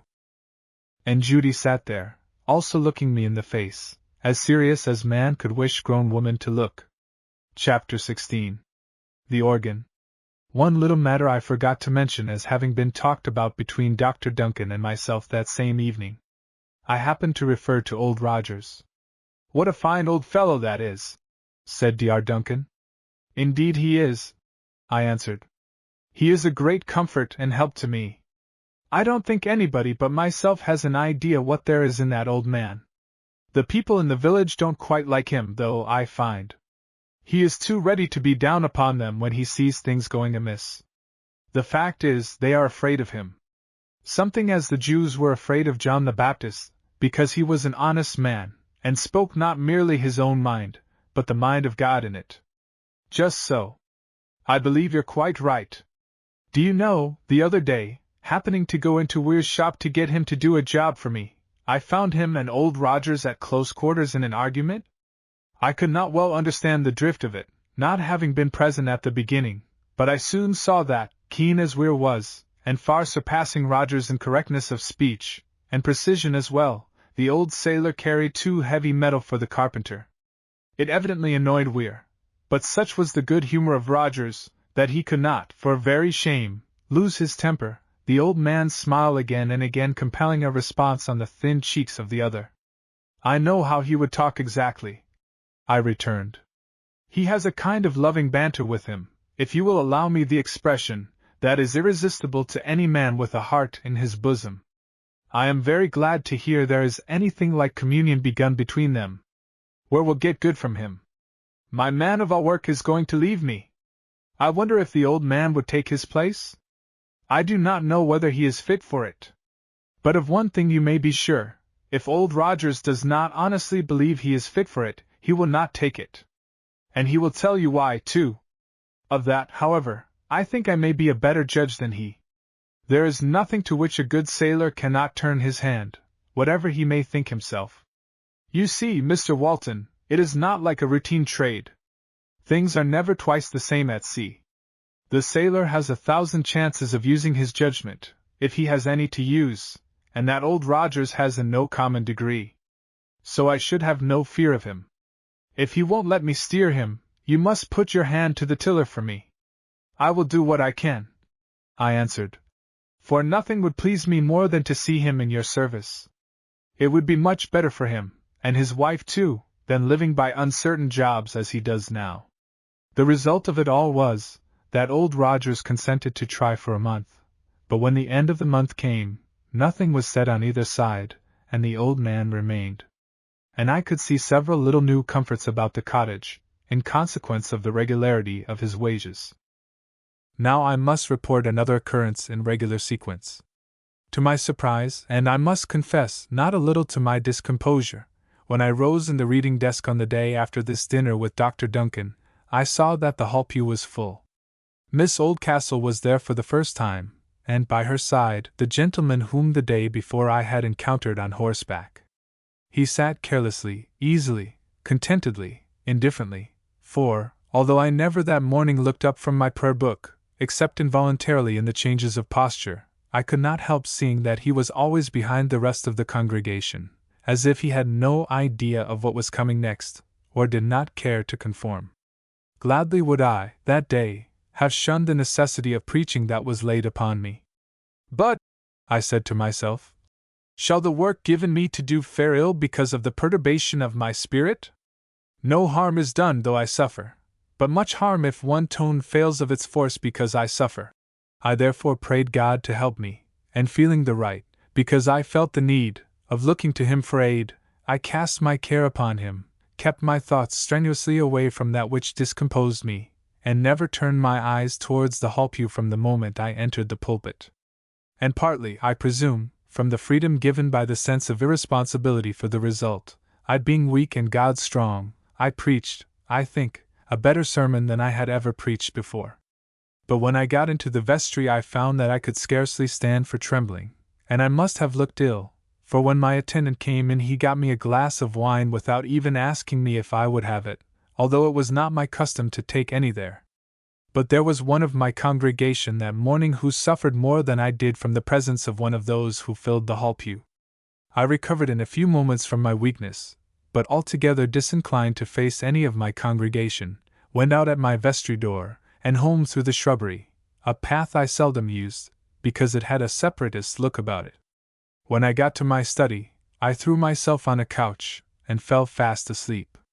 How often in trouble have I had to thank God for sleep as for one of His best gifts! And how often when I have awaked refreshed and calm, have I thought of poor Sir Philip Sidney, who, dying slowly and patiently in the prime of life and health, was sorely troubled in his mind to know how he had offended God, because, having prayed earnestly for sleep, no sleep came in answer to his cry. I woke just in time for my afternoon service, and the inward peace in which I found my heart was to myself a marvel and a delight. I felt almost as if I was walking in a blessed dream come from a world of serener air than this of ours. I found, after I was already in the reading desk, that I was a few minutes early, and while, with bowed head, I was simply living in the consciousness of the presence of a supreme quiet, the first low notes of the organ broke upon my stillness with the sense of a deeper delight. Never before had I felt, as I felt that afternoon, the triumph of contemplation in Handel's rendering of "I know that my Redeemer liveth," and I felt how through it all ran a cold silvery quiver of sadness, like the light in the east after the sun is gone down, which would have been pain, but for the golden glow of the west, which looks after the light of the world with a patient waiting dot. Before the music ceased, it had crossed my mind that I had never before heard that organ utter itself in the language of Handel. But I had no time to think more about it just then, for I rose to read the words of our Lord. "I will arise and go to my Father." There was no one in the hall pew. Indeed, it was a rare occurrence if any one was there in the afternoon. But for all the quietness of my mind during that evening service, I felt ill before I went to bed, and awoke in the morning with a headache, which increased along with other signs of perturbation of the system, until I thought it better to send for Dr. Duncan. I have not yet got so imbecile as to suppose that a history of the following 6 weeks would be interesting to my readers, for during so long did I suffer from low fever, and more weeks passed during which I was unable to meet my flock. Thanks to the care of Mr. Brownrigg, a clever young man in priest's orders, who was living at Addershead while waiting for a curacy, kindly undertook my duty for me, and thus relieved me from all anxiety about supplying my place. Chapter 17. The Church Rate. But I cannot express equal satisfaction in regard to everything that Mr. Brownrigg took upon his own responsibility, as my reader will see. He, and another farmer, his neighbor, had been so often re-elected churchwardens, that at last they seemed to have gained a prescriptive right to the office, and the form of election fell into disuse, so much so, that after Mr. Somers' death, which took place some year and a half before I became vicar of Marshmallows, Mr. Brownrigg continued to exercise the duty in his own single person, and nothing had as yet been said about the election of a colleague. So little seemed to fall to the duty of the churchwarden that I regarded the neglect as a trifle, and was remiss in setting it right. I had, therefore, to suffer, as was just. Indeed, Mr. Brownrigg was not the man to have power in his hands unchecked. I had so far recovered that I was able to rise about noon and go into my study, though I was very weak, and had not yet been out, when one morning Mrs. Pearson came into the room and said, "Please, sir, here's young Thomas Weir in a great way about something, and insisting upon seeing you, if you possibly can." I had as yet seen very few of my friends, except the doctor, and those only for 2 or 3 minutes. But although I did not feel very fit for seeing anybody just then, I could not but yield to his desire, confident there must be a good reason for it, and so told Mrs. Pearson to show him in. "Oh, sir, I know you would be vexed if you hadn't been told," he exclaimed. "And I am sure you will not be angry with me for troubling you." "What is the matter, Tom?" I said. "I assure you I shall not be angry with you. There's Farmer Brownrigg, at this very moment, taking away Mr. Templeton's table because he won't pay the church rate." "What church rate?" I cried, starting up from the sofa. "I never heard of a church rate." Now, before I go farther, it is necessary to explain some things. One day before I was taken ill, I had had a little talk with Mr. Brownrigg about some repairs of the church which were necessary, and must be done before another winter. I confess I was rather pleased, for I wanted my people to feel that the church was their property, and that it was their privilege, if they could regard it as a blessing to have the church, to keep it in decent order and repair. So I said, in a by-the-by way, to my churchwarden, "We must call a vestry before long, and have this looked to." Now my predecessor had left everything of the kind to his churchwardens, and the inhabitants from their side had likewise left the whole affair to the churchwardens. But Mr. Brownrigg, who, I must say, had taken more pains than might have been expected of him to make himself acquainted with the legalities of his office, did not fail to call a vestry, to which, as usual, no one had responded, whereupon he imposed a rate according to his own unaided judgment. This, I believe, he did during my illness, with the notion of pleasing me by the discovery that the repairs had been already effected according to my mind. Nor did any one of my congregation throw the least difficulty in the churchwarden's way. And now I must refer to another circumstance in the history of my parish. I think I have already alluded to the fact that there were dissenters in Marshmallows.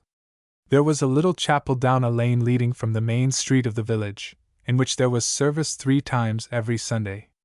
People came to it from many parts of the parish, amongst whom were the families of 2 or 3 farmers of substance, while the village and its neighborhood contributed a portion of the poorest of the inhabitants.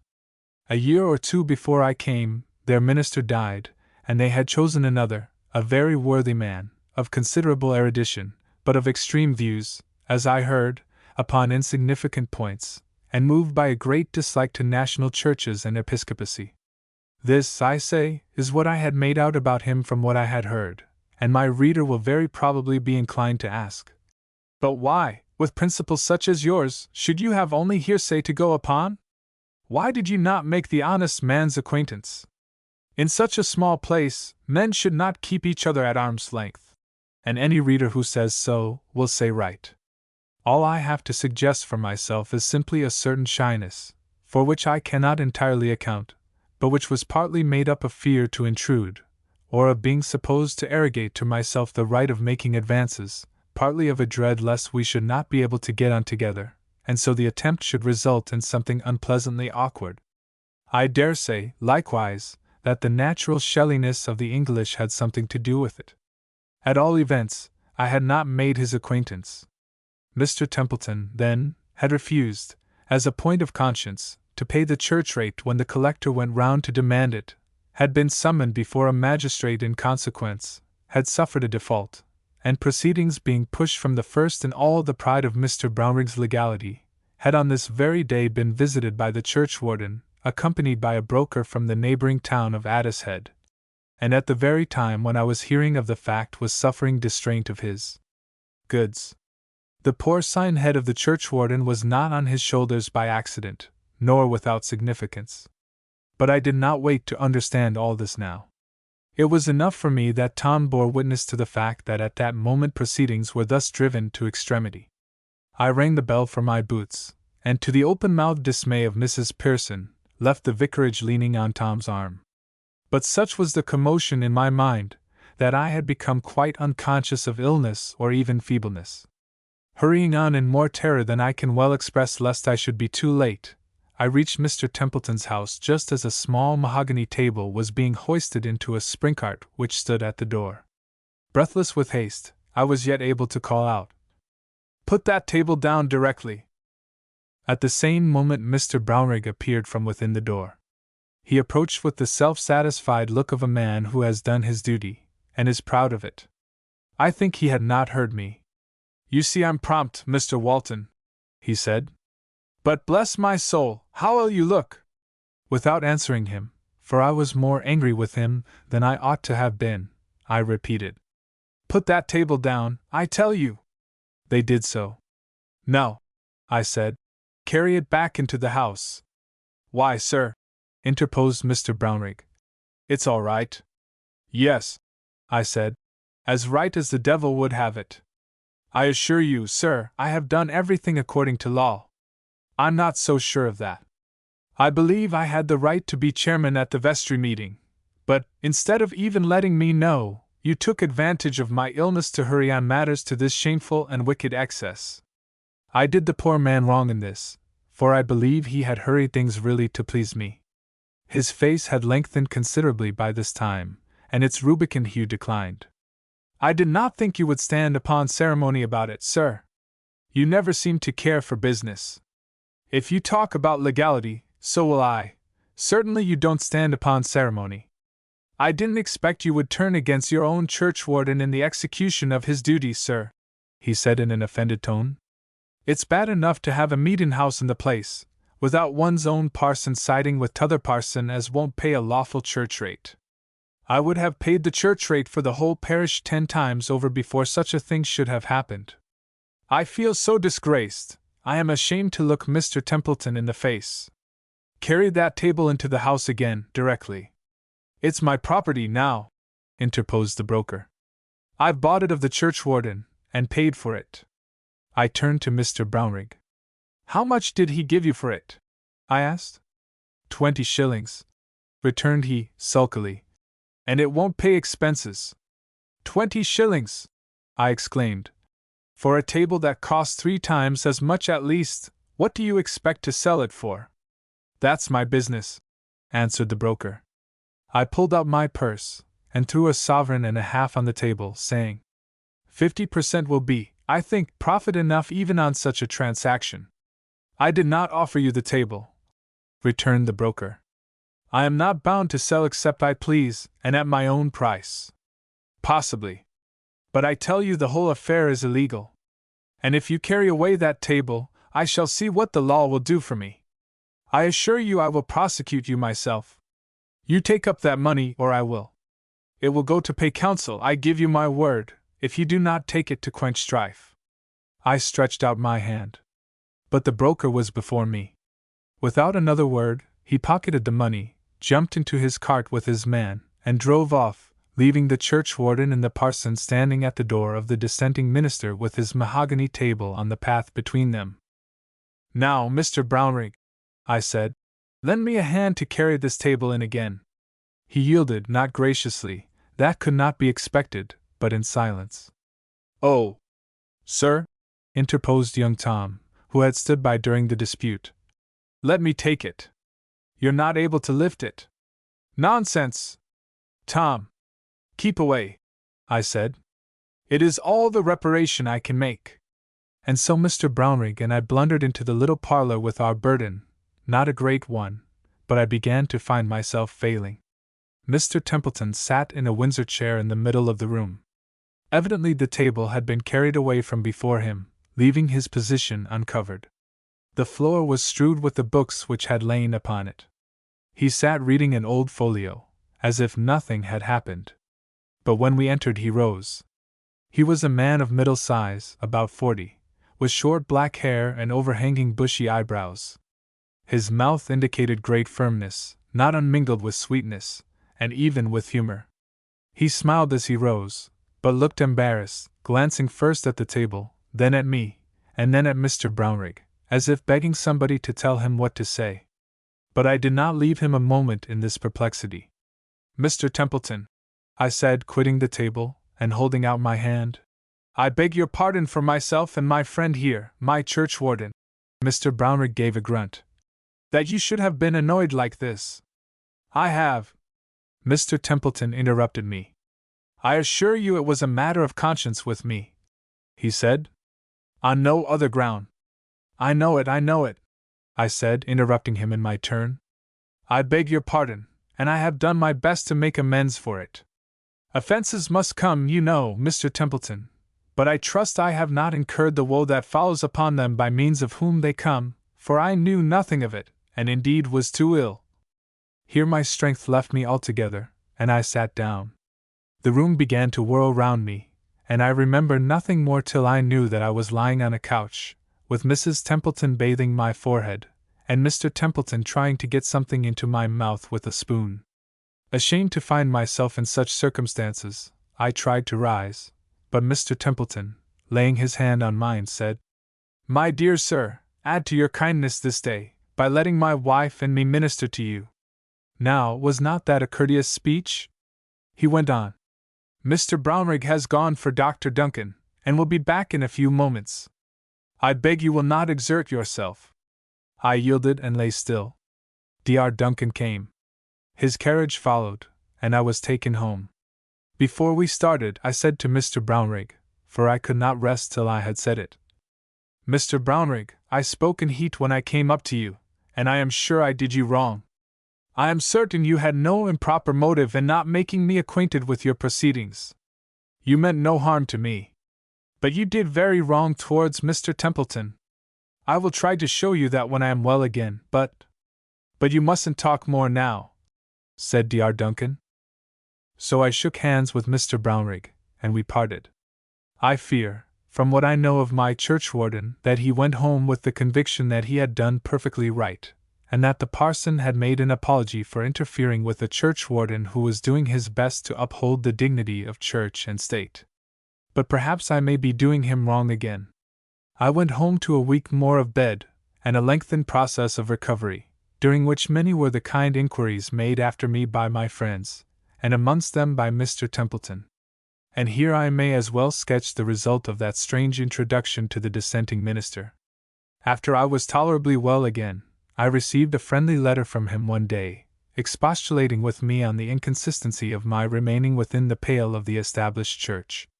The gist of the letter lay in these words. I confess it perplexes me to understand how to reconcile your Christian and friendly behavior to one whom most of your brethren would consider as much beneath their notice as inferior to them in social position, with your remaining the minister of a church in which such enormities as you employed your private influence to counteract in my case are not only possible, but certainly lawful, and recognized by most of its members as likewise expedient. To this I replied, My dear sir, I do not like writing letters, especially on subjects of importance. There are 1,000 chances of misunderstanding, whereas, in a personal interview, there is a possibility of controversy being hallowed by communion. Come and dine with me tomorrow, at any hour convenient to you, and make my apologies to Mrs. Templeton for not inviting her with you, on the ground that we want to have a long talk with each other without the distracting influence which even her presence would unavoidably occasion. I am, N.C. He accepted my invitation at once. During dinner we talked away, not upon indifferent, but upon the most interesting subjects, connected with the poor, and parish work, and the influence of the higher upon the lower classes of society. At length we sat down on opposite sides of the fire, and as soon as Mrs. Pearson had shut the door I said, You asked me, Mr. Templeton, in your very kind letter, and here I put my hand in my pocket to find it. I asked you, interposed Mr. Templeton, how you could belong to a church which authorizes things of which you yourself so heartily disapprove. And I answer you, I returned, that just to such a church our Lord belonged. I do not quite understand you. Our Lord belonged to the Jewish church. But ours is his church. Yes. But principles remain the same. I speak of him as belonging to a church. His conduct would be the same in the same circumstances, whatever church he belonged to, because he would always do right. I want, if you will allow me, to show you the principle upon which he acted with regard to church rates. Certainly. I beg your pardon for interrupting you. The Pharisees demanded a tribute, which, it is allowed, was for the support of the temple and its worship. Our Lord did not refuse to acknowledge their authority, notwithstanding the many ways in which they had degraded the religious observances of the Jewish Church. He acknowledged himself a child of the Church, but said that, as a child, he ought to have been left to contribute as he pleased to the support of its ordinances, and not to be compelled after such a fashion. There I have you! Exclaimed Mr. Templeton. He said they were wrong to make the tribute, or church rate, if it really was such, compulsory. I grant it, it is entirely wrong, a very unchristian proceeding. But our Lord did not therefore desert the church, as you would have me do. He paid the money, lest he should offend. And not having it of his own, he had to ask his father for it, or, what came to the same thing, make a servant of his father, namely, a fish in the Sea of Galilee, bring him the money. And there I have you, Mr. Templeton. It is wrong to compel, and wrong to refuse, the payment of a church rate. I do not say equally wrong, it is much worse to compel than to refuse. You are very generous, returned Mr. Templeton. May I hope that you will do me the credit to believe that if I saw clearly that they were the same thing, I would not hesitate a moment to follow our Lord's example. I believe it perfectly. Therefore, however we may differ, we are in reality at no strife. But is there not this difference, that our Lord was, as you say, a child of the Jewish Church, which was indubitably established by God? Now, if I cannot conscientiously belong to the so-called English Church, why should I have to pay church rate or tribute? Shall I tell you the argument the English Church might then use? The Church might say, then you are a stranger, and no child. Therefore, like the kings of the earth, we may take tribute of you. So you see it would come to this, that dissenters alone should be compelled to pay church rates. We both laughed at this pushing of the argument to illegitimate conclusions. Then I resumed. But the real argument is that not for such faults should we separate from each other, not for such faults, or any faults, so long as it is the repository of the truth, should you separate from the Church. I will yield the point when you can show me the same ground for believing the Church of England the national church, appointed such by God, that I can show you, and you know already, for receiving the Jewish Church as the appointment of God. That would involve a long argument, upon which, though I have little doubt upon the matter myself, I cannot say I am prepared to enter at this moment. Meantime, I would just ask you whether you are not sufficiently a child of the Church of England, having received from it 1,000 influences for good, if in no other way, yet through your fathers, to find it no great hardship, and not very unreasonable, to pay a trifle to keep and repair one of the tabernacles in which our forefathers worshipped together, if, as I hope you will allow, in some imperfect measure God is worshipped, and the truth is preached in it. Most willingly would I pay the money. I object simply because the rate is compulsory. And therein you have our Lord's example to the contrary. A silence followed, for I had to deal with an honest man, who was thinking. I resumed. 1,000 difficulties will no doubt come up to be considered in the matter. Do not suppose I am anxious to convince you. I believe that our Father, our elder brother, and the Spirit that proceedeth from them, is teaching you, as I believe I too am being taught by the same. Why, then, should I be anxious to convince you of anything? Will you not in his good time come to see what he would have you see? I am relieved to speak my mind, knowing he would have us speak our minds to each other, but I do not want to proselytize. If you change your mind, you will probably do so on different grounds from any I give you, on grounds which show themselves in the course of your own search after the foundations of truth in regard perhaps to some other question altogether. Again a silence followed. Then Mr. Templeton spoke. Don't think I am satisfied, he said, because I don't choose to say anything more till I have thought about it. I think you are wrong in your conclusions about the Church, though surely you are right in thinking we ought to have patience with each other. And now tell me true, Mr. Walton, I'm a blunt kind of man, descended from an old Puritan, one of Cromwell's Ironsides, I believe, and I haven't been to a university like you, but I'm no fool either, I hope. Don't be offended at my question, wouldn't you be glad to see me out of your parish now? I began to speak, but he went on. Don't you regard me as an interloper now, one who has no right to speak because he does not belong to the church?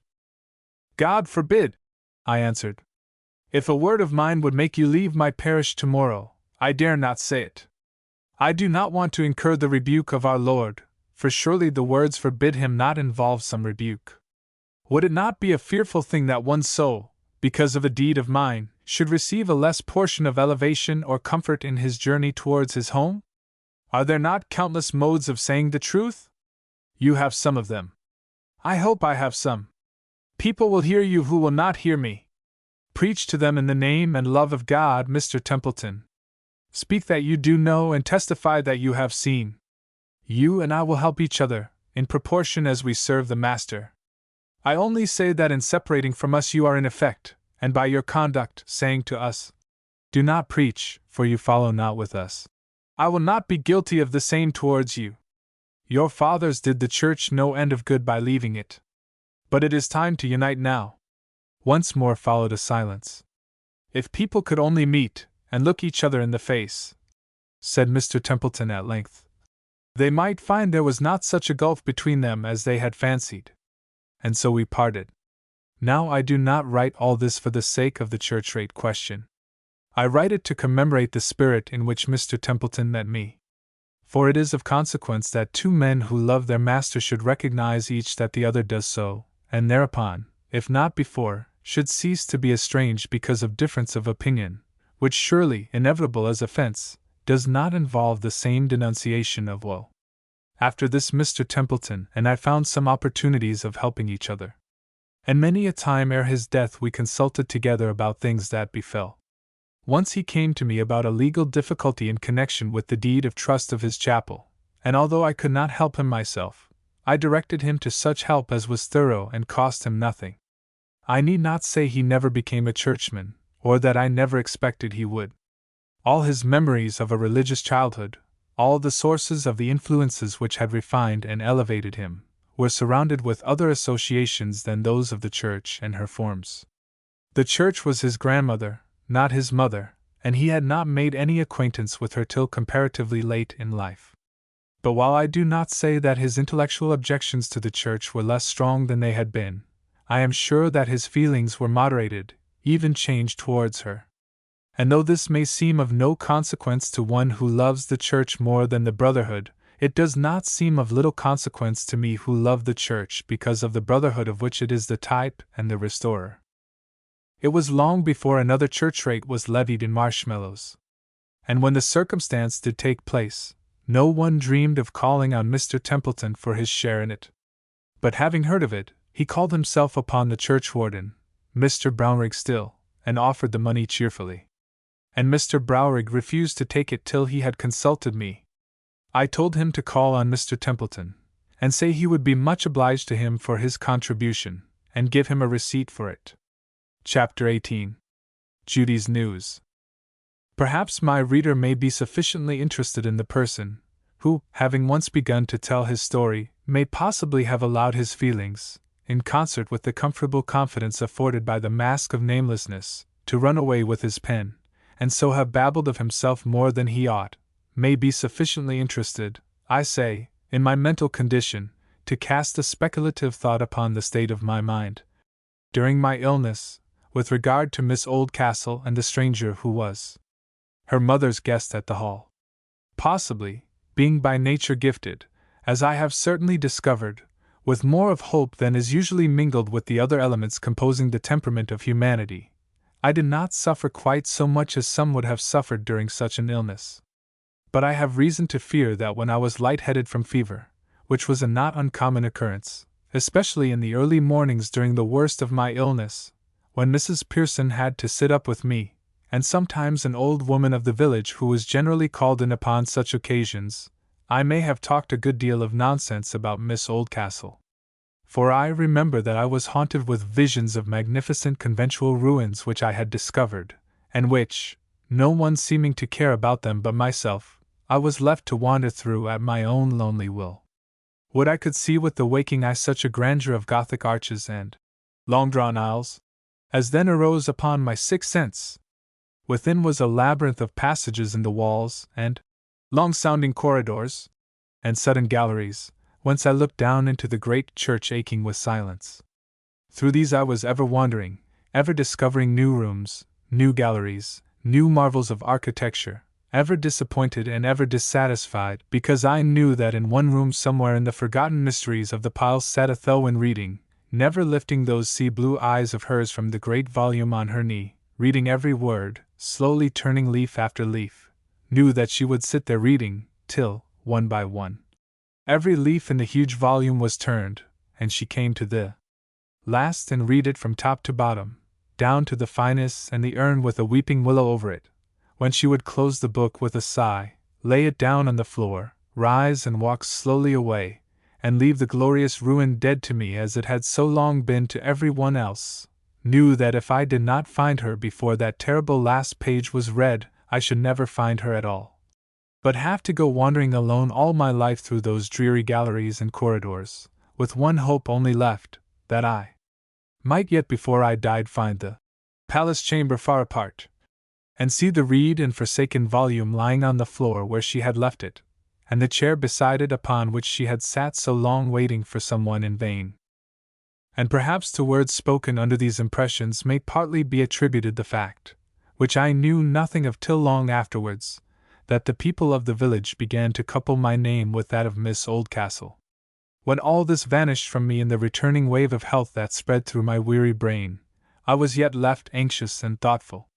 There was no one from whom I could ask any information about the family at the Hall, so that I was just driven to the best thing, to try to cast my care upon Him who cared for my care. How often do we look upon God as our last and feeblest resource? We go to Him because we have nowhere else to go. And then we learn that the storms of life have driven us, not upon the rocks, but into the desired haven, that we have been compelled, as to the last remaining, so to the best, the only, the central help, the causing cause of all the helps to which we had turned aside as nearer and better. One day when, having considerably recovered from my second attack, I was sitting reading in my study, who should be announced but my friend Judy. "Oh, dear Mr. Walton, I am so sorry you have been so ill!" exclaimed the impulsive girl, taking my hand in both of hers, and sitting down beside me. "I haven't had a chance of coming to see you before, though we've always managed, I mean Auntie and I, to hear about you. I would have come to nurse you, but it was no use thinking of it." I smiled as I thanked her. "Ah, you think because I'm such a tomboy, that I couldn't nurse you. I only wish I had had a chance of letting you see. I am so sorry for you. But I'm nearly well now, Judy, and I have been taken good care of by that frumpy old thing, Mrs. Pearson, and Mrs. Pearson is a very kind woman, and an excellent nurse," I said, but she would not heed me. "And that awful old witch, Mother Goose. She was enough to give you bad dreams all night she sat by you." "I didn't dream about Mother Goose, as you call her, Judy, I assure you. But now I want to hear how everybody is at the Hall. What, Granny, and the White Wolf, and all? As many as you please to tell me about." "Well, Granny is gracious to everybody but Auntie." "Why isn't she gracious to Auntie?" "I don't know. I only guess." "Is your visitor gone?" "Yes, long ago." "Do you know, I think Granny wants Auntie to marry him, and Auntie doesn't quite like it? But he's very nice. He's so funny. He'll be back again soon, I dare say. I don't quite like him, not so well as you by a whole half, Mr. Walton. I wish you would marry Auntie, but that would never do. It would drive Granny out of her wits." To stop the strange girl, and hide some confusion, I said, "Now tell me about the rest of them. Sarah comes next. She's as white and as wolfy as ever. Mr. Walton, I hate that woman. She walks like a cat. I am sure she is bad. Did you ever think, Judy, what an awful thing it is to be bad? If you did, I think you would be so sorry for her, you could not hate her." At the same time, knowing what I knew now, and remembering that impressions can date from farther back than the memory can reach, I was not surprised to hear that Judy hated Sarah, though I could not believe that in such a child the hatred was of the most deadly description. "I am afraid I must go on hating in the meantime," said Judy. "I wish someone would marry Auntie, and turned Sarah away. But that couldn't be, so long as Granny lives. How is Mr. Stoddart? There now! That's one of the things Auntie said I was to be sure to tell you. Then your aunt knew you were coming to see me? Oh, yes, I told her. Not Granny, you know. You mustn't let it out. I shall be careful. How is Mr. Stoddart then? Not well at all. He was taken ill before you, and has been in bed and by the fireside ever since. Auntie doesn't know what to do with him, he is so out of spirits. If tomorrow is fine, I shall go and see him. Thank you. I believe that's just what Auntie wanted. He won't like it at first, I dare say. But he'll come to, and you'll do him good. You do everybody good you come near. I wish that were true, Judy. I fear it is not. What good did I ever do you, Judy? Do me? She exclaimed, apparently half angry at the question. Don't you know I have been an altered character ever since I knew you? And here the odd creature laughed, leaving me in absolute ignorance of how to interpret her. But presently her eyes grew clearer, and I could see the slow film of a tear gathering. Mr. Walton, she said, I have been trying not to be selfish. You have done me that much good. I am very glad, Judy. Don't forget who can do you all good. There is one who can not only show you what is right, but can make you able to do and be what is right. You don't know how much you have got to learn yet, Judy, but there is that one teacher ever ready to teach if you will only ask him. Judy did not answer, but sat looking fixedly at the carpet. She was thinking, though, I saw. Who has played the organ, Judy, since your uncle was taken ill? I asked at length. Why, Auntie, to be sure. Didn't you hear? No, I answered, turning almost sick at the idea of having been away from church for so many Sundays while she was giving voice and expression to the dear asthmatic old pipes. And I did feel very ready to murmur, like a spoilt child that had not had his way. Think of her there, and me here. Then, I said to myself at last, it must have been she that played I know that my Redeemer liveth, that last time I was in church. And instead of thanking God for that, here I am murmuring that He did not give me more. And this child has just been telling me that I have taught her to try not to be selfish. Certainly I should be ashamed of myself. When was your uncle taken ill? I don't exactly remember. But you will come and see him tomorrow? And then we shall see you too. For we are always out and in of his room just now. I will come if Dr. Duncan will let me. Perhaps he will take me in his carriage. No, don't you come with him. Uncle can't bear doctors. He never was ill in his life before, and he behaves to Dr. Duncan just as if he had made him ill. I wish I could send the carriage for you. But I can't, you know. Never mind, Judy. I shall manage somehow. What is the name of the gentleman who is staying with you? Don't you know? Captain George Everard. He would change his name to Oldcastle, you know. What a foolish pain, like a spear thrust, they sent through me, those words spoken in such a taken-for-granted way. He's a relation, on Granny's side mostly, I believe. But I never could understand the explanation. What makes it harder is that all the husbands and wives in our family, for 150 years, have been more or less of cousins, or half-cousins, or second or third cousins. Captain Everard has what Grandmama calls a neat little property of his own from his mother, somewhere in Northumberland, for he is only a third son, one of a class Granny does not in general feel very friendly to, I assure you, Mr. Walton. But his second brother is dead, and the eldest something the worse for the wear, as Granny says, so that the captain comes just within sight of the coronet of an old uncle who ought to have been dead long ago. Just the match for Auntie. But you say Auntie doesn't like him. Oh, but you know that doesn't matter, returned Judy with bitterness. What will Granny care for that? It's nothing to anybody but Auntie, and she must get used to it. Nobody makes anything of her. It was only after she had gone that I thought how astounding it would have been to me to hear a girl of her age show such an acquaintance with worldliness and scheming, had I not been personally so much concerned about one of the objects of her remarks. She certainly was a strange girl. But strange as she was, it was a satisfaction to think that the aunt had such a friend and ally in her wild niece. Evidently she had inherited her father's fearlessness, and if only it should turn out that she had likewise inherited her mother's firmness, she might render the best possible service to her aunt against the oppression of her wilful mother. "How were you able to get here today?" I asked, as she rose to go. "Granny is in London, and the wolf is with her. Auntie wouldn't leave Uncle. They have been a good deal in London of late, have they not?"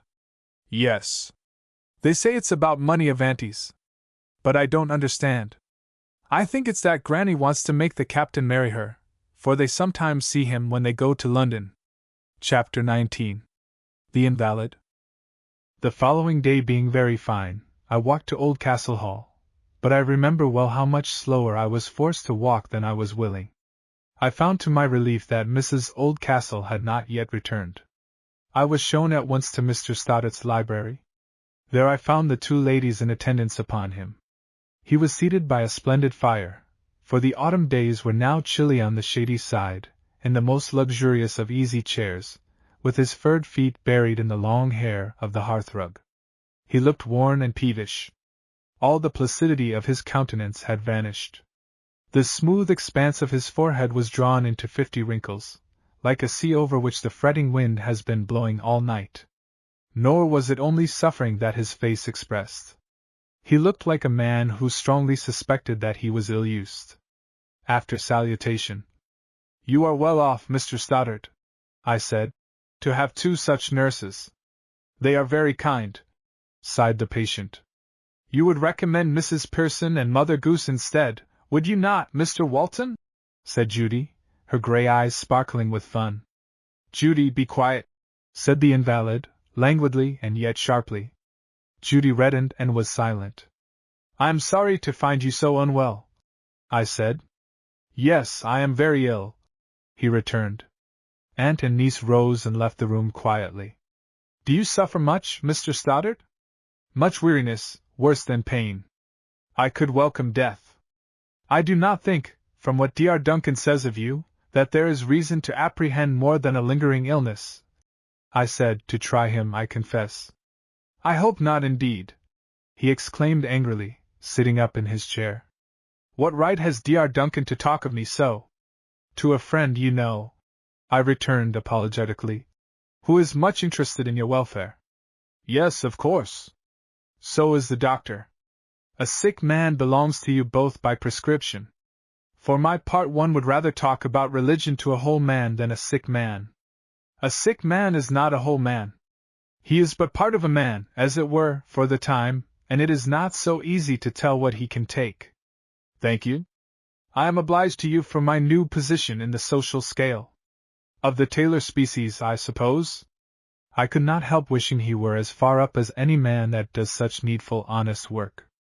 "My dear sir, I beg your pardon. I meant only a glance at the peculiar relation of the words whole and heal. I do not find etymology interesting at present. Not seated in such a library as this?" "No, I am ill." Satisfied that, ill as he was, he might be better if he would, I resolved to make another trial. "Do you remember how Ligarius, in Julius Caesar, discards his sickness? I want to be well because I don't like to be ill. But what there is in this foggy, swampy world worth being well for, I'm sure I haven't found out yet." "If you have not, it must be because you have never tried to find out. But I'm not going to attack you when you are not able to defend yourself. We shall find a better time for that. But can I do something for you? Would you like me to read to you for half an hour?" "No, thank you. The girls tire me out with reading to me. I hate the very sound of their voices. I have got today's Times in my pocket. I've heard all the news already.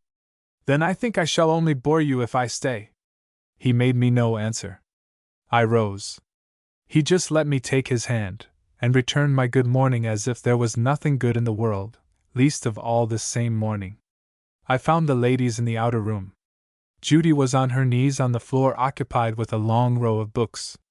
How the books had got there I wondered, but soon learned the secret which I had in vain asked of the butler on my first visit, namely, how Mr. Stoddart reached the volumes arranged immediately under the ceiling, in shelves, as my reader may remember, that looked like beams radiating from the center, for Judy rose from the floor. and proceeded to put in motion a mechanical arrangement concealed in one of the divisions of the bookshelves along the wall, and I now saw that there were strong cords reaching from the ceiling, and attached to the shelf or rather long box sideways open which contained the books. "Do take care, Judy," said Ethelwyn. "You know it is very venturous of you to let that shelf down, when Uncle is as jealous of his books as a hen of her chickens. I oughtn't to have let you touch the cords. You couldn't help it, Andy dear, for I had the shelf halfway down before you saw me," returned Judy, proceeding to raise the books to their usual position under the ceiling. But in another moment, either from Judy's awkwardness, or from the gradual decay and final fracture of some cord, down came the whole shelf with a thundering noise, and the books were scattered hither and thither in confusion about the floor. Ethelwyn was gazing in dismay, and Judy had built up her face into a defiant look, when the door of the inner room opened and Mr. Stoddart appeared. His brow was already flushed, but when he saw the condition of his idols, for the lust of the eye had its full share in his regard for his books, he broke out in a passion to which he could not have given way but for the weak state of his health. "How dare you?" he said, with terrible emphasis on the word dare. "Judy, I beg you will not again show yourself in my apartment till I send for you." "And then," said Judy, leaving the room, "I am not in the least likely to be otherwise engaged."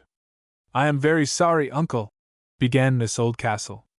But Mr. Stoddart had already retreated and banged the door behind him. So Miss Oldcastle and I were left standing together amid the ruins. She glanced at me with a distressed look. I smiled. She smiled in return. "I assure you," she said, "Uncle is not a bit like himself. And I fear in trying to rouse him, I have done him no good, only made him more irritable." I said, "But he will be sorry when he comes to himself, and so we must take the reversion of his repentance now, and think nothing more of the matter than if he had already said he was sorry. Besides, when books are in the case, I, for one, must not be too hard upon my unfortunate neighbor. Thank you, Mr. Walton. I am so much obliged to you for taking my uncle's part. He has been very good to me, and that dear Judy is provoking sometimes. I am afraid I helped to spoil her, but you would hardly believe how good she really is, and what a comfort she is to me, with all her waywardness." "I think I understand Judy," I replied, "and I shall be more mistaken than I am willing to confess I have ever been before, if she does not turn out a very fine woman. The marvel to me is that with all the various influences amongst which she is placed here, she is not really, not seriously, spoiled after all. I assure you I have the greatest regard for, as well as confidence in, my friend Judy." Ethelwyn, Miss Oldcastle, I should say, gave me such a pleased look that I was well recompensed, if justice should ever talk of recompense, for my defense of her niece. "Will you come with me?" she said. "For I fear our talk may continue to annoy Mr. Stoddart. His hearing is acute at all times, and has been excessively so since his illness." "I am at your service," I returned, and followed her from the room. "Are you still as fond of the old quarry as you used to be, Miss Oldcastle?" I said, as we caught a glimpse of it from the window of a long passage we were going through. "I think I am. I go there most days. I have not been today, though. Would you like to go down?" "Very much," I said. "Ah, I forgot, though. You must not go. It is not a fit place for an invalid." "I cannot call myself an invalid now. Your face, I am sorry to say, contradicts your words." And she looked so kindly at me that I almost broke out into thanks for the mere look. "And indeed," she went on, "it is too damp down there, not to speak of the stairs." By this time we had reached the little room in which I was received the first time I visited the hall. There we found Judy. "If you are not too tired already, I should like to show you my little study. It has, I think, a better view than any other room in the house," said Miss Oldcastle. "I shall be delighted," I replied. "Come, Judy," said her aunt. "You don't want me, I am sure, Auntie." "I do, Judy, really. You mustn't be cross to us because Uncle has been cross to you. Uncle is not well, you know, and isn't a bit like himself, and you know you should not have meddled with his machinery." And Miss Oldcastle put her arm round Judy and kissed her. Whereupon Judy jumped from her seat, threw her book down, and ran to one of the several doors that opened from the room. This disclosed a little staircase, almost like a ladder, only that it wound about, up which we climbed, and reached a charming little room, whose window looked down upon the Bishop's Basin, glimmering slaty through the tops of the trees between. It was paneled in small panels of dark oak, like the room below, but with more of carving. Consequently it was somber, and its somberness was unrelieved by any mirror. I gazed about me with a kind of awe. I would gladly have carried away the remembrance of everything in its shadow. Just opposite the window was a small space of brightness formed by the backs of nicely bound books. Seeing that these attracted my eye, "Those are almost all gifts from my uncle," said Miss Oldcastle. "He is really very kind, and you will not think of him as you have seen him today?" "Indeed I will not," I replied. My eye fell upon a small pianoforte. "Do sit down," said Miss Oldcastle. "You have been very ill, and I could do nothing for you who have been so kind to me." She spoke as if she had wanted to say this.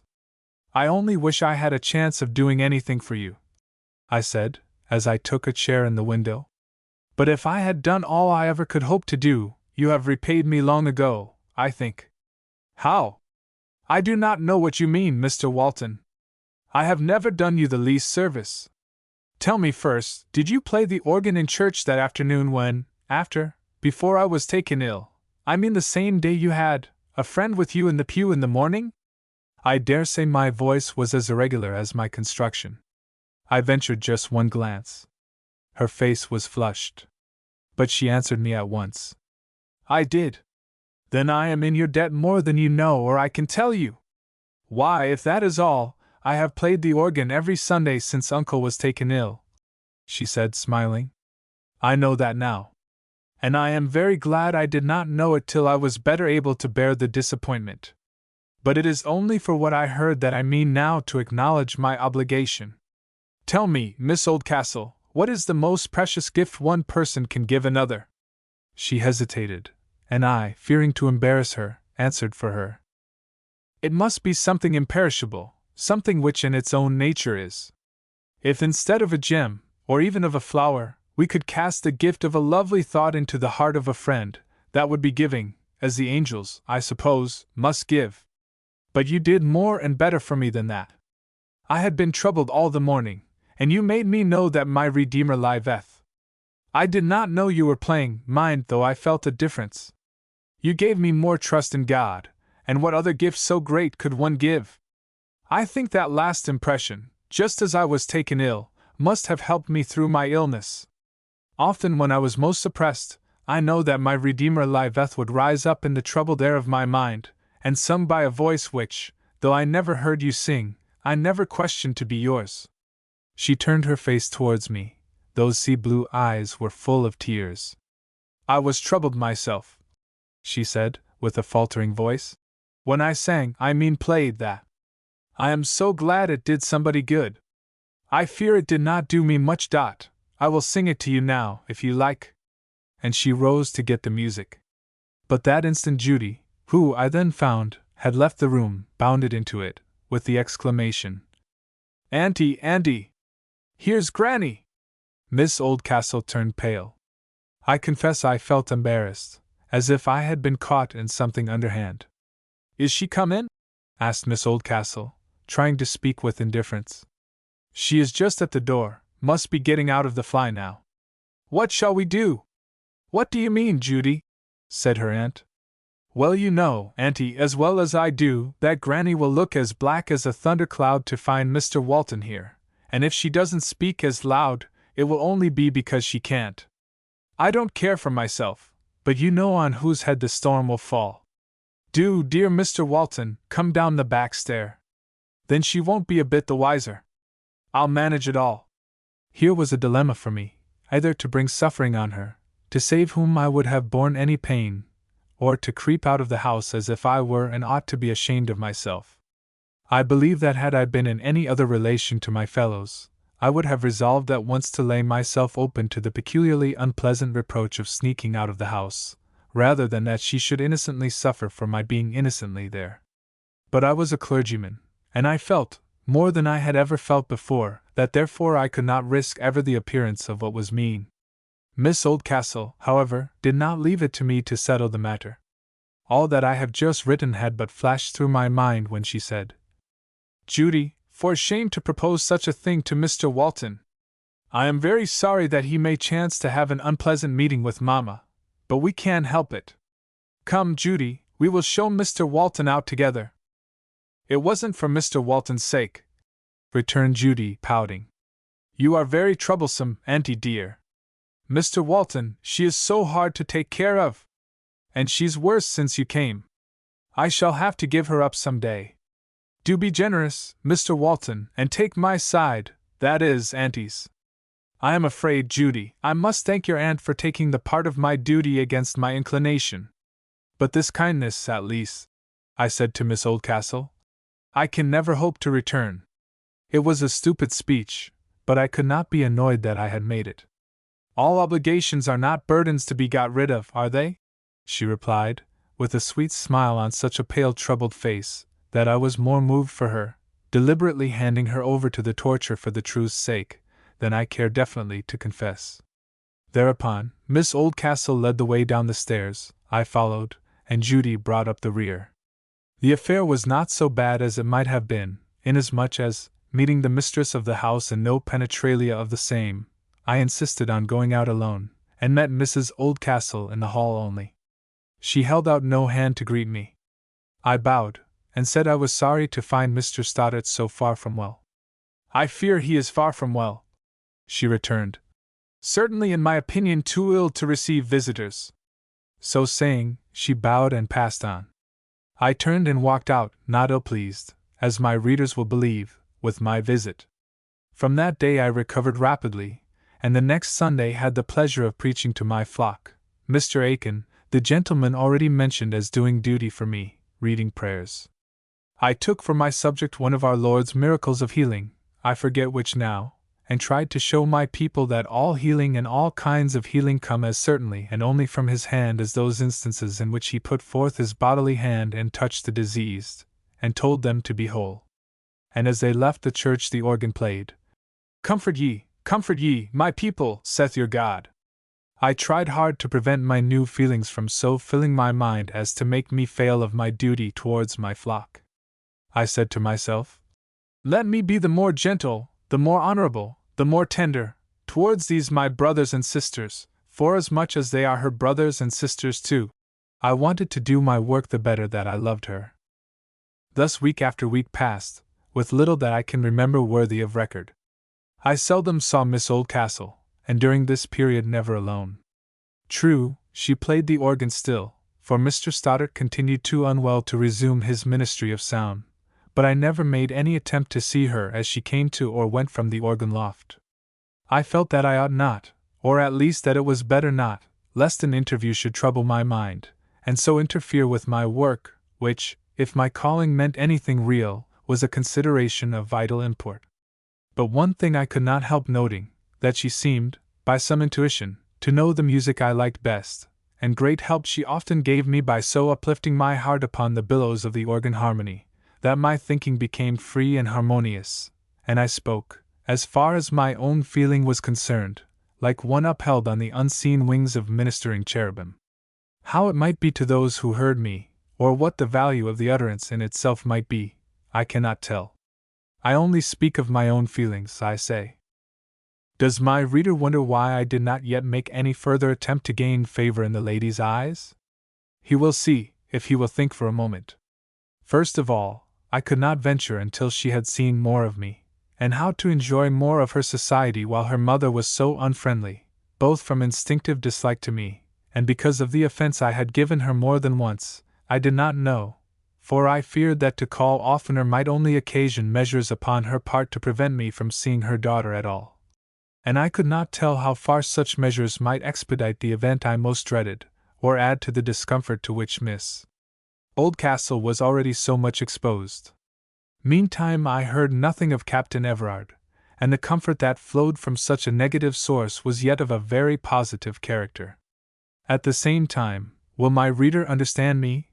I was in some measure deterred from making further advances by the doubt whether her favor for Captain Everard might not be greater than Judy had represented it. For I had always shrunk, I can hardly say with invincible dislike, for I had never tried to conquer it, from rivalry of every kind. It was, somehow, contrary to my nature. Besides, Miss Oldcastle was likely to be rich some day, apparently had money of her own even now, and was it a weakness? Was it not a weakness? I cannot tell. I writhed at the thought of being supposed to marry for money, and being made the object of such remarks as, "Ah, you see, that's the way with the clergy. They talk about poverty and faith, pretending to despise riches and to trust in God, but just put money in their way, and what chance will a poor girl have beside a rich one? It's all very well in the pulpit. It's their business to talk so. But does one of them believe what he says? Or at least act upon it?" I think I may be a little excused for the sense of creeping cold that passed over me at the thought of such remarks as these, accompanied by compressed lips and down-drawn corners of the mouth, and reiterated nods of the head of knowingness. But I mention this only as a repressing influence, to which I certainly should not have been such a fool as to yield, had I seen the way otherwise clear. For a man, by showing how to use money, or rather simply by using money aright, may do more good than by refusing to possess it, if it comes to him in an entirely honorable way, that is, in such a case as mine, merely as an accident of his history. But I was glad to feel pretty sure that if I should be so blessed as to marry Miss Oldcastle, which at the time whereof I now write, seemed far too gorgeous a castle in the clouds ever to descend to the earth for me to enter it, the poor of my own people would be those most likely to understand my position and feelings, and least likely to impute to me worldly motives, as paltry as they are vulgar, and altogether unworthy of a true man. So the time went on. I called once or twice on Mr. Stoddart, and found him, as I thought, better. But he would not allow that he was. Dr. Duncan said he was better, and would be better still, if he would only believe it and exert himself. He continued in the same strangely irritable humor. Chapter 20. Mood and Will. Winter came apace. When we look towards winter from the last borders of autumn, it seems as if we could not encounter it, and as if it never would go over.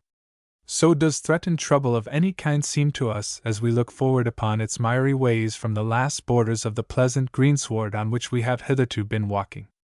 But not only do both run their course, but each has its own alleviations, its own pleasures, and very marvelously does the healthy mind fit itself to the new circumstances, while to those who will bravely take up their burden and bear it, asking no more questions than just, "Is this my burden?"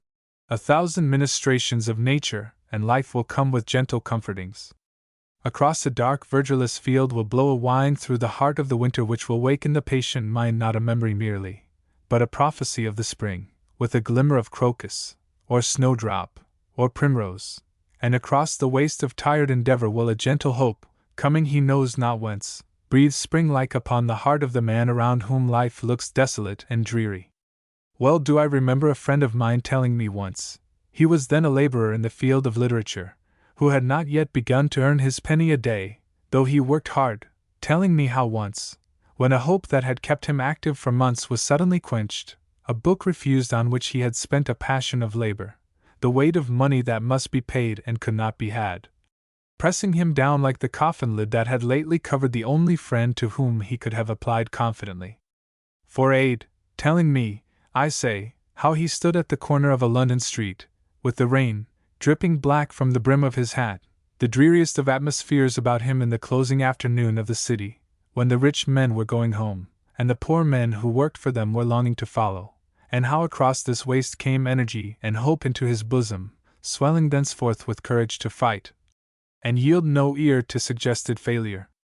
And the story would not be complete, though it is for the fact of the arrival of unexpected and apparently unfounded hope that I tell it, if I did not add, that, in the morning, his wife gave him a letter which their common trouble of yesterday had made her forget, and which had lain with its black border all night in the darkness unopened, waiting to tell him how the vanished friend had not forgotten him on her deathbed, but had left him enough to take him out of all those difficulties and give him strength and time to do far better work than the book which had failed of birth.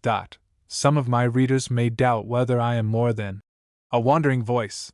But whatever I am, or may be thought to be, my friend's story is true.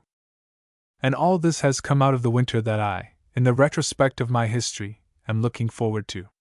It came, with its fogs, and dripping boughs, and sodden paths, and rotting leaves, and rains, and skies of weary gray, but also with its fierce red suns shining aslant upon sheets of manna-like hoarfrost, and delicate ice films over prisoned waters, and those white falling chaoses of perfect forms, called snowstorms, those confusions confounded of infinite symmetries. And when the hard frost came, it brought a friend to my door. It was Mr. Stoddart. He entered my room with something of the countenance Naaman must have borne, after his flesh had come again like unto the flesh of a little child. He did not look ashamed, but his pale face looked humble and distressed. Its somewhat self-satisfied placidity had vanished, and instead of the diffused geniality which was its usual expression, it now showed traces of feeling as well as plain signs of suffering. I gave him as warm a welcome as I could, and having seated him comfortably by the fire, and found that he would take no refreshment, began to chat about the day's news, for I had just been reading the newspaper. But he showed no interest beyond what the merest politeness required. I would try something else. The cold weather, which makes so many invalids creep into bed, seems to have brought you out into the air, Mr. Stoddart, I said. It has revived me, certainly. Indeed, one must believe that winter and cold are as beneficent, though not so genial, as summer and its warmth. Winter kills many a disease and many a noxious influence. And what is it to have the fresh green leaves of spring instead of the everlasting brown of some countries which have no winter? I talked thus, hoping to rouse him to conversation, and I was successful. I feel just as if I were coming out of a winter. Don't you think illness is a kind of human winter? Certainly, more or less stormy. With some a winter of snow and hail and piercing winds, with others of black frosts and creeping fogs, with now and then a glimmer of the sun. The last is more like mine. I feel as if I had been in a wet hole in the earth. And many a man, I went on, the foliage of whose character had been turning brown and seared and dry, rattling rather than rustling in the faint hot wind of even fortunes, has come out of the winter of a weary illness with the fresh, delicate buds of a new life bursting from the sun-dried bark. I wish it would be so with me. I know you mean me. But I don't feel my green leaves coming. Facts are not always indicated by feelings. Indeed, I hope not, nor yet feelings indicated by facts. I do not quite understand you. Well, Mr. Walton, I will explain myself. I have come to tell you how sorry and ashamed I am that I behaved so badly to you every time you came to see me. Oh, nonsense, I said. It was your illness, not you. At least, my dear sir, the facts of my behavior did not really represent my feelings towards you. I know that as well as you do. Don't say another word about it. You had the best excuse for being cross. I should have had none for being offended. It was only the outside of me. Yes, I acknowledge it heartily. But that does not settle the matter between me and myself, Mr. Walton, although, by your goodness, it settles it between me and you. It is humiliating to think that illness should so completely overcrow me, that I am no more myself, lose my hold, in fact, of what I call me, so that I am almost driven to doubt my personal identity. You are fond of theories, Mr. Stoddart, perhaps a little too much so. Perhaps. Will you listen to one of mine? With pleasure. It seems to me sometimes, I know it is a partial representation, as if life were a conflict between the inner force of the spirit, which lies in its faith in the unseen, and the outer force of the world, which lies in the pressure of everything it has to show us. The material, operating upon our senses, is always asserting its existence, and if our inner life is not equally vigorous, we shall be moved, urged, what is called actuated, from without, whereas all our activity ought to be from within. But sickness not only overwhelms the mind, but vitiating all the channels of the senses, causes them to represent things as they are not, of which misrepresentations the presence, persistency, and iteration seduce the man to act from false suggestions instead of from what he knows and believes. Well, I understand all that. But what use am I to make of your theory? I am delighted, Mr. Stoddart, to hear you put the question. That is always the point. The inward holy garrison, that of faith, which holds by the truth, by sacred facts, and not by appearances, must be strengthened and nourished and upheld, and so enabled to resist the onset of the powers without. A friend's remonstrance may appear an unkindness, a friend's jest an unfeelingness, a friend's visit an intrusion, nay, to come to higher things, during a mere headache it will appear as if there was no truth in the world, no reality but that of pain anywhere, and nothing to be desired but deliverance from it. But all such impressions cause from without, for, remember, the body and its innermost experiences are only outside of the man, have to be met by the inner confidence of the spirit, resting in God and resisting every impulse to act according to that which appears to it instead of that which it believes. Hence, faith is thus allegorically represented, but I had better give you Spencer's description of her. Here is the Fairy Queen. This serpent stands for the dire perplexity of things about us, at which yet faith will not blench, acting according to what she believes, and not what shows itself to her by impression and appearance. I admit all that you say, returned Mr. Stoddart. But still the practical conclusion, which I understand to be, that the inward garrison must be fortified, is considerably incomplete unless we buttress it with the final how. How is it to be fortified? For, you see, I read Shakespeare as well as you, Mr. Walton. I dare say, from a certain inclination to take the opposite side, and a certain dislike to the dogmatism of the clergy, I speak generally, I may have appeared to you indifferent, but I assure you that I have labored much to withdraw my mind from the influence of money, and ambition, and pleasure, and to turn it to the contemplation of spiritual things. Yet on the first attack of a depressing illness I cease to be a gentleman, I am rude to ladies who do their best and kindest to serve me, and I talk to the friend who comes to cheer and comfort me as if he were an idle vagrant who wanted to sell me a worthless book with the recommendation of the pretense that he wrote it himself. Now that I am in my right mind, I am ashamed of myself, ashamed that it should be possible for me to behave so, and humiliated yet besides that I have no ground of assurance that, should my illness return tomorrow, I should not behave in the same manner the day after. I want to be always in my right mind. When I am not, I know I am not, and yet yield to the appearance of being. I understand perfectly what you mean, for I fancy I know a little more of illness than you do.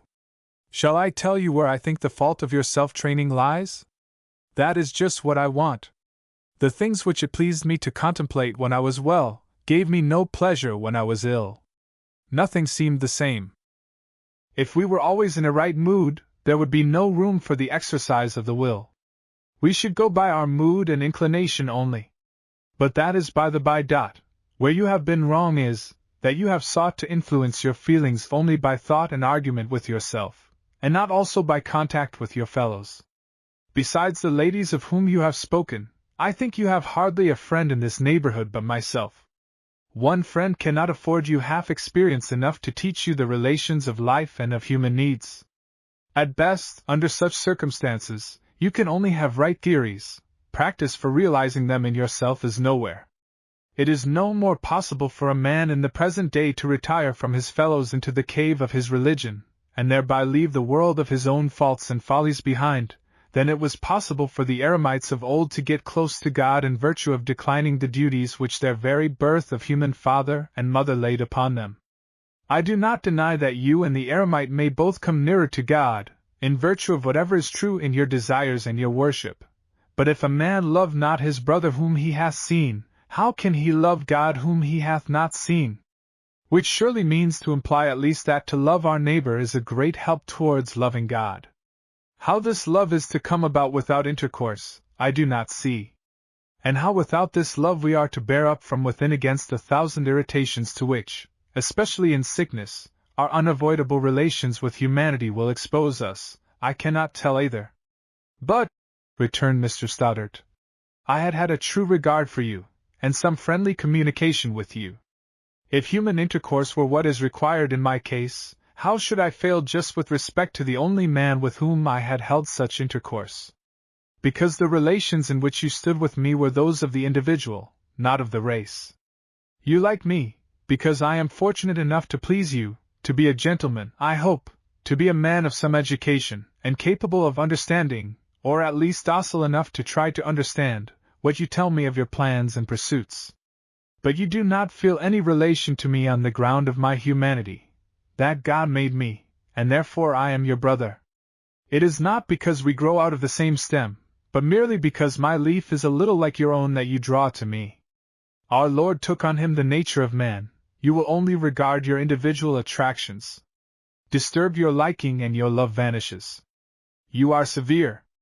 I don't mean really vanishes, but disappears for the time.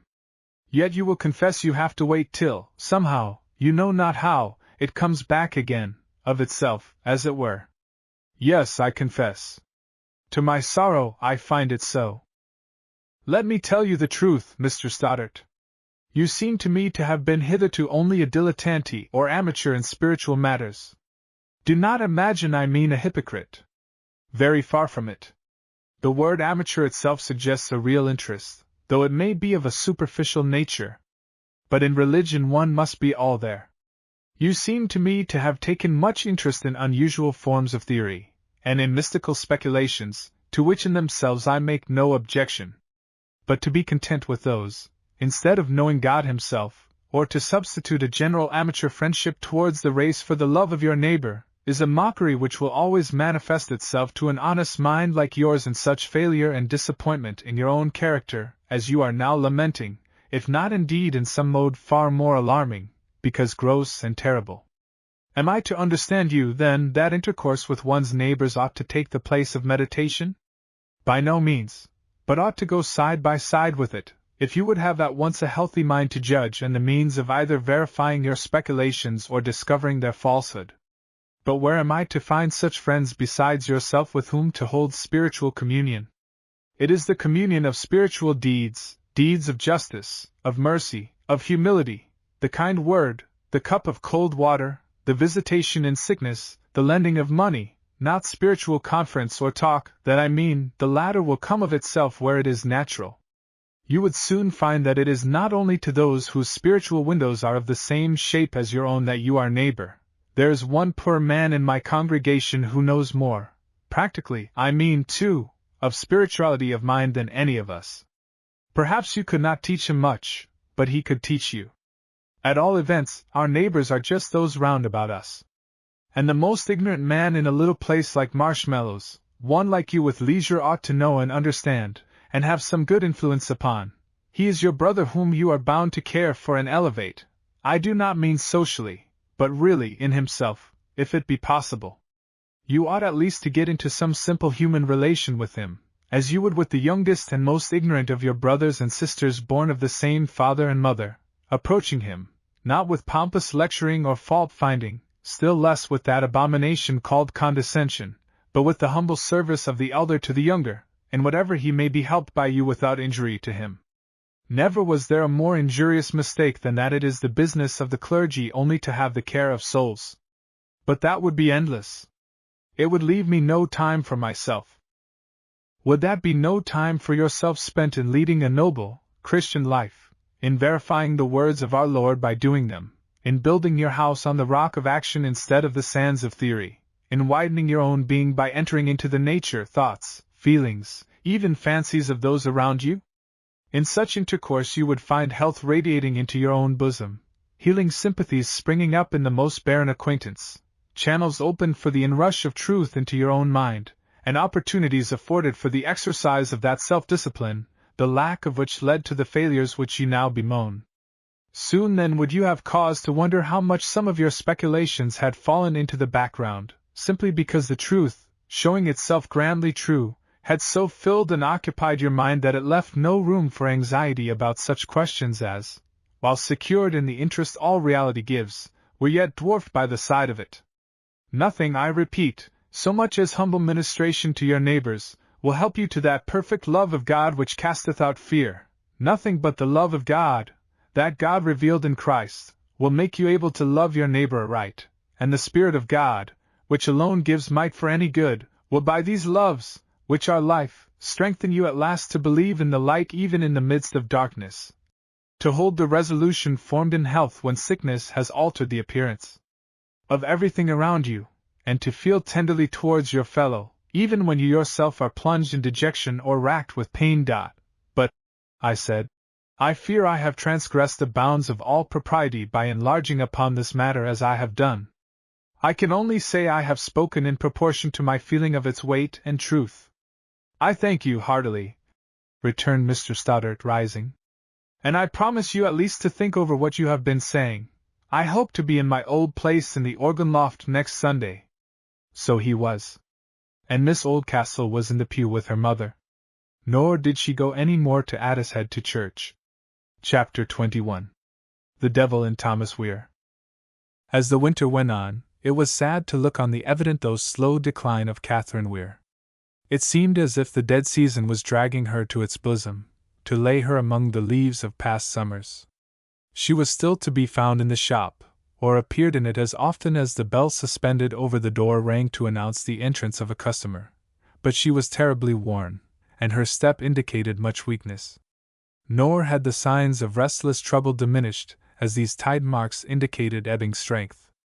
There was the same dry fierce fire in her eyes, the same forceful compression of her lips, the same evidences of brooding over some one absorbing thought or feeling. She seemed to me, and to Dr. Duncan as well, to be dying of resentment. Would nobody do anything for her? I thought. Would not her father help her? He had got more gentle now.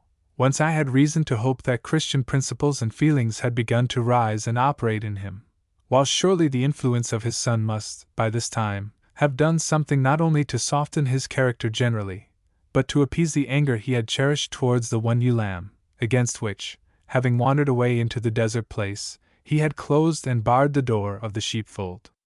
I would go and see him, and try what could be done for her. I may be forgiven here if I make the remark that I cannot help thinking that what measure of success I had already had with my people was partly owing to this, that when I thought of a thing and had concluded it might do, I very seldom put off the consequent action. I found I was wrong sometimes, and that the particular action did no good, but thus movement was kept up in my operative nature, preventing it from sinking towards the inactivity to which I was but too much inclined. Besides, to find out what will not do is a step towards finding out what will do. Moreover, an attempt in itself unsuccessful may set something or other in motion that will help. My present attempt turned out one of my failures, though I cannot think that it would have been better left unmade. A red rayless sun, which one might have imagined sullen and disconsolate because he could not make the dead earth smile into flowers, was looking through the frosty fog of the winter morning as I walked across the bridge to find Thomas Weir in his workshop.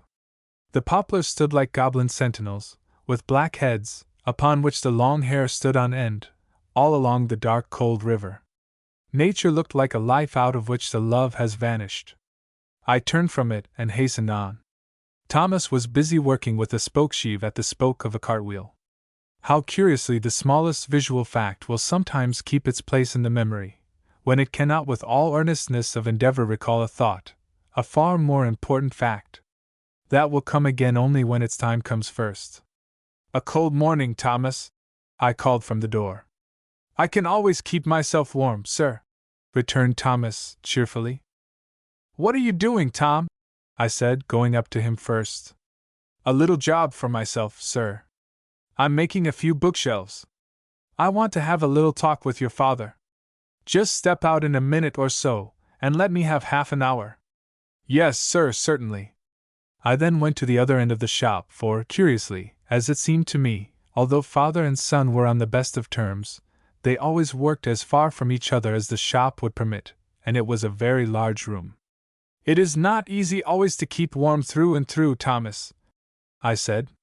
I suppose my tone revealed to his quick perceptions that more was meant than met the ear.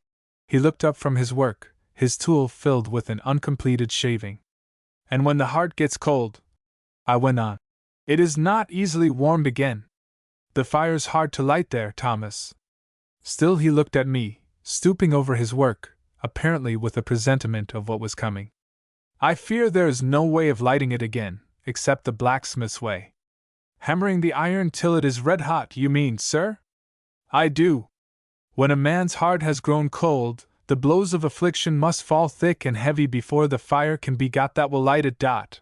When did you see your daughter Catherine, Thomas? His head dropped, and he began to work as if for bare life. Not a word came from the form now bent over his tool, as if he had never lifted himself up since he first began in the morning. I could just see that his face was deadly pale, and his lips compressed like those of one of the violent who take the kingdom of heaven by force.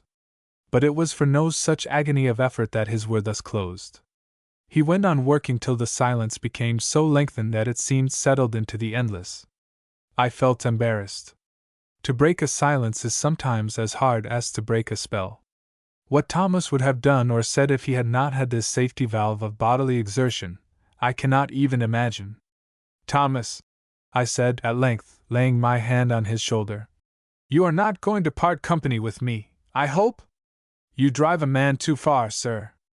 I've given in more to you than ever I did to man, sir, and I don't know that I oughtn't to be ashamed of it. But you don't know where to stop. If we lived 1,000 years, you would be driving a man on to the last. And there's no good in that, sir. A man must be at peace somewhen. The question is, Thomas, whether I would be driving you on or back. You and I too must go on or back. I want to go on myself, and to make you go on too.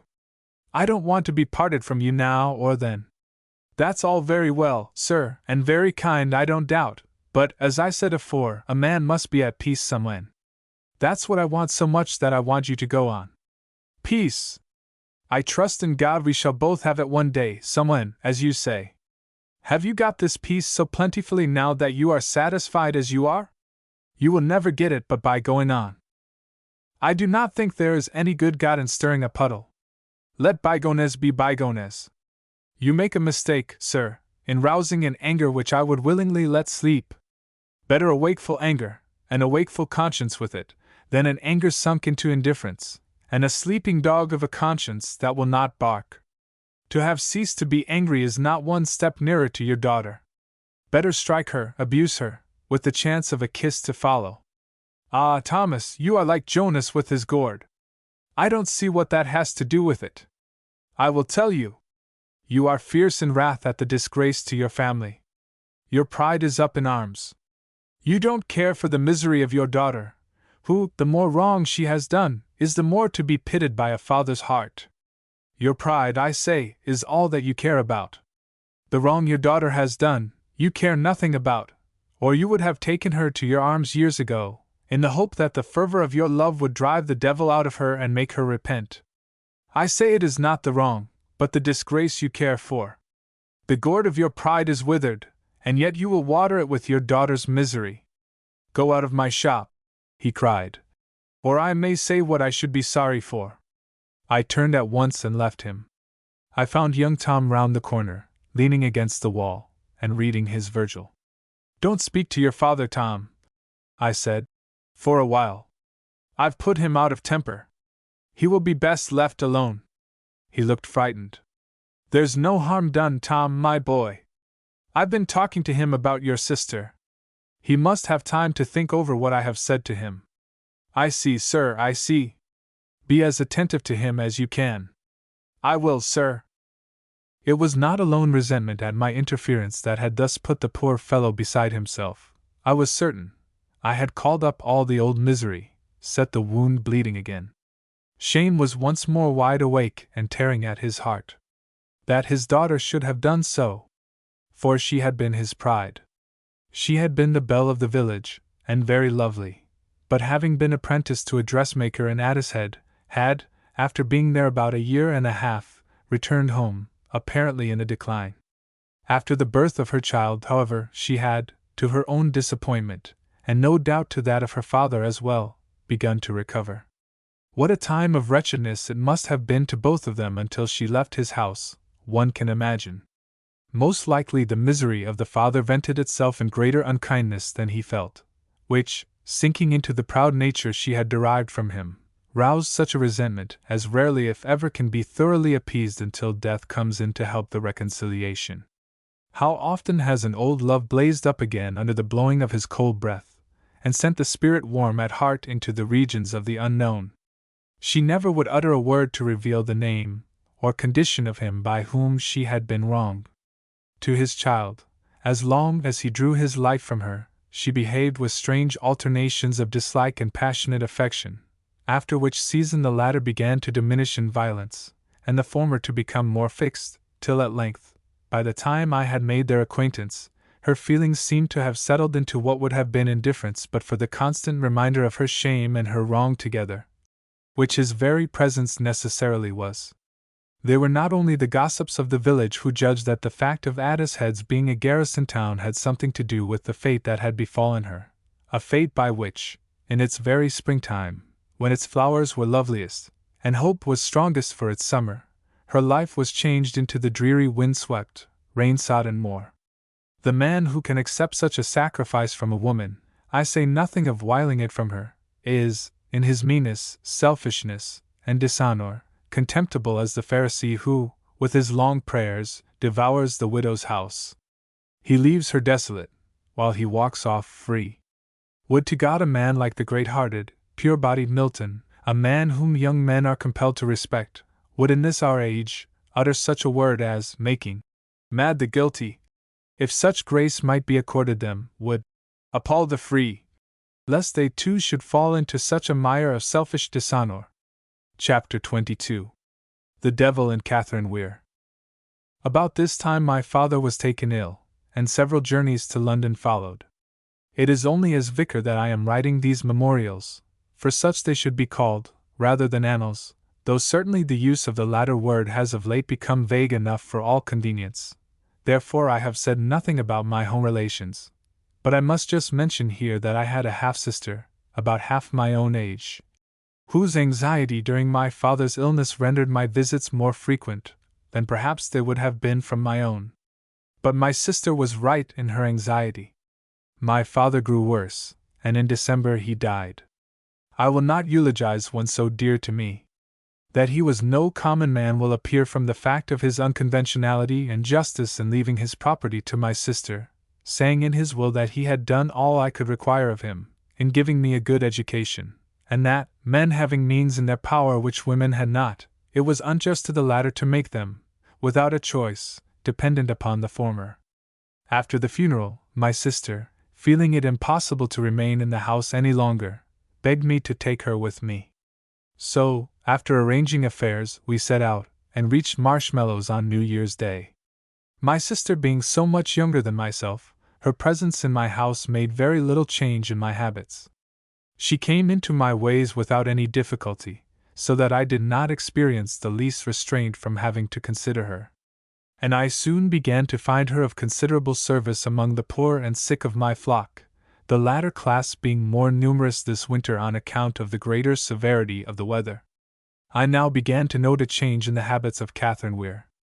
As far as I remember, I had never up to this time seen her out of her own house, except in church, at which she had been a regular attendant for many weeks. Now, however, I began to meet her when and where I least expected, I do not say often, but so often as to make me believe she went wandering about frequently. It was always at night, however, and always in stormy weather. The marvel was, not that a sick woman could be there, for a sick woman may be able to do anything, but that she could do so more than once, that was the marvel. At the same time, I began to miss her from church. Possibly my reader may wonder how I came to have the chance of meeting any one again and again at night and in stormy weather. I can relieve him from the difficulty. Odd as it will appear to some readers, I had naturally a predilection for rough weather. I think I enjoyed fighting with a storm in winter nearly as much as lying on the grass under a beech tree in summer. Possibly this assertion may seem strange to one likewise who has remarked the ordinary peaceableness of my disposition. But he may have done me the justice to remark at the same time that I have some considerable pleasure in fighting the devil, though none in fighting my fellow-man, even in the ordinary form of disputation in which it is not heart's blood, but soul's blood, that is so often shed. Indeed, there are many controversies far more immoral, as to the manner in which they are conducted, than a brutal prize fight. There is, however, a pleasure of its own in conflict, and I have always experienced a certain indescribable, though I believe not at all unusual exaltation, even in struggling with a well-set, thoroughly roused storm of wind and snow or rain. The sources of this by no means unusual delight, I will not stay to examine, indicating only that I believe the sources are deep. I was now quite well, and had no reason to fear bad consequences from the indulgence of this surely innocent form of the love of strife. But I find I must give another reason as well, if I would be thoroughly honest with my reader. The fact was, that as I had recovered strength, I had become more troubled and restless about Miss Oldcastle. I could not see how I was to make any progress towards her favor. There seemed a barrier as insurmountable as intangible between her and me. The will of one woman came between and parted us, and that will was as the magic line over which no effort of will or strength could enable the enchanted knight to make a single stride. And this consciousness of being fettered by insensible and infrangible bonds, this need of doing something with nothing tangible in the reach of the outstretched hand, so worked upon my mind, that it naturally sought relief, as often as the elemental strife arose, by mingling unconstrained with the tumult of the night. Will my readers find it hard to believe that this disquietude of mine should gradually sink away as the hours of Saturday glided down into night, and the day of my best labor drew nigh? Or will they answer, "We believe it easily, for then you could at least see the lady, and that comforted you"? Whatever it was that quieted me, not the less have I to thank God for it. All might have been so different. What a fearful thing would it have been for me to have found my mind so full of my own cares, that I was unable to do God's work and bear my neighbor's burden. But even then I would have cried to him, and said, "I know thee that thou art not a hard master." Now, however, that I have quite accounted, as I believe, by the peculiarity both of my disposition and circumstances, for unusual wanderings under conditions when most people consider themselves fortunate within doors, I must return to Catherine Weir, the eccentricity of whose late behavior, being in the particulars discussed identical with that of mine, led to the necessity for the explanation of my habits given above. One January afternoon, just as twilight was folding her grey cloak about her, and vanishing in the night, the wind blowing hard from the southwest, melting the snow underfoot, and sorely disturbing the dignity of the one grand old cedar which stood before my study window, and now filled my room with the great sweeps of its moaning, I felt as if the elements were calling me, and rose to obey the summons. My sister was, by this time, so accustomed to my going out in all weathers, that she troubled me with no expostulation. My spirits began to rise the moment I was in the wind. Keen, and cold, and unsparing, it swept through the leafless branches around me, with a different hiss for every tree that bent, and swayed, and tossed in its torrent. I made my way to the gate, and out upon the road, and then, turning to the right, away from the village, I sought a kind of common, open and treeless, the nearest approach to a moor that there was in the county, I believe, over which a wind like this would sweep unstayed by house, or shrub, or fence, the only shelter it afforded lying in the inequalities of its surface. I had walked with my head bent low against the blast, for the better part of a mile, fighting for every step of the way, when, coming to a deep cut in the common, opening at right angles from the road, whence at some time or other a large quantity of sand had been carted, I turned into its defense to recover my breath, and listened to the noise of the wind and the fierce rush of its sea over the open channel of the common. And I remember I was thinking with myself, if the air would only become faintly visible for a moment, what a sight it would be of waste grandeur with its thousands of billowing eddies, and self-involved, conflicting, and swallowing whirlpools from the sea bottom of this common, when, with my imagination resting on the fancied vision, I was startled by such a moan as seemed about to break into a storm of passionate cries, but was followed by the words, "O God! I cannot bear it longer. Hast thou no help for me?" Instinctively almost I knew that Catherine Weir was beside me, though I could not see where she was. In a moment more, however, I thought I could distinguish through the darkness, imagination no doubt filling up the truth of its form, a figure crouching in such an attitude of abandoned despair as recalled one of Flaxman's outlines, the body bent forward over the drawn-up knees, and the face thus hidden even from the darkness. I could not help saying to myself, as I took a step or two towards her, "What is thy trouble to hers?" I may here remark that I had come to the conclusion, from pondering over her case, that until a yet deeper and bitterer resentment than that which she bore to her father was removed, it would be of no use attacking the latter. for the former kept her in a state of hostility towards her whole race. With herself at war, she had no gentle thoughts, no love for her kind, but ever she fed her wound with fresh renewed bale from every hurt that she received from or imagined to be offered her by anything human. So I had resolved that the next time I had an opportunity of speaking to her, I would make an attempt to probe the evil to its root, though I had but little hope, I confess, of doing any good. And now when I heard her say, "Hast thou no help for me?" I went near her with the words, "God has, indeed, help for his own offspring. Has he not suffered that he might help?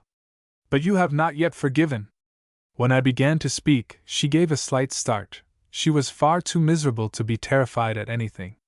Before I had finished, she stood erect on her feet, facing me with the whiteness of her face glimmering through the blackness of the night. "I ask him for peace," she said, "and he sends me more torment." And I thought of Ahab when he said, "Hast thou found me, O mine enemy?" If we had what we asked for always, we should too often find it was not what we wanted, after all. "You will not leave me alone," she said. "It is too bad." Poor woman!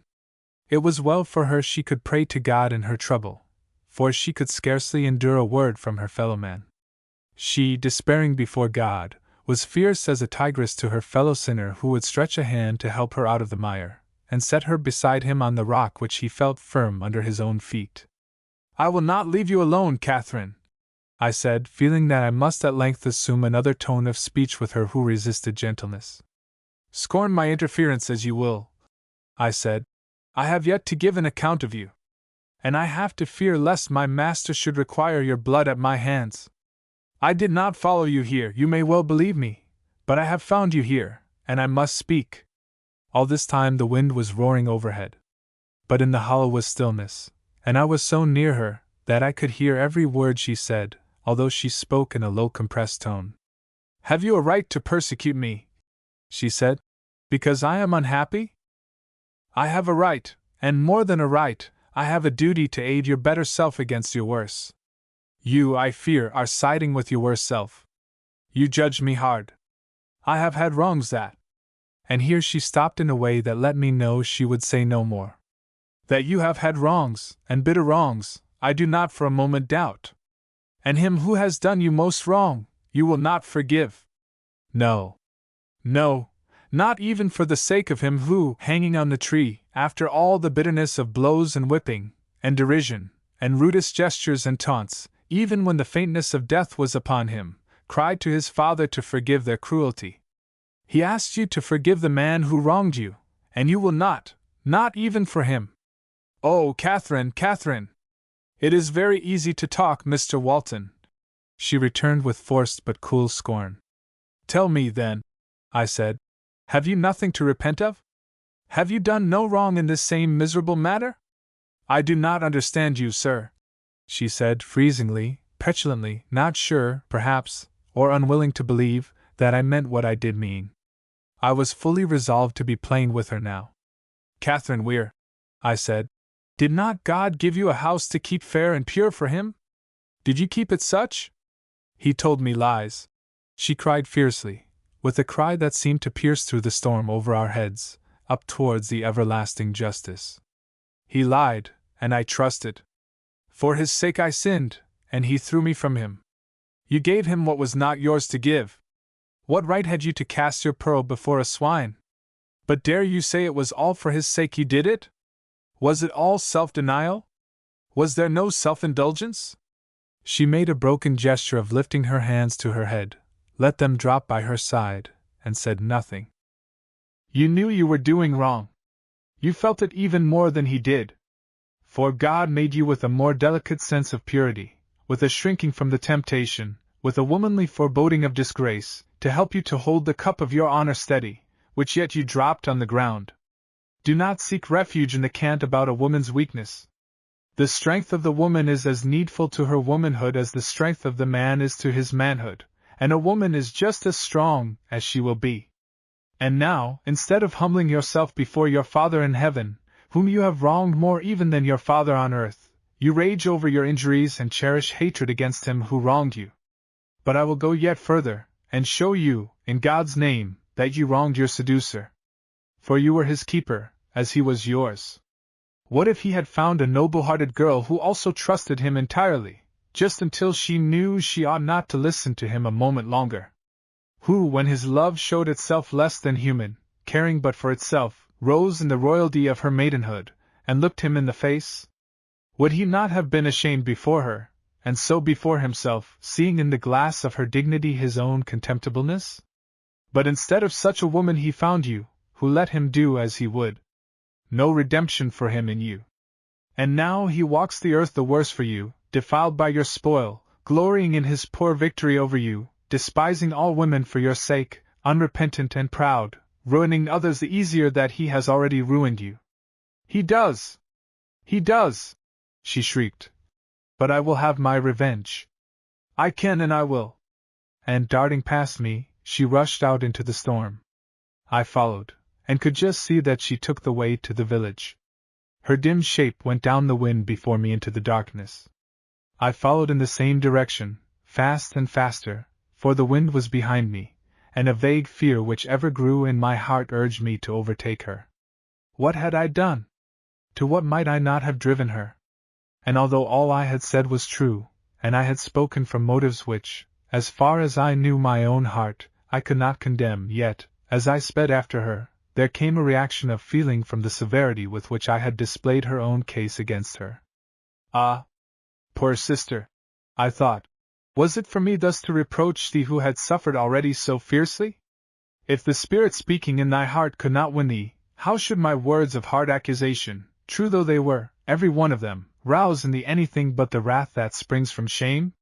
Should I not have tried again, and yet again, to waken thy love, and then a sweet and healing shame, like that of her who bathed the Master's feet with her tears, would have bred fresh love, and no wrath? But again I answered for myself, that my heart had not been the less tender towards her that I had tried to humble her, for it was that she might slip from under the net of her pride. Even when my tongue spoke the hardest things I could find, my heart was yearning over her. If I could but make her feel that she too had been wrong, would not the sense of common wrong between them help her to forgive? And with the first motion of willing pardon, would not a spring of tenderness, grief, and hope burst from her poor old dried-up heart, and make it young and fresh once more? Thus I reasoned with myself as I followed her back through the darkness. The wind fell a little as we came near the village, and the rain began to come down in torrents. There must have been a moon somewhere behind the clouds, for the darkness became less dense, and I began to fancy I could again see the dim shape which had rushed from me. I increased my speed, and became certain of it. Suddenly, her strength giving way, or her foot stumbling over something in the road, she fell to the earth with a cry. I was beside her in a moment. She was insensible. I did what I could for her, and in a few minutes she began to come to herself. "Where am I? Who is it?" she asked, listlessly. When she found who I was, she made a great effort to rise, and succeeded. "You must take my arm," I said, "and I will help you to the vicarage." "I will go home," she answered. "Lean on me now, at least, for you must get somewhere." "What does it matter?" she said, in such a tone of despair that it went to my very heart. A wild half-cry, half-sob followed, and then she took my arm, and said nothing more. Nor did I trouble her with any words except, when we readied the gate, to beg her to come into the vicarage instead of going home. But she would not listen to me, and so I took her home. She pulled the key of the shop from her pocket. Her hand trembled so that I took it from her, and opened the door. A candle with a long snuff was flickering on the counter, and stretched out on the counter, with his head about a foot from the candle, lay little Gerard, fast asleep. "Ah, little darling!" I said in my heart. "This is not much like painting the sky yet. But who knows?" And as I uttered the commonplace question in my mind it was suddenly changed into the half of a great dim prophecy by the answer which arose to it there, for the answer was, God. I lifted the little fellow in my arms. He had fallen asleep weeping, and his face was dirty, and streaked with the channels of his tears. Catherine had snuffed the candle, and now stood with it in her hand, waiting for me to go. But without heeding her, I bore my child to the door that led to their dwelling. I had never been up those stairs before, and therefore knew nothing of the way. But without offering any opposition, his mother followed, and lighted me. What a sad face of suffering and strife it was upon which that dim light fell! She set the candle down upon the table of a small room at the top of the stairs, which might have been comfortable enough but that it was neglected and disordered, and now I saw that she did not even have her child to sleep with her, for his crib stood in a corner of this their sitting room.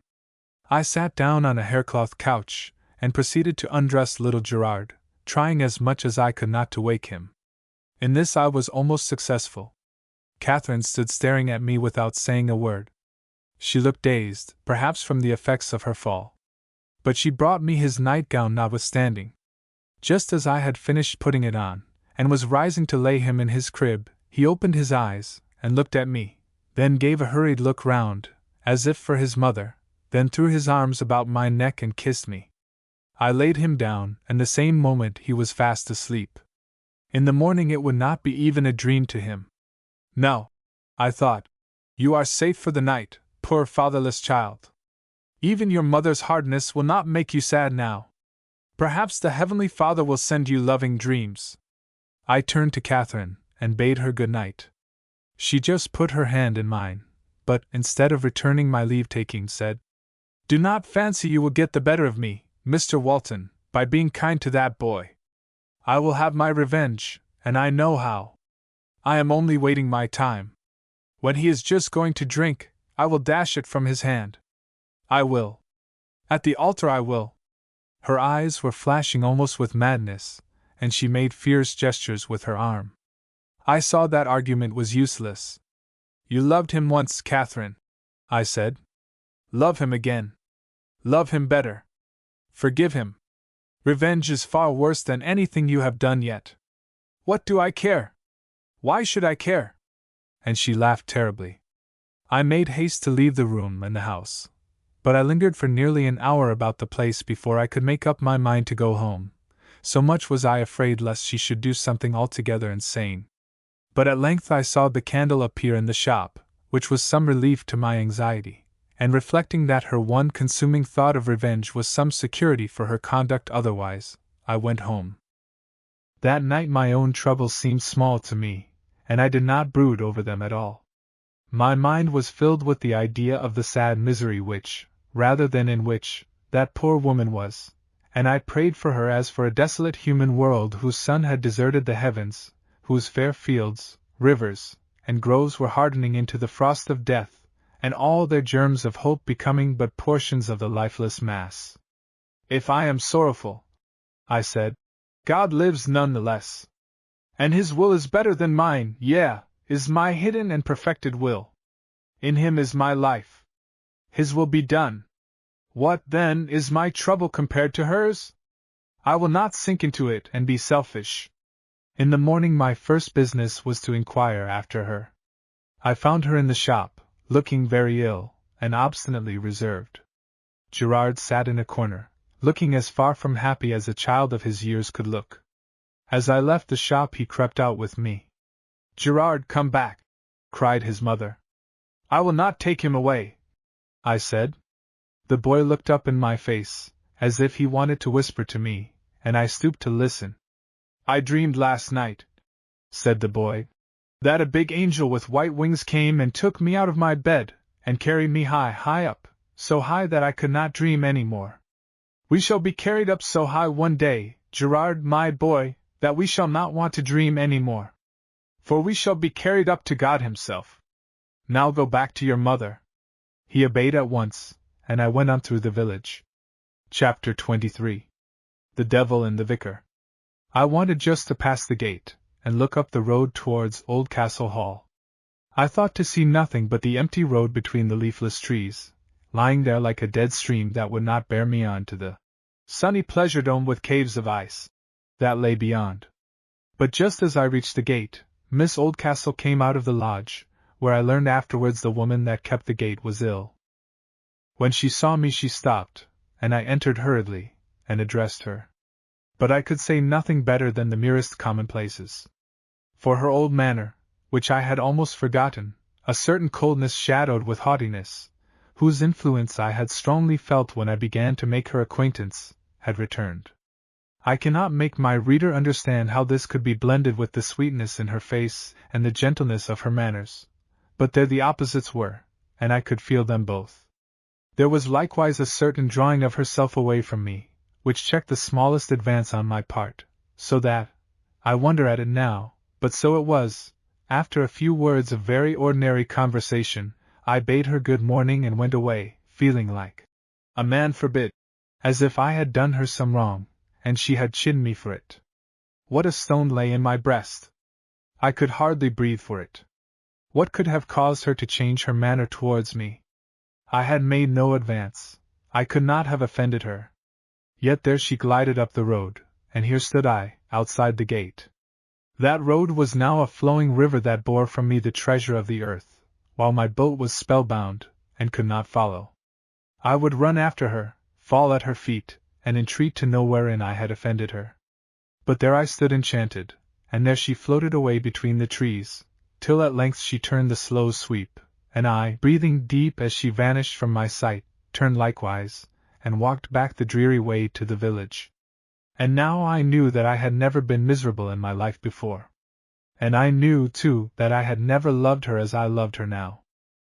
But as I had for the last 10 years of my life been striving to be a right will, with 1,000 failures and forgetfulnesses every one of those years, while yet the desire grew stronger as hope recovered from every failure, I would now try to do my work as if nothing had happened to incapacitate me for it. So I went on to fulfill the plan with which I had left home, including, as it did, a visit to Thomas Weir, whom I had not seen in his own shop since he had ordered me out of it. This, as far as I was concerned, was more accidental than intentional. I had, indeed, abstained from going to him for a while, in order to give him time to come round, but then circumstances which I have recorded intervened to prevent me, so that as yet no advance had been made on my part any more than on his towards a reconciliation, which, however, could have been such only on one side, for I had not been in the least offended by the way he had behaved to me, and needed no reconciliation. To tell the truth, I was pleased to find that my words had had force enough with him to rouse his wrath. Anything rather than indifference. That the heart of the honest man would in the end right me, I could not doubt. In the meantime I would see whether a friendly call might not improve the state of affairs. Till he yielded to the voice within him, however, I could not expect that our relation to each other would be quite restored. As long as he resisted his conscience, and knew that I sided with his conscience, it was impossible he should regard me with peaceful eyes, however much he might desire to be friendly with me. I found him busy, as usual, for he was one of the most diligent men I have ever known.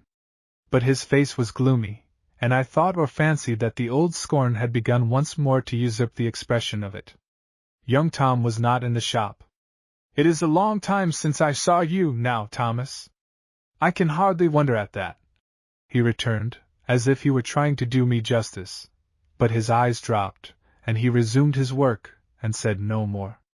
I thought it better to make no reference to the past even by assuring him that it was not from resentment that I had been a stranger. "How is Tom?" I asked. "Well enough," he returned. Then, with a smile of peevishness not unmingled with contempt, he added, "He's getting too uppish for me. I don't think the Latin agrees with him." I could not help suspecting at once how the matter stood, namely, that the father, unhappy in his conduct to his daughter, and unable to make up his mind to do right with regard to her, had been behaving captiously and unjustly to his son, and so had rendered himself more miserable than ever. "Perhaps he finds it too much for him without me," I said evasively. "But I called today partly to inform him that I am quite ready now to recommence our readings together, after which I hope you will find the Latin agree with him better." "I wish you would let him alone, sir. I mean, take no more trouble about him. You see I can't do as you want me. I wasn't made to go another man's way, and so it's very hard, more than I can bear, to be under so much obligation to you. But you mistake me altogether, Thomas. It is for the lad's own sake that I want to go on reading with him. And you won't interfere between him and any use I can be of to him. I assure you, To have you go my way instead of your own is the last thing I could wish, though I confess I do wish very much that you would choose the right way for your own way. He made me no answer, but maintained a sullen silence. Thomas, I said at length, I had thought you were breaking every bond of Satan that withheld you from entering into the kingdom of heaven, but I fear he has strengthened his bands and holds you now as much a captive as ever. So it is not even your own way you are walking in, but his. It's no use your trying to frighten me. I don't believe in the devil.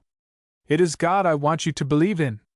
And I am not going to dispute with you now about whether there is a devil or not. In a matter of life and death we have no time for settling every disputed point. Life or death? What do you mean? I mean that whether you believe there is a devil or not, you know there is an evil power in your mind dragging you down. I am not speaking in generals, I mean now, and you know as to what I mean it. And if you yield to it, that evil power, whatever may be your theory about it, will drag you down to death. It is a matter of life or death, I repeat, not of theory about the devil. Well, I always did say that if you once give a priest an inch he'll take an ell, and I am sorry I forgot it for once. Having said this, he shut up his mouth in a manner that indicated plainly enough he would not open it again for some time. This, more than his speech, irritated me, and with a mere "Good morning," I walked out of the shop. No sooner was I in the open air than I knew that I too, I as well as poor Thomas Weir, was under a spell, knew that I had gone to him before I had recovered sufficiently from the mingled disappointment and mortification of my interview with Miss Oldcastle, that while I spoke to him I was not speaking with a whole heart, that I had been discharging a duty as if I had been discharging a musket, that, although I had spoken the truth, I had spoken it ungraciously and selfishly. I could not bear it. I turned instantly and went back into the shop.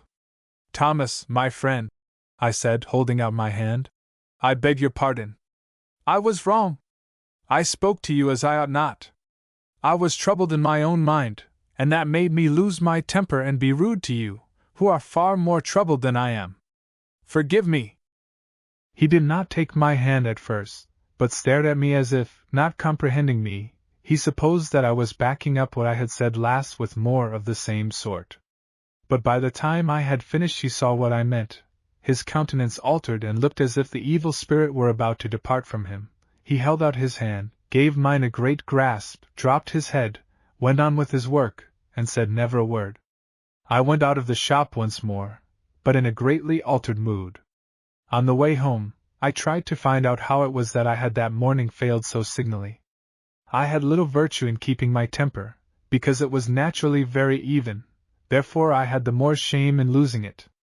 I had borne all my uneasiness about Miss Oldcastle without, as far as I knew, transgressing in this fashion till this very morning. Were great sorrows less hurtful to the temper than small disappointments? Yes, surely. But Shakespeare represents Brutus, after hearing of the sudden death of his wife, as losing his temper with Cassius to a degree that bewildered the latter, who said he did not know that Brutus could have been so angry. Is this consistent with the character of the stately-minded Brutus, or with the dignity of sorrow? It is. For the loss of his wife alone would have made him only less irritable, but the whole weight of an army, with its distracting cares and conflicting interests, pressed upon him, and the battle of an empire was to be fought at daybreak, so that he could not be alone with his grief. Between the silence of death in his mind, and the roar of life in his brain, he became irritable. Looking yet deeper into it, I found that till this morning I had experienced no personal mortification with respect to Miss Oldcastle. It was not the mere disappointment of having no more talk with her, for the sight of her was a blessing I had not in the least expected, that had worked upon me, but the fact that she had repelled or seemed to repel me. And thus I found that self was at the root of the wrong I had done to one over whose mental condition, especially while I was telling him the unwelcome truth, I ought to have been as tender as a mother over her wounded child. I could not say that it was wrong to feel disappointed or even mortified, but something was wrong when one whose especial business it was to serve his people in the name of him who was full of grace and truth, made them suffer because of his own inward pain. No sooner had I settled this in my mind than my trouble returned with a sudden pang. Had I actually seen her that morning, and spoken to her, and left her with a pain in my heart? What if that face of hers was doomed ever to bring with it such a pain, to be ever to me no more than a lovely vision radiating grief? If so, I would endure in silence and as patiently as I could, trying to make up for the lack of brightness in my own fate by causing more brightness in the fate of others. I would at least keep on trying to do my work. That moment I felt a little hand poke itself into mine. I looked down, and there was Gerard Weir looking up in my face. I found myself in the midst of the children coming out of school, for it was Saturday, and a half-holiday. He smiled in my face, and I hope I smiled in his, and so, hand in hand, we went on to the vicarage, where I gave him up to my sister. But I cannot convey to my reader any notion of the quietness that entered my heart with the grasp of that childish hand. I think it was the faith of the boy in me that comforted me, but I could not help thinking of the words of our Lord about receiving a child in His name, and so receiving him. By the time we reached the vicarage my heart was very quiet. As the little child held by my hand, so I seemed to be holding by God's hand. And a sense of heart security, as well as soul safety, awoke in me, and I said to myself, surely He will take care of my heart as well as of my mind and my conscience. For one blessed moment I seemed to be at the very center of things, looking out quietly upon my own troubled emotions as upon something outside of me, apart from me, even as one from the firm rock may look abroad upon the vexed sea. And I thought I then knew something of what the Apostle meant when he said, "Your life is hid with Christ in God." I knew that there was a deeper self than that which was thus troubled. I had not had my usual ramble this morning, and was otherwise ill-prepared for the Sunday. So I went early into the church, but finding that the sexton's wife had not yet finished lighting the stove, I sat down by my own fire in the vestry. Suppose I am sitting there now while I say one word for our congregations in winter. I was very particular in having the church well warmed before Sunday. I think some parsons must neglect seeing after this matter on principle, because warmth may make a weary creature go to sleep here and there about the place, as if any healing doctrine could enter the soul while it is on the rack of the frost. The clergy should see, for it is their business, that their people have no occasion to think of their bodies at all while they are in church. They have enough ado to think of the truth. When our Lord was feeding even their bodies, He made them all sit down on the grass.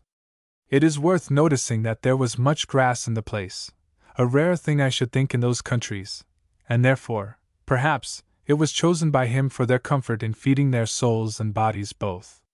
If I may judge from experiences of my own, one of the reasons why some churches are of all places the least likely for anything good to be found in, is, that they are as wretchedly cold to the body as they are to the soul, too cold every way for anything to grow in them.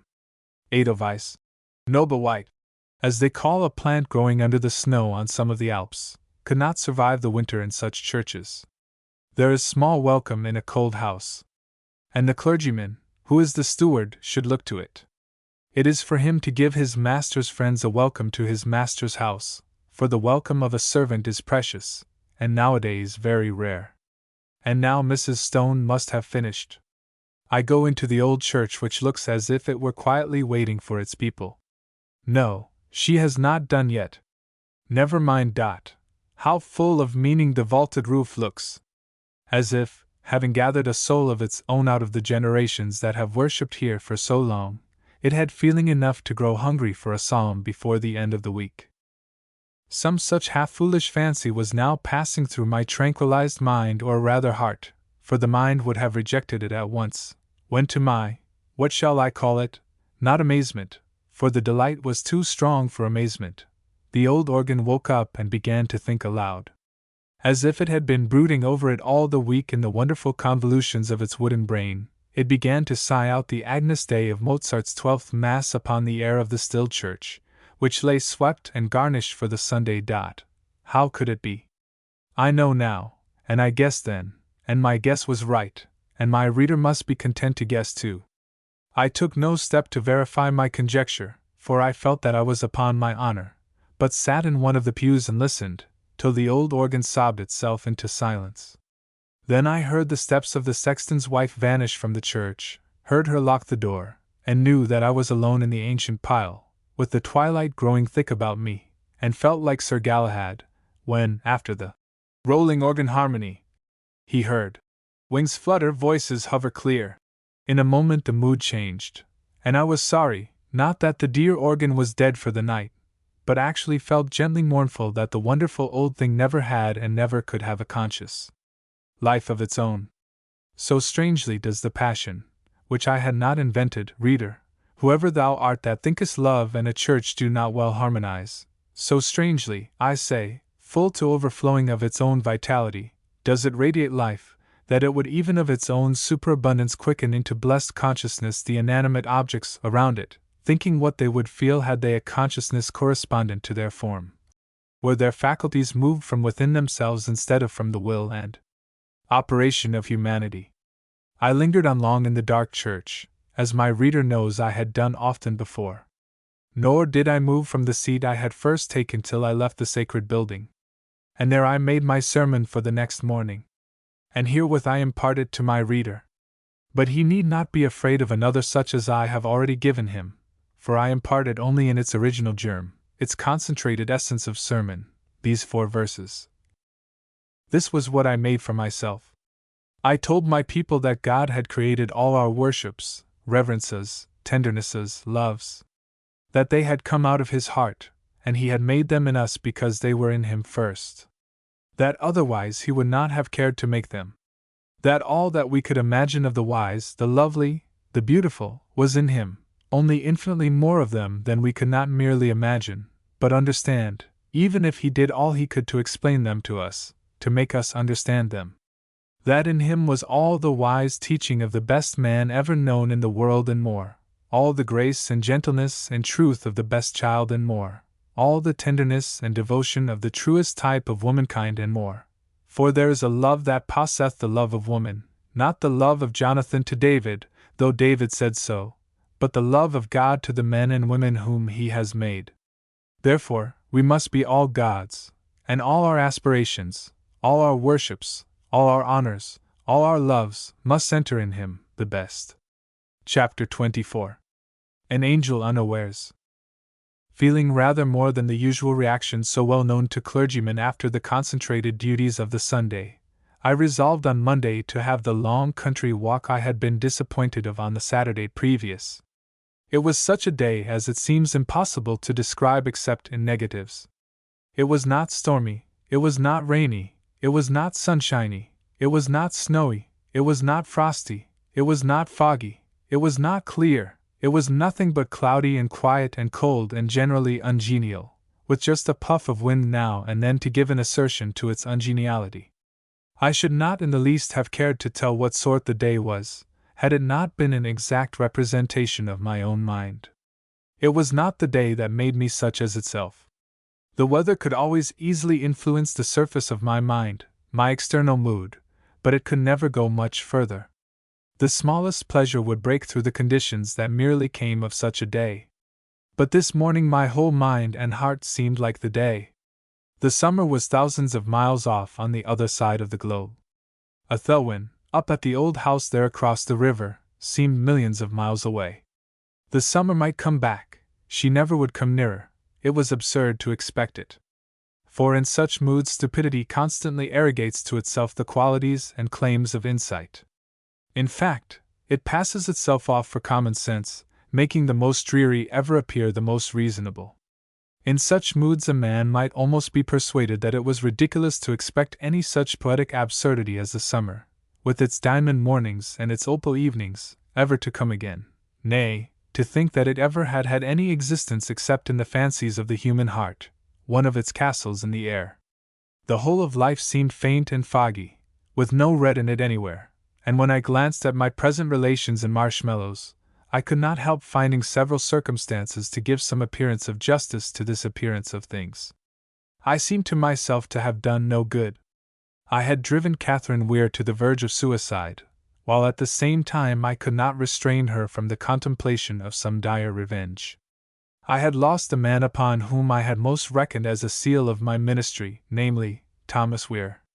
True, there was Old Rogers, but Old Rogers was just as good before I found him. I could not dream of having made him any better. And so I went on brooding over all the disappointing portions of my labor, all the time thinking about myself, instead of God and the work that lay for me to do in the days to come. Nobody, I said, but Old Rogers understands me. Nobody would care, as far as my teaching goes, if another man took my place from next Sunday forward. And for Miss Oldcastle, her playing the Agnus Dei on Saturday afternoon, even if she intended that I should hear it, could only indicate at most that she knew how she had behaved to me in the morning, and thought she had gone too far and been unkind, or perhaps was afraid lest she should be accountable for any failure I might make in my Sunday duties, and therefore felt bound to do something to restore my equanimity. Choosing, though without consciously intending to do so, the dreariest path to be found, I wandered up the side of the slow black river, with the sentinel pollards looking at themselves in its gloomy mirror, just as I was looking at myself in the mirror of my circumstances. They leaned in all directions, irregular as the headstones in an ancient churchyard. In the summer they looked like explosions of green leaves at the best. Now they looked like the burnt-out cases of the summer's fireworks. How different, too, was the river from the time when a whole fleet of shining white lilies lay anchored among their own broad green leaves upon its clear waters, filled with sunlight in every pore, as they themselves would fill the pores of a million-caverned sponge. But I could not even recall the past summer as beautiful. I seemed to care for nothing. The first miserable afternoon at Marshmallows looked now as if it had been the whole of my coming relation to the place seen through a reverse telescope. And here I was in it now. The walk along the side was tolerably dry, although the river was bankful. But when I came to the bridge I wanted to cross, a wooden one, I found that the approach to it had been partly undermined and carried away, for here the river had overflowed its banks in one of the late storms, and all about the place was still very wet and swampy. I could therefore get no farther in my gloomy walk, and so turned back upon my steps. Scarcely had I done so, when I saw a man coming hastily towards me from far upon the straight line of the river walk. I could not mistake him at any distance. It was Old Rogers. I felt both ashamed and comforted when I recognized him. "Well, Old Rogers," I said as soon as he came within hail, trying to speak cheerfully, "you cannot get much farther this way, without waiting a bit, at least." "I don't want to go no farther now, sir. I came to find you." "Nothing amiss, I hope?" "Nothing as I knows on, sir. I only wanted to have a little chat with you. I told master I wanted to leave for an hour or so. He always lets me do just as I like. But how did you know where to find me?" "I saw you come this way. You passed me right on the bridge, and didn't see me, sir. So says I to myself, Old Rogers summit's amiss why parson today. He never went by me like that afore. This won't do. You just go and see." So I went home and told master, and here I be, sir. And I hope you're no ways offended with the liberty of me. "Did I really pass you on the bridge?" I said, unable to understand it. "That you did, sir. I knowed parson must be a goodish bit in his own innards afore he would do that. I needn't tell you I didn't see you, Old Rogers. I could tell you that, sir. I hope there's nothing gone main wrong, sir. Mrs. Well, sir, I hope?" "Quite well, I thank you." "No, my dear fellow, nothing's gone main wrong, as you say. Some of my running tackle got jammed a bit, that's all. I'm a little out of spirits, I believe. Well, sir, don't you be afeard I'm going to be troublesome. Don't think I want to get aboard your ship, except you fling me a rope. There's a many things you mun ha to think about that an ignorant man like me couldn't take up if you was to let 'em drop. And being a gentleman, I do believe, makes the matter worse betwixt us. And there's many a thing that no man can go talking about to any but only the Lord himself. Still you can't help us poor folks seeing when there's summat amiss, and we can't help having our own thoughts any more than the sailor's jackdaw that couldn't speak. And sometimes we may be nearer the mark than you would suppose, for God has made us all of one blood, you know." "What are you driving at, Old Rogers?" I said with a smile, which was none the less true that I suspected he had read some of the worst trouble of my heart. For why should I mind an honorable man like him knowing what oppressed me, though, as things went, I certainly should not, as he said, choose to tell it to any but one? "I don't want to say what I was driving at, if it was anything but this, that I want to put to the clumsy hand of a rough old tar, with a heart as soft as the pitch that makes his hand hard, to trim your sails a bit, sir, and help you to lie a point closer to the wind. You're not just close-hauled, sir. Say on, Old Rogers. I understand you, and I will listen with all my heart, for you have a good right to speak. And Old Rogers spoke thus. Once upon a time, I made a voyage in a merchant bark. We were becalmed in the South Seas, and weary work it were, a doin' of nothin' from day to day. But when the water began to come up thick from the bottom of the water casks, it was wearier a deal. Then a thick fog came on, as white as snow a'most, and we couldn't see more than a few yards ahead or on any side of us. But the fog didn't keep the heat off, it only made it worse, and the water was fast going done. The short allowance grew shorter and shorter, and the men, some of them, were half mad with thirst, and began to look bad at one another. I kept up my heart by looking ahead inside me. For days and days the fog hung about us as if the air had been made o' flocks o' wool. The captain took to his berth, and several of the crew to their hammocks, for it was just as hot on deck as anywhere else. The mate lay on a spare sail on the quarter-deck, groaning. I had a strong suspicion that the schooner was drifting, and hove the lead again and again, but could find no bottom. Some of the men got hold of the spirits, and that didn't quench their thirst. It drove them clean mad. I had to knock one of them down myself with a capstan bar, for he ran at the mate with his knife. At last I began to lose all hope. And still I was sure the schooner was slowly drifting. My head was like to burst, and my tongue was like a lump of holystone in my mouth. Well, one morning I had just, as I thought, lain down on the deck to breathe my last, hoping I should die before I went quite mad with thirst, when all at once the fog lifted, like the foot of a sail. I sprung to my feet. There was the blue sky overhead, but the terrible burning sun was there. A moment more and a light air blew on my cheek, and turning my face to it as if it had been the very breath of God, there was an island within half a mile, and I saw the shine of water on the face of a rock on the shore. I cried out, "Land on the weather quarter!" Water in sight. In a moment more a boat was lowered, and in a few minutes the boat's crew, of which I was one, were lying, clothes and all, in a little stream that came down from the hills above. There, Mr. Walton. That's what I wanted to say to you. This is as near the story of my old friend as my limited knowledge of sea affairs allows me to report it. I understand you quite, Old Rogers, and I thank you heartily, I said. No doubt, resumed he. King Solomon was quite right, as he always was, I suppose, in what he said, for his wisdom mun ha lay mostly in the tongue. Right, I say, when he said, "Boast not thyself of tomorrow, for thou knowest not what a day may bring forth." But I can't help thinking there's another side to it. I think it would be as good advice to a man on the other tack, whose boasting lay far to windward, and he close on a lee shore wide breakers. It wouldn't be amiss to say to him, "Don't strike your colours to the morrow, for thou knowest not what a day may bring forth. There's just as many good days as bad ones, as much fair weather as foul in the days to come. And if a man keeps up heart, he's all the better for that, and none the worse when the evil day does come. But God forgive me! I'm talking like a heathen. As if there was any chance about what the days would bring forth." "No, my lad," said the old sailor, assuming the dignity of his superior years under the inspiration of the truth. "Boast nor trust nor hope in the morrow. Boast and trust and hope in God, for thou shalt yet praise him, who is the health of thy countenance and thy God." I could but hold out my hand. I had nothing to say, for he had spoken to me as an angel of God. The old man was silent for some moments. His emotion needed time to still itself again. Nor did he return to the subject. He held out his hand once more, saying, "Good day, sir.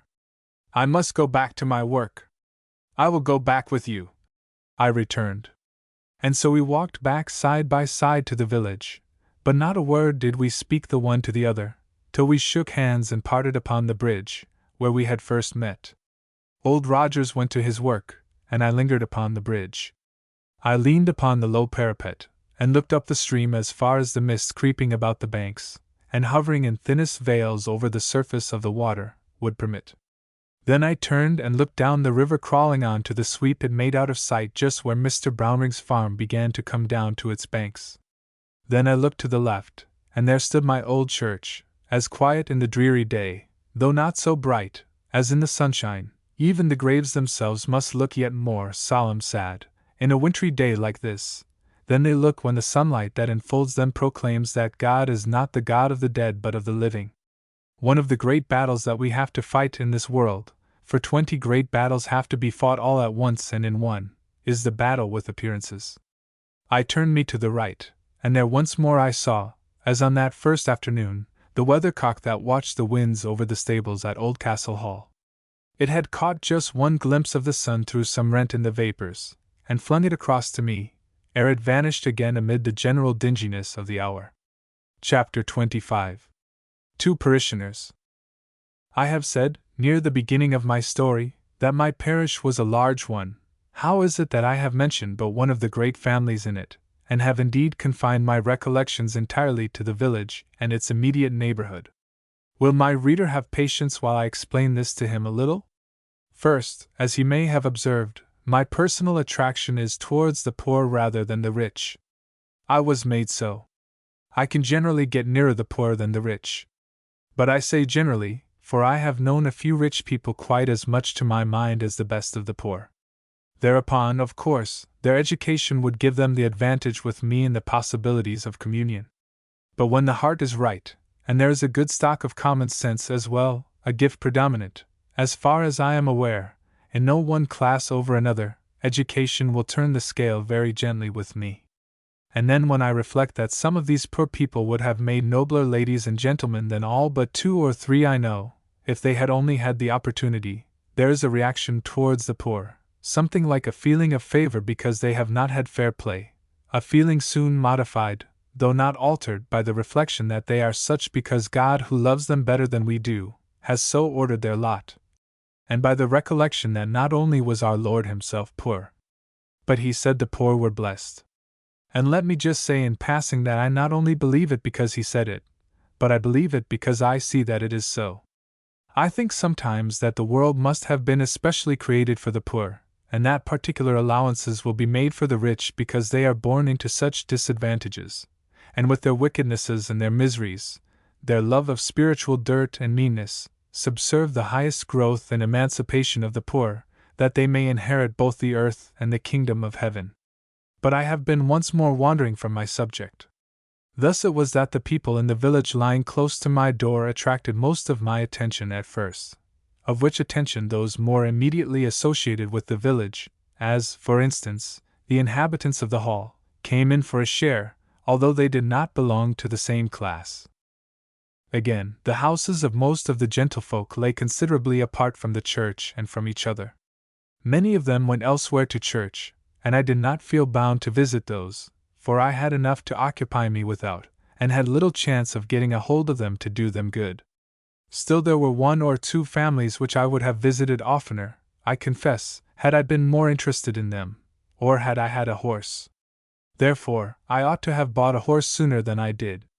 Before this winter was over, however, I did buy one, partly to please Dr. Duncan, who urged me to it for the sake of my health, partly because I could then do my duty better, and partly, I confess, from having been very fond of an old mare of my father's, when I was a boy, living, after my mother's death, at a farm of his in B. shire.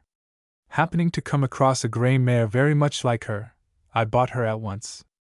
I think it was the very day after the events recorded in my last chapter that I mounted her to pay a visit to 2 rich maiden ladies, whose carriage stopped at the Lych gate most Sundays when the weather was favorable, but whom I had called upon only once since I came to the parish. I should not have thought this visit worth mentioning, except for the conversation I had with them, during which a hint or 2 were dropped which had an influence in coloring my thoughts for some time after. I was shown with much ceremony by a butler, as old apparently as his livery of yellow and green, into the presence of the 2 ladies, one of whom sat in state reading a volume of The Spectator. She was very tall, and as square as the straight long-backed chair upon which she sat. A fat asthmatic poodle lay at her feet upon the hearth-rug. The other, a little lively grey-haired creature, who looked like a most ancient girl whom no power of gathering years would ever make old, was standing upon a high chair, making love to a demoniacal-looking cockatoo in a gilded cage. As I entered the room, the latter all but jumped from her perch with a merry though wavering laugh, and advanced to meet me. "Jonathan, bring the cake and wine!" she cried to the retreating servant. The former rose with a solemn stiff-backedness, which was more amusing than dignified, and extended her hand as I approached her, without moving from her place. "We were afraid, Mr. Walton," said the little lady, "that you had forgotten we were parishioners of yours." "That I could hardly do," I answered, "seeing you are such regular attendants at church. But I confess I have given you ground for your rebuke, Miss Crowther. I bought a horse, however, the other day, and this is the first use I have put him to. We're charmed to see you. It is very good of you not to forget such uninteresting girls as we are." "You forget, Jemima," interposed her sister, in a feminine bass.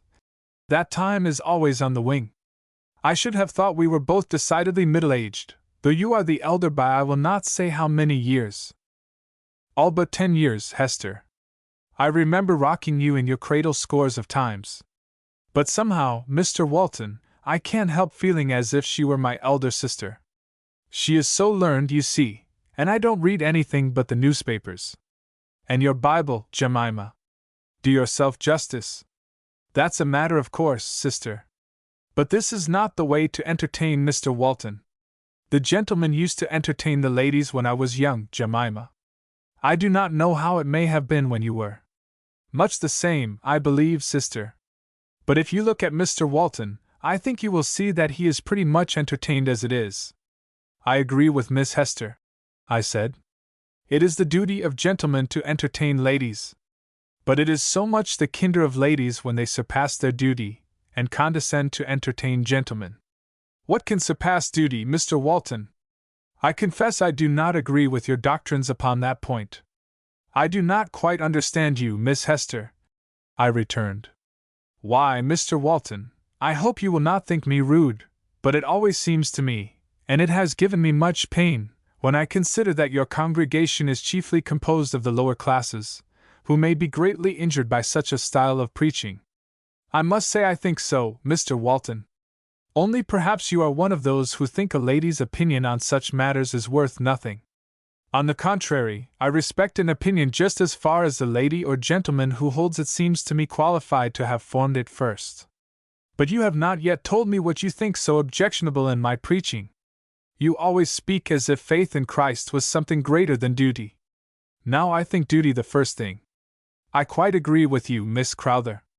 For how can I, or any clergyman, urge a man to that which is not his duty? But tell me, is not faith in Christ a duty? Where you have mistaken me is, that you think I speak of faith as higher than duty, when indeed I speak of faith as higher than any other duty. It is the highest duty of man. I do not say the duty he always sees clearest, or even sees at all.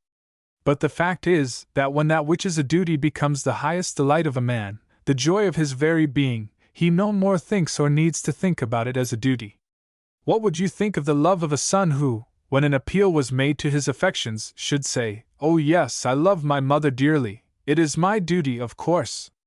That sounds very plausible, Mr. Walton, but still I cannot help feeling that you preach faith and not works. I do not say that you are not to preach faith, of course, but you know faith without works is dead."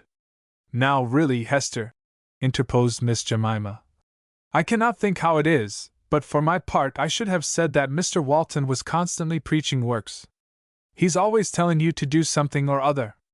I know I always come out of the church with something on my mind, and I've got to work it off somehow before I'm comfortable." And here Miss Jemima got up on the chair again, and began to flirt with the cockatoo once more, but only in silent signs. I cannot quite recall how this part of the conversation drew to a close. But I will tell a fact or two about the sisters which may possibly explain how it was that they took up such different notions of my preaching. The elder scarce left the house, but spent almost the whole of her time in reading small dingy books of 18th-century literature. She believed in no other, thought Shakespeare sentimental where he was not low, and Bacon pompous, Addison thoroughly respectable and gentlemanly. Pope was the great English poet, incomparably before Milton. The Essay on Man contained the deepest wisdom, the Rape of the Lock, the most graceful imagination to be found in the language. The Vicar of Wakefield was pretty, but foolish, while in philosophy, Paley was perfect, especially in his notion of happiness, which she had heard objected to, and therefore warmly defended. Somehow or other, respectability, in position, in morals, in religion, in conduct, was everything. The consequence was that her very nature was old-fashioned, and had nothing in it of that lasting youth which is the birthright, so often despised, of every immortal being.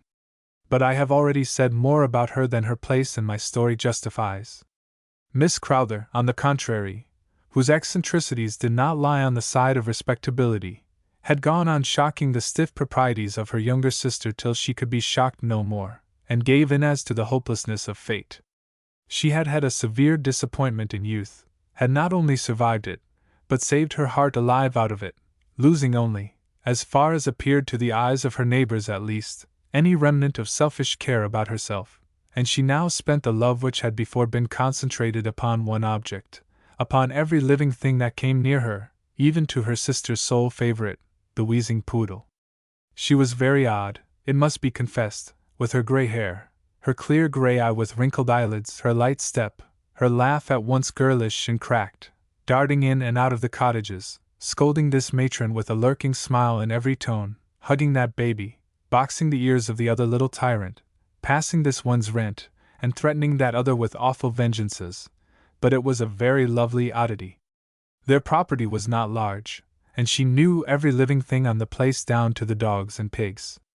And Miss Jemima, as the people always called her, transferring the Miss Crowther of primogeniture to the younger, who kept, like King Henry IV, was the actual queen of the neighborhood, for, though she was the very soul of kindness, she was determined to have her own way, and had it.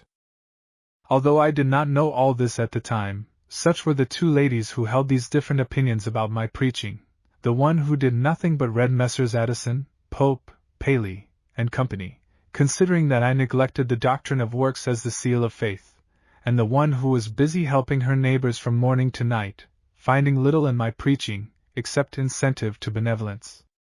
The next point where my recollection can take up the conversation is where Miss Hester made the following further criticism on my pulpit labors. "You are too anxious to explain everything, Mr. Walton." I pause in my recording, to do my critic the justice of remarking that what she said looks worse on paper than it sounded from her lips, for she was a gentlewoman, and the tone has much to do with the impression made by the intellectual contents of all speech. "Where can be the use of trying to make uneducated people see the grounds of everything?" she said. "It is enough that this or that is in the Bible."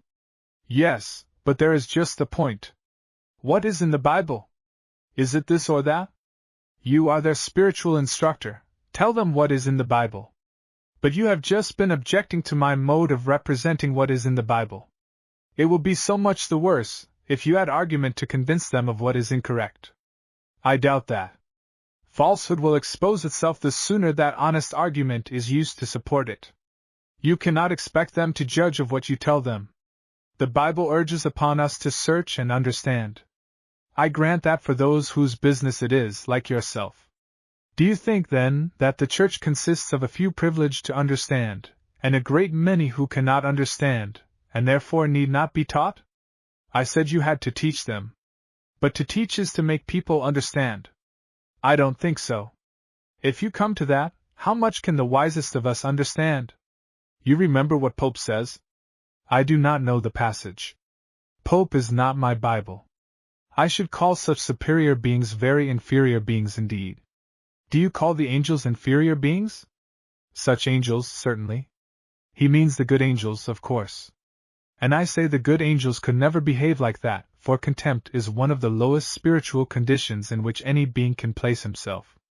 Our Lord says, "Take heed that ye despise not one of these little ones, for their angels do always behold the face of my Father, who is in heaven." Now will you even say that you understand that passage? Practically well enough, just as the poorest man of my congregation may understand it. I am not to despise one of the little ones. Pope represents the angels as despising a Newton even. And you despise Pope? I hope not. I say he was full of despising, and therefore, if for no other reason, a small man. Surely you do not jest at his bodily infirmities? I had forgotten them quite.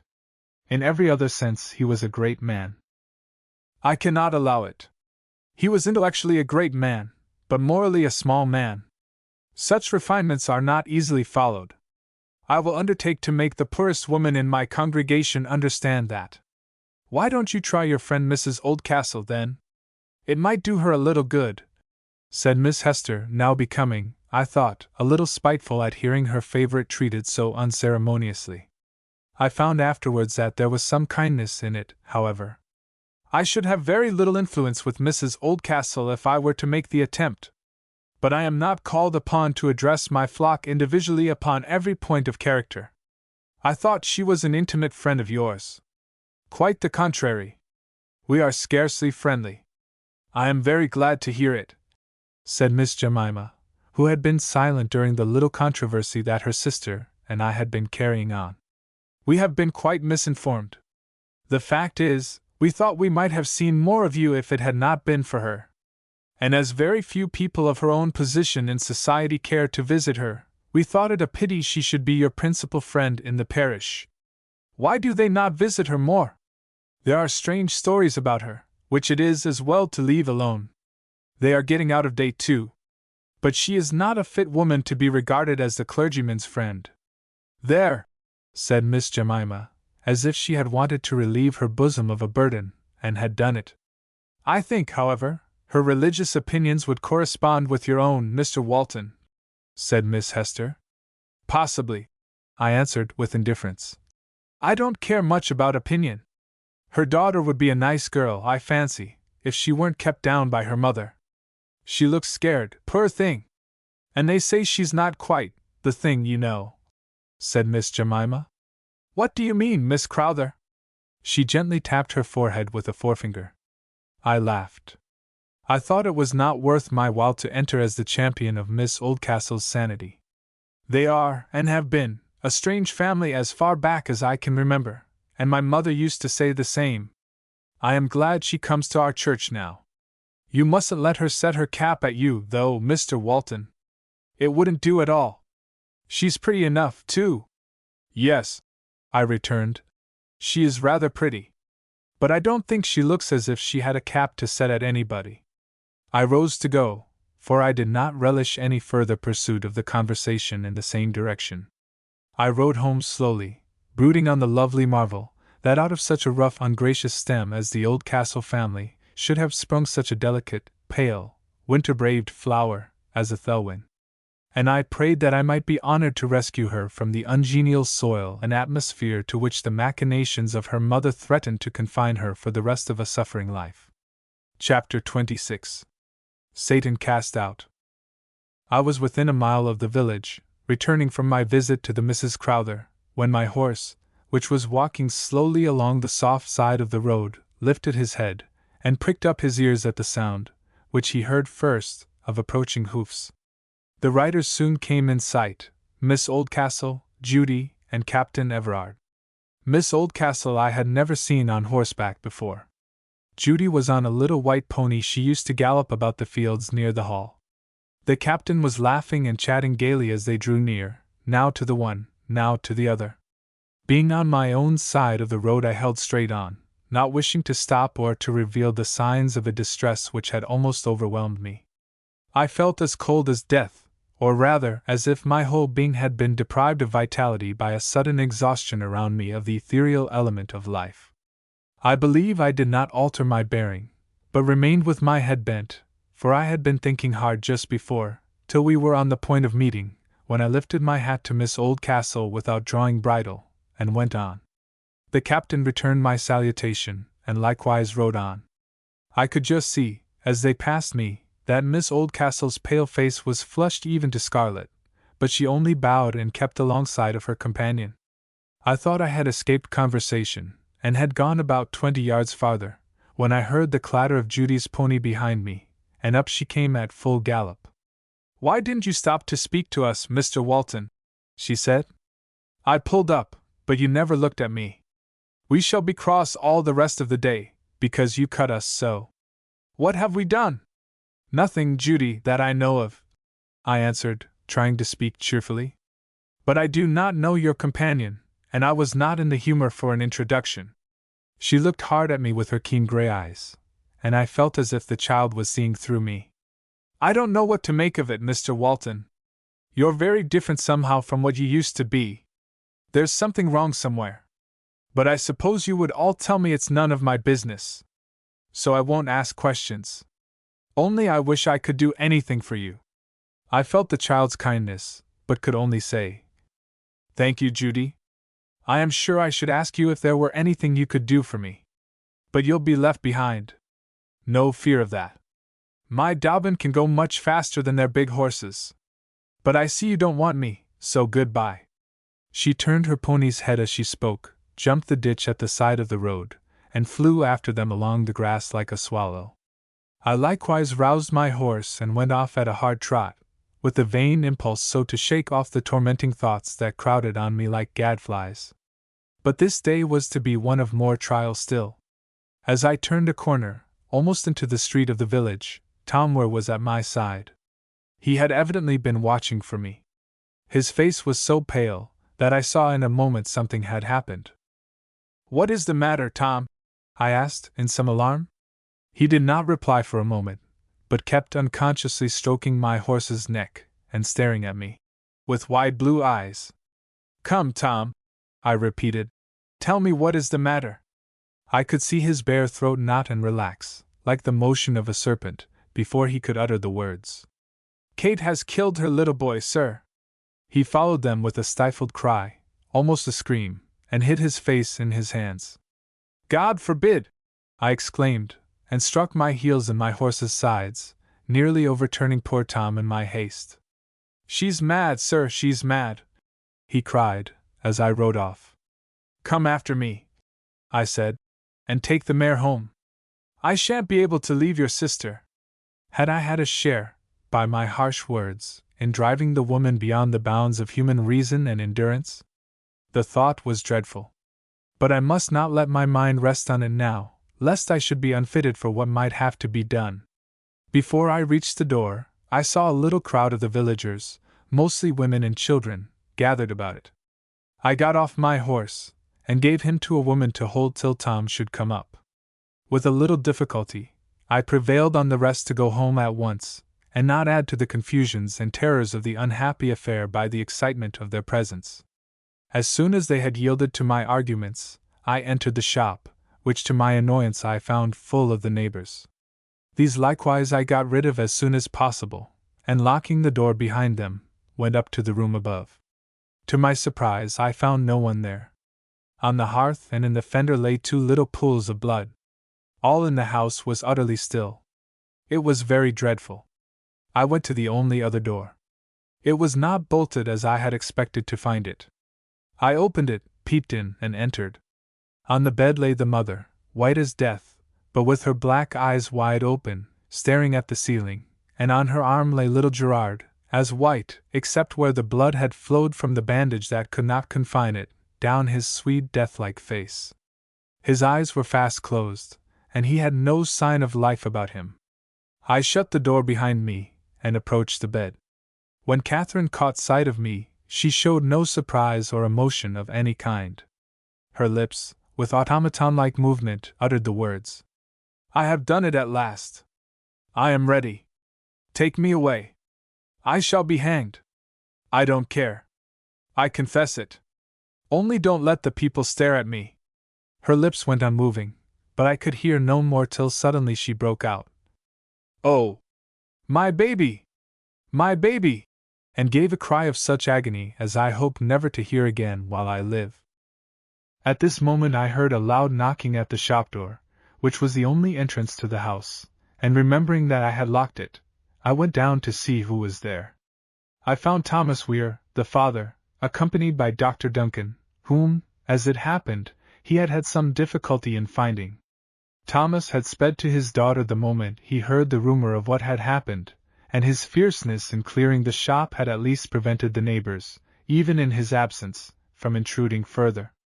We went up together to Catherine's room.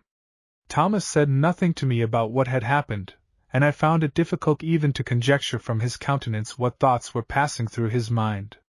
Catherine looked from one to another of us, as if she did not know the one from the other. She made no motion to rise from her bed, nor did she utter a word, although her lips would now and then move as if molding a sentence. When Dr. Duncan, after looking at the child, proceeded to take him from her, she gave him one imploring look, and yielded with a moan, then began to stare hopelessly at the ceiling again. The doctor carried the child into the next room, and the grandfather followed.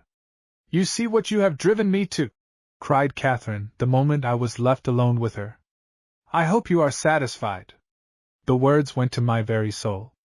But when I looked at her, her eyes were wandering about over the ceiling, and I had and still have difficulty in believing that she spoke the words, and that they were not an illusion of my sense, occasioned by the commotion of my own feelings. I thought it better, however, to leave her, and join the others in the sitting-room. The first thing I saw there was Thomas on his knees, with a basin of water, washing away the blood of his grandson from his daughter's floor. The very sight of the child had hitherto been nauseous to him, and his daughter had been beyond the reach of his forgiveness. Here was the end of it, the blood of the one shed by the hand of the other, and the father of both, who had disdained both, on his knees, wiping it up. Dr. Duncan was giving the child brandy, for he had found that he had been sick, and that the loss of blood was the chief cause of his condition. The blood flowed from a wound on the head, extending backwards from the temple, which had evidently been occasioned by a fall upon the fender, where the blood lay both inside and out, and the doctor took the sickness as a sign that the brain had not been seriously injured by the blow. In a few minutes he said, "I think he'll come round." "Will it be safe to tell his mother so?" I asked. "Yes, I think you may." I hastened to her room. "Your little darling is not dead, Catherine. He is coming to." She threw herself off the bed at my feet, caught them round with her arms, and cried, "I will forgive him. I will do anything you like. I forgive George Everard. I will go and ask my father to forgive me." I lifted her in my arms, how light she was, and laid her again on the bed, where she burst into tears, and lay sobbing and weeping. I went to the other room. Little Gerard opened his eyes and closed them again, as I entered. The doctor had laid him in his own crib. He said his pulse was improving. I beckoned to Thomas. He followed me. "She wants to ask you to forgive her," I said. "Do not, in God's name, wait till she asks you, but go and tell her that you forgive her." "I dare not say I forgive her," he answered. "I have more need to ask her to forgive me." I took him by the hand, and led him into her room. She feebly lifted her arms towards him. Not a word was said on either side. I left them in each other's embrace. The hard rocks had been struck with the rod, and the waters of life had flowed forth from each, and had met between. I have more than once known this in the course of my experience. The ice and snow of a long estrangement suddenly give way, and the boiling geyser floods of old affection rush from the hot deeps of the heart. I think myself that the very lastingness and strength of animosity have their origin sometimes in the reality of affection. The love lasts all the while, freshly indignant at every new load heaped upon it, till, at last, a word, a look, a sorrow, a gladness, sets it free, and forgetting all its claims, it rushes irresistibly towards its ends. Thus was it with Thomas and Catherine Weir. When I rejoined Dr. Duncan, I found little Gerard asleep, and breathing quietly. "What do you know of this sad business, Mr. Walton?" said the doctor. "I should like to ask the same question of you," I returned. "Young Tom told me that his sister had murdered the child. That is all I know. His father told me the same, and that is all I know. Do you believe it? At least we have no evidence about it. It is tolerably certain neither of those two could have been present. They must have received it by report. We must wait till she is able to explain the thing herself. Meantime," said Dr. Duncan, "all I believe is that she struck the child, and that he fell upon the fender." I may as well inform my reader that, as far as Catherine could give an account of the transaction, this conjecture was corroborated. But the smallest reminder of it evidently filled her with such a horror of self-loathing that I took care to avoid the subject entirely, after the attempt at explanation which she made at my request. She could not remember with any clearness what had happened. All she remembered was that she had been more miserable than ever in her life before, that the child had come to her, as he seldom did, with some childish request or other, that she felt herself seized with intense hatred of him, and the next thing she knew was that his blood was running in a long red finger towards her. Then it seemed as if that blood had been drawn from her own overcharged heart and brain. She knew what she had done, though she did not know how she had done it, and the tide of her ebbed affection flowed like the returning waters of the Solway. But beyond her restored love, she remembered nothing more that happened till she lay weeping with the hope that the child would yet live. Probably more particulars returned afterwards, but I took care to ask no more questions.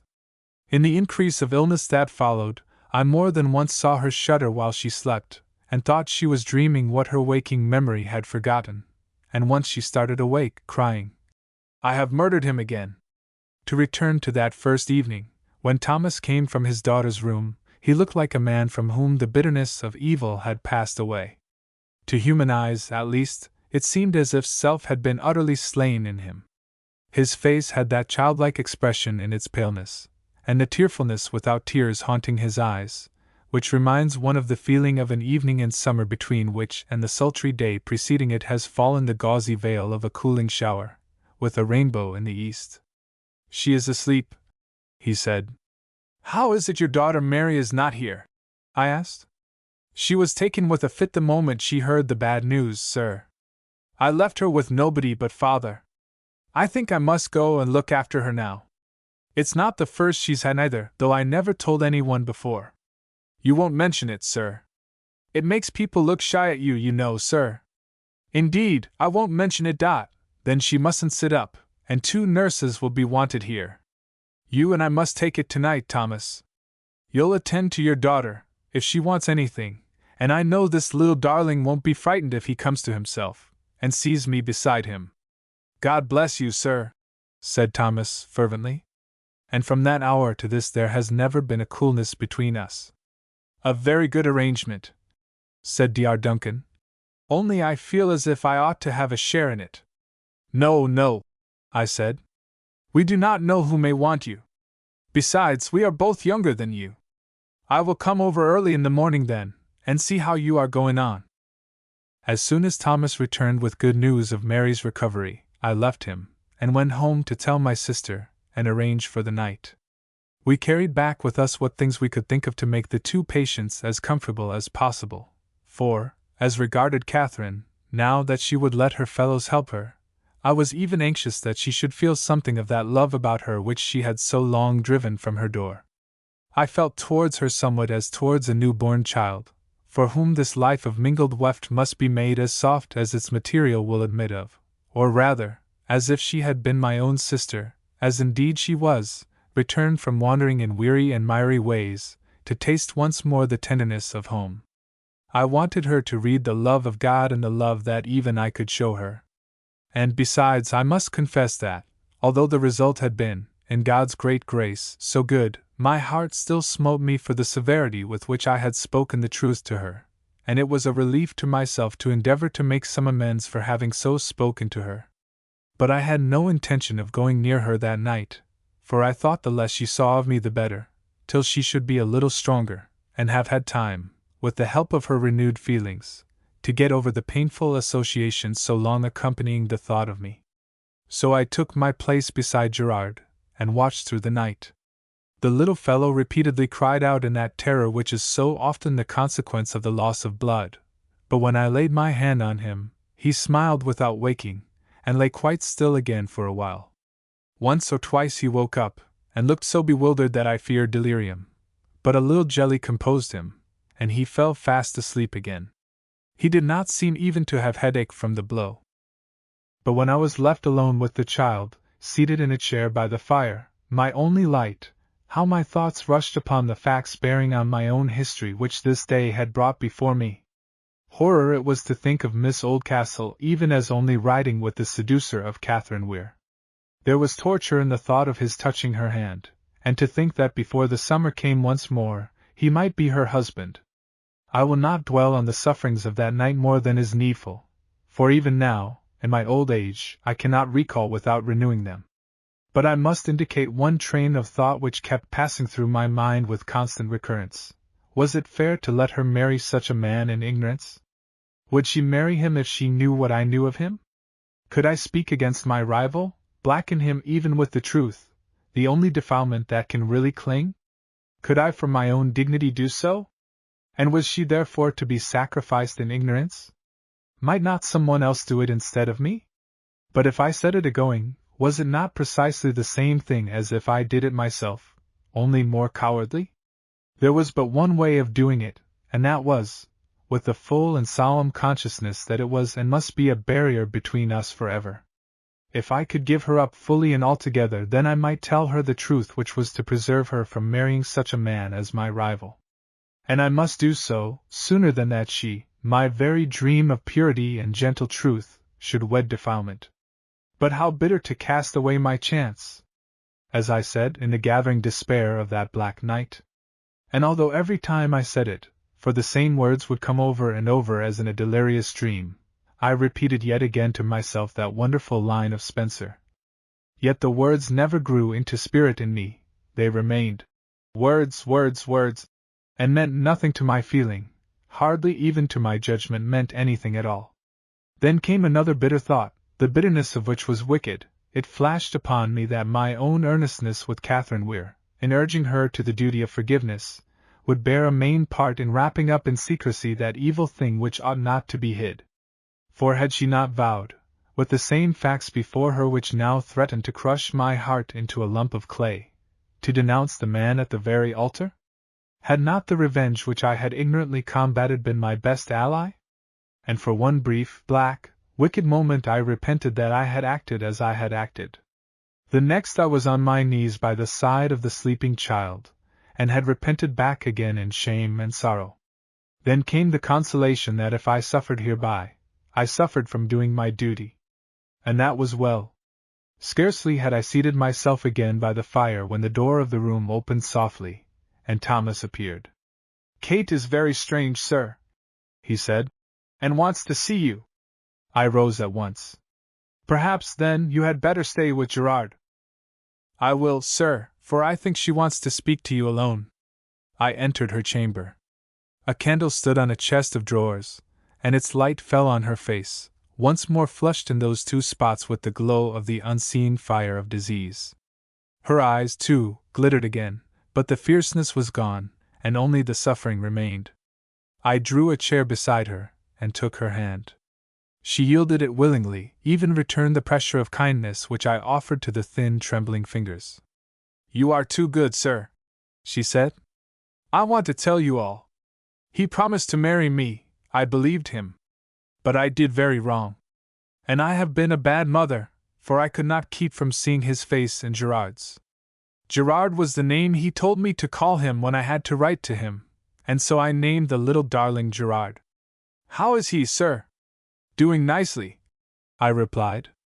"I do not think you need be at all uneasy about him now. Thank God. I forgive his father now with all my heart. I feel it easier since I saw how wicked I could be myself. And I feel it easier, too, that I have not long to live. I forgive him with all my heart, and I will take no revenge. I will not tell one who he is. I have never told anyone yet. But I will tell you. His name is George Everard, Captain Everard. I came to know him when I was apprenticed at Addicehead. I would not tell you, sir, if I did not know that you will not tell anyone. I know you so well that I will not ask you not. I saw him yesterday, and it drove me wild. But it is all over now. My heart feels so cool now. Do you think God will forgive me?" Without one word of my own, I took out my pocket testament and read these words. "For if ye forgive men their trespasses, your heavenly Father will also forgive you." Then I read to her, from the 7th chapter of St. Luke's Gospel, the story of the woman who was a sinner and came to Jesus in Simon's house, that she might see how the Lord himself thought and felt about such. When I had finished, I found that she was gently weeping, and so I left her, and resumed my place beside the boy. I told Thomas that he had better not go near her just yet. So we sat in silence together for a while, during which I felt so weary and benumbed that I neither cared to resume my former train of thought, nor to enter upon the new one suggested by the confession of Catherine. I believe I must have fallen asleep in my chair, for I suddenly returned to consciousness at a cry from Gerard. I started up, and there was the child fast asleep, but standing on his feet in his crib, pushing with his hands from before him, as if resisting someone, and crying, Don't! Go away, man! Mammy! Mr. Walton! I took him in my arms, and kissed him, and laid him down again, and he lay as still as if he had never moved. At the same moment, Thomas came again into the room. I am sorry to be so troublesome, sir, he said, but my poor daughter says there is one thing more she wanted to say to you. I returned at once. As soon as I entered the room, she said eagerly, I forgive him with all my heart, but don't let him take Gerard. I assured her I would do my best to prevent any such attempt on his part, and making her promise to try to go to sleep, left her once more. Nor was either of the patients disturbed again during the night. Both slept, as it appeared, refreshingly. In the morning, that is, before 8 o'clock, the old doctor made his welcome appearance, and pronounced both quite as well as he had expected to find them. In another hour, he had sent young Tom to take my place, and my sister to take his father's. I was determined that none of the gossips of the village should go near the invalid if I could help it, for, though such might be kind-hearted and estimable women, their place was not by such a couch as that of Catherine Weir. I enjoined my sister to be very gentle in her approaches to her, to be careful even not to seem anxious to serve her, and so to allow her to get gradually accustomed to her presence, not showing herself for the first day more than she could help, and yet taking good care she should have everything she wanted. Martha seemed to understand me perfectly, and I left her in charge with the more confidence that I knew Dr. Duncan would call several times in the course of the day. As for Tom, I had equal assurance that he would attend to orders, and as Gerard was very fond of him, I dismissed all anxiety about both, and allowed my mind to return with fresh avidity to the contemplation of its own cares, and fears, and perplexities. It was of no use trying to go to sleep, so I set out for a walk. Chapter 27. The Man and the Child. It was a fine frosty morning, the invigorating influences of which, acting along with the excitement following immediately upon a sleepless night, overcame in a great measure the depression occasioned by the contemplation of my circumstances. Disinclined notwithstanding for any more pleasant prospect, I sought the rugged common where I had so lately met Catherine Weir in the storm and darkness, and where I had stood without knowing it upon the very verge of the precipice down which my fate was now threatening to hurl me. I reached the same chasm in which I had sought a breathing space on that night, and turning into it, sat down upon a block of sand which the frost had detached from the wall above. And now the tumult began again in my mind, revolving around the vortex of a new center of difficulty. For, first of all, I found my mind relieved by the fact that, having urged Catherine to a line of conduct which had resulted in confession, a confession which, leaving all other considerations of my office out of view, had the greater claim upon my secrecy that it was made in confidence in my uncovenanted honor, I could not be at liberty to disclose the secret she confided to me, which, disclosed by herself, would have been the revenge from which I had warned her, and at the same time, my deliverance. I was relieved, I say at first, by this view of the matter, because I might thus keep my own chance of some favorable turn, whereas if I once told Miss Oldcastle, I must give her up forever, as I had plainly seen in the watch of the preceding night. But my love did not long remain skulking thus behind the hedge of honor. Suddenly I woke and saw that I was unworthy of the honor of loving her, for that I was glad to be compelled to risk her well-being for the chance of my own happiness, a risk which involved infinitely more wretchedness to her than the loss of my dearest hopes to me, for it is one thing for a man not to marry the woman he loves, and quite another for a woman to marry a man she cannot ever respect. Had I not been withheld partly by my obligation to Catherine, partly by the feeling that I ought to wait and see what God would do, I should have risen that moment and gone straight to Oldcastle Hall, that I might plunge at once into the ocean of my loss, and encounter, with the full sense of honorable degradation, every misconstruction that might justly be devised of my conduct. For that I had given her up first could never be known even to her in this world. I could only save her by encountering and enduring and cherishing her scorn. At least so it seemed to me at the time, and although I am certain the other higher motives had much to do in holding me back, I am equally certain that this awful vision of the irrevocable fate to follow upon the deed had great influence, as well, in inclining me to suspend action. I was still sitting in the hollow, when I heard the sound of horses' hoofs in the distance, and felt a foreboding of what would appear. I was only a few yards from the road upon which the sand cleft opened, and could see a space of it sufficient to show the persons even of rapid riders. The sounds drew nearer. I could distinguish the step of a pony and the steps of 2 horses besides. Up they came and swept past, Miss Oldcastle upon Judy's pony, and Mr. Stoddart upon her horse, with the captain upon his own. How grateful I felt to Mr. Stoddart! And the hope arose in me that he had accompanied them at Miss Oldcastle's request. I had had no fear of being seen, sitting as I was on the side from which they came. One of the 3, however, caught a glimpse of me, and even in the moment ere she vanished I fancied I saw the lily-white grow rosy red. But it must have been fancy, for she could hardly have been quite pale upon horseback on such a keen morning. I could not sit any longer. As soon as I ceased to hear the sound of their progress, I rose and walked home, much quieter in heart and mind than when I set out. As I entered by the nearer gate of the vicarage, I saw Old Rogers enter by the farther. He did not see me, but we met at the door. I greeted him. "I'm in luck," he said, "to meet your reverence just coming home. How's poor Miss Weir today, sir?"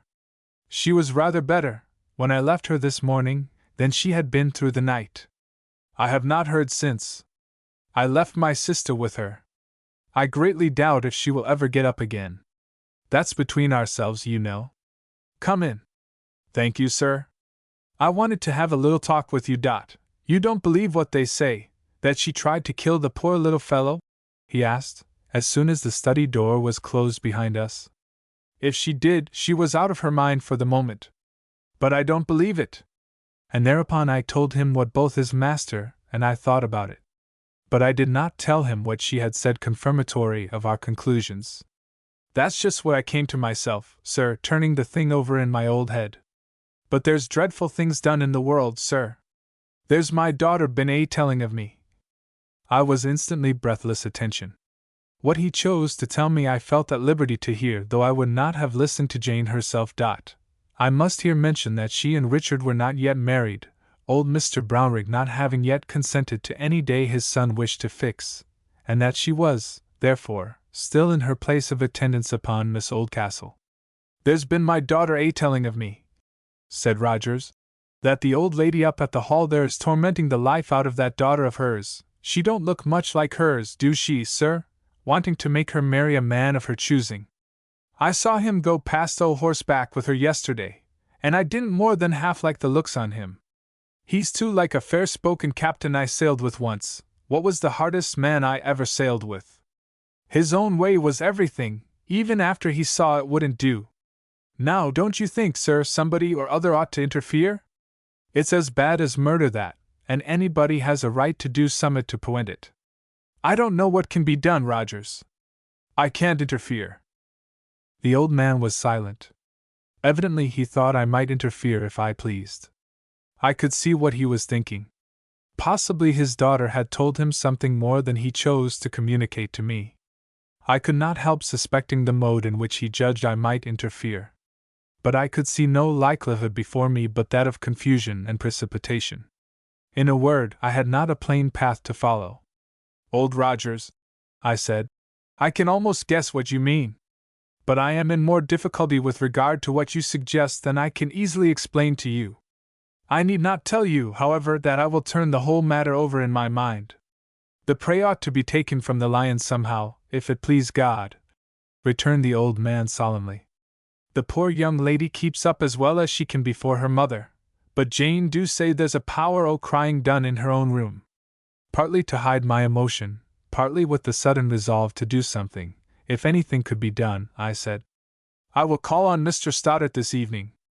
I may hear something from him to suggest a mode of action. I don't think you'll get anything worthwhile from Mr. Stoddart. He takes things a deal too easy like. He'll be this man's man and that man's man both at once. I beg your pardon, sir. But he won't help us. That's all I can think of at present, though," I said, whereupon the man-of-war's man, with true breeding, rose at once, and took a kindly leave. I was in the storm again. She suffering, resisting, and I standing aloof. But what could I do? She had repelled me, she would repel me. Were I to dare to speak, and so be refused, the separation would be final. She had said that the day might come when she would ask help from me. She had made no movement towards the request. I would gladly die to serve her, yea, more gladly far than live, if that service was to separate us. But what to do I could not see. Still, just to do something, even if a useless something, I would go and see Mr. Stoddart that evening. I was sure to find him alone, for he never dined with the family, and I might possibly catch a glimpse of Miss Oldcastle. I found little Gerard so much better, though very weak, and his mother so quiet, notwithstanding great feverishness, that I might safely leave them to the care of Mary, who had quite recovered from her attack, and her brother Tom. So there was something off my mind for the present. The heavens were glorious with stars, Arcturus and his host, the Pleiades, Orion, and all those worlds that shine out when ours is dark, but I did not care for them. Let them shine, they could not shine into me. I tried with feeble effort to lift my eyes to him who is above the stars, and yet holds the sea, yea, the sea of human thought and trouble, in the hollow of his hand. How much sustaining, although no conscious comforting, I got from that region, I cannot tell. It was not a time favorable to the analysis of feeling, still less of religious feeling. But somehow things did seem a little more endurable before I reached the house. I was passing across the hall, following the White Wolf, to Mr. Stoddart's room, when the drawing-room door opened, and Miss Oldcastle came half out, but seeing me drew back instantly. A moment after, however, I heard the sound of her dress following us. Light as was her step, every footfall seemed to be upon my heart. I did not dare to look round, for dread of seeing her turn away from me. I felt like one under a spell, or in an endless dream, but gladly would I have walked on forever in hope, with that silken vortex of sound following me. Soon, however, it ceased. She had turned aside in some other direction, and I passed on to Mr. Stoddart's room. He received me kindly, as he always did, but his smile flickered uneasily. He seemed in some trouble, and yet pleased to see me. "I am glad you have taken to horseback," I said. "It gives me hope that you will be my companion sometimes when I make a round of my parish. I should like you to see some of our people. You would find more in them to interest you than perhaps you would expect." I thus tried to seem at ease, as I was far from feeling. "I am not so fond of riding as I used to be," returned Mr. Stoddart. "Did you like the Arab horses in India?" "Yes, after I got used to their careless ways. That horse you must have seen me on the other day is very nearly a pure Arab. He belongs to Captain Everard, and carries Miss Oldcastle beautifully. I was quite sorry to take him from her, but it was her own doing. She would have me go with her. I think I have lost much firmness since I was ill. If the loss of firmness means the increase of kindness, I do not think you will have to lament it," I answered. "Does Captain Everard make a long stay?" "He stays from day to day. I wish he would go.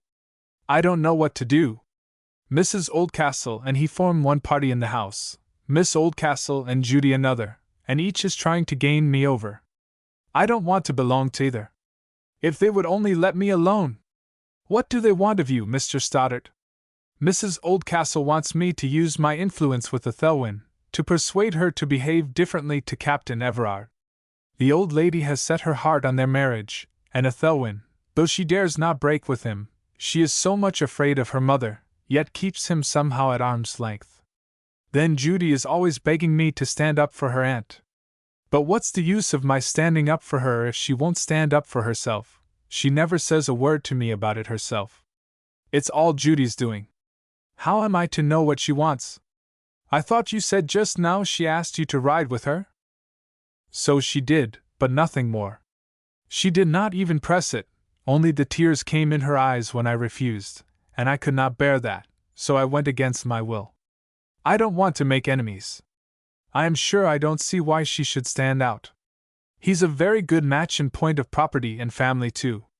Perhaps she does not like him? I forced myself to say. Oh, I suppose not, or she would not be so troublesome.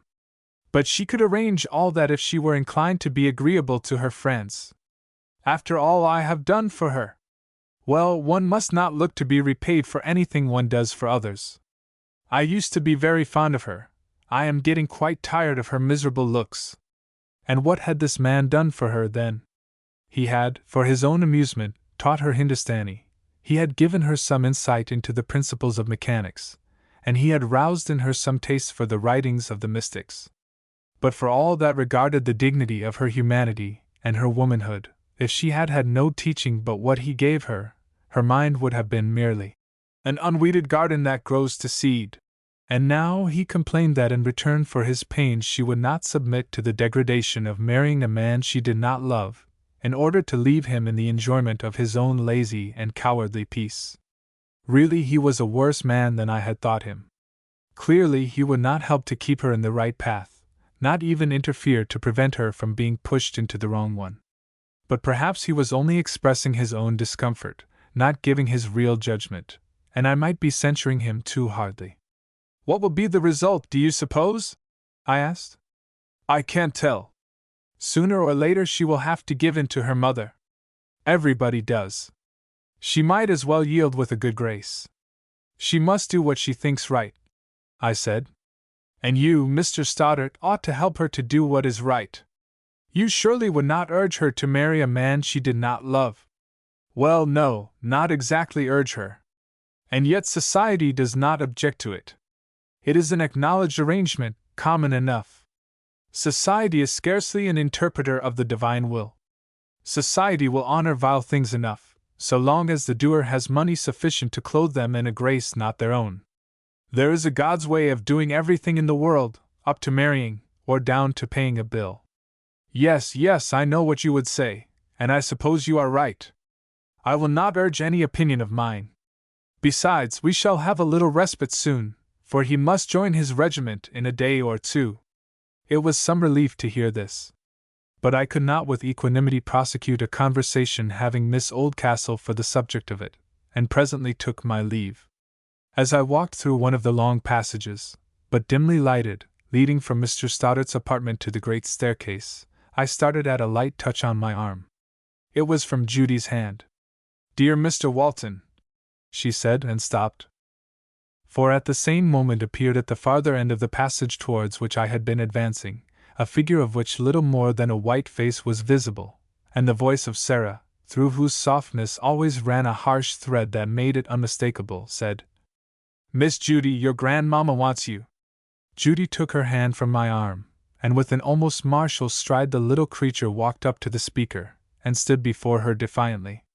I could see them quite well in the fuller light at the end of the passage, where there stood a lamp. I followed slowly that I might not interrupt the child's behavior, which moved me strangely in contrast with the pusillanimity I had so lately witnessed in Mr. Stoddart.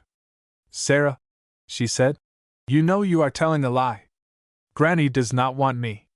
You have not been in the dining room since I left it 1 moment ago. Do you think, you bad woman, I am going to be afraid of you? I know you better than you think. Go away directly, or I will make you." She stamped her little foot, and the white wolf turned and walked away without a word. If the mothers among my readers are shocked at the want of decorum in my friend Judy, I would just say, that valuable as propriety of demeanor is, truth of conduct is infinitely more precious. Glad should I be to think that the even tenor of my children's good manners could never be interrupted, except by such righteous indignation as carried Judy beyond the strict bounds of good breeding. Nor could I find it in my heart to rebuke her wherein she had been wrong. In the face of her courage and uprightness, the fault was so insignificant that it would have been giving it an altogether undue importance to allude to it at all, and might weaken her confidence in my sympathy with her rectitude. When I joined her, she put her hand in mine, and so walked with me down the stair and out at the front door. "You will take cold, Judy, going out like that," I said. "I am in too great a passion to take cold," she answered. "But I have no time to talk about that creeping creature. Auntie doesn't like Captain Everard, and Granny keeps insisting on it that she shall have him whether she likes him or not. Now do tell me what you think. I do not quite understand you, my child. I know Auntie would like to know what you think. But I know she will never ask you herself. So I am asking you whether a lady ought to marry a gentleman she does not like, to please her mother." "Certainly not, Judy. It is often wicked, and at best a mistake." "Thank you, Mr. Walton. I will tell her. She will be glad to hear that you say so, I know. Mind you tell her you asked me, Judy. I should not like her to think I had been interfering, you know." Yes, I know quite well. I will take care. Thank you. He's going tomorrow. Good night." She bounded into the house again, and I walked away down the avenue. I saw and felt the stars now, for hope had come again in my heart, and I thanked the God of hope. "Our minds are small because they are faithless," I said to myself.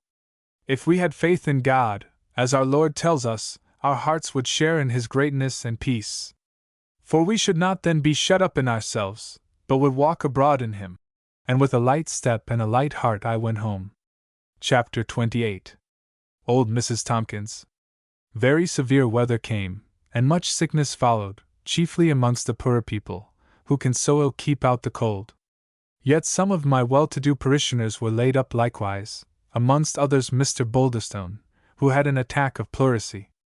I had grown quite attached to Mr. Boulderstone by this time, not because he was what is called interesting, for he was not because he was clever, for he was not because he was well-read, for he was not because he was possessed of influence in the parish, though he had that influence, but simply because he was true. He was what he appeared, felt what he professed, did what he said, appearing kind, and feeling and acting kindly. Such a man is rare and precious, were he as stupid as the Welsh giant in Jack the Giant Killer. I could never see Mr. Boulderstone a mile off, but my heart felt the warmer for the sight. Even in his great pain he seemed to forget himself as he received me, and to gain comfort from my mere presence. I could not help regarding him as a child of heaven, to be treated with the more reverence that he had the less aid to his goodness from his slow understanding. It seemed to me that the angels might gather with reverence around such a man, to watch the gradual and tardy awakening of the intellect in one in whom the heart and the conscience had been awake from the first. The latter safe, they at least would see well that there was no fear for the former. Intelligence is a consequence of love, nor is there any true intelligence without it. But I could not help feeling keenly the contrast when I went from his warm, comfortable, well-defended chamber, in which every appliance that could alleviate suffering or aid recovery was at hand, like a castle well appointed with arms and engines against the inroads of winter, and his yet colder ally death. When, I went from his chamber to the cottage of the Tompkinses, and found it, as it were, lying open and bare to the enemy. What holes and cracks there were about the door, through which the fierce wind rushed at once into the room to attack the aged feet and hands and throats! There were no defenses of threefold draperies, and no soft carpet on the brick floor, only a small rug which my sister had carried them laid down before a weak-eyed little fire, that seemed to despair of making anything of it against the huge cold that beleaguered and invaded the place. True, we had had the little cottage patched up. The two Thomas Weirs had been at work upon it for a whole day and a half in the first of the cold weather this winter, but it was like putting the new cloth on the old garment, for fresh places had broken out, and although Mrs. Tompkins had fought the cold well with what rags she could spare, and an old knife, yet such razor-edged winds are hard to keep out, and here she was now, lying in bed, and breathing hard. Like the sore-pressed garrison which had retreated to its last defense, the keep of the castle. Poor old Tompkins sat shivering over the little fire. Come, Tompkins! This won't do," I said, as I caught up a broken shovel that would have let a lump as big as one's fist through a hole in the middle of it. "Why don't you burn your coals in weather like this? Where do you keep them?" It made my heart ache to see the little heap in a box hardly bigger than the chest of tea my sister brought from London with her. I threw half of it on the fire at once. Dearie me, Mr. Walton! You are wasteful, sir. The Lord never sent his good coals to be used that way. He did though, Tompkins, I answered. And he'll send you a little more this evening, after I get home. Keep yourself warm, man. This world's cold in winter, you know. Indeed, sir, I know that. And I'm like to know it worse afore long. She's going, he said, pointing over his shoulder with his thumb towards the bed where his wife lay. I went to her. I had seen her several times within the last few weeks, but had observed nothing to make me consider her seriously ill. I now saw at a glance that Tompkins was right. She had not long to live. I am sorry to see you suffering so much, Mrs. Tompkins, I said. I don't suffer so very much, sir, though to be sure it be hard to get the breath into my body, sir. And I do feel cold like, sir. I'm going home directly, and I'll send you down another blanket. It's much colder today than it was yesterday. It's not weather cold, sir, why me? It's grave cold, sir. Blankets won't do me no good, sir. I can't get it out of my head how perishing cold I shall be when I'm under the mold, sir, though I oughtn't to mind it when it's the will o' God. It's only till the resurrection, sir. But it's not the will of God, Mrs. Tompkins. Ain't it, sir? Sure, I thought it was. You believe in Jesus Christ, don't you, Mrs. Tompkins? That I do, sir, with all my heart and soul. Well, he says that whosoever liveth and believeth in him shall never die. But you know, sir, everybody dies. I must die, and be laid in the churchyard, sir. And that's what I don't like. But I say that is all a mistake. You won't die. Your body will die, and be laid away out of sight, but you will be awake, alive, more alive than you are now, a great deal. And here let me interrupt the conversation to remark upon the great mistake of teaching children that they have souls. The consequence is that they think of their souls as of something which is not themselves. For what a man has cannot be himself. Hence, when they are told that their souls go to heaven, they think of themselves as lying in the grave. They ought to be taught that they have bodies, and that their bodies die, while they themselves live on. Then they will not think, as old Mrs. Tompkins did, that they will be laid in the grave. It is making altogether too much of the body, and is indicative of an evil tendency to materialism, that we talk as if we possessed souls, instead of being souls. We should teach our children to think no more of their bodies when dead than they do of their hair when it is cut off, or of their old clothes when they have done with them. Do you really think so, sir? Indeed I do. I don't know anything about where you will be. But you will be with God, in your Father's house, you know. And that is enough, is it not? Yes, surely, sir. But I wish you was to be there by the bedside of me when I was dyin'. I can't help being summat skeered at it. It don't come nat'ral to me, like. I ha' got used to this old bed here, cold as it has been, many's the night. Why, my good man there by the side of me. Send for me, Mrs. Tompkins, any moment, day or night, and I'll be with you directly. I think, sir, if I had a hold over you I the one hand, and my man there, the Lord bless him, I the other, I could go comfortable. I'll come the minute you send for me, just to keep you in mind that a better friend than I am is holding you all the time, though you mayn't feel his hands. If it is some comfort to have hold of a human friend, think that a friend who is more than man, a divine friend, has a hold of you, who knows all your fears and pains, and sees how natural they are, and can just with a word, or a touch, or a look into your soul, keep them from going one hair's breadth too far. He loves us up to all our need, just because we need it, and he is all love to give. But I can't help thinking, sir, that I wouldn't be troublesome. He has such a deal to look after. And I don't see how he can think of everybody, at every minute, like. I don't mean that he will let anything go wrong. But he might forget an old body like me for a minute, like.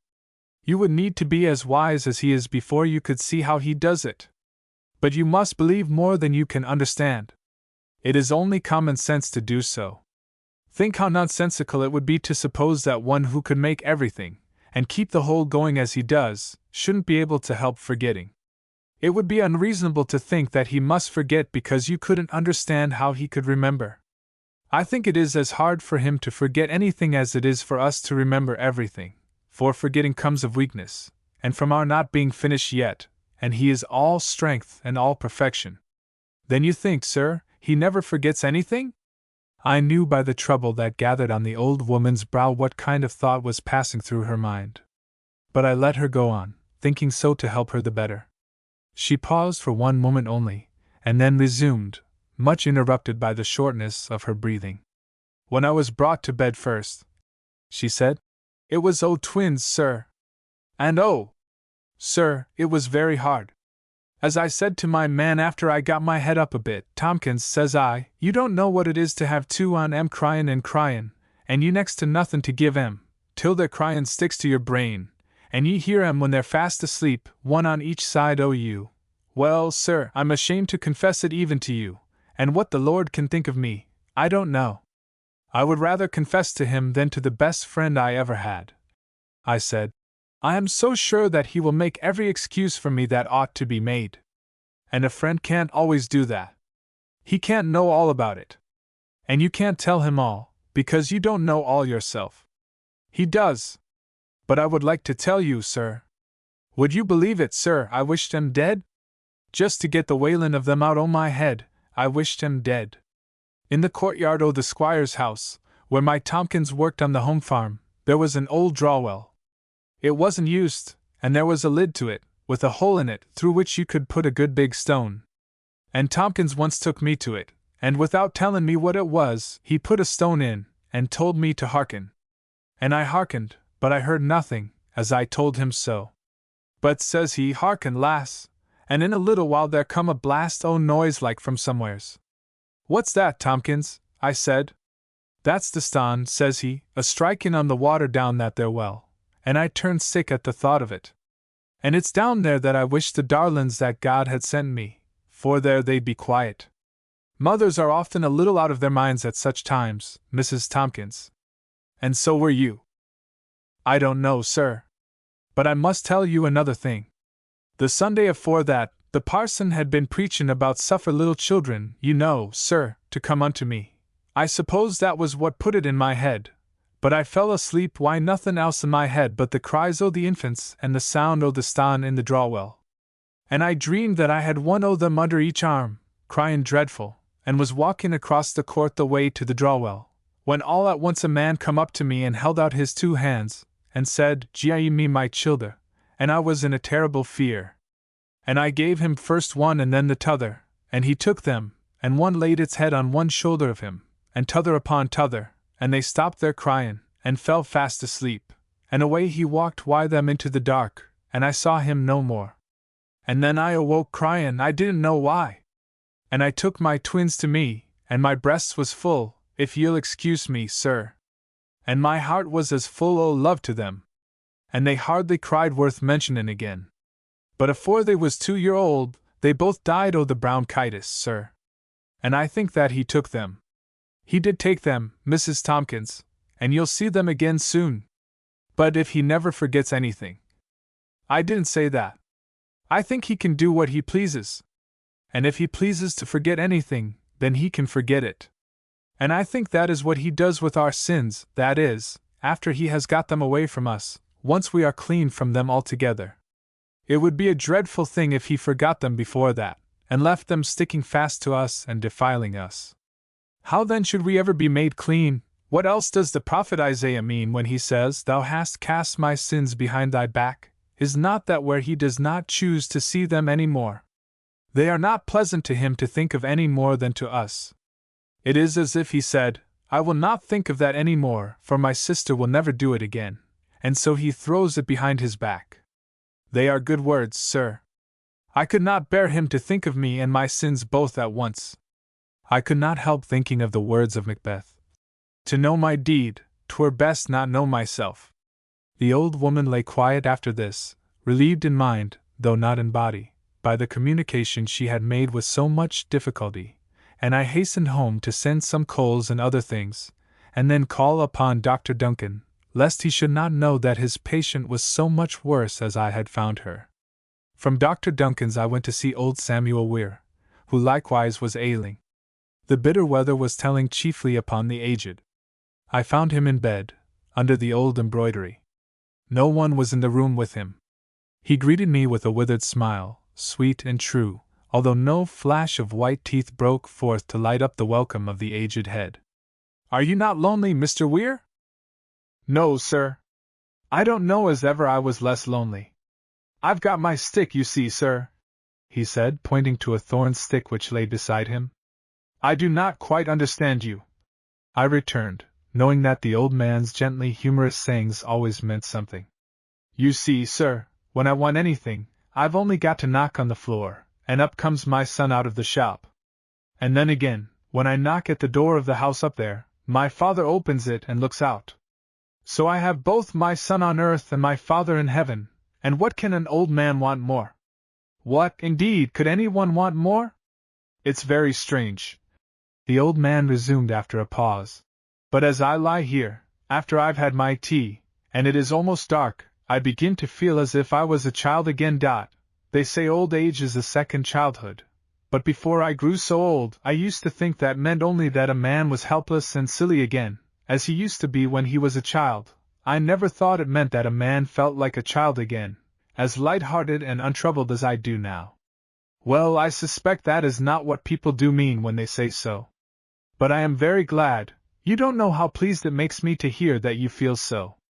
I will hope to fare in the same way when my time comes. Indeed, I hope you will, sir, for I am main and happy. Just before you came in now, I had really forgotten that I was a toothless old man, and thought I was lying here waiting for my mother to come in and say good night to me before I went to sleep.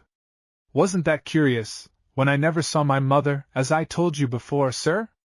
It was very curious. But I have no end of fancies. Only when I begin to think about it, I can always tell when they are fancies, and they never put me out. There's one I see often, a man down on his knees at that cupboard nigh the floor there, searching and searching for somewhat. And I wish he would just turn round his face once for a moment, that I might see him. I have a notion always it's my own father. How do you account for that fancy now, Mr. Weir? I've often thought about it, sir, but I never could account for it.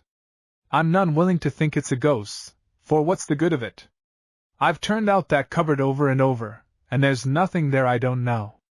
You're not afraid of it, are you? No, sir. Why should I be? I never did it no harm.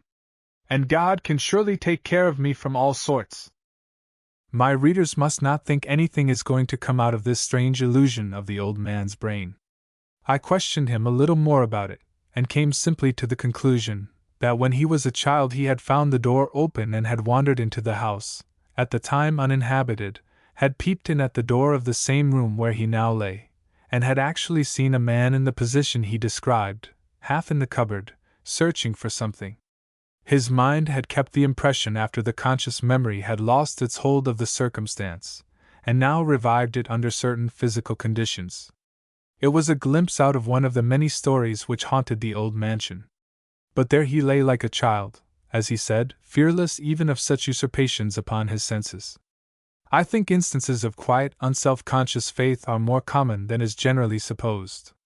Few have along with it the genial communicative impulse of old Samuel Weir, which gives the opportunity of seeing into their hidden world. He seemed to have been, and to have remained, a child, in the best sense of the word. He had never had much trouble with himself, for he was of a kindly, gentle, trusting nature, and his will had never been called upon to exercise any strong effort to enable him to walk in the straight path. Nor had his intellect, on the other hand, while capable enough, ever been so active as to suggest difficulties to his faith, leaving him, even theoretically, far nearer the truth than those who start objections for their own sakes, liking to feel themselves in a position of supposed antagonism to the generally acknowledged sources of illumination. For faith is in itself a light that lightens even the intellect, and hence the shield of the complete soldier of God, the shield of faith, is represented by Spencer as framed all of diamond, perfect, pure, and clean. The power of the diamond to absorb and again radiate light being no poetic fiction, but a well-known scientific fact, whose light falling upon any enchantment or false appearance, destroys it utterly, 4.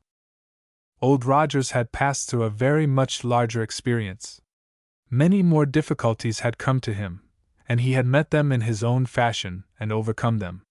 For while there is such a thing as truth, the mind that can honestly beget a difficulty must at the same time be capable of receiving that light of the truth which annihilates the difficulty, or at least of receiving enough to enable it to foresee vaguely some solution, for a full perception of which the intellect may not be as yet competent. By every such victory Old Rogers had enlarged his being, ever becoming more childlike and faithful, so that, while the childlikeness of Weir was the childlikeness of a child, that of Old Rogers was the childlikeness of a man, in which submission to God is not only a gladness, but a conscious will and choice. But as the safety of either depended on his own feelings, but on the love of God who was working in him, we may well leave all such differences of nature and education to the care of Him who first made the men different, and then brought different conditions out of them. The one thing is, whether we are letting God have His own way with us, following where He leads, learning the lessons He gives us. I wish that Mr. Stoddard had been with me during these 2 visits. Perhaps he might have seen that the education of life was a marvelous thing, and even in the poorest intellectual results, far more full of poetry and wonder than the outcome of that constant watering with the watering pot of self-education which, dissociated from the duties of life and the influences of his fellows, had made of him what he was. But I doubt if he would have seen it. A week had elapsed from the night I had sat up with Gerard Weir, and his mother had not risen from her bed, nor did it seem likely she would ever rise again. On a Friday I went to see her, just as the darkness was beginning to gather. The fire of life was burning itself out fast. It glowed on her cheeks, it burned in her hands, it blazed in her eyes. But the fever had left her mind. That was cool, oh so cool, now. Those fierce tropical storms of passion had passed away, and nothing of life was lost. Revenge had passed away, but revenge is of death, and deadly. Forgiveness had taken its place, and forgiveness is the giving, and so the receiving of life.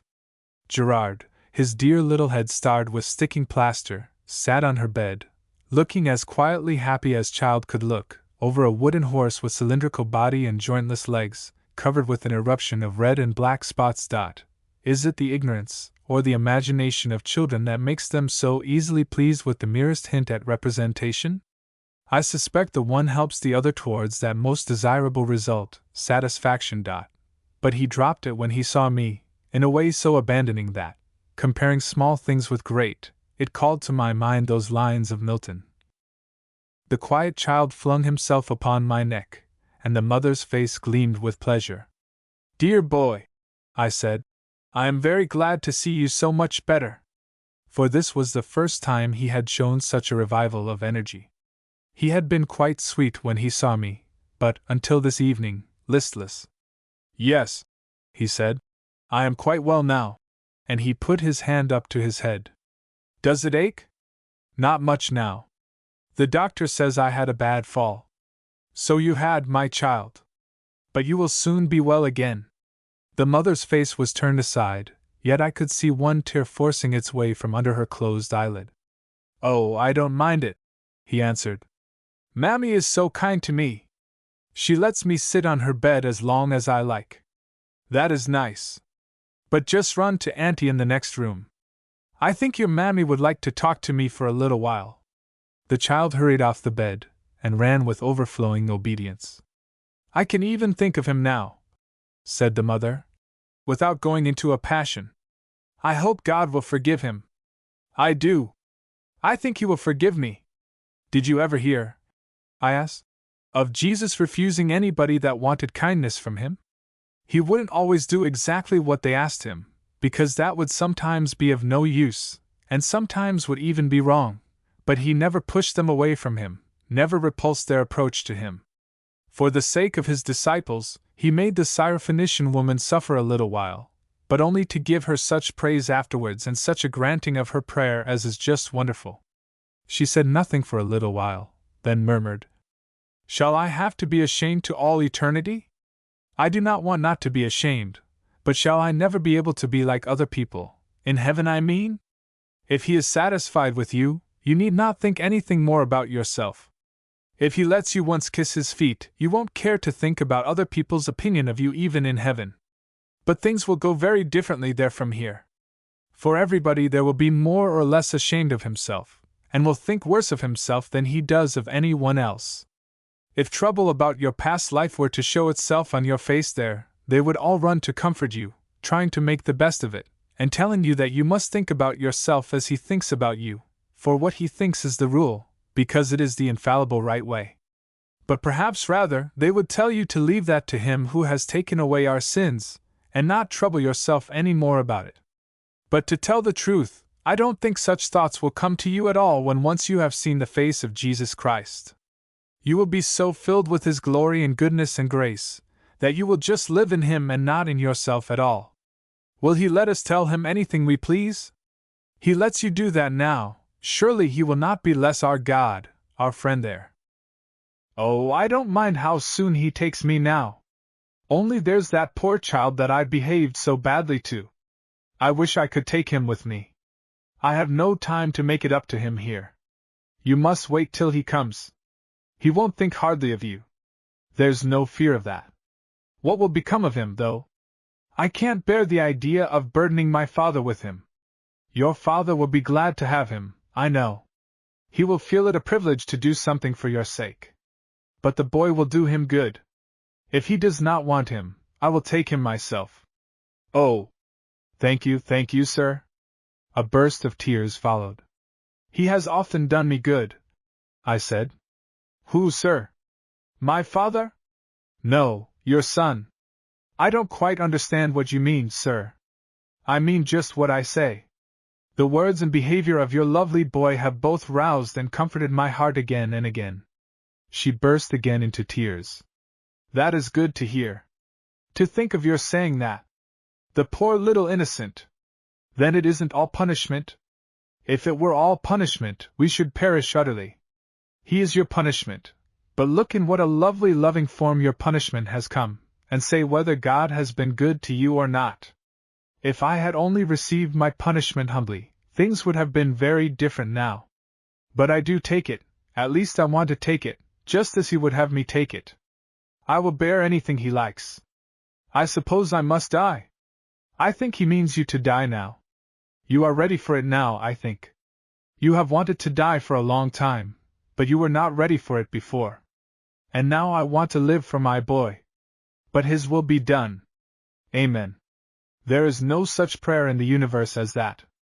It means everything best and most beautiful. Thy will, O God, evermore be done. She lay silent. A tap came to the chamber door. It was Mary, who nursed her sister and attended to the shop. If you please, sir, here's a little girl come to say that Mrs. Tompkins is dying, and wants to see you. Then I must say good night to you, Catherine. I will see you tomorrow morning. Think about old Mrs. Tompkins, she's a good old soul, and when you find your heart drawn to her in the trouble of death, then lift it up to God for her, that He will please to comfort and support her, and make her happier than health, stronger than strength, taking off the old worn garment of her body, and putting upon her the garment of salvation, which will be a grand new body, like that the Savior had when He rose again.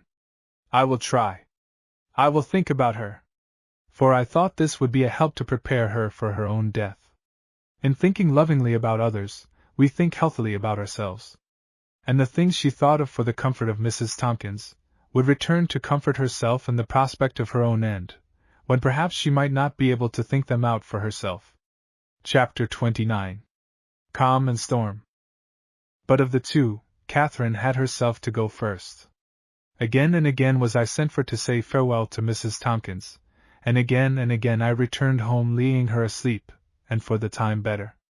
But on a Saturday evening, as I sat by my vestry fire, pondering on many things, and trying to make myself feel that they were as God saw them and not as they appeared to me, young Tom came to me with the news that his sister seemed much worse, and his father would be much obliged if I would go and see her. I sent Tom on before, because I wished to follow alone. It was a brilliant starry night, no moon, no clouds, no wind, nothing but stars. They seemed to lean down towards the earth, as I have seen them since in more southern regions. It was, indeed, a glorious night. That is, I knew it was. I did not feel that it was. For the death which I went to be near came, with a strange sense of separation, between me and the nature around me. I felt as if nature knew nothing, felt nothing, meant nothing, did not belong to humanity at all, for here was death, and there shone the stars. I was wrong, as I knew afterwards. I had had very little knowledge of the external shows of death. Strange as it may appear, I had never yet seen a fellow creature pass beyond the call of his fellow mortals. I had not even seen my father die. And the thought was oppressive to me. To think, I said to myself, as I walked over the bridge to the village street. To think that the one moment the person is here, and the next, who shall say where? For we know nothing of the region beyond the grave. Not even our risen Lord thought fit to bring back from Hades any news for the human family standing straining their eyes after their brothers and sisters that have vanished in the dark. Surely it is well, all well, although we know nothing, save that our Lord has been there, knows all about it, and does not choose to tell us. Welcome ignorance then! The ignorance in which he chooses to leave us. I would rather not know, if he gave me my choice, but preferred that I should not know. And so the oppression passed from me, and I was free. But little as I knew of the signs of the approach of death, I was certain, the moment I saw Catherine, that the veil that hid the silent land had begun to lift slowly between her and it. And for a moment I almost envied her that she was so soon to see and know that after which our blindness and ignorance were wondering and hungering. She could hardly speak. She looked more patient than calm. There was no light in the room but that of the fire, which flickered flashing and fading, now lighting up the troubled eye, and now letting a shadow of the coming repose fall gently over it. Thomas sat by the fire with the child on his knee, both looking fixedly into the glow. Gerard's natural mood was so quiet and earnest that the solemnity about him did not oppress him.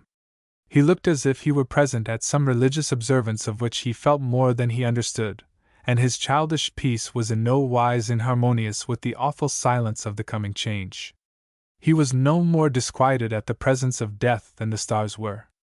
And this was the end of the lovely girl, to leave the fair world still young, because a selfish man had seen that she was fair.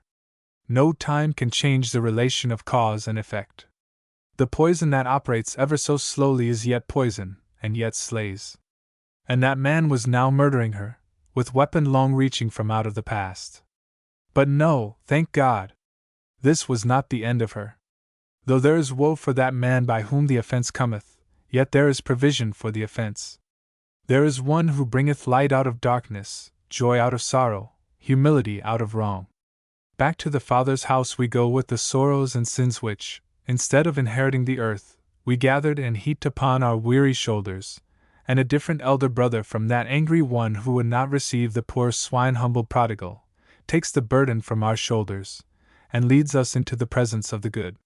She put out her hand feebly, let it lie in mine, looked as if she wanted me to sit down by her bedside, and when I did so, closed her eyes. She said nothing. Her father was too much troubled to meet me without showing the signs of his distress, and his was a nature that ever sought concealment for its emotion. Therefore he sat still. But Gerard crept down from his knee, came to me, clambered up on mine, and laid his little hand upon his mother's, which I was holding. She opened her eyes, looked at the child, shut them again, and tears came out from between the closed lids. "Has Gerard ever been baptized?" I asked her. Her lips indicated a no. "Then I will be his godfather. And that will be a pledge to you that I will never lose sight of him." She pressed my hand, and the tears came faster.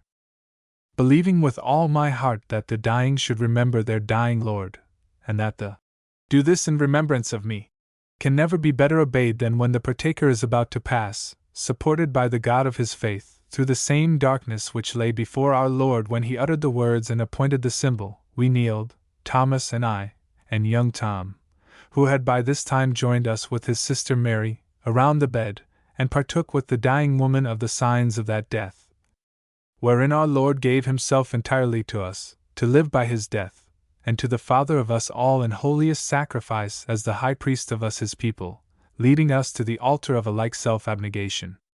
Upon what that bread and that wine mean, the sacrifice of our Lord, the whole world of humanity hangs. It is the redemption of men. After she had received the Holy Sacrament, she lay still as before. I heard her murmur once, "Lord, I do not deserve it, but I do love thee," and about 2 hours after, she quietly breathed her last. We all kneeled, and I thanked the Father of us aloud that he had taken her to himself. Gerard had been fast asleep on his aunt's lap, and she had put him to bed a little before. Surely he slept a deeper sleep than his mother's, for had she not awaked even as she fell asleep? When I came out once more, I knew better what the stars meant. They looked to me now as if they knew all about death, and therefore could not be sad to the eyes of men, as if that unsympathetic look they wore came from this, that they were made like the happy truth, and not like our fears. But soon the solemn feeling of repose, the sense that the world and all its cares would thus pass into nothing, vanished in its turn. For a moment I had been, as it were, walking on the shore of the eternal, where the tide of time had left me in its retreat. Far away across the level sands I heard it moaning, but I stood on the firm ground of truth, and heeded it not. In a few moments more it was raving around me. It had carried me away from my rest, and I was filled with the noise of its cares. For when I returned home, my sister told me that old Rogers had called, and seemed concerned not to find me at home. He would have gone to find me, my sister said, had I been anywhere but by a deathbed. He would not leave any message, however, saying he would call in the morning. I thought it better to go to his house. The stars were still shining as brightly as before, but a strong foreboding of trouble filled my mind, and once more the stars were far away, and lifted me no nearer to him who made the 7 stars and Orion. When I examined myself, I could give no reason for my sudden fearfulness, save this, that as I went to Catherine's house, I had passed Jane Rogers on her way to her father's, and having just greeted her, had gone on. But, as it now came back upon me, she had looked at me strangely, that is, with some significance in her face which conveyed nothing to me, and now her father had been to seek me. It must have something to do with Miss Oldcastle. But when I came to the cottage, it was dark and still, and I could not bring myself to rouse the weary man from his bed. Indeed, it was past 11, as I found to my surprise on looking at my watch. So I turned and lingered by the old mill, and fell a-pondering on the profusion of strength that rushed past the wheel away to the great sea, doing nothing. Nature, I thought, does not demand that power should always be force. Power itself must repose. He that believeth shall not make haste, says the Bible. But it needs strength to be still. Is my faith not strong enough to be still? I looked up to the heavens once more, and the quietness of the stars seemed to reproach me. We are safe up here, they seemed to say. We shine, fearless and confident, for the God who gave the primrose its rough leaves to hide it from the blast of uneven spring, hangs us in the awful hollows of space. We cannot fall out of his safety. Lift up your eyes on high, and behold! Who hath created these things, that bringeth out their host by number? He calleth them all by names. By the greatness of his might, for that he is strong in power, not one faileth. Why sayest thou, O Jacob? And speakest, O Israel?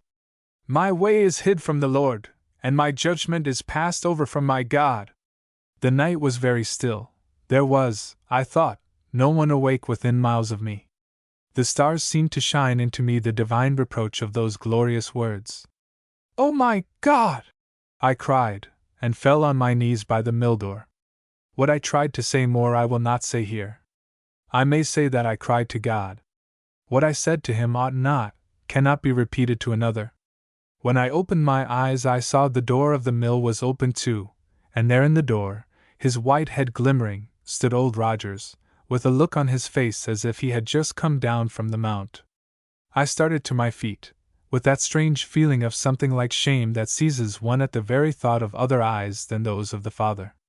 The old man came forward, and bowed his head with an unconscious expression of humble dignity, but would have passed me without speech, leaving the mill door open behind him. I could not bear to part with him thus. "Won't you speak to me, Rogers?" I said. He turned at once with evident pleasure. I beg your pardon, sir. I was ashamed of having intruded on you, and I thought you would rather be left alone. I thought, hesitated the old man, that you might like to go into the mill, for the night's cold out o' doors. Thank you, Rogers. I won't now. I thought you had been in bed. How do you come to be out so late? You see, sir, when I'm in any trouble, it's no use to go to bed. I can't sleep. I only keep the old oman wakin'.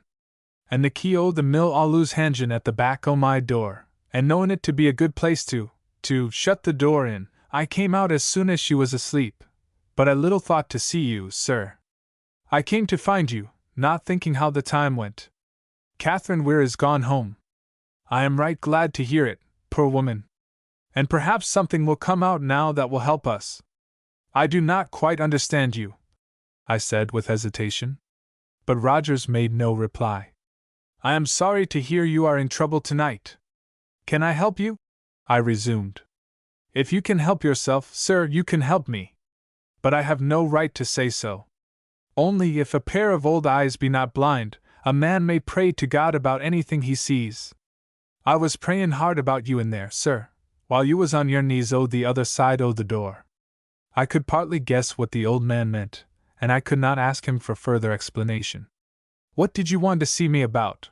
I inquired. He hesitated for a moment. I dare say it was very foolish of me, sir. But I just wanted to tell you that our Jane was down here from the hall this arternoon. I passed her on the bridge. Is she quite well? Yes, sir. You know that's not the point. The old man's tone seemed to reprove me for vain words, and I held my peace. The captain's there again. An icy spear seemed to pass through my heart. I could make no reply. The same moment a cold wind blew on me from the open door of the mill. Although Lear was of course right when he said, "Yet it is also true, that sometimes, in the midst of its greatest pain, the mind takes marvelous notice